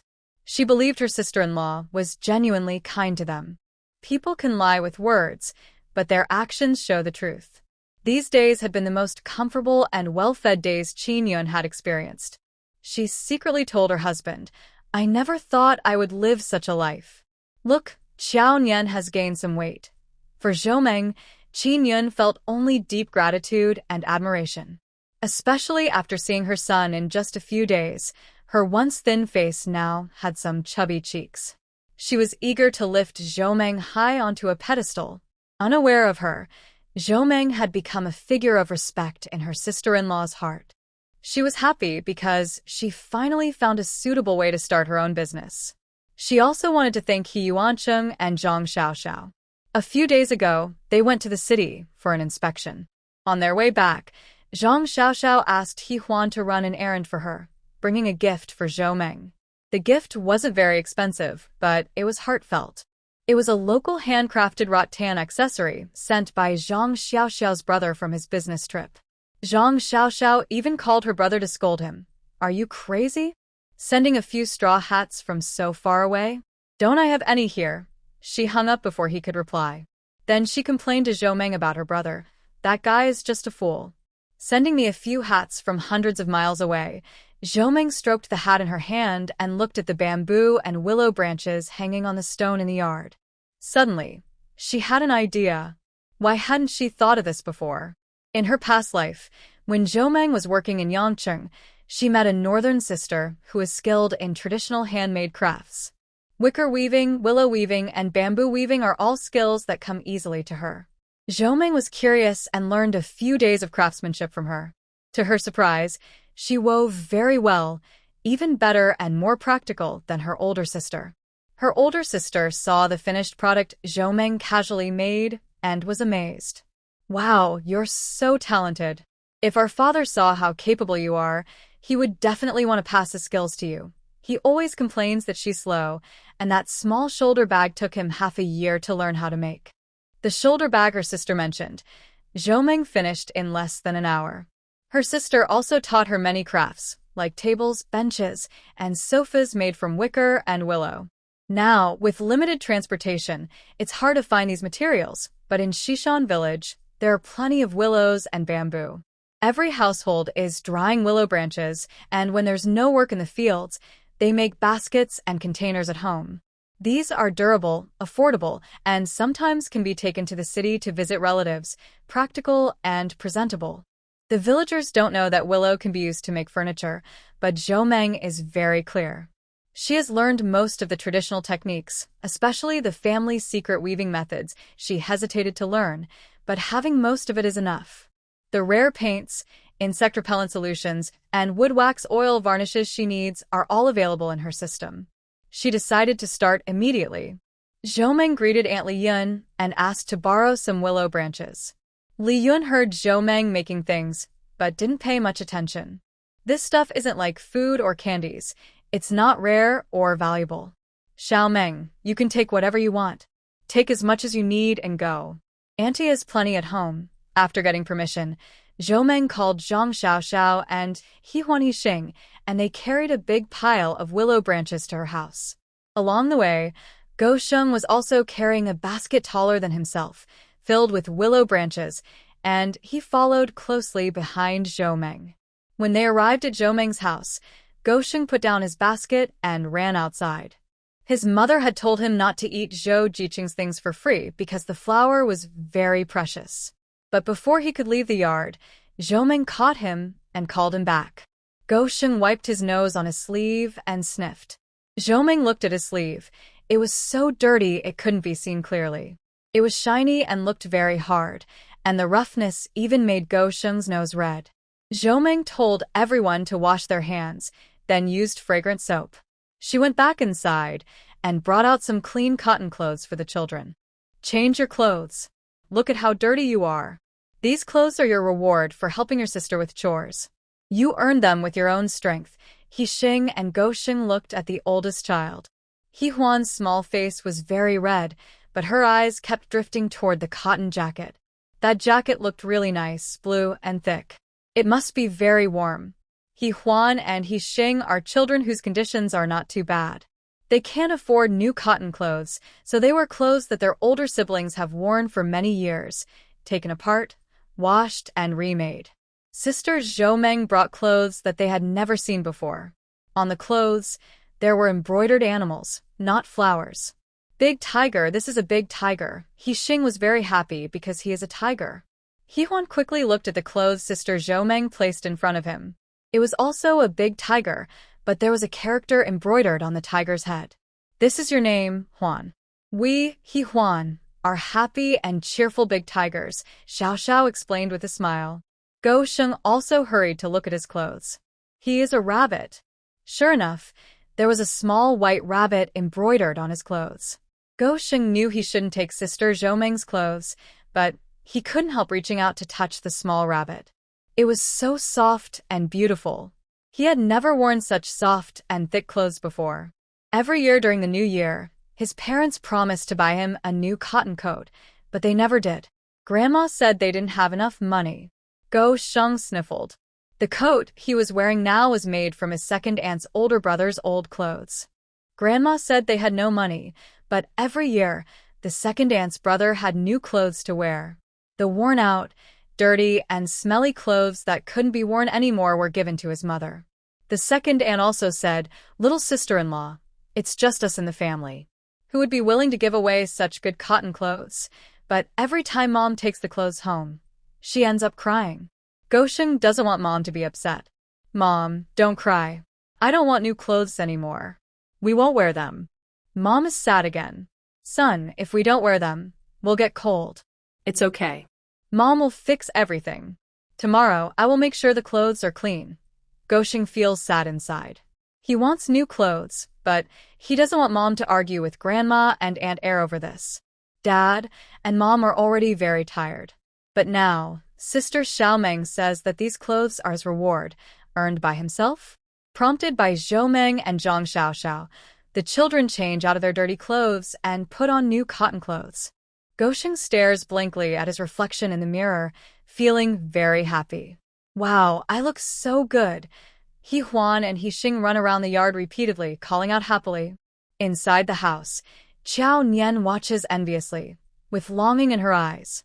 Zhou Meng's heart moves. Her sister-in-law says Qiao Nian has never played with children her age before. Although Xing and the others are a year or two older, they are still children. Zhou Meng beckons her. Eagerly, Qiao Nian pushes open the door and rushes to her aunt, exclaiming, "Auntie, auntie." After a few days together, Qiao Nian has realized that her most beautiful sister-in-law is herself. She likes herself very much, especially. Her sister-in-law's pocket has big white rabbits and cakes just for her to eat. Qiao Nian received special love from her aunt. Qi Nian smiled as she watched her son, not stopping him and not worried about him falling or getting hurt. Her younger sister would protect Xiao Nian. Qi Nian was confident about this. Zhou Meng stepped forward a few steps, helped Xiao Nian, and introduced him to Xing and others, saying, "This is Sister Xiaomeng's nephew. His name is Qiao Nian. In the future, can you often come and play with my little brother?" Hiuan and Xing looked at Qiao Nian and nodded happily. Go Sheng also looked and quickly nodded, even though he hadn't really heard what Sister Xiaomeng was saying. His mind was focused on his new cotton jacket and his little rabbit. Zhou Meng watched her friends happily go to play hopscotch, and she hurried to start her own work. Meanwhile, Zhang Xiao watched Zhou Meng busy herself, from initial excitement to boredom. But her sister-in-law, Qi Nian, was very interested in what Zhou Meng was doing. After watching for a while, she even guessed what Zhou Meng was making. "Are you making a cabinet?" And a table too? Qin asked in surprise. Zhou looked up at her sister-in-law and smiled. Sure enough, they weren't from the same family, but they shared a bond. Wang Yang helped start the fire, and Xiaomeng said it would need some time to steam and cook. After finishing all the steps, Zhou began weaving seriously. Qin Yuan and Wang Yang sat beside her, ready to help at any moment. When Zhou used the 3 twists and 3 presses technique taught by her older sister, Qin Yuan blurted out, "This is a skill from Yeqing." Zhou looked up in surprise at her sister-in-law, Wang Yang, who also looked at her with curiosity and encouragement. Feeling the gaze of several eyes on her, Qin Yuan shyly explained, "A long time ago, I went to Yeqing with my grandfather. His comrade's family had a traditional technique that is like this. Unfortunately, after that grandfather passed away, it was lost." Zhou hadn't expected things to turn out so coincidentally. That older sister once said, "My great-grandfather and great-great-grandfather made some really good stuff, but sadly he injured one hand in the war. When he returned and tried to teach my grandfather, he couldn't learn it. It almost got lost, but my father managed to figure it out based on my grandfather's descriptions." Zhou kept working steadily. In a short while, the willow branches formed the initial model. The mold was now shaped and ready. Now, she just needed to follow her memory and fit the pieces together. Wang Yang wasn't very interested in weaving. She just wanted to help her daughter by doing some small, simple tasks so she wouldn't be so tired. Zhang Xiaoxiao watched for a while and then started to daydream, chatting with Wang Yang. When she learned that Wang Yang was a talented surgeon before, she was even more excited. The two quickly became friendly because they shared common interests. Only Qin Yuan kept silently observing Zhou movements. At first, she wanted to avoid suspicion, but Zhou stopped her, saying, "Sister-in-law, you're so kind. I don't know the steps very well because it's been a long time. Watch me do it. If I make a mistake, you can point it out any time." Qin Yuan knew that Zhou wasn't forgetful. She was deliberately trying to let her learn. Learn what? These things can be sold. Thanks to her unique family background from a young age, Qin Yuan had a sharp instinct for these crafts. If these woven furniture made from willow branches could really succeed, maybe they could be sold in the market someday. Although individual business wasn't allowed now, the Shishan village committee could do it, and someone needed to know how. If she learned, maybe she wouldn't have to go back to Black Mountain. She dared not think about anything else. She patted her red face and pressed her pounding heart. The dream was so tempting she was afraid she might fall into it and never come out. Until Hiuan and the others got tired of playing, and Zhang Xiaoxiao and the others went home, Zhou and Qin Yuan kept working late into the night by the lamp. Wang Yang was coaxed to sleep with her grandson. She originally wanted to help her daughter with some chores, but after looking around, she realized she had no talent for this and might only get in the way. Her daughter-in-law, however, was very skilled. Sometimes, when Xiaomeng's hand stopped, her daughter-in-law would know what tool to pass next. Their teamwork was so smooth it didn't seem like their first time. Wang Yang just added another kerosene lamp and placed it nearby. She realized that tonight, Zhou was determined not to give up until she finished her work. Her goal was to take the children to rest properly and not cause trouble for her daughter. Wang Yang couldn't remember exactly when her daughter-in-law came back and lay down to sleep. She only vaguely knew that before dawn, her daughter-in-law had already gotten up. Soon after, excited whispers came from the yard. "It's done. I really finished it, Xiaomeng, come look. I did it," Qiao Nian mumbled sleepily, and Wang Yang hurriedly patted the child. She heard the door of Xiaomeng's room open from the next room, followed by a series of soft whispers. When Qiao Nian finally fell asleep peacefully again, Wang Yang quickly got up. She went into the yard and was surprised to see that the willow branches, which were barely recognizable as a model last night, had disappeared. In their place was a beautiful cabinet and a round table. Wang Yang was very amazed. She carefully examined and touched them. "Are these really woven from willow branches? They look so beautiful." "Xiaomeng, did you make these?" Zhou pursed her lips and smiled, pulling Qin Yuan, who was silent but had bright eyes, in front of her. "Mom, I didn't do this all by myself. I roughly made the front of the cabinet, but the rest was done by my sister-in-law. She's really talented. Feeling proud of Zhou praise, Hiuan felt a bit shy. In the past 2 years, she couldn't lift a hoe or pick up a shovel. She always felt like she was useless at home. I have the skills in embroidery and weaving, but I have no resources or need to use them. Last night, with Xiaoming's gentle guidance and encouragement, I couldn't resist and started weaving willow branches. Anyway, Xiaoming said, "Sister-in-law, these willow branches are cheap. Even if we waste some, it's no big deal. Just be careful when splitting them so you don't cut your hand." Hiuan hid her hands behind her back, but Wang Yang, with sharp eyes, pulled them out. Seeing her hands covered in blood and scratches, Wang Yang felt very worried. She took Xiaoming's hand and said, "Luckily, Xiaoming, you didn't get hurt." Wang Yang wanted to say a few words to her daughter-in-law, but when she saw the excitement and hope in Hiuan's eyes, she stopped. She wasn't stupid and knew that her daughter had been thinking of ways these past days, trying to find a way for them to stay in Shishan village. However, seeing her child's injured hands made her feel heartbroken. Hiuan noticed her mother-in-law's emotions and stepped forward to hug her. "Mom, do you know? I finally feel like I can do something on my own." "I'm really happy." Xiaoming said she would talk to the secretary about helping Shishan village set up a factory. "Maybe in the future, we really can stay here. Although it's just simple black-faced bread with sweet potato flour, it still needs to be made carefully." As the schedule for repairs increases, Secretary Zhao's face shows more and more wrinkles. Curry is almost out of food, and the town's promise to allocate grain to Shishan village hasn't been approved yet. Secretary Zhao smokes his pipe, walking slowly along the road, deep in thought.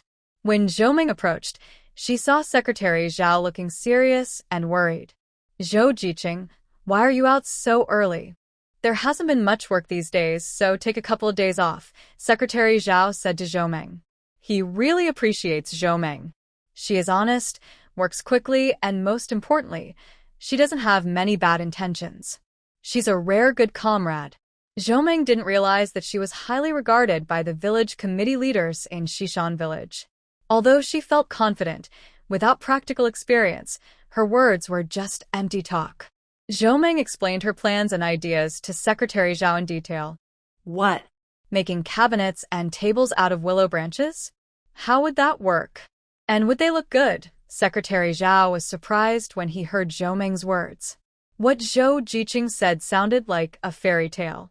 She claimed she could make cabinets and tables from willow branches and even sell them. That seemed impossible. Making baskets from willow branches is normal. Experienced farmers can do that. But those are simple and rough, meant for use in the fields. Who would spend money on such things? Secretary Zhao didn't believe it. His impression of Zhou Jiqing, who was practical and sincere, was slightly diminished. Zhou had already guessed how Secretary Zhao would react. She smiled politely and didn't argue. She only invited Secretary Zhao to her home to see the items before making a judgment. "Secretary, Captain, he is also invited. He and Aunt Li Yun will arrive soon. Let's go now, and we can meet them along the way," Zhou said with a gentle smile. Secretary Zhao sighed. Although he didn't have high hopes for Zhou Jiqing's ideas, he appreciated her good intentions. She was genuinely thinking of Shishan village. Although Zhou Jiqing's ideas are a bit naive, he is a good comrade, Zhao thought, feeling a strong positive impression of Zhou. They strolled and chatted as they walked, and before long, they arrived at Zhou house. Secretary Zhao first looked at the outside of the house. Very tidy. No wonder old, he said. Zhou Jiqing is very capable at managing work. Just as he was about to step inside, he heard a familiar, lively shout from inside the house. "Wow! You made this yourself? That's great. You can sell it. Why not buy it?" Haha. Secretary Zhao was puzzled. His old comrade, though quick-tempered and fiery, always spoke honestly and directly. When he said something, it was usually true. If he said it was good, it definitely was. Without worrying whether Zhou Jiqing was nearby, Secretary Zhao hurriedly stepped inside. As soon as I entered the courtyard, I didn't have time to praise Zhou Meng's tidy house before my eyes were immediately drawn to two objects placed in the middle of the yard. Zhou Jiqing, is this the willow branch cabinet you told me about? Is it really made of willow branches? It doesn't look like it. Wow, it's so beautiful. Secretary Zhao's eyes couldn't help but stay fixed on it. He remembered his earlier comments about Zhou Meng and reflected on them seriously. Who said Zhou Jiqing was just a simple girl? She is actually beautiful, skillful, and caring about the community. She is truly a woman capable of supporting half the sky. Hiuan circled around the cabinet and the table, looking at them from all angles. Her eyes sparkled with admiration, and she couldn't help but reach out to touch them. Oh, it really is made of willow branches. But how is it so dense and smooth? How did you make this, Xiao Meng? Your hands are so skillful. Did you make this yourself? That's amazing. Hiuan had no idea what old he and Secretary Zhao were thinking. She only knew that if a woman in any family had such craftsmanship, it would be incredible. Especially that cabinet. Light, practical, with several drawers. Hiuan was very fond of it. Their home had never had a proper wardrobe for clothes, and she wondered if Xiao Meng planned to sell this cabinet. She thought about asking, but didn't dare to speak up. Zhou Meng saw everyone's expressions and made a decision in her heart. She first answered Aunt Lian's question. Auntie, I only did half of it. The rest was helped by Sister Qin Yun. It was a coincidence. I mentioned I wanted to make this thing, and she actually knew how to do it. Hiuan and Secretary Zhao looked at Qin Yun. As the leader of the village cooperative, they knew exactly who had come to Heishan Island, both men and women, and their names. Secretary Zhao and Hiuan exchanged a few words of praise. Qin Yun, who hadn't received praise in many years, had tears in her eyes. Wang Yang saw this and went over to gently pat her daughter-in-law's hand, silently encouraging her. Secretary Zhao looked again at the two items, feeling very happy inside. Old he, maybe our Shishan village is really going to have good luck. If we can really make these well, we could sell each for 5 yuan? No, even 4 yuan is fine. Making a few dozen would mean hundreds of yuan. It's hard to even imagine. Secretary Zhao rubbed his hands excitedly. Hiuan said nothing, smiling as he smoked his pipe, not noticing that the pipe bowl was already empty of tobacco. The two of them became more and more excited as they discussed. But Hiuan couldn't hold back and interrupted, bringing the topic back. How do we make it? This intricate pattern and pressing method. I've never seen anything like it. It must be something Zhou Mingqing's family inherited, right? Hearing this, Secretary Zhao and Hiuan snapped back to attention. They looked at Zhou Mingqing with embarrassment, their faces tanned and full of smiles and admiration. Zhou Ming didn't hesitate and shared her plans openly, especially emphasizing that she could teach others how to use their phones for free.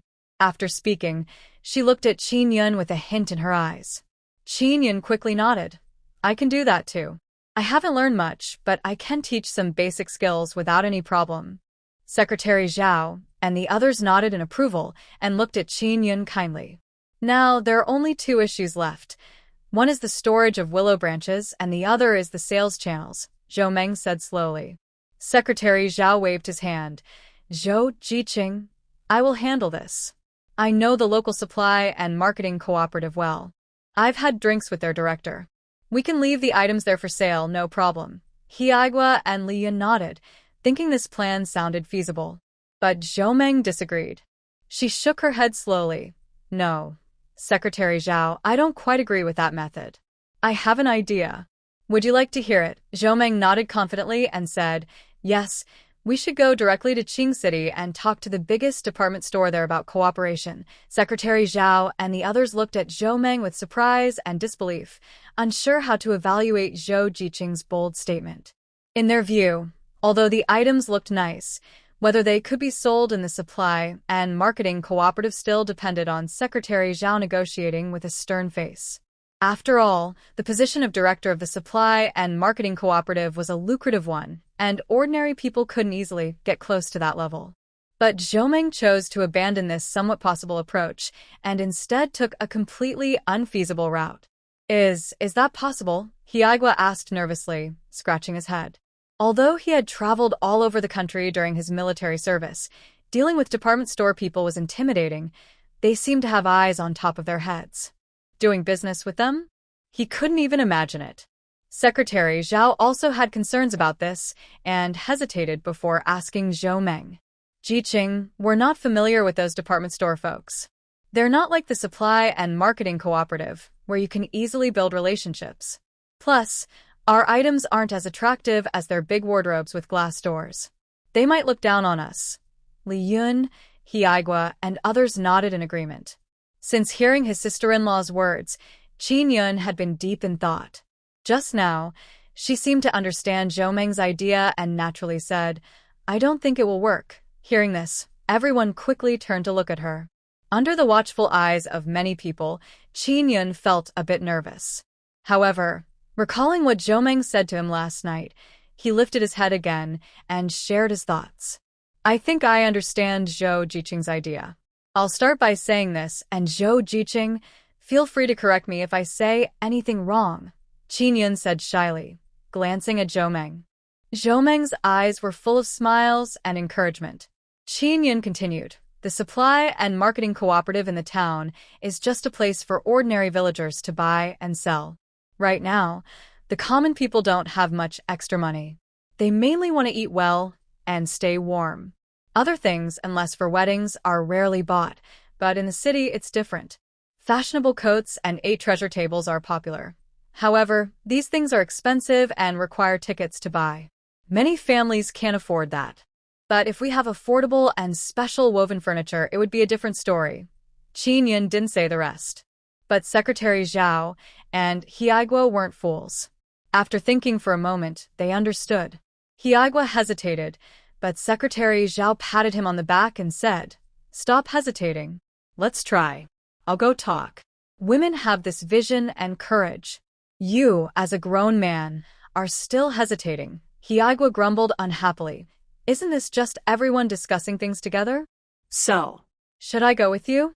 With your temper. I'm worried others won't pay attention to you, and you might start a fight. Suddenly, the serious group burst into laughter. Zhou Meng softly laughed and discussed with Secretary Zhao. Secretary, I will go with Captain He. You stay in the village. There are still many tasks for the commune. Don't worry, I understand some about negotiations. Actually, Zhou Meng wanted to say she would go with Qin Yun, but she hesitated and held back. Qin Yun was considered a special person from Heishan Island, and leaving the village required strict procedures. If anything happened, Secretary Zhao would be responsible. Zhou Meng wanted to fight for more status for her family, but she also knew she couldn't rush and make things difficult for the secretary. After hearing Zhou Meng's words, Secretary Zhao thought carefully and agreed with the plan. However, since Zhou Meng was a woman and might have trouble carrying heavy things, he arranged for the commune accountant to go along. The 3 of them went together, making it easier to carry the items. Once everything was arranged, Hiagwa and Secretary Zhao left to prepare the travel documents and get the official stamp from the commune. Meanwhile, Zhou Meng was busy. She quickly organized Qin Yun to help her and took the opportunity to make a few small bamboo baskets, storage boxes, and tiny suitcases. When the finished products were ready, even Qin Yun, who had seen many things, was amazed. She really admired her sister-in-law. How did she come up with so many clever ideas? Most importantly, the things made from these ideas were very useful. Early the next morning, just before dawn, Hiagwa and accountant Yu were waiting at the door for Zhou Meng. Wang Yang and Qin Yun woke up early, packed everything, and prepared breakfast ahead of time. They watched Zhou Meng finish eating. Qin Yun specially cooked 2 extra eggs and put them in Zhou Meng's pocket. Zhou Meng happily hugged her little nephew and kissed his chubby cheek. Qiao Nian, Auntie is leaving now. When I come back, I will bring you white rabbit candies and chocolates to eat. Qiao Nian, still sleepy, heard white rabbit and chocolates and couldn't help but jump up happily. He clinged to Auntie's neck, acting spoiled until Qin Yun, a bit annoyed, interrupted. All right, Auntie is to leave now. You're such a little flatterer. After saying goodbye to her mother and sister-in-law, Zhou Meng, Captain He and Secretary Yu carefully wrapped their belongings with an old quilt cover and boarded the bus heading to Qing City. Once in Qing City, Secretary Yu and Captain He looked around curiously. "Captain, look at that bicycle. Isn't it a Phoenix brand? My son has been asking for one for years." Who can afford to buy it? "Look at all these people riding bikes in the city." Hiagwa looked at Yu accountant with a bit of annoyance and adjusted the bundle on his back. "All right, hurry up and catch up with Zhou Jiqing, or you'll lose her later. Even if it's a Phoenix bike in Shishan village, no one can find a bicycle wheel. What kind of daydreams are they having in broad daylight?" Following the address on Li Xiaomei's letter, Zhou Meng found Chengwang department store on the main street of the city. Upon entering, the array of goods inside amazed Hiagwa and Secretary Yu. There was a shiny wardrobe with mirrors, a neat square bench and table, and several new, shining bicycles. However, everything was sold out immediately after opening the door. Zhou Meng arrived at the second-floor office, as scheduled. She knocked on the door of a room labeled Director's Office. "Come in," a cold, formal male voice responded. Zhou Meng felt nervous. This didn't sound like the funny and humorous uncle Xiao and I had described. She knocked and entered. Behind the desk, directly facing the door, sat a fair-faced, middle-aged man. Zhou Meng put on a smile and quickly approached. "Hello, Deputy Director Li. I am Zhou Meng, Xiaoni's friend. I am currently working in Shishan village. She should have mentioned me to you." Li Changhe looked at the girl who entered with a serious expression. She was quite pretty, but there are many beautiful women. Not everyone can use connections to do business or seek cooperation. Li Changhe was even more dismissive of the benefactor and friend Xiao and I mentioned over the phone. Although official work positions were scarce at that time, her older brother had actually paid several thousand yuan to buy his job. He couldn't understand why they still sent packages and supplies to this rural youth every day. Now, this young woman had the audacity to want to make furniture through weaving? My older brother and niece even specifically asked me to help get a good deal and take care of things. Li Changhe was very dismissive of this. Someone from the village, what good things could they possibly have? But there was no choice. Since his older brother had supported him through school and work, even for his brother's reputation, he had to go along with it. So, Li Changhe showed no interest, neither greeting nor asking questions. He went straight to the point. "I know you have some things you want to sell here. Open it up and show me. If the items are not up to standard, we have to follow the official procedures as the law requires." Zhou Meng felt a chill. It seemed she had been hoping for too much. Hiagwa and Yu, the accountant, looked at each other in surprise. But there was no way around it. If they wanted to talk about cooperation, they had to humble themselves. Hiagwa was mentally prepared for this. For the better development of Shishan village, and to ensure the commune members had enough to eat and wear, Hiagwa didn't mind lowering himself. He was glad it wasn't old Zhao coming. Old Zhao was the face of Shishan commune, and they couldn't afford to embarrass him. Sweating profusely, Hiagwa and Yu nodded repeatedly, then put down their bags and untied them. They displayed the furniture Zhou Meng had made in front of Li Changhe. As soon as the items appeared, Li Changhe's eyes lit up. He finally moved away from his chair, stood up, and carefully examined the consignment furniture Zhou Meng brought. The more he looked, the more satisfied he became. This woven product is in high demand, and the most important thing is that the vice mayor's mother especially likes this kind of item. 2 days ago, she personally came to the department store to look for it, but unfortunately, even though they had the widest selection, they couldn't meet the vice mayor's mother's needs. Most woven products are shipped from the south, but the long transportation time often causes them to become deformed. More importantly, many of these items are very simple, like small woven stools and bamboo baskets. At first, Li Changhe thought that Zhou Meng brought similar things. He didn't expect that someone in the village would have such skillful hands. If he could get this batch of goods, he would let the vice mayor's mother choose first, buy the others at low prices and sell them at high prices, and maybe he could even compete with Lao Song for the director position. Li Changhe pushed down this thought, showing no sign of it on his face. He calmly waved his hand, looking very disappointed. We have plenty of these here. I thought you brought something really exquisite. All right, for Xiaoni's sake, these little trinkets, since they don't cost much, I'll take them at 2 yuan each. That way, you haven't wasted your trip. Zhou Meng's face grew serious when he heard this. Hiei Gua and Accountant Yu, however, were happy inside. Although the price differed slightly from what Secretary Zhao mentioned, just now, this director looked so serious and stern, everyone thought the deal might fall through. Unexpectedly, they still agreed to sell, and they accepted whatever amount was offered. Hiei started to think about it in his mind. How many skilled villagers in the commune could make such items in a few days? Li Changhe saw the expressions on the two people's faces and felt more confident. It was clear they were inexperienced rural folks. The fact that they could bring such delicate items for only 2 yuan made Li Changhe very pleased. He seemed to already see himself in the director's position, beckoning him. No one noticed Zhou Meng's expression. After admiring the decorations on the table, Li Changhe confidently asked, "Who can make the final decision to sign the contract? I want to clarify in advance. After delivery, we will pay. We need to carefully check if the goods meet the standards. If you cut corners, we will sell at this price, but we will lose money." Hearing this, Zhou Meng was so angry he laughed. He was insulted just for undervaluing his items, but this is business. It's a matter of bargaining. You set the price, I set the bid. However, what he said about losing money was really ridiculous. Not to mention, with these furniture pieces, Zhou Meng was confident that once the department store saw them, they could sell at 5 times the price or more. Li Changhe calmly brewed himself a cup of tea, not caring about the 3 people in front of him. In his eyes, rural folks rarely even drink hot water, so how could they afford to drink tea? Furthermore, they do not have the status to serve tea to them. Li Changhe happily took a sip of tea, feeling proud as he waited for the deal to be finalized. Suddenly, he heard a clear voice from a young girl across the street say, "We are not selling anymore.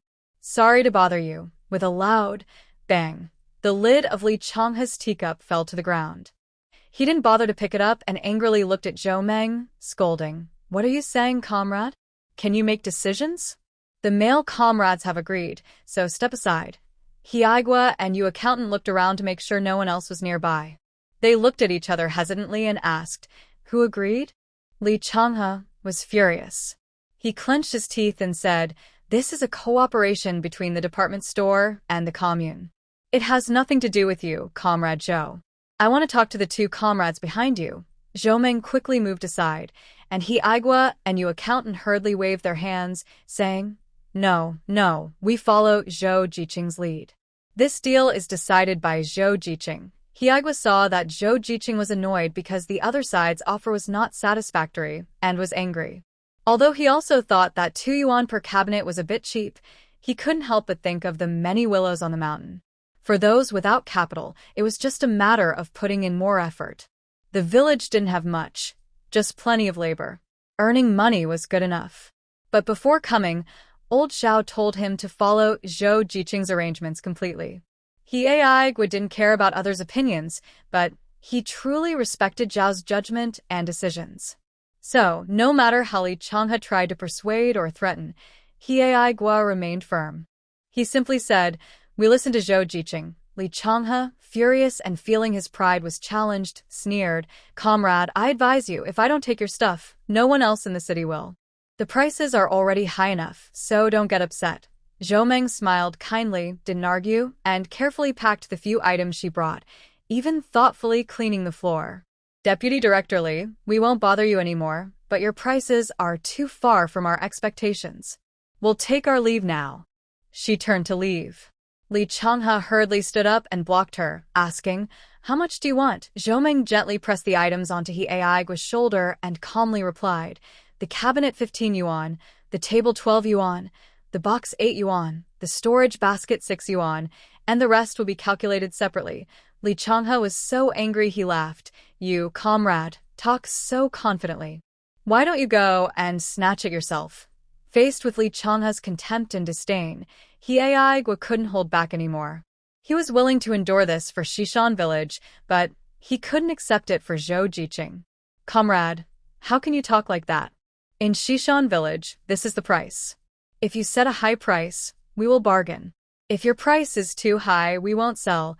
He patriotically declared his stance clearly and loudly. His attitude toward defending Zhou Meng was very firm. The accountant quickly stepped forward and said, "Exactly, we won't sell. Whatever price Zhou Jiqing says, that's the price." Li Changhe felt a headache from their words and tone. He ignored his official titles of director and deputy mayor. Since becoming deputy head of the department at the department store, he had been praised and admired, but today, no one showed him respect and even openly contradicted him. Good. Then fine, Li Changhe pointed at the door and said, "We won't sell. Hurry up and leave. I make the rules here. Once you go out, don't think about coming back." Zhou Meng nodded without saying anything extra and simply left with the three people without looking back. A clerk who had watched everything nearby asked worriedly, "Director Li, are we really not taking those things? If we really buy from the south, the price won't stay at 15 yuan. Actually, that lady's asking price is quite fair." Li Changhe knew very well about this. Having been deputy head of the purchasing department for many years, he was familiar with prices all over the country. He deliberately kept the price low, partly to show off in front of the leaders and partly to make some extra profit for himself. They bought at 2 yuan, sold at 12 yuan, and the profit from just a few cabinets could cover his monthly salary, or even more. Li Changhe wanted to chase after them, but felt embarrassed. He angrily said, "There are only a few markets in Qing City that have the strength to keep stock. Her prices are so low that the supply and marketing cooperative can't sell them at all. Just wait, she'll come back. Next time, I'll stick to the original price, maybe just at $1 or $2, as Li Changhe's trusted subordinate. The young man understood and smiled knowingly. Meanwhile, Zhou Meng and Captain He had already left the door, unaware of their plans. Even if they knew, Captain He wouldn't want Zhou Meng to go beg that bossy director again, given his temper. "Zhou Jiqing, let's go back. If it doesn't work, it doesn't work. We can go back to Jinshan Town Supply and Marketing Cooperative to sell. I won't take this anymore," Hiuan said roughly. Accountant Yu also nodded. Yes, these city folks are so proud and rude. But thinking about the cooperation that slipped away, you felt a little disappointed. 2 yuan per unit, and making 10 cabinets would earn 20 yuan. Sigh. Zhou Meng didn't need to look closely to see their frustration. She unconsciously tapped her fingers, thinking hard. Suddenly, she seemed to have an idea and said, "Uncle He, let's not go back yet. Let's go to one more place." The group from Zhou Meng in Qing City was having a hard time. Even Secretary Zhao from Shishan Village Commune was worried. "What do you mean? Not opening the sluice to let water out?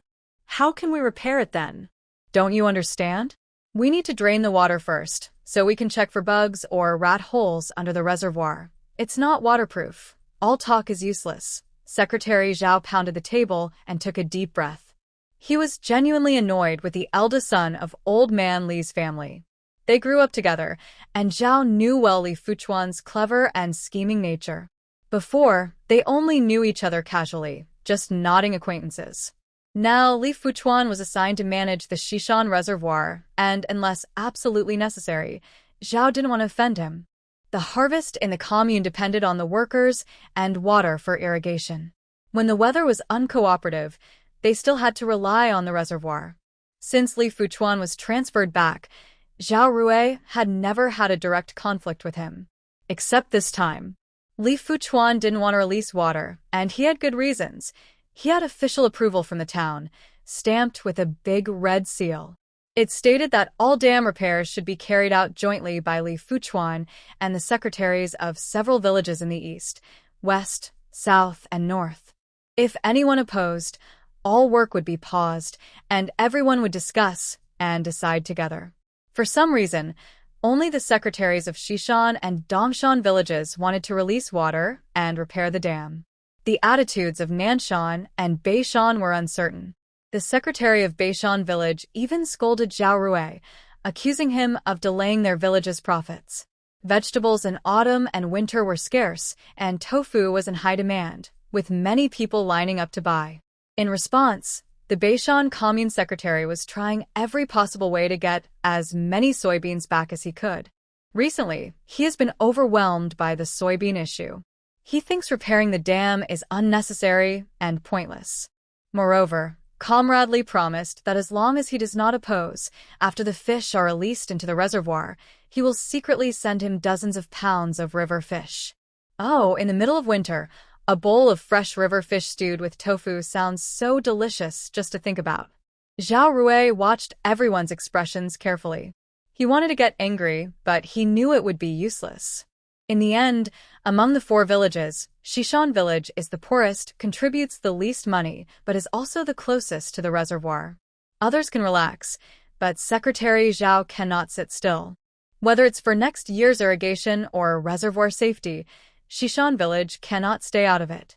However, the town leaders also said, "Let's discuss it together. As for funding, I will try to get it. You can advance the money for now." Secretary Zhao really wanted to stand up and say, "I'll pay for it myself." But he had no choice, because the collective funds are very limited. Later, Nanshan village and Beishan village's collectives simply withdrew from the project.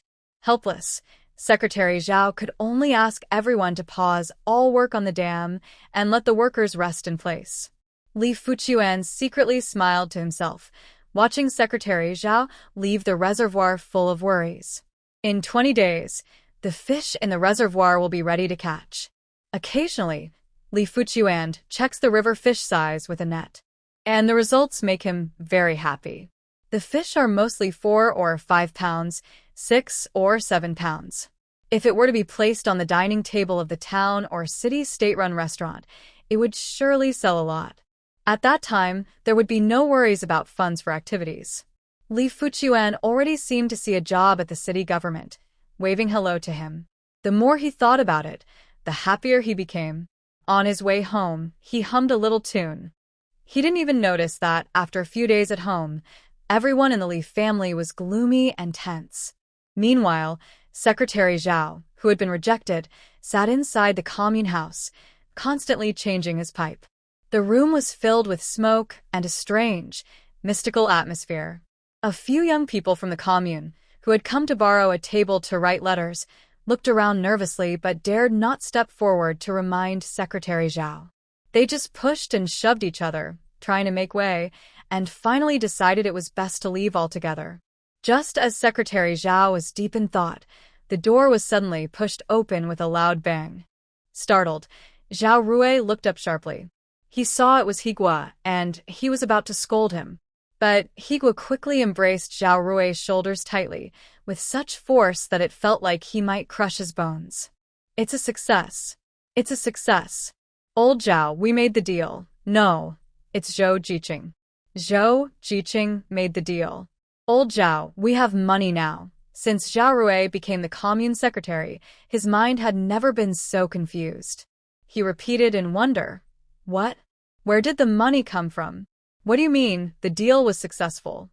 Hiuan couldn't stand Zhao Rui's silly look and clenched his fist to give him a punch. "Whether we open the floodgates or not has nothing to do with it. I'm talking about business. The deal is done." Hiuan raised his voice and repeated. Still unable to calm his excitement, he clenched his fist and pounded his chest a few times. "Ha ha ha, old Zhao, from now on our Shishan village can also have a cooperative factory. With a factory, we can make money. With money, we can buy food. The members won't have to worry about not having enough to eat or staying warm. Next time the communes go to town for meetings, you'll be able to speak confidently." Secretary Zhao listened in a daze, feeling both happy and a bit unbelievable. He looked at Zhou Meng and Accountant Yu. Zhou Meng just smiled slightly, while Old Yu was crying and wiping tears with his sleeve. "What's going on? Can someone tell me?" Secretary Zhao tried to hide his excitement and asked eagerly.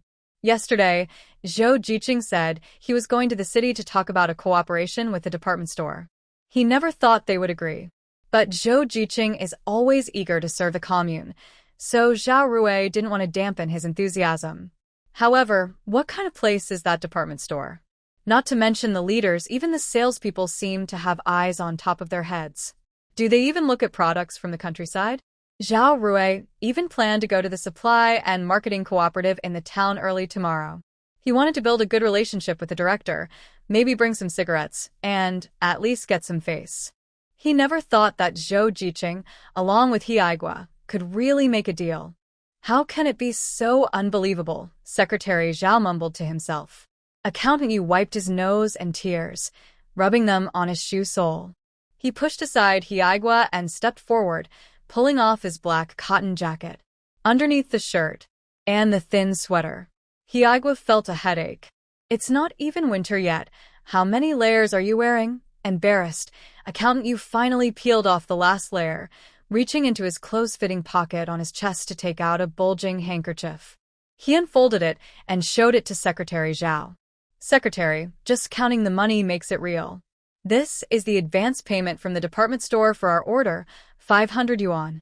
Secretary, I've been an accountant for so long, and I've never touched so much money. You started crying again.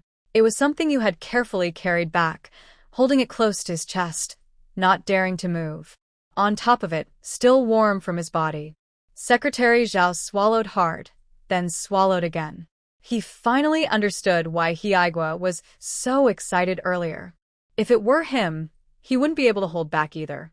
How much goods is this? How much per item? Secretary Zhao asked nervously but eagerly.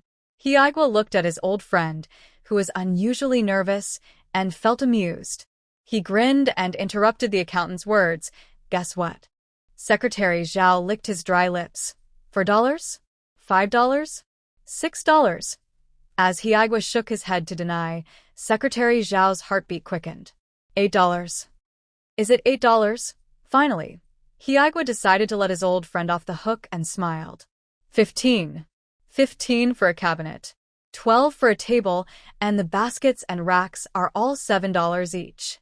The director said for the first order, 20 cabinets and tables first, more baskets if needed, however many they want. As long as the goods are okay, they'll keep ordering long-term. Secretary Zhao's mind was racing wildly. He felt he could no longer calculate the total amount. Having just gone through this in the city, Hiuan naturally understood what his old friend was thinking.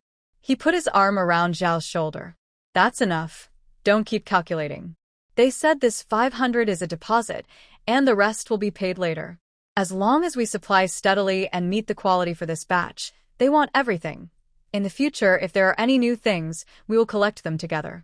Secretary Zhao rubbed his face with his rough hand, feeling both his face and heart burn intensely. It seemed like he just remembered something. He quickly stood up, walked over to Zhou Meng, and stammered, Zhou Jiqing, thank you so much. I don't even know what to say. Zhou Meng hurriedly stepped aside to avoid Secretary Zhao's attempt to bow, then reached out to support him. Secretary, your words really touch me. My actions are just small tricks. You are the true leader of Shishan Commune.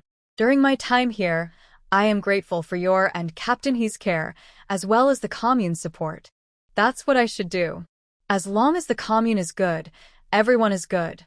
Secretary Zhao was moved by this. Yes, as long as the commune is good, everyone will be fine. Zhou Jiqing, you are a benefactor of Shishan Commune. After a day of running around, Hiuan returned home filled with great joy. He finally felt like taking out his pipe and sighed comfortably. Seeing Secretary Zhao and Zhou Jiqing praising each other, he interrupted, All right, you two, stop complimenting each other. Old Zhao, we have a lot of work to do. People are expecting the supplies soon. Secretary Zhao snapped out of his daze and quickly nodded. Yes, we need to prepare quickly. Zhou Jiqing, I'll trouble you with this. Zhou Meng didn't refuse. At first, whether it was choosing branches, soaking water, or weaving techniques, she had to handle everything on-site herself. Especially, selecting the right people was important. Those who are skillful, hardworking, and willing to endure hardship. Zhou Meng shared her ideas with Secretary Zhao, Captain He, and others. Secretary Zhao nodded firmly. No problem. I'll arrange the personnel. I'll go now. Zhou Jiqing, you go home and rest. You've had a long day. Tomorrow morning, we'll gather at the commune. If everyone hears there's money to be made, they'll run faster than rabbits. Zhou Meng felt relieved inside. She was truly exhausted, not just physically, but also emotionally. So, she didn't bother with the others. After greeting them, she went home. Wang Yang and Qin Yun had already prepared dinner, waiting for Zhou Meng at home. Jiao Nian's stomach was growling with hunger, but he stubbornly refused to eat, pouting, "Wait for Auntie. When Auntie comes home, we'll eat together."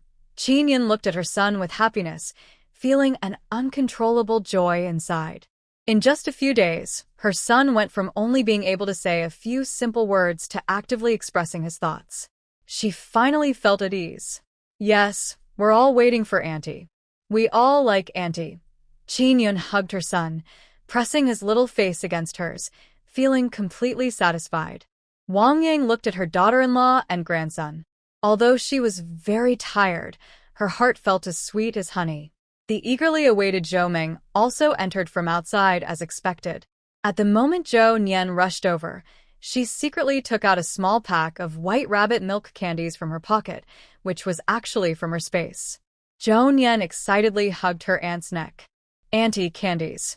Zhou Meng held her giggling nephew and kissed him again and again. After everyone finally sat down, Qin Yun was eager to ask about Zhou Meng's trip to the city, but felt shy to speak. Seeing her sister-in-law's awkwardness, Zhou Meng took the initiative to speak. "Annie, our Shishan village is going to set up a factory. For the next few days, don't go to work. I've talked to Secretary Zhao. You should learn the weaving technique for willow branches. Later, you might need to work at the weaving factory. Would you be willing?" Wang Yang's eyes lit up with surprise. She turned to look at Qin Yun, her eyes full of relief and tears. Qin Yun nervously tugged at her collar, hesitating before confirming. "Secretary Zhao really agreed? Can I skip fixing the dam for now?"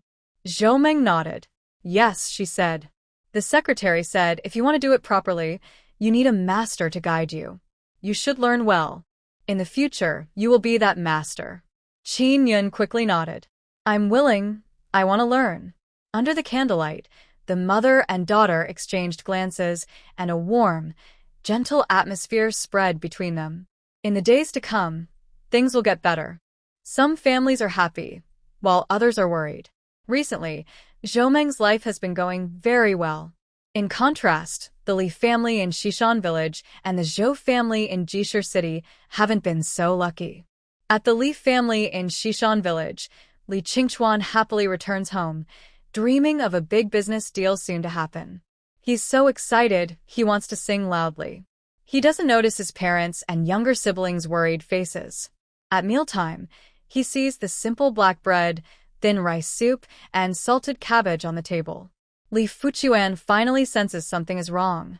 He asks suspiciously, "Mom, I just gave you 10 yuan a few days ago, and now we're eating this?" No one at the table responds. It's the eldest son of the Li family, Li Qingbao, who answers his uncle, "Sir, our family has been sick these days.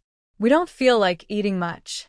Grandma and Grandpa said, "Since we have to go to the toilet right after eating, we might as well save some food." After saying this, Li Qingbao looks disgusted.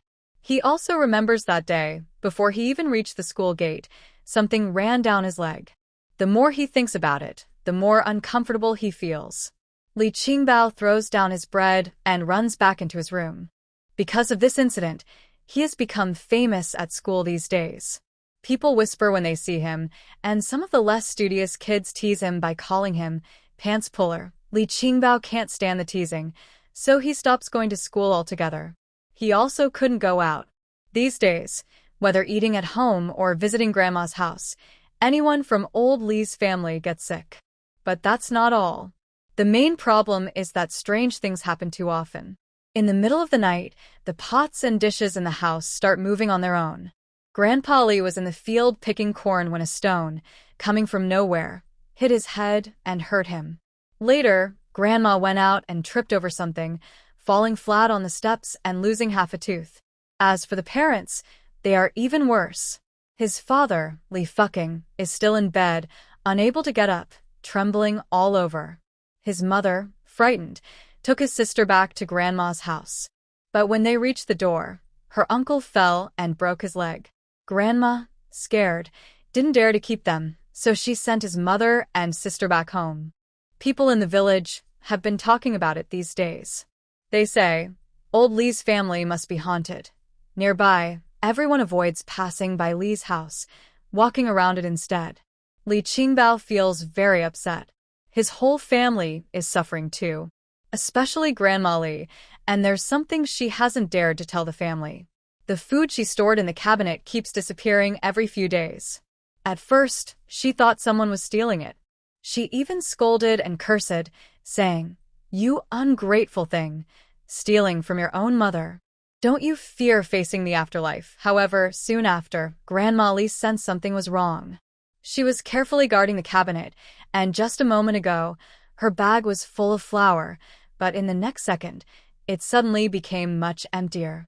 Grandma Li trembled as she untied the cloth bag filled with flour, only to find that half of it had disappeared. Something's wrong, something's wrong. What should I do? Grandma Li panicked. Most importantly, not only was the food missing, but also the money.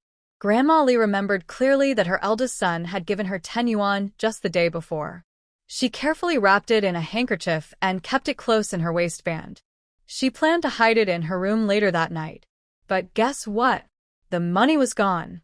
Panicking, Grandma Li searched her waistband and pockets everywhere, but it was nowhere to be found. The handkerchief was still intact, and the 8 Mao coin inside was safe, but that 10 yuan note was gone. Because of this, Grandma Li had secretly gone several times to the Fox Fairy Grandma Temple on the hillside, but it was no use. Her family kept falling ill and experiencing bad luck. Nothing seemed to get better. Finally, it was Old Fourth's mother, who was nearly blind, who said something. "Ma'am, I think your family is being haunted. It's not good. These things, they target the family's bloodline and won't rest until they're gone. Have you recently brought home any strange or random objects?"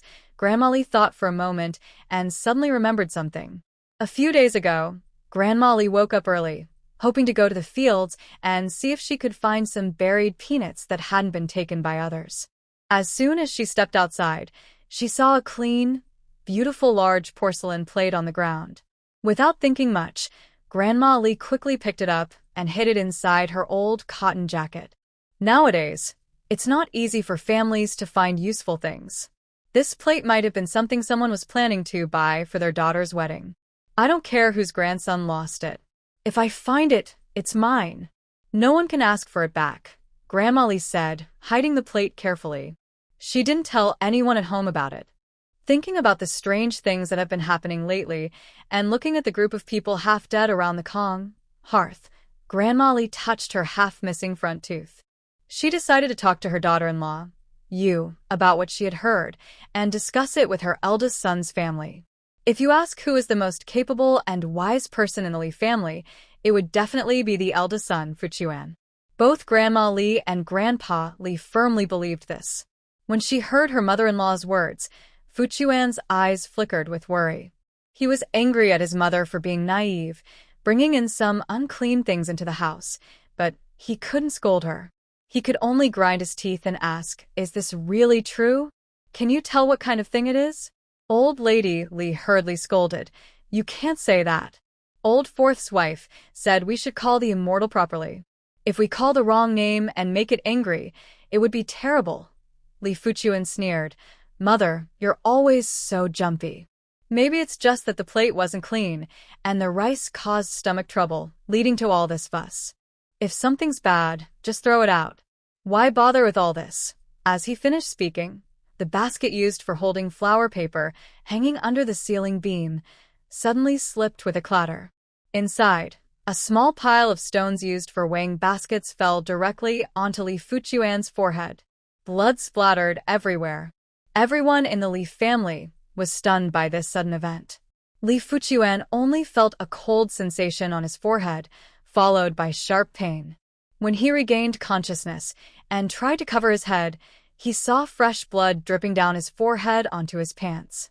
Old Lady Li was stunned, trembling and unsure of what to do. She kept muttering, "This is so bad, so bad. The immortal is angry. What should we do?" Zhao Qing's face was full of schadenfreude. The younger members of the Li family looked at Li Fuchuan with innocent yet frightened expressions. Li Fuchuan was just relieved that his wife, Chu Xiaoa, and his son Li Qingshu had caught a bad cold and were lying in the east room, unable to get up.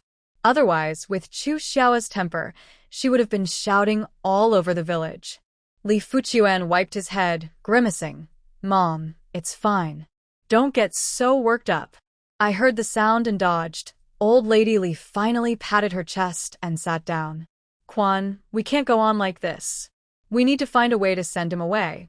"That person," she said anxiously, starting to panic. Li Fuqiuan wiped his forehead and thought for a moment. "Mom, did a Laoxi's wife say what we should do in this situation?" Old Lady Li squinted and clenched her teeth. "She wouldn't say.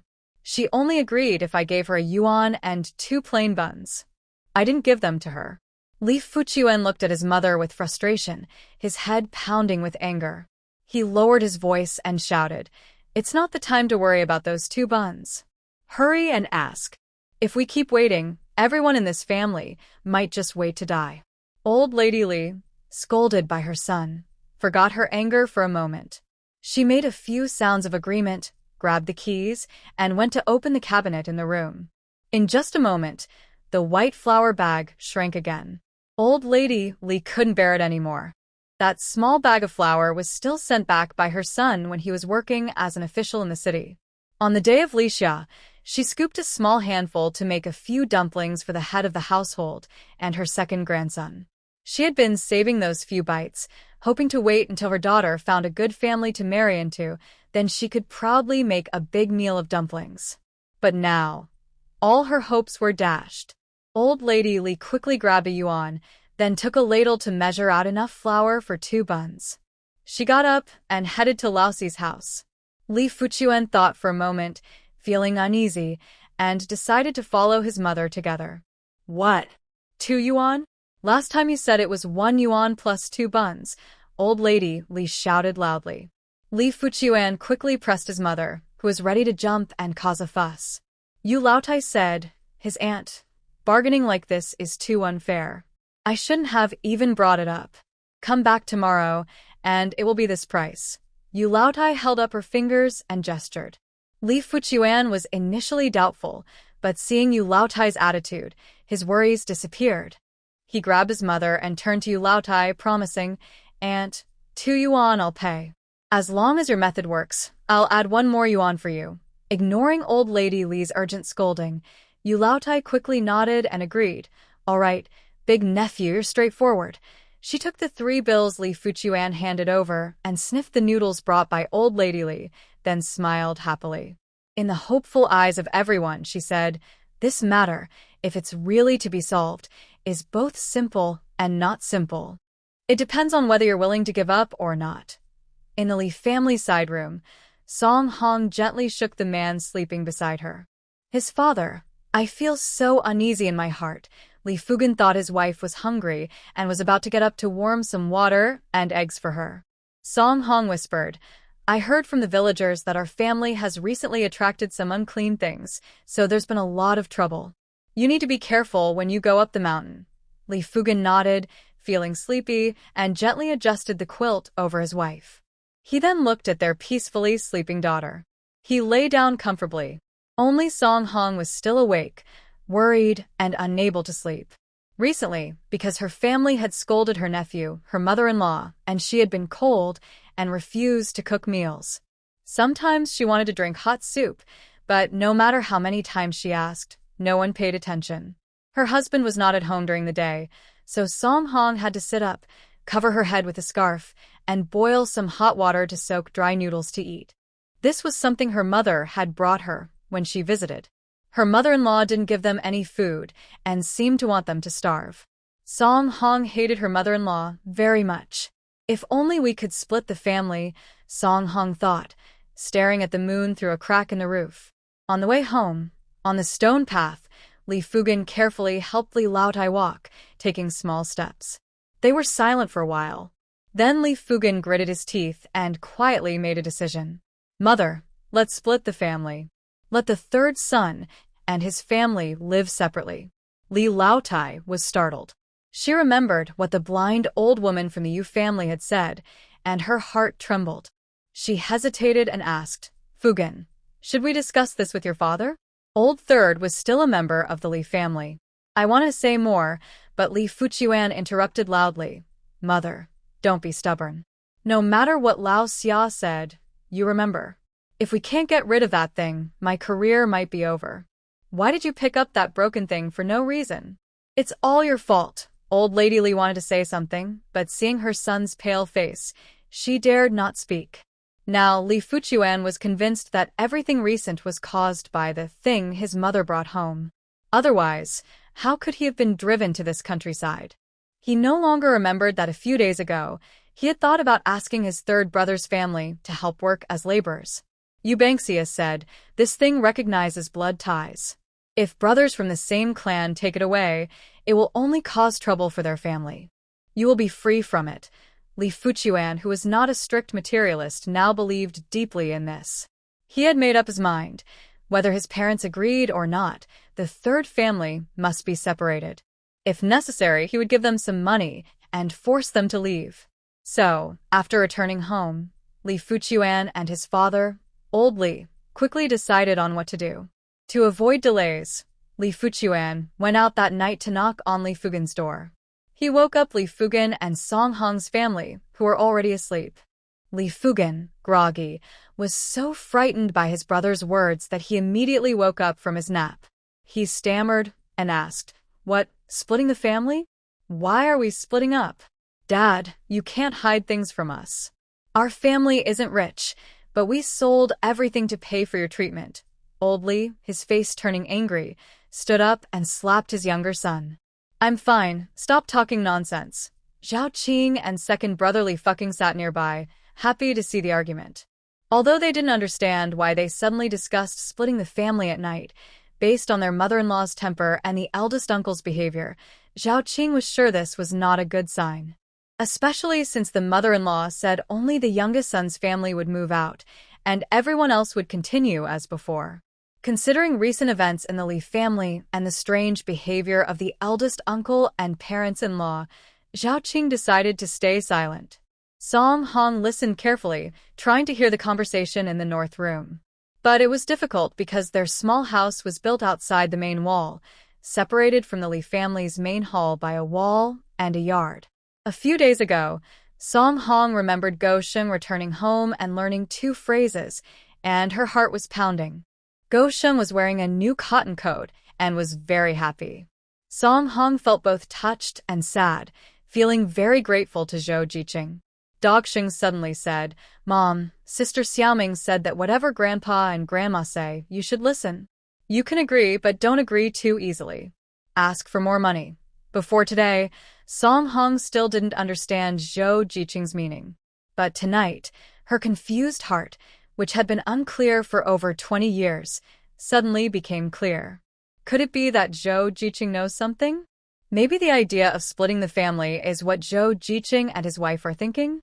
No matter if it's true or not, Song Hong feels grateful to Zhou Jiqing. She treats her own Dogsheng well because he is good to her. Whether or not the family splits, Song Hong remembers his kindness. In the north room, the negotiation reached a deadlock. Parents and the eldest brother argued until they were out of breath.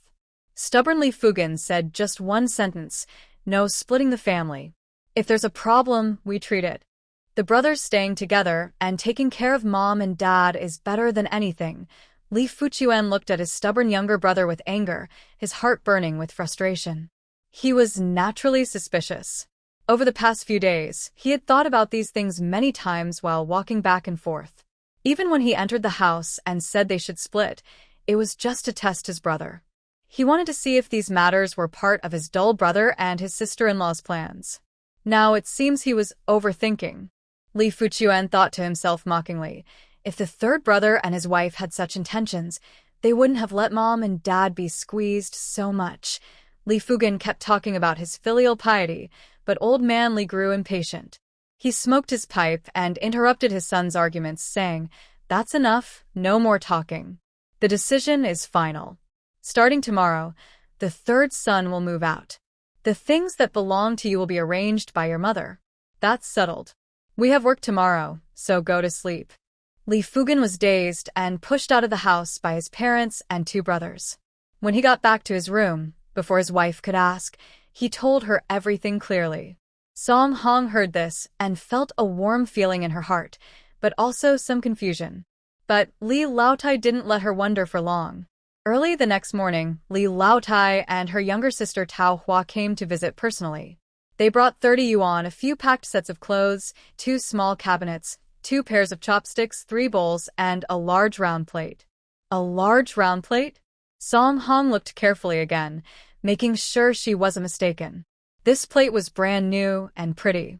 Normally, her mother-in-law wouldn't give such a nice plate to their family.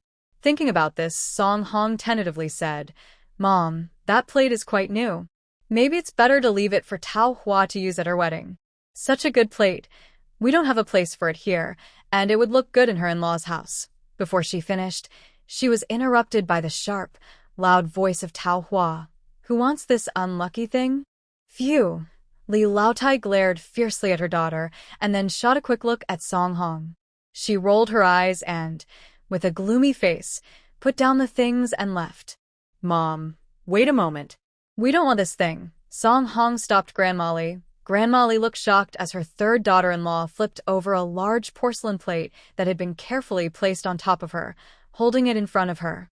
She was so frightened she fell backward onto the ground, unable to speak properly. Seeing this, Song Hong understood the situation even better. She sneered coldly, holding her daughter, and said, "Mom, are you trying to bring trouble on us?" Grandma Li, whose face was exposed, glared fiercely at Song Hong and shouted sharply, "Get out of here. I kindly sent you some things and you, with your rude mouth, say whatever you want. If you don't want it, don't split the family." Song Hong's heart skipped a beat. From the open door of the house, she saw a pair of men's shoes sticking out. In the Li family, only Li Fugen's older brother could afford to wear leather shoes. Song Hong didn't know why her uncle came all this way for such a small matter, but after thinking about her son's words, she felt more confident. She kept a stern face and said coldly, "If we don't split the family, then we won't. 30 yuan isn't enough to make us leave and help the family during hard times. No one is stupid." Then she opened a few bags she had packed carefully last night, shook them out, and made a move to place them on the bed. Grandma Li was startled and couldn't help but glance outside the door. Li Fugen watched his mother and wife argue, and felt his head hurt. Next, my older brother, as the eldest son-in-law, walked straight into the house without regard for his sister-in-law who was still resting after giving birth. "Little sister-in-law, we're family. There's no need for harsh words. Just tell me what you want, and if my older brother can do it, he will," Li Fuchuan said confidently. Song Hong didn't hesitate and quickly replied, 100 yuan and 100 jin of grain, plus a set of pots and pans. "Everything in our house belongs to us. Deal." Ignoring the worried expression on Grandma Li's face, Li Fuchuan happily agreed. But then he said something that surprised Song Hong and shocked Li Fugen. "Once you take the stuff, we have to sign a separation agreement, and we won't be considered close relatives anymore." Li Fugen jumped up from the bench. He looked at his stern, cold older brother and trembled, unable to speak. Song Hong bit her lip and hesitated, looking at her husband. She could decide about money and belongings, but the big decision to cut ties was definitely not something a woman could decide alone. Especially since her husband was so filial. Li Fugen looked at his older brother and then at his mother, who avoided his gaze. He remembered last night's expression on his father's face, which looked exactly like his brother's. He understood everything. He clenched his teeth, sniffed hard, and sneered, "Haha, fine. Cut ties, then cut ties." Seeing Grandma Li and his little sister avoiding his gaze, Li Fugen felt a sharp pain in his heart. He still remembers when his little sister was young. She loved him the most. Every day, she would wait at the door of their house for him to pick her a sweet twist. Time passed quickly, and everyone grew up, started families, and had different thoughts. Li Fugen knew that his parents favored some children over others. He believed that a family should have both good and bad times, and as long as everyone was together, it didn't matter who had what. But now? His parents knew where the trouble was, and they intentionally let their family split apart to face disasters. Li Fugen could no longer deceive himself. He clenched his teeth and signed the separation agreement. Li Fuchuan thought for a moment and decided it was not safe enough. He called over Secretary Zhao, Captain He, and some elders from the family. With everyone watching, they agreed on the details of dividing the family and ending the relationship. Secretary Zhao was worried about the weaving factory. He didn't want to get involved in this kind of matter, but Zhou Jiqing was nearby and said a few words, so he came along. Zhou Meng secretly winked at Song Hong. Song Hong suppressed her excitement, lowered her head, and her heart was pounding. It's done.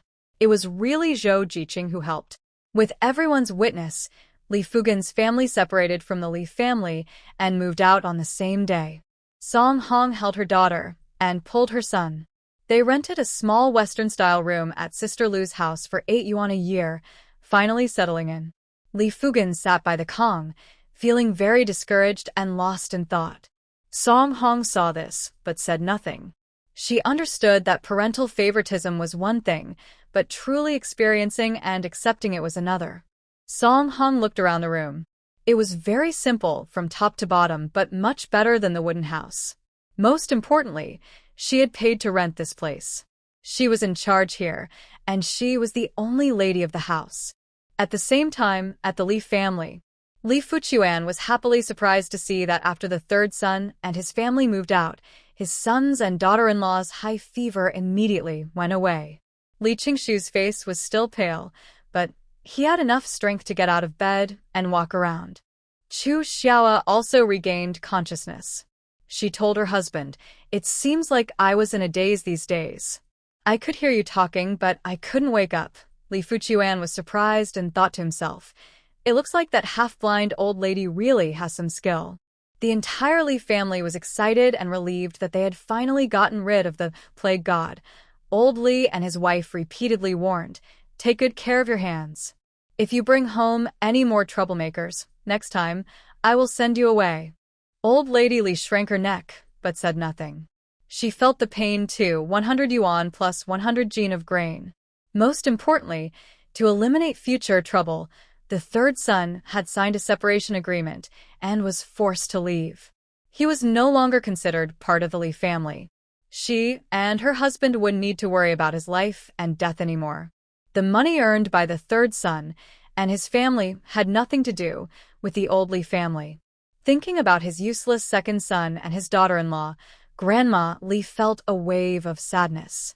But when she thought of the disaster star being taken away, she felt much happier. In the east room, Li Qingshu clenched his fists excitedly. "Zhou Meng, we will see each other very soon." Last night, when Uncle's family was driven away, Li Qingshu, in a dazed state, heard someone say, "Zhou Meng Zhou Jiqing." Unfortunately, he was completely weak and unable to move. Otherwise, he would have at least managed to say hello. Since he unexpectedly came back to life, the person he cared about most was Zhou Meng. Thinking of Zhou Meng in his past life, young and beautiful, taking care of him for decades after her youth, Li Qingshu felt a burning pain in his heart.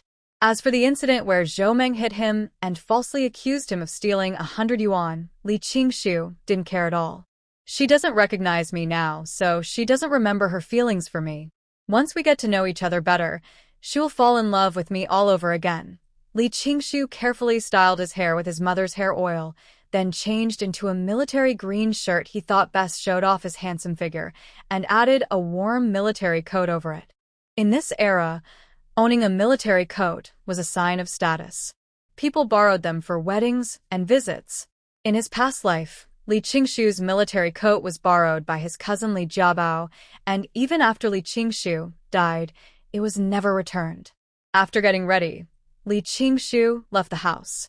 He followed his memory to the south end of the village, where the educated youth lived, and confidently put his hands in his pockets. He asked a male educated youth who was fetching water and heating the Kong, "Hello, I am looking for Zhou Meng, Zhou Qing. Is she here?" The educated youth took turns on duty each month. This week, Zhang Yuan was responsible for heating water and the Kong. He was bending over, blowing on the frost-covered pine needles, preparing to start a fire, when he heard a strange male voice asking for Zhou Meng. Zhang Yuan immediately felt a warning signal in his mind. He quickly looked up at the visitor, and his heart skipped a beat. It was the son of the teacher from Dongshan village, whose name he couldn't quite remember. Who are you? Do you have something to say to Zhou Qing? Zhang Yuan tried to straighten his posture and keep eye level with Li Qingshu. He adjusted his fuzzy coat and tucked in the torn cuffs. For some reason, Zhang Yuan didn't want to be outdone by Li Qingshu. Although he looked at Li Qingshu's military coat and leather shoes, then glanced at his own worn fuzzy coat and worn-out cloth shoes. He felt a bit annoyed and a little disdainful. What's there to be proud of? Your parents are just workers. Li Qingshu couldn't guess what Zhang Yuan was thinking. He just felt that this male-educated youth's way of judging people was too uncomfortable. He seemed too hostile.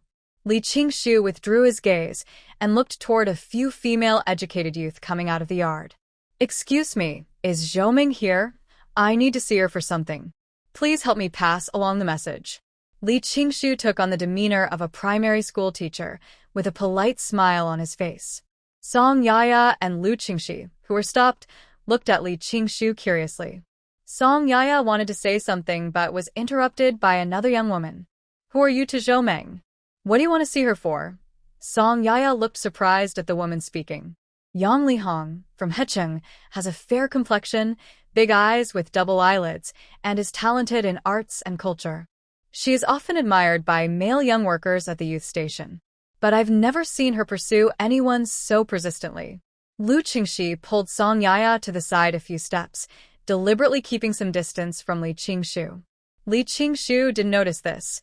He was busy answering Yang Lihong's questions. I'm her friend.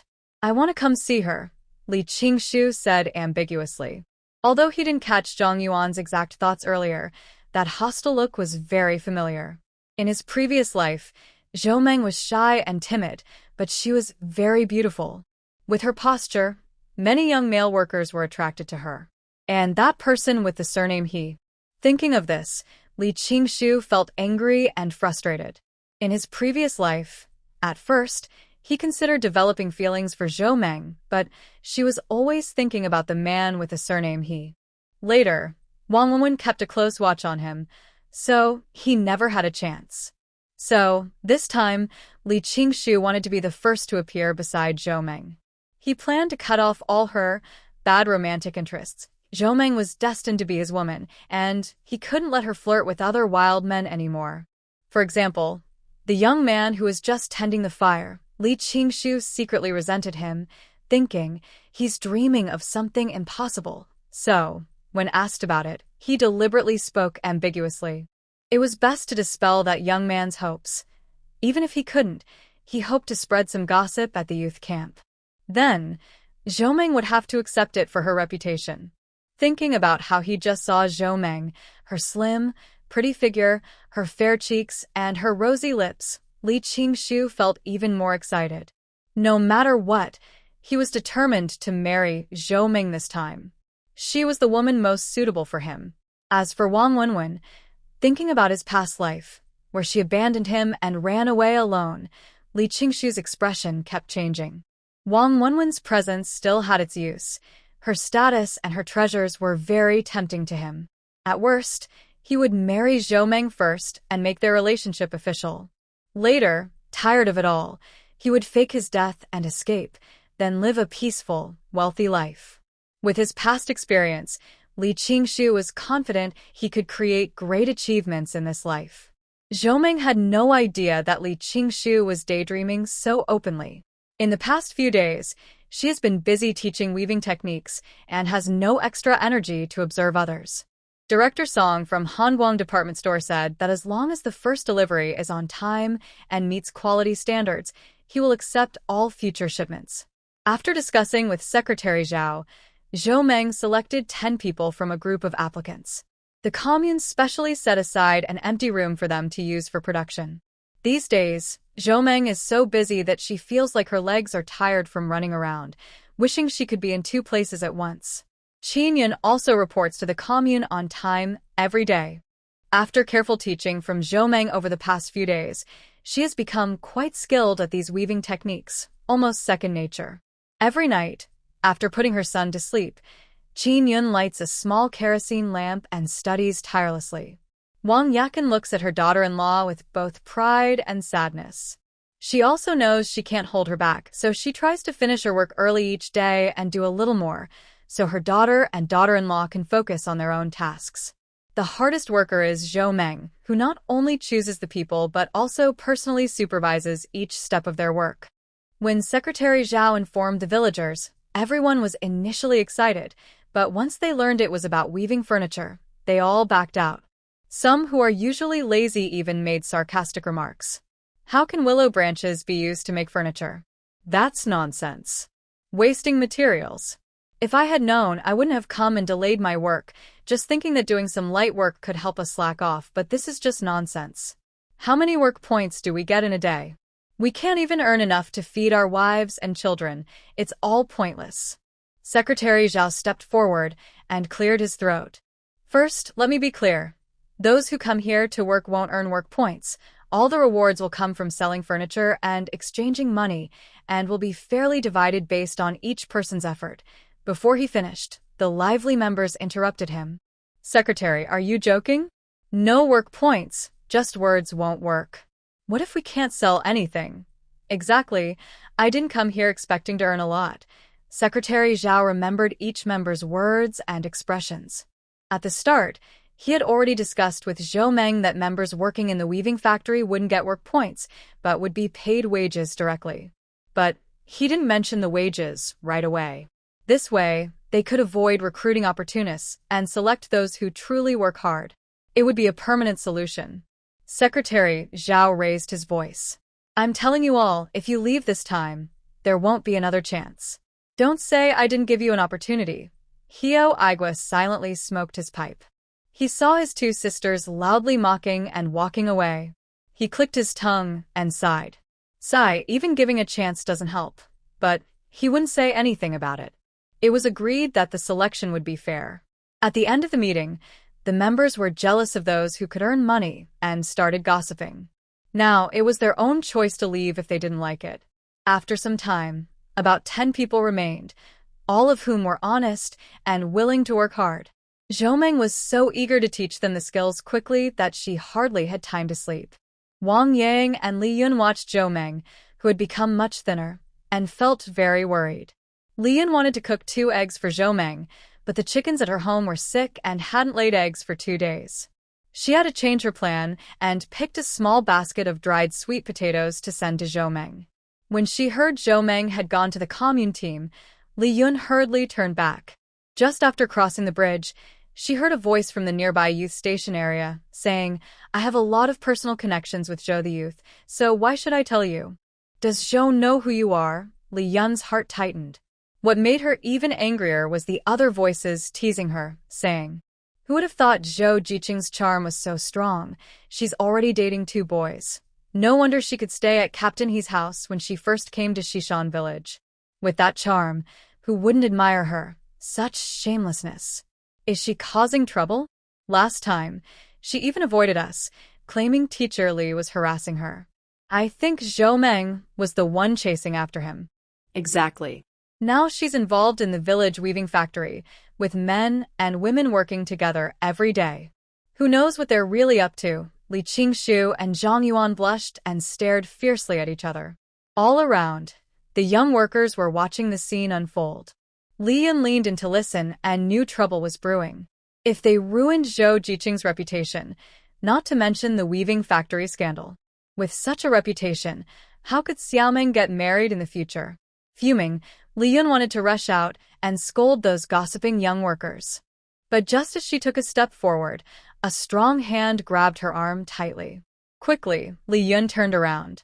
Yuan Chung, what are you doing here? Hio Yuanqing looked seriously at her and said, Auntie, if you go out now, it won't help. They'll just say you're deliberately covering for Zhou Meng and spreading family secrets. I asked Secretary Zhao to record their punishments. When they're not focused on work and start gossiping behind people's backs, they become more energetic. A group of young people can even criticize more than the village women. Yuanqing chuckled softly. Auntie, words come from others' mouths, and you can't block them. I have another way. One that will solve the problem permanently without harming Zhou Meng's reputation. Take me to find Zhou Meng. Li Yun looked at Chung with surprise and happiness. Really? Great, let's go now. Oh. Where's Xiao Xiao? Didn't she go out with you? Chung sighed helplessly. She went back to Qing City. Maybe she won't come back for a while. Li Yun was even more surprised. What happened? Did you two argue? Isn't she the leader sent to take care of you?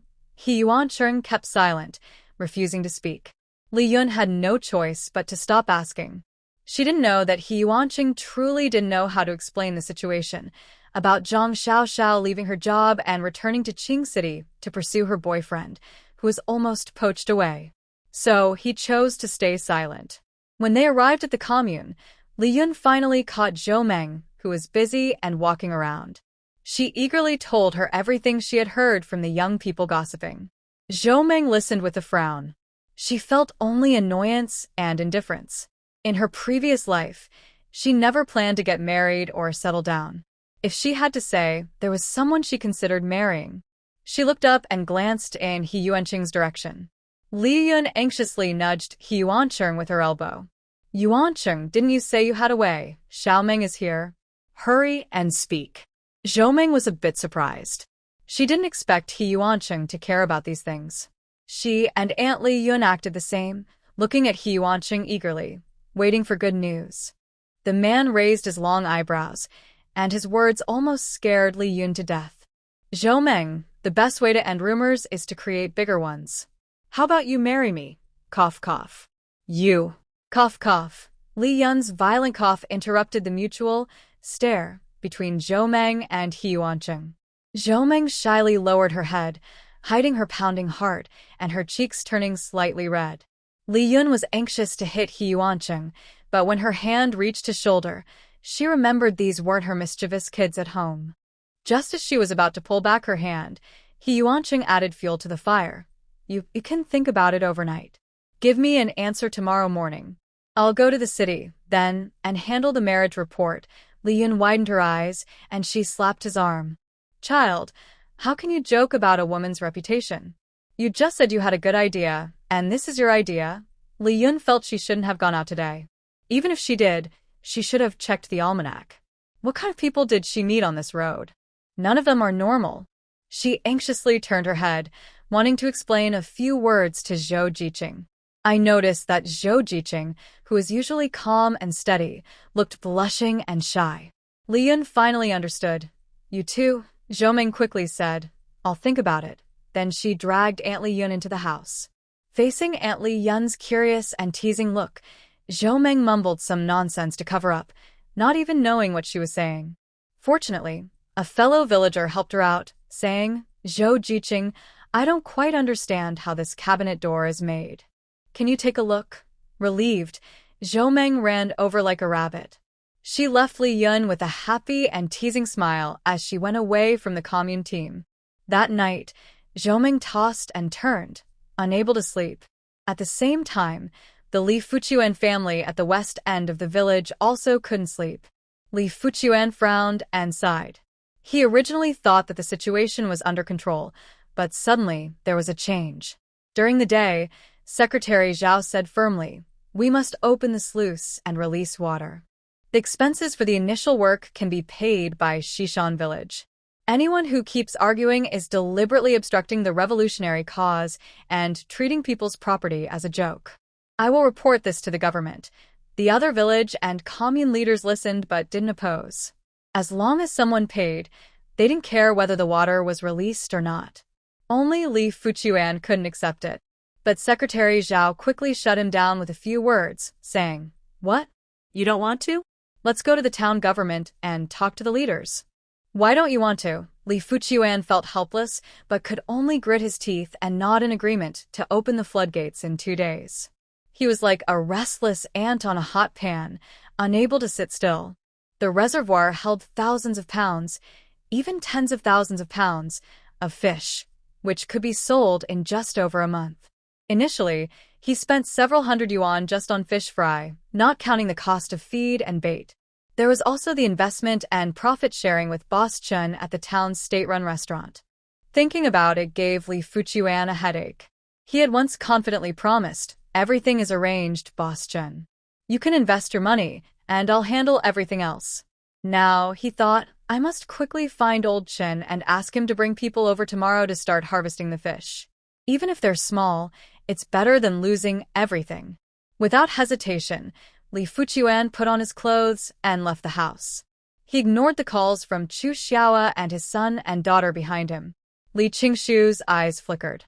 He heard his father's unusual behavior and muttering to himself. Having been reborn, he naturally wanted to change his father's fate, but he was powerless and no one cared about his ideas. Now, hearing his father decide to open the floodgates, he secretly felt relieved. Although he didn't know what changed his father's mind, Li Qingshu felt both grateful and surprised. In the previous life, the incident happened next year, but in that year, the fish in the reservoir weighed a full 9,000 jin.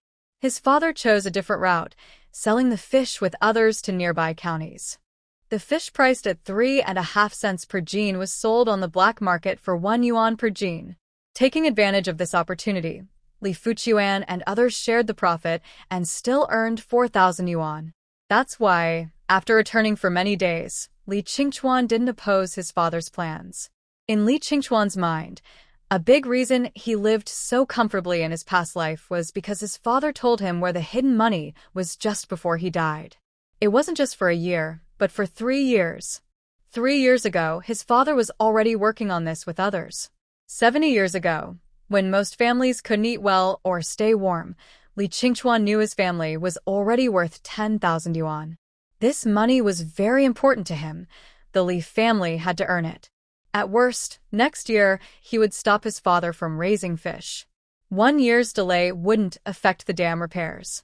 Li Qingchuan lay down confidently, thinking about how to get Wong Win and Zhou both into his plans. Wong Win on Hiuan Island also couldn't sleep. She was restless, pacing back and forth. Recently, not only had news from Jisher stopped, but even Li Qingchuan, who was just 10 kilometers away, hadn't sent any messages. Wong Win was almost unable to stay on the island. She desperately wrote letters to her mother, Li Qingchuan, and her uncle. Only Li Gaitai replied to her, but no one else responded. Fortunately, Li Gaitai had just sent her 10 yuan, but what disappointed Wong Win was. Li Gai looked inside and muttered to himself, "Save your money. Your dad doesn't give me any, and I don't have much left. When the new year comes and Zhou returns home, I will ask for more to give to you." Wong Win curled her lips and said, "You're so stingy. Just 10 yuan and you're so petty. My mom bought me a dress that cost 15 yuan before." Thinking about Wang Yang and the Ouyang family, Wong Win sighed. She felt angry and resentful, almost to the point of feeling sick. The Ouyang family left without saying a word. To Wong Win, it felt like they abandoned her. Although she didn't handle things perfectly back then, that wasn't a good enough reason for the Ouyang family to just leave her behind. Why was she sent to this remote place? If she were a daughter of the Zhou family now, she could live well as a young worker in Xishan village and have a chance to return to the city. That would be much better than staying here. Zhou, just wait. I won't let you get away with this. I will make you pay double for all the suffering I've endured. Wong Win swore fiercely under the moonlight. Meanwhile, Zhou had no idea that several people were thinking about her under the same moonlight. She was wearing an invisibility cloak and walking quickly toward the reservoir. During the day, she overheard a conversation between Secretary Zhao and Li Fuchuan. Li Fuchuan's restless eyes confirmed one thing in Zhou mind. It seems that Li Fuchuan from his past life was not only raising fish next year, but was also involved in this matter even earlier, when he first arrived in Xishan village. This time, Zhou decided to step in and take over. She wanted to outsmart Li Qingshu and Li Fuchuan. The more she thought about it, the more anxious she became. In the end, Zhou even started running. Since she was wearing an invisibility cloak, no one could see her clearly.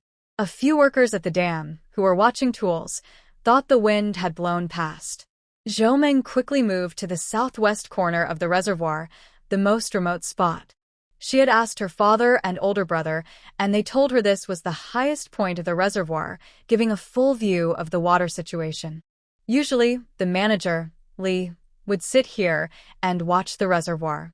Zhou quietly approached the small wooden hut where the manager stayed, focused her eyes, and saw no one inside. It seemed Li Fuchuan had already gone to get help. Zhou didn't waste any more time. On her way home, she had already communicated with the system. Currently, the space is completely supportive of her as the owner. It is not impossible to create a special area nearby, like a small lake, for her to store fish. While everyone else is asleep and unaware, Zhou quickly begins to act. With the help of the system, she reaches into the reservoir and follows the instructions given by the system, moving her mind and hands together. In just a few minutes, Zhou watches as the water in the reservoir rapidly disappears. It leaves only a shallow layer of water, less than knee-deep. Zhou feels satisfied. She carefully observes that now, only a few scattered splashes of water remain. These are the traces of river fish that were not absorbed by the space. The number of traces is very small. Meanwhile, inside the small shed guarding the reservoir, the workers are still sleeping soundly, dreaming sweetly. No one notices that the full reservoir of water has suddenly vanished in just a few blinks of an eye. When Zhou returns home, she makes no noise and quietly enters her room. She takes off her invisibility cloak and slips into the space. What was once a blurry empty area in the west has now been transformed into a small lake. The lake is filled with densely packed fish. After thinking for a moment, Zhou takes a few buckets of water from the spiritual spring well and pours them into the lake. After several rounds of fussing, the system couldn't take it anymore and helplessly suggested, "Host, time in the space doesn't flow. If you want to change their flesh, it's better to wash them with spiritual spring water before cooking. That will make them taste better." Zhou suddenly understood. She happily watched the lively fish, feeling very pleased. As long as she could make the Li family uncomfortable, Zhou felt very happy inside. Li Fuchuan, along with the staff brought by Director Chen, quickly headed to the reservoir. On the way, he already planned how to make up a story. He would say that opening the dam to release water was unsafe and transfer the villagers to Shishan village.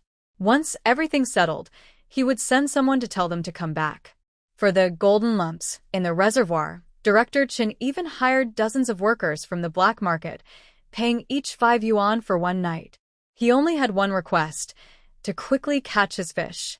He had already arranged the buyers and the selling method. Li Fuchuan kept his worries inside. He had been nervous all night, but now he could finally breathe easily. He squinted happily, thinking, the market price is just over 3 mao, but if I count the black market price at 1 yuan, and if we have 5,000 goldfish this year, the harvest will be bigger than ever before. Li Fuchuan secretly felt regretful. He had been too cautious in previous years. With excitement on his face, he went to the dam, planning to wake up the guards nearby and send them back to the village. Without thinking, I glanced at the reservoir. Li Fuchuan couldn't believe his eyes and rubbed them again. I looked again. Not only was there no water, but the reservoir was completely empty, with not even a ripple. Where's the water? The reservoir's water? Who secretly opened the sluice gate? A loud shout echoed above the sleeping members, waking several of them suddenly. A few members rubbed their eyes, yawned, and came out of the shed. Before they could speak, Li Fuchuan, panting heavily, grabbed their shirts and asked, "Where's the water? The reservoir's water? Who opened the sluice gate? Who?" The members looked at each other in confusion, not understanding what the manager was so upset about. One of them stepped forward, pulled Li Fuchuan's hand away, and muttered unhappily, "What are you doing, Li? We're just here watching the shed and tools, as the secretary told us. Who cares about the water? There's so much water in the reservoir, why would we need to watch it? Isn't it all?" An older member rubbed his eyes, looking puzzled as if dreaming. "Huh? No water? They opened the sluice gate? When did that happen?" The secretary didn't say anything. Li Fuchuan was about to lose his temper. Seeing how they just woke up, he knew he wouldn't get much out of them. In a hurry, He headed to Secretary Zhao Rui's house. When Secretary Zhao, who was already asleep, was awakened, he was confused at first, thinking something had happened with the members at the reservoir. After hearing Li Fuchuan's confusing words, I was even more puzzled. Water? What water? Who opened the gate? That's not possible. If they released water, the noise would be very loud. Did you hear it? In the last question, Secretary Zhao was asking about his wife standing nearby. When he received a negative answer, Secretary Zhao became more suspicious. They didn't open the gate, yet the water in the reservoir is gone? Li Fuchuan, are you dreaming or still asleep? Li Fuchuan carefully looked at Zhao Rui's face to see if he was acting strangely. What made him hopeless was that Zhao Rui seemed to truly know nothing about this. Even after Zhao Rui reminded him, Li Fuchuan remembered that, not to mention the loud sound of the gate opening, if they really opened the gate, they would need a key. But the key to the gate was still hanging on his waistband, and he hadn't moved it at all. Li Fuchuan gasped heavily and sank to the ground. His mind was filled with one thought: it's over, it's over. All those fish are gone. Thinking about his promise to Director Chen, cold sweat broke out on Li Fuchuan's forehead. Director Chen cared a lot about this year's batch of goods. It even affected whether Director Chen could smoothly take over the town government procurement business. Thinking of this, Li Fuchuan's anxiety grew even more. He hurriedly got up and said, "Yes, there must be some left. It can't be all gone. There must still be fish." As he spoke, he ran outside. Secretary Zhao was about to go to sleep when he accidentally overheard Li Fuchuan's words. He squinted and thought for a moment, then sneered, "That Li guy really thinks he can fool me like a fool." After saying that, he got up, dressed, and went outside. Higua, who was sleeping vaguely, felt someone nudging him with an arm nearby. Half asleep, he opened his eyes and was about to say something to his wife when he heard old Zhao's loud, rough voice outside the door. "Hey, get up, there's good news." Higua was confused. He put on his clothes and went to open the door. Outside stood Zhao Rui, smiling. His small eyes were full of scheming. "Old He, grab your tools and come with me to catch fish. Whether every family in our commune can have fish in their pots tomorrow depends on how hard you, the team leader, work." Confused, Higua hadn't yet recovered when a group of young members surged past him, pushing him out the door. Li Fuchuan, walking cautiously, finally reached the water reservoir. After running around the reservoir for half a circle, trying to fish out some fish to reduce losses, he heard noisy sounds coming from the mountain below, along with faint flashlight beams. Li Fuchuan had a very bad feeling in his heart. He clenched his jaw, feeling nervous. Just now, a few members from Shishan village had been driven back by him. He was worried that if someone went up the mountain now and saw fish in the reservoir, the news would surely reach Zhao Rui and the other village secretaries. The reservoir belongs to the state and the collective, so the fish inside also belong to them. If Zhao Rui gets upset with him, Li Fuchuan would be in trouble, and just thinking about it gave him a headache. He silently cursed his bad luck 1,000 times. But before he could go down the mountain to stop the people, a large crowd suddenly appeared at the edge of the reservoir. Some sharp-eyed young villagers excitedly shouted, "Fish! There are really fish!" Everyone was thrilled and eager, rubbing their hands in anticipation. On his way, Higua had already heard from Secretary Zhao about what had happened. He was furious about Li Fuchuan, who was secretly taking advantage of the collective and enriching himself. Secretary Zhao had said, "If Li Fuchuan dares to claim these fish are his, you should drag him to the town and charge him with stealing from the collective and acting against our community. If he doesn't dare to speak up, then go ahead and fish them out. Tomorrow, every household in Shishan commune will be cooking big fish in their iron pots. Let's make a big event." Higua took a puff from his pipe, already making plans in his mind. When Li Fuchuan approached from the other side, Higua didn't even give him a good look. He directly ordered the members to bring their tools and go to the reservoir to fish. Some eager members had already reached the water's edge, tested the water depth, and excitedly shouted, "Secretary, team leader, the water isn't deep.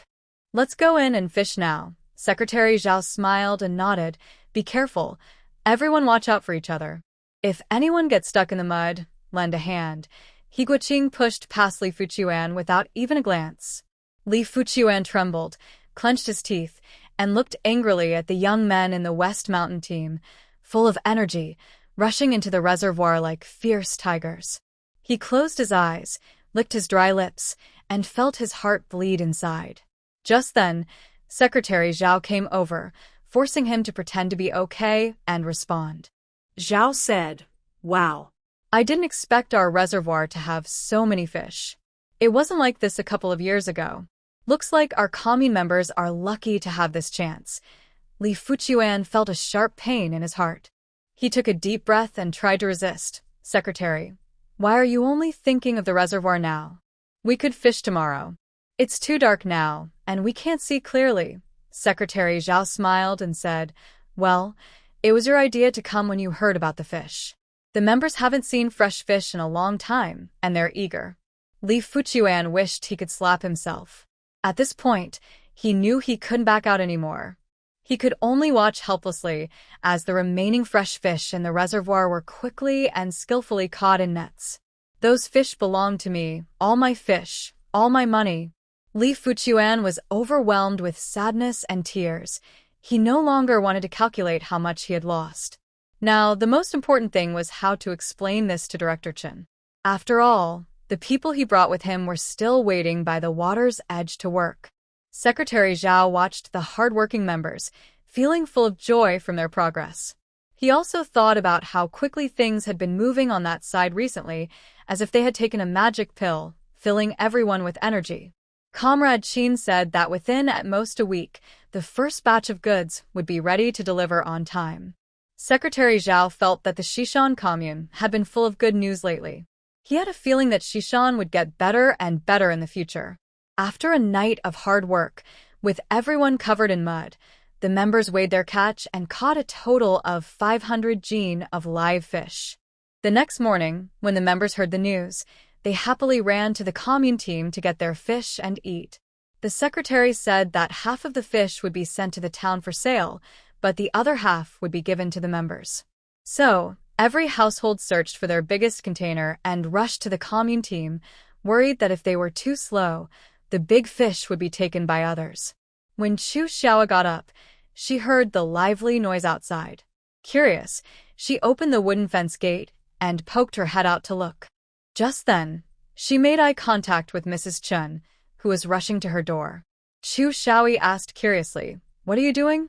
"Where are you rushing off to?" Mrs. Chen, running and shouting, replied. "The commune sent fish. My third son said last night everyone caught big fish at the reservoir. We're hurrying home to get things and take the fish." Chu Xiao stared in shock.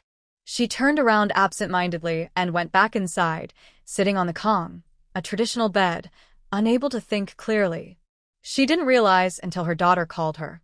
Li Qingyu looked at her mother with confusion and felt annoyed. They had agreed that her mother would take her to the city to buy a good shirt, but now, with school about to start, her mother hadn't said a word. Li Qingyu was impatient and couldn't wait any longer. Coming from the city to the village was already embarrassing enough. She couldn't afford to look worse. But her parents seemed distracted and not paying attention to her lately. Li Qingyu frowned impatiently and turned to leave the house. As she stepped outside, she ran into her older brother coming in from outside. Li Qingyu looked at her brother curiously. He was covered in mud and smelled strongly of dirt. She covered her nose and asked, "Where have you been, brother? Why do you smell like that?" Strangely, her brother seemed lost in thought. Without saying a word, he went back into the house, pulled the curtain, and lay down on the bed. Li Qingyu made a face. She walked across the yard and then heard the door of the main room open. Grandma, with her messy hair, came out of the inner room and saw Li Qingyu standing in the yard. She rolled her eyes impatiently. "You're grown up now, but you don't know to boil water and cook food first. I have to take care of you all. Aren't you afraid it'll shorten your life?" Li Qingyu ignored her grandmother's nagging, listening with one ear and letting it go out the other. Her mother said, "Your dad sends 10 yuan home each month. We can get by just eating plain flour pancakes every day. The rest, don't worry about it." Since returning to her hometown, Li Qingyu only went to school or played outside. She didn't do any housework. Before, her third uncle and third aunt were around, so she didn't have to worry about chores. Now, Li Qingyu clearly felt that her second aunt and grandmother had been very irritable lately. So, she usually tried to avoid being alone with them. But today, the person who was irritable at home turned out to be her own father, Li Fuchuan. The Li family happily brought back a 2-pound grass carp. Grandma carefully divided the fish in half. The other half, save it for tomorrow when guests come. The family looked unhappily at the pot, where bits of fish intestines, bones, and heads were scattered. All the good meat had been cleaned and prepared by Grandma to be used when Li Taohua's suitor came to visit tomorrow. Unfortunately, after cooking, the family didn't even get to taste a sip of fish soup. Li Fuchuan entered the house with a pale face, smelling the fish soup in the air. His eyes turned red, and he knocked over the bed and table in anger. Eat, eat, eat. All you do is eat. Darn it, useless bunch, no skills, always causing me trouble. Unlike the chaos in the Li family, Zhou Meng slept peacefully. After washing up, she went to Captain He's house. But before she reached the door, she saw a figure waiting outside. Hiuan heard the familiar footsteps and turned precisely toward Zhou Meng's position. Zhou Meng hesitated as she looked at the man in front of her. Her mind was filled with memories of her past life's ending. She didn't want this man to become that way again. She liked him, had always liked him. In her past life, Zhou Meng only gave up and married into the Li family after losing news of Hiuan. She lived her life, holding on to a title that didn't matter to her at all. Now, in this new life, since everything could be changed, why couldn't she and Hiuan be together again? I agree. Hiuan suddenly looked up, as if he had expected this, or as if he was very surprised. He touched his nose and looked up with a smile, like clouds clearing after a storm. Good. Today I will go to report it. His words were firm, a promise and a commitment. Zhou Meng looked up carefully, seriously, and earnestly at this man. Her heart felt full. He didn't want to consider traditional family expectations or social status. In his past life, he had imagined this person for a lifetime. After they parted, each went their own way to handle their affairs. When Hiuan was checked at the hospital, he felt very happy. After the checkup, he went straight to his former superior's house to submit his marriage report. The old leader, surprised, was caught off guard by his proud disciple's sudden, surprise attack. He wanted to ask who this person was, who could make his once hopeless student regain his passion. But all his questions disappeared when he looked into the calm, unchanging eyes across from him. Recently, the chief doctor and hospital director had reported to him that Yuan Chung might never see again in this life. This harsh reality was a huge blow to the proud and talented young man. If someone had been with him at this time to distract him, it would have been helpful. So, the leader happily signed his name on the marriage report, without even informing the He family in Beijing. They had long given up on this once outstanding pride, so they probably wouldn't care about his marriage. Thus, Hiuan's marriage report was finalized in front of the organization and leaders. He was in a good mood and, with approval, headed back to Shishan village. At the same time, in Shishan village, a big argument was happening. Ever since yesterday, Tang Tiantian found out that Li Qingshu and Zhang Yuan both liked Zhou Meng. She felt uncomfortable inside. She has a boyfriend, but it feels the same as not having one. Zhou Junhong had been gone for so long, and he hadn't even written her a letter. Tang Tiantian often regrets that she shouldn't have encouraged Zhou Junhong to argue with Zhou Meng that day. Letting a grown man be beaten down in front of her, looking like a dog, was embarrassing for everyone. Tang Tiantian only wanted to vent her anger, not think about the consequences. A few days after Zhou Junhong left, she slowly realized what had happened, but it was too late. During this time, Tang Tiantian wrote 5 or 6 letters to Zhou's family in Jishir City, but they all came back unopened. Feeling helpless, she had to ask her parents for help, and her older brother was asked to find out about Zhou's family. But the news her brother brought was a shock to her. Zhou Junhong was suspended from his job for several days without reason. Now, many people are watching his position, hoping he leaves quickly. Girl, you need to think carefully about your future. Her older brother didn't say much more.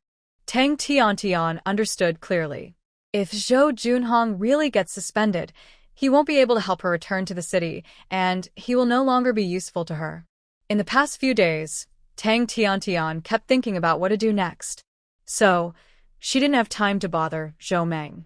In her view, Zhou Meng often scolds and hits her own brother, Zhou Junhong, and doesn't pay much attention to her as a future sister-in-law. Moreover, Tang Tiantian doesn't really want to get involved with the Zhou family anymore. She looked around the Western Mountain commune and focused on a few suitable young men. But what made her angry was that, before she could decide who to choose, two young men on her list started fighting just to compete for Zhou Meng. This made Tang Tiantian very upset, especially since Zhou Meng has recently been working on a weaving factory project in the commune.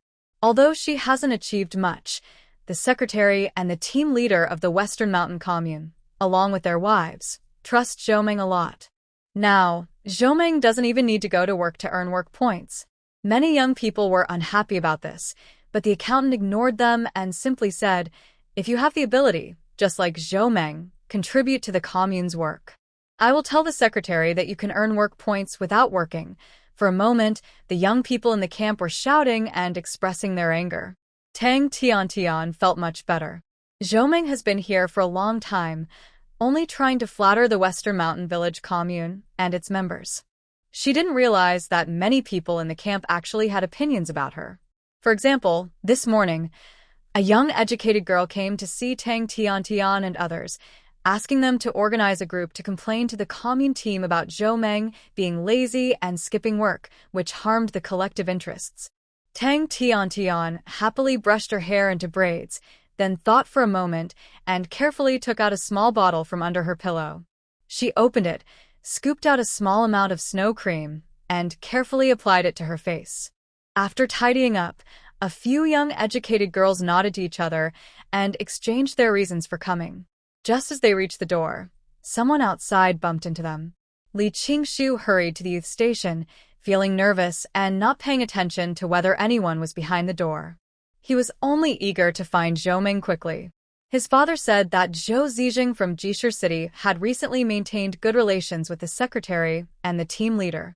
If that was true, Zhou Meng could mediate and prevent Secretary Zhao from going to the town to complain, which would mean his father wouldn't lose his job. Li Qingshu felt very upset.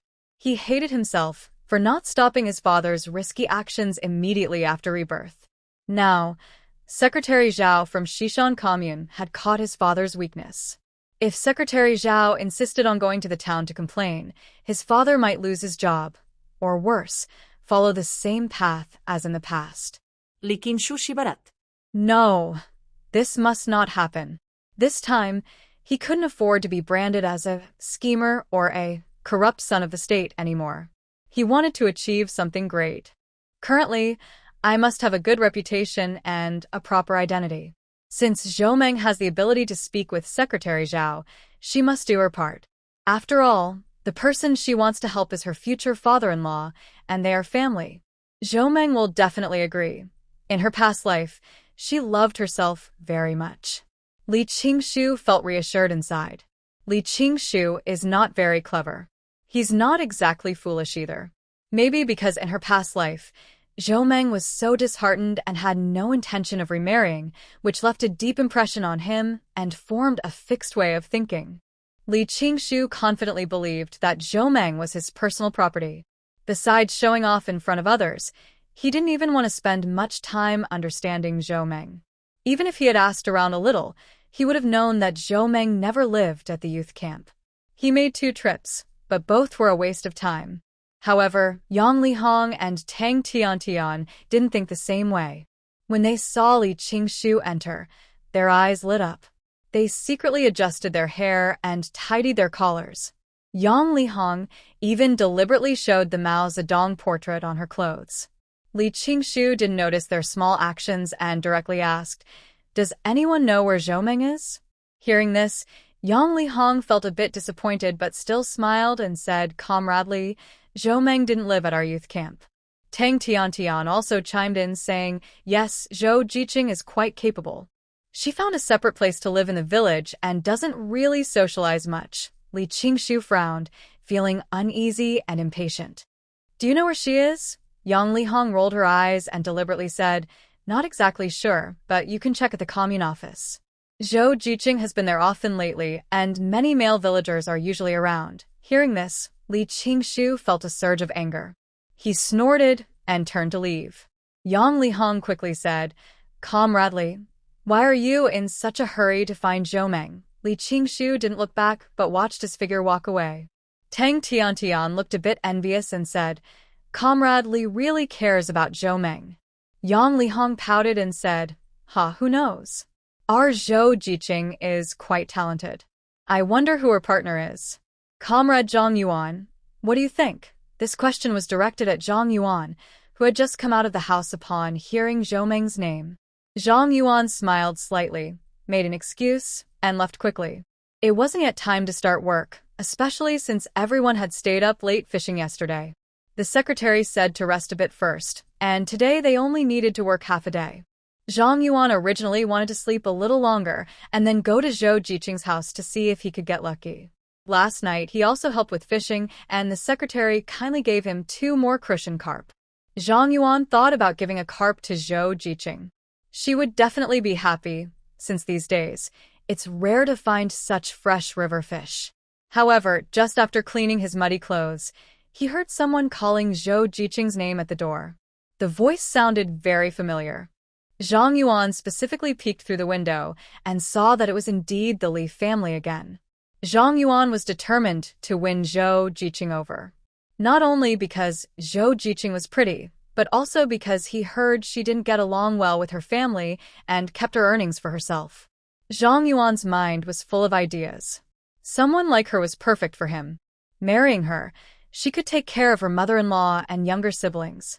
Since she didn't get along with her family and earned her own money, she wouldn't spend it on herself, which could help support his family. Other young workers did less work, earned fewer points, and waited for their families to help them in winter. But Zhou Jiqing was different. She casually rented a big house. She was just perfect for him. Thinking of this, Zhang Yuan decided to act quickly. He had originally planned to slowly get to know Zhou Jiqing and build a relationship. But now, with Li Qingshu suddenly involved, Zhang Yuan's plan changed. He wondered if Zhou Jiqing might be fooled by Li Qingshu's face. Besides, he heard that Li Qingshu's father was a manager at the reservoir, which made Zhang Yuan very alert. Many young women are easily distracted by superficial appearances and only see immediate benefits. He worried she might be deceived. Zhang Yuan carefully tidied his hair and deliberately wore a slightly new cotton coat that he usually didn't want to wear. After measuring, he wrapped a smaller crucian carp with newspaper. Then he hurriedly left. Li Qingshu, based on the message from Yang Lijuan, found the commune team. As soon as he arrived, he saw Zhou Meng standing very close to a young member of the team. Zhou Meng even leaned in towards the young member and looked down. Seeing this scene, Li Qingshu was almost furious. He shouted loudly, Zhou Meng, what are you doing? The sharp voice startled everyone working inside the house. Everyone, caught up in their busy and tense tasks, looked confusedly towards the source of the voice. Zhou Meng frowned tightly and looked toward the door. Regarding Li Qingshu, she felt a deep sense of disgust and nausea from within. She couldn't even maintain basic normal emotions and coldly asked, Who are you? Who told you to come here?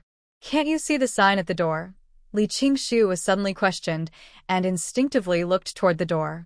A wooden sign hung on the door reading, No entry for non-employees. Li Qingshu stepped inside casually, showing no concern, and said, Zhou Meng, I guess I'm not really an outsider, after all. I understand how you feel about me. Hiuan was originally guiding a few women on how to press and split the strips. Hearing this, she couldn't help but look up.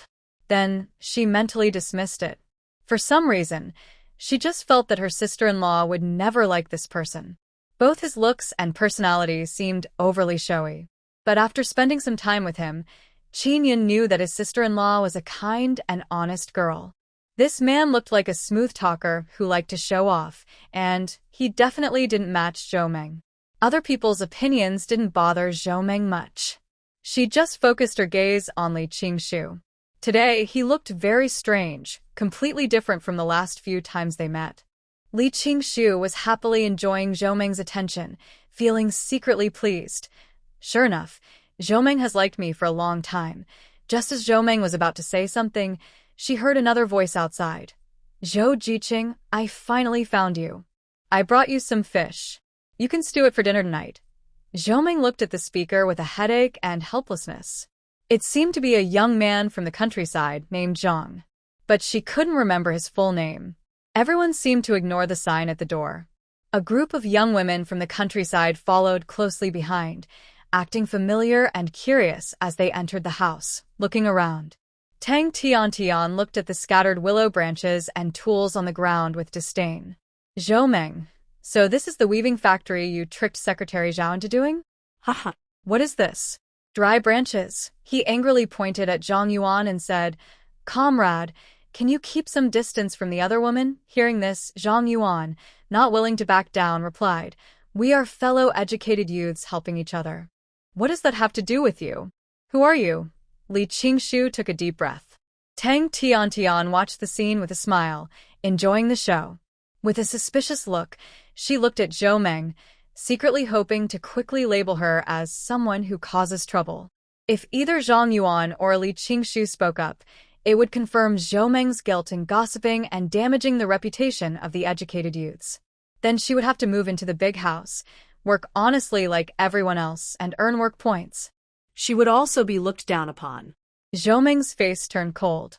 She clenched her fists, planning to step forward and talk some sense into Li Qingshu. At that moment, a clear male voice came from the door. Xiaomeng, our marriage application has been approved by the organization. We can go get the marriage certificate tomorrow. Everyone looked toward the speaker. The members of the Xishan commune were just surprised, unsure when the young man staying at Captain He's house and Zhou, the educated youth, had started dating.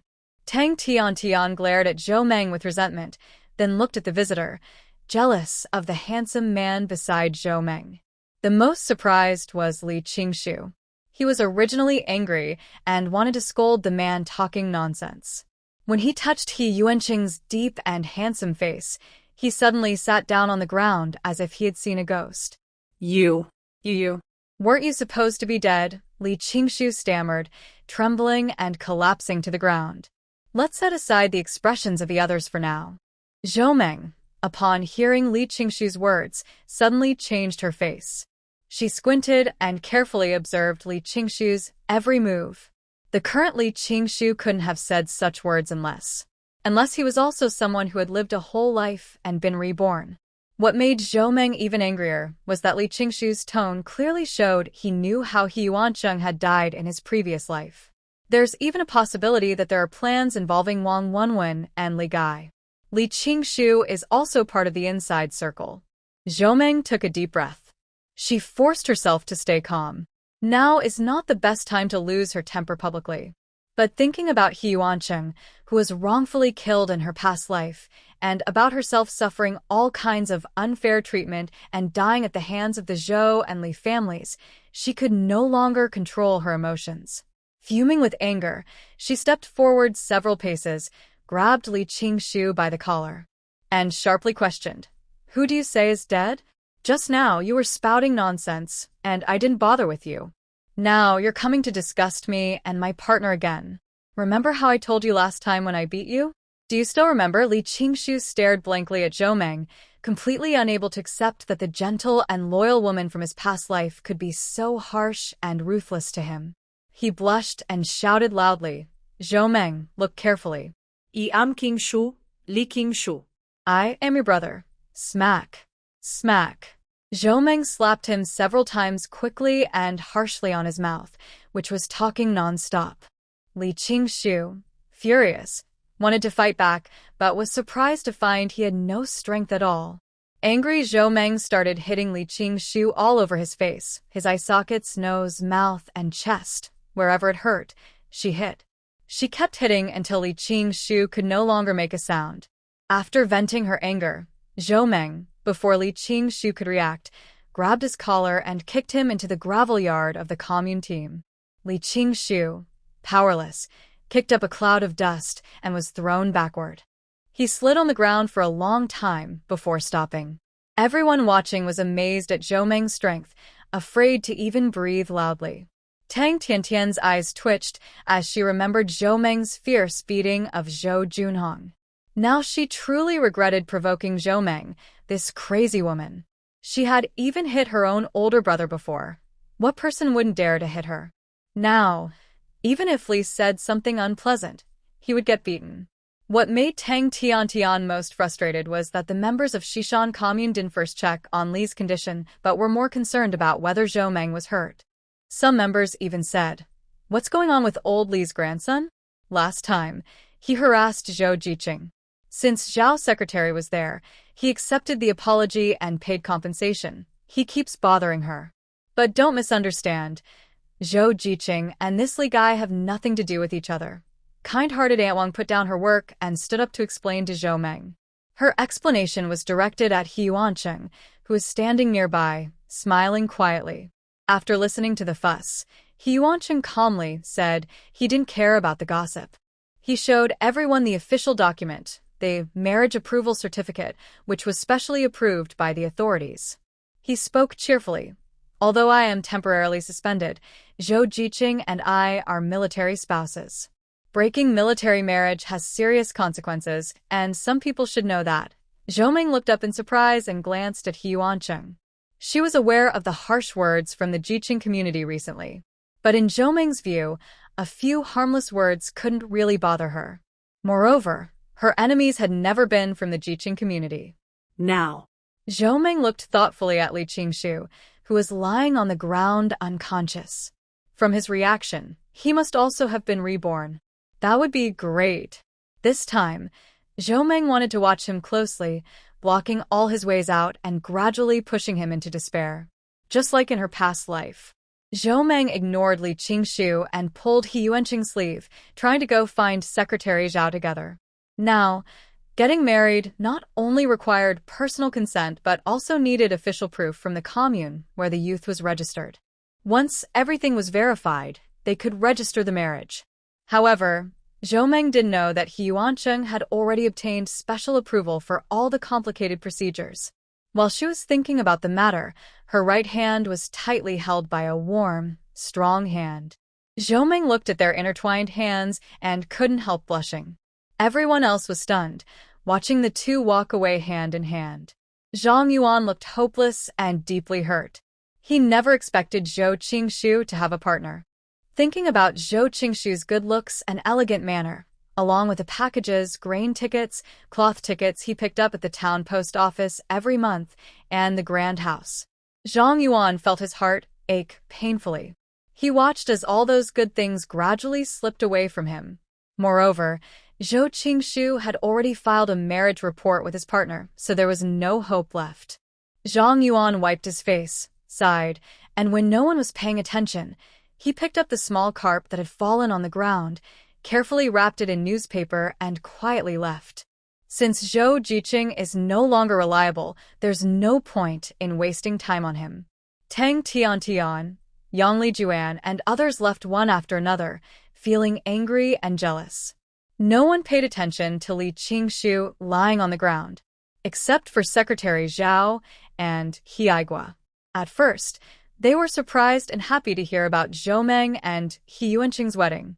Suddenly, hearing that Li Qingshu was causing trouble again, Secretary Zhao almost couldn't hide his annoyance. "What's going on with the Li family? I haven't reported Li Fuguan secretly raising fish for profit. Now his son is causing trouble again. Last time, he was forbidden from approaching Zhou Jiqing. What kind of obsession does he have?" Next to him, Accountant Yu added, "The Li family has a bad attitude. Disaster will come sooner or later. It's better if Li Laosan's family moves out early." Hearing this, Li Laotai, who was coming over, was about to enter when she heard these words. She immediately became furious. She stormed into the house and started yelling at Accountant Yu. "What's your nonsense? Our Quaner is destined to be a high-ranking official. You're just a government clerk. What right do you have to boss around my son? Let me tell you, when our son is transferred back to Jishir City, you'll be begging us to do you a favor. The hot water just poured into the enamel basin suddenly splashed onto the visitor in surprise. Grandma Li let out a painful scream, covering her face and quickly stepping back. The room became chaotic, filled with noise and commotion. Secretary Zhao looked angry as he watched the scene unfold. He shouted loudly, "Enough! What is this place? You dare to make a scene here? Do you want to go to the fence with your son?" Grandma Li's heart trembled. She didn't care what others said. Since Secretary Zhao spoke, it was probably true. Thinking about her proud eldest son, who came home today looking very sad, old man Li's heart trembled. She gasped, both scared and trying to defend herself. It wasn't my eldest son who did the fish-raising thing. It was the third son who ordered it. The previous things were also done by him. If you're going to arrest someone, arrest the third son. It has nothing to do with my son Quan. Li Fugen stood blankly behind them. He seemed to have never recognized his own mother, carefully looking her up and down again and again. He held a half-finished basket in a daze, trembling with his lips quivering. Usually a strong man who never complains about hardship, his eyes suddenly turned red. "Mother, are you trying to ruin me with your words?" Li Fugen forced a bitter smile and peeked out from behind. Grandma Li never thought her son, whom she falsely accused, would appear so perfectly at the commune team. Seeing her son's desperate and angry eyes, Grandma Li felt very sad. But the Li family only had one promising child. The old man said that whether their family could leave the farmland in the future depended on the abilities of the eldest son. Thinking of this, Grandma Li's heart grew even tougher. She shouted sharply, "It was Li Fugen who did it. Catch him." Li Fugen closed his eyes in despair. The basket he was holding could no longer hold, and it fell to the ground, kicking up a cloud of dust. Under everyone's watchful eyes, Grandma Li smiled proudly and coldly. She knew that even if her son was separated from the family, he wouldn't dare to disobey her words. Moreover, in the countryside, filial piety is considered more important than anything. If a son openly defies his parents in front of others, he would be looked down upon. Grandma Li didn't notice that the villagers around her were all frowning and pointing at her. She anxiously looked at Secretary Zhao, as if eager to rush the matter to a conclusion. Secretary Zhao and Hiuan and others silently watched Grandma Li cause a fuss. When she finally calmed down, Secretary Zhao frowned and knocked on the table. "Do you remember this? The entire Li family is involved in speculation and capitalist activities. Tomorrow, we will take them to see the police."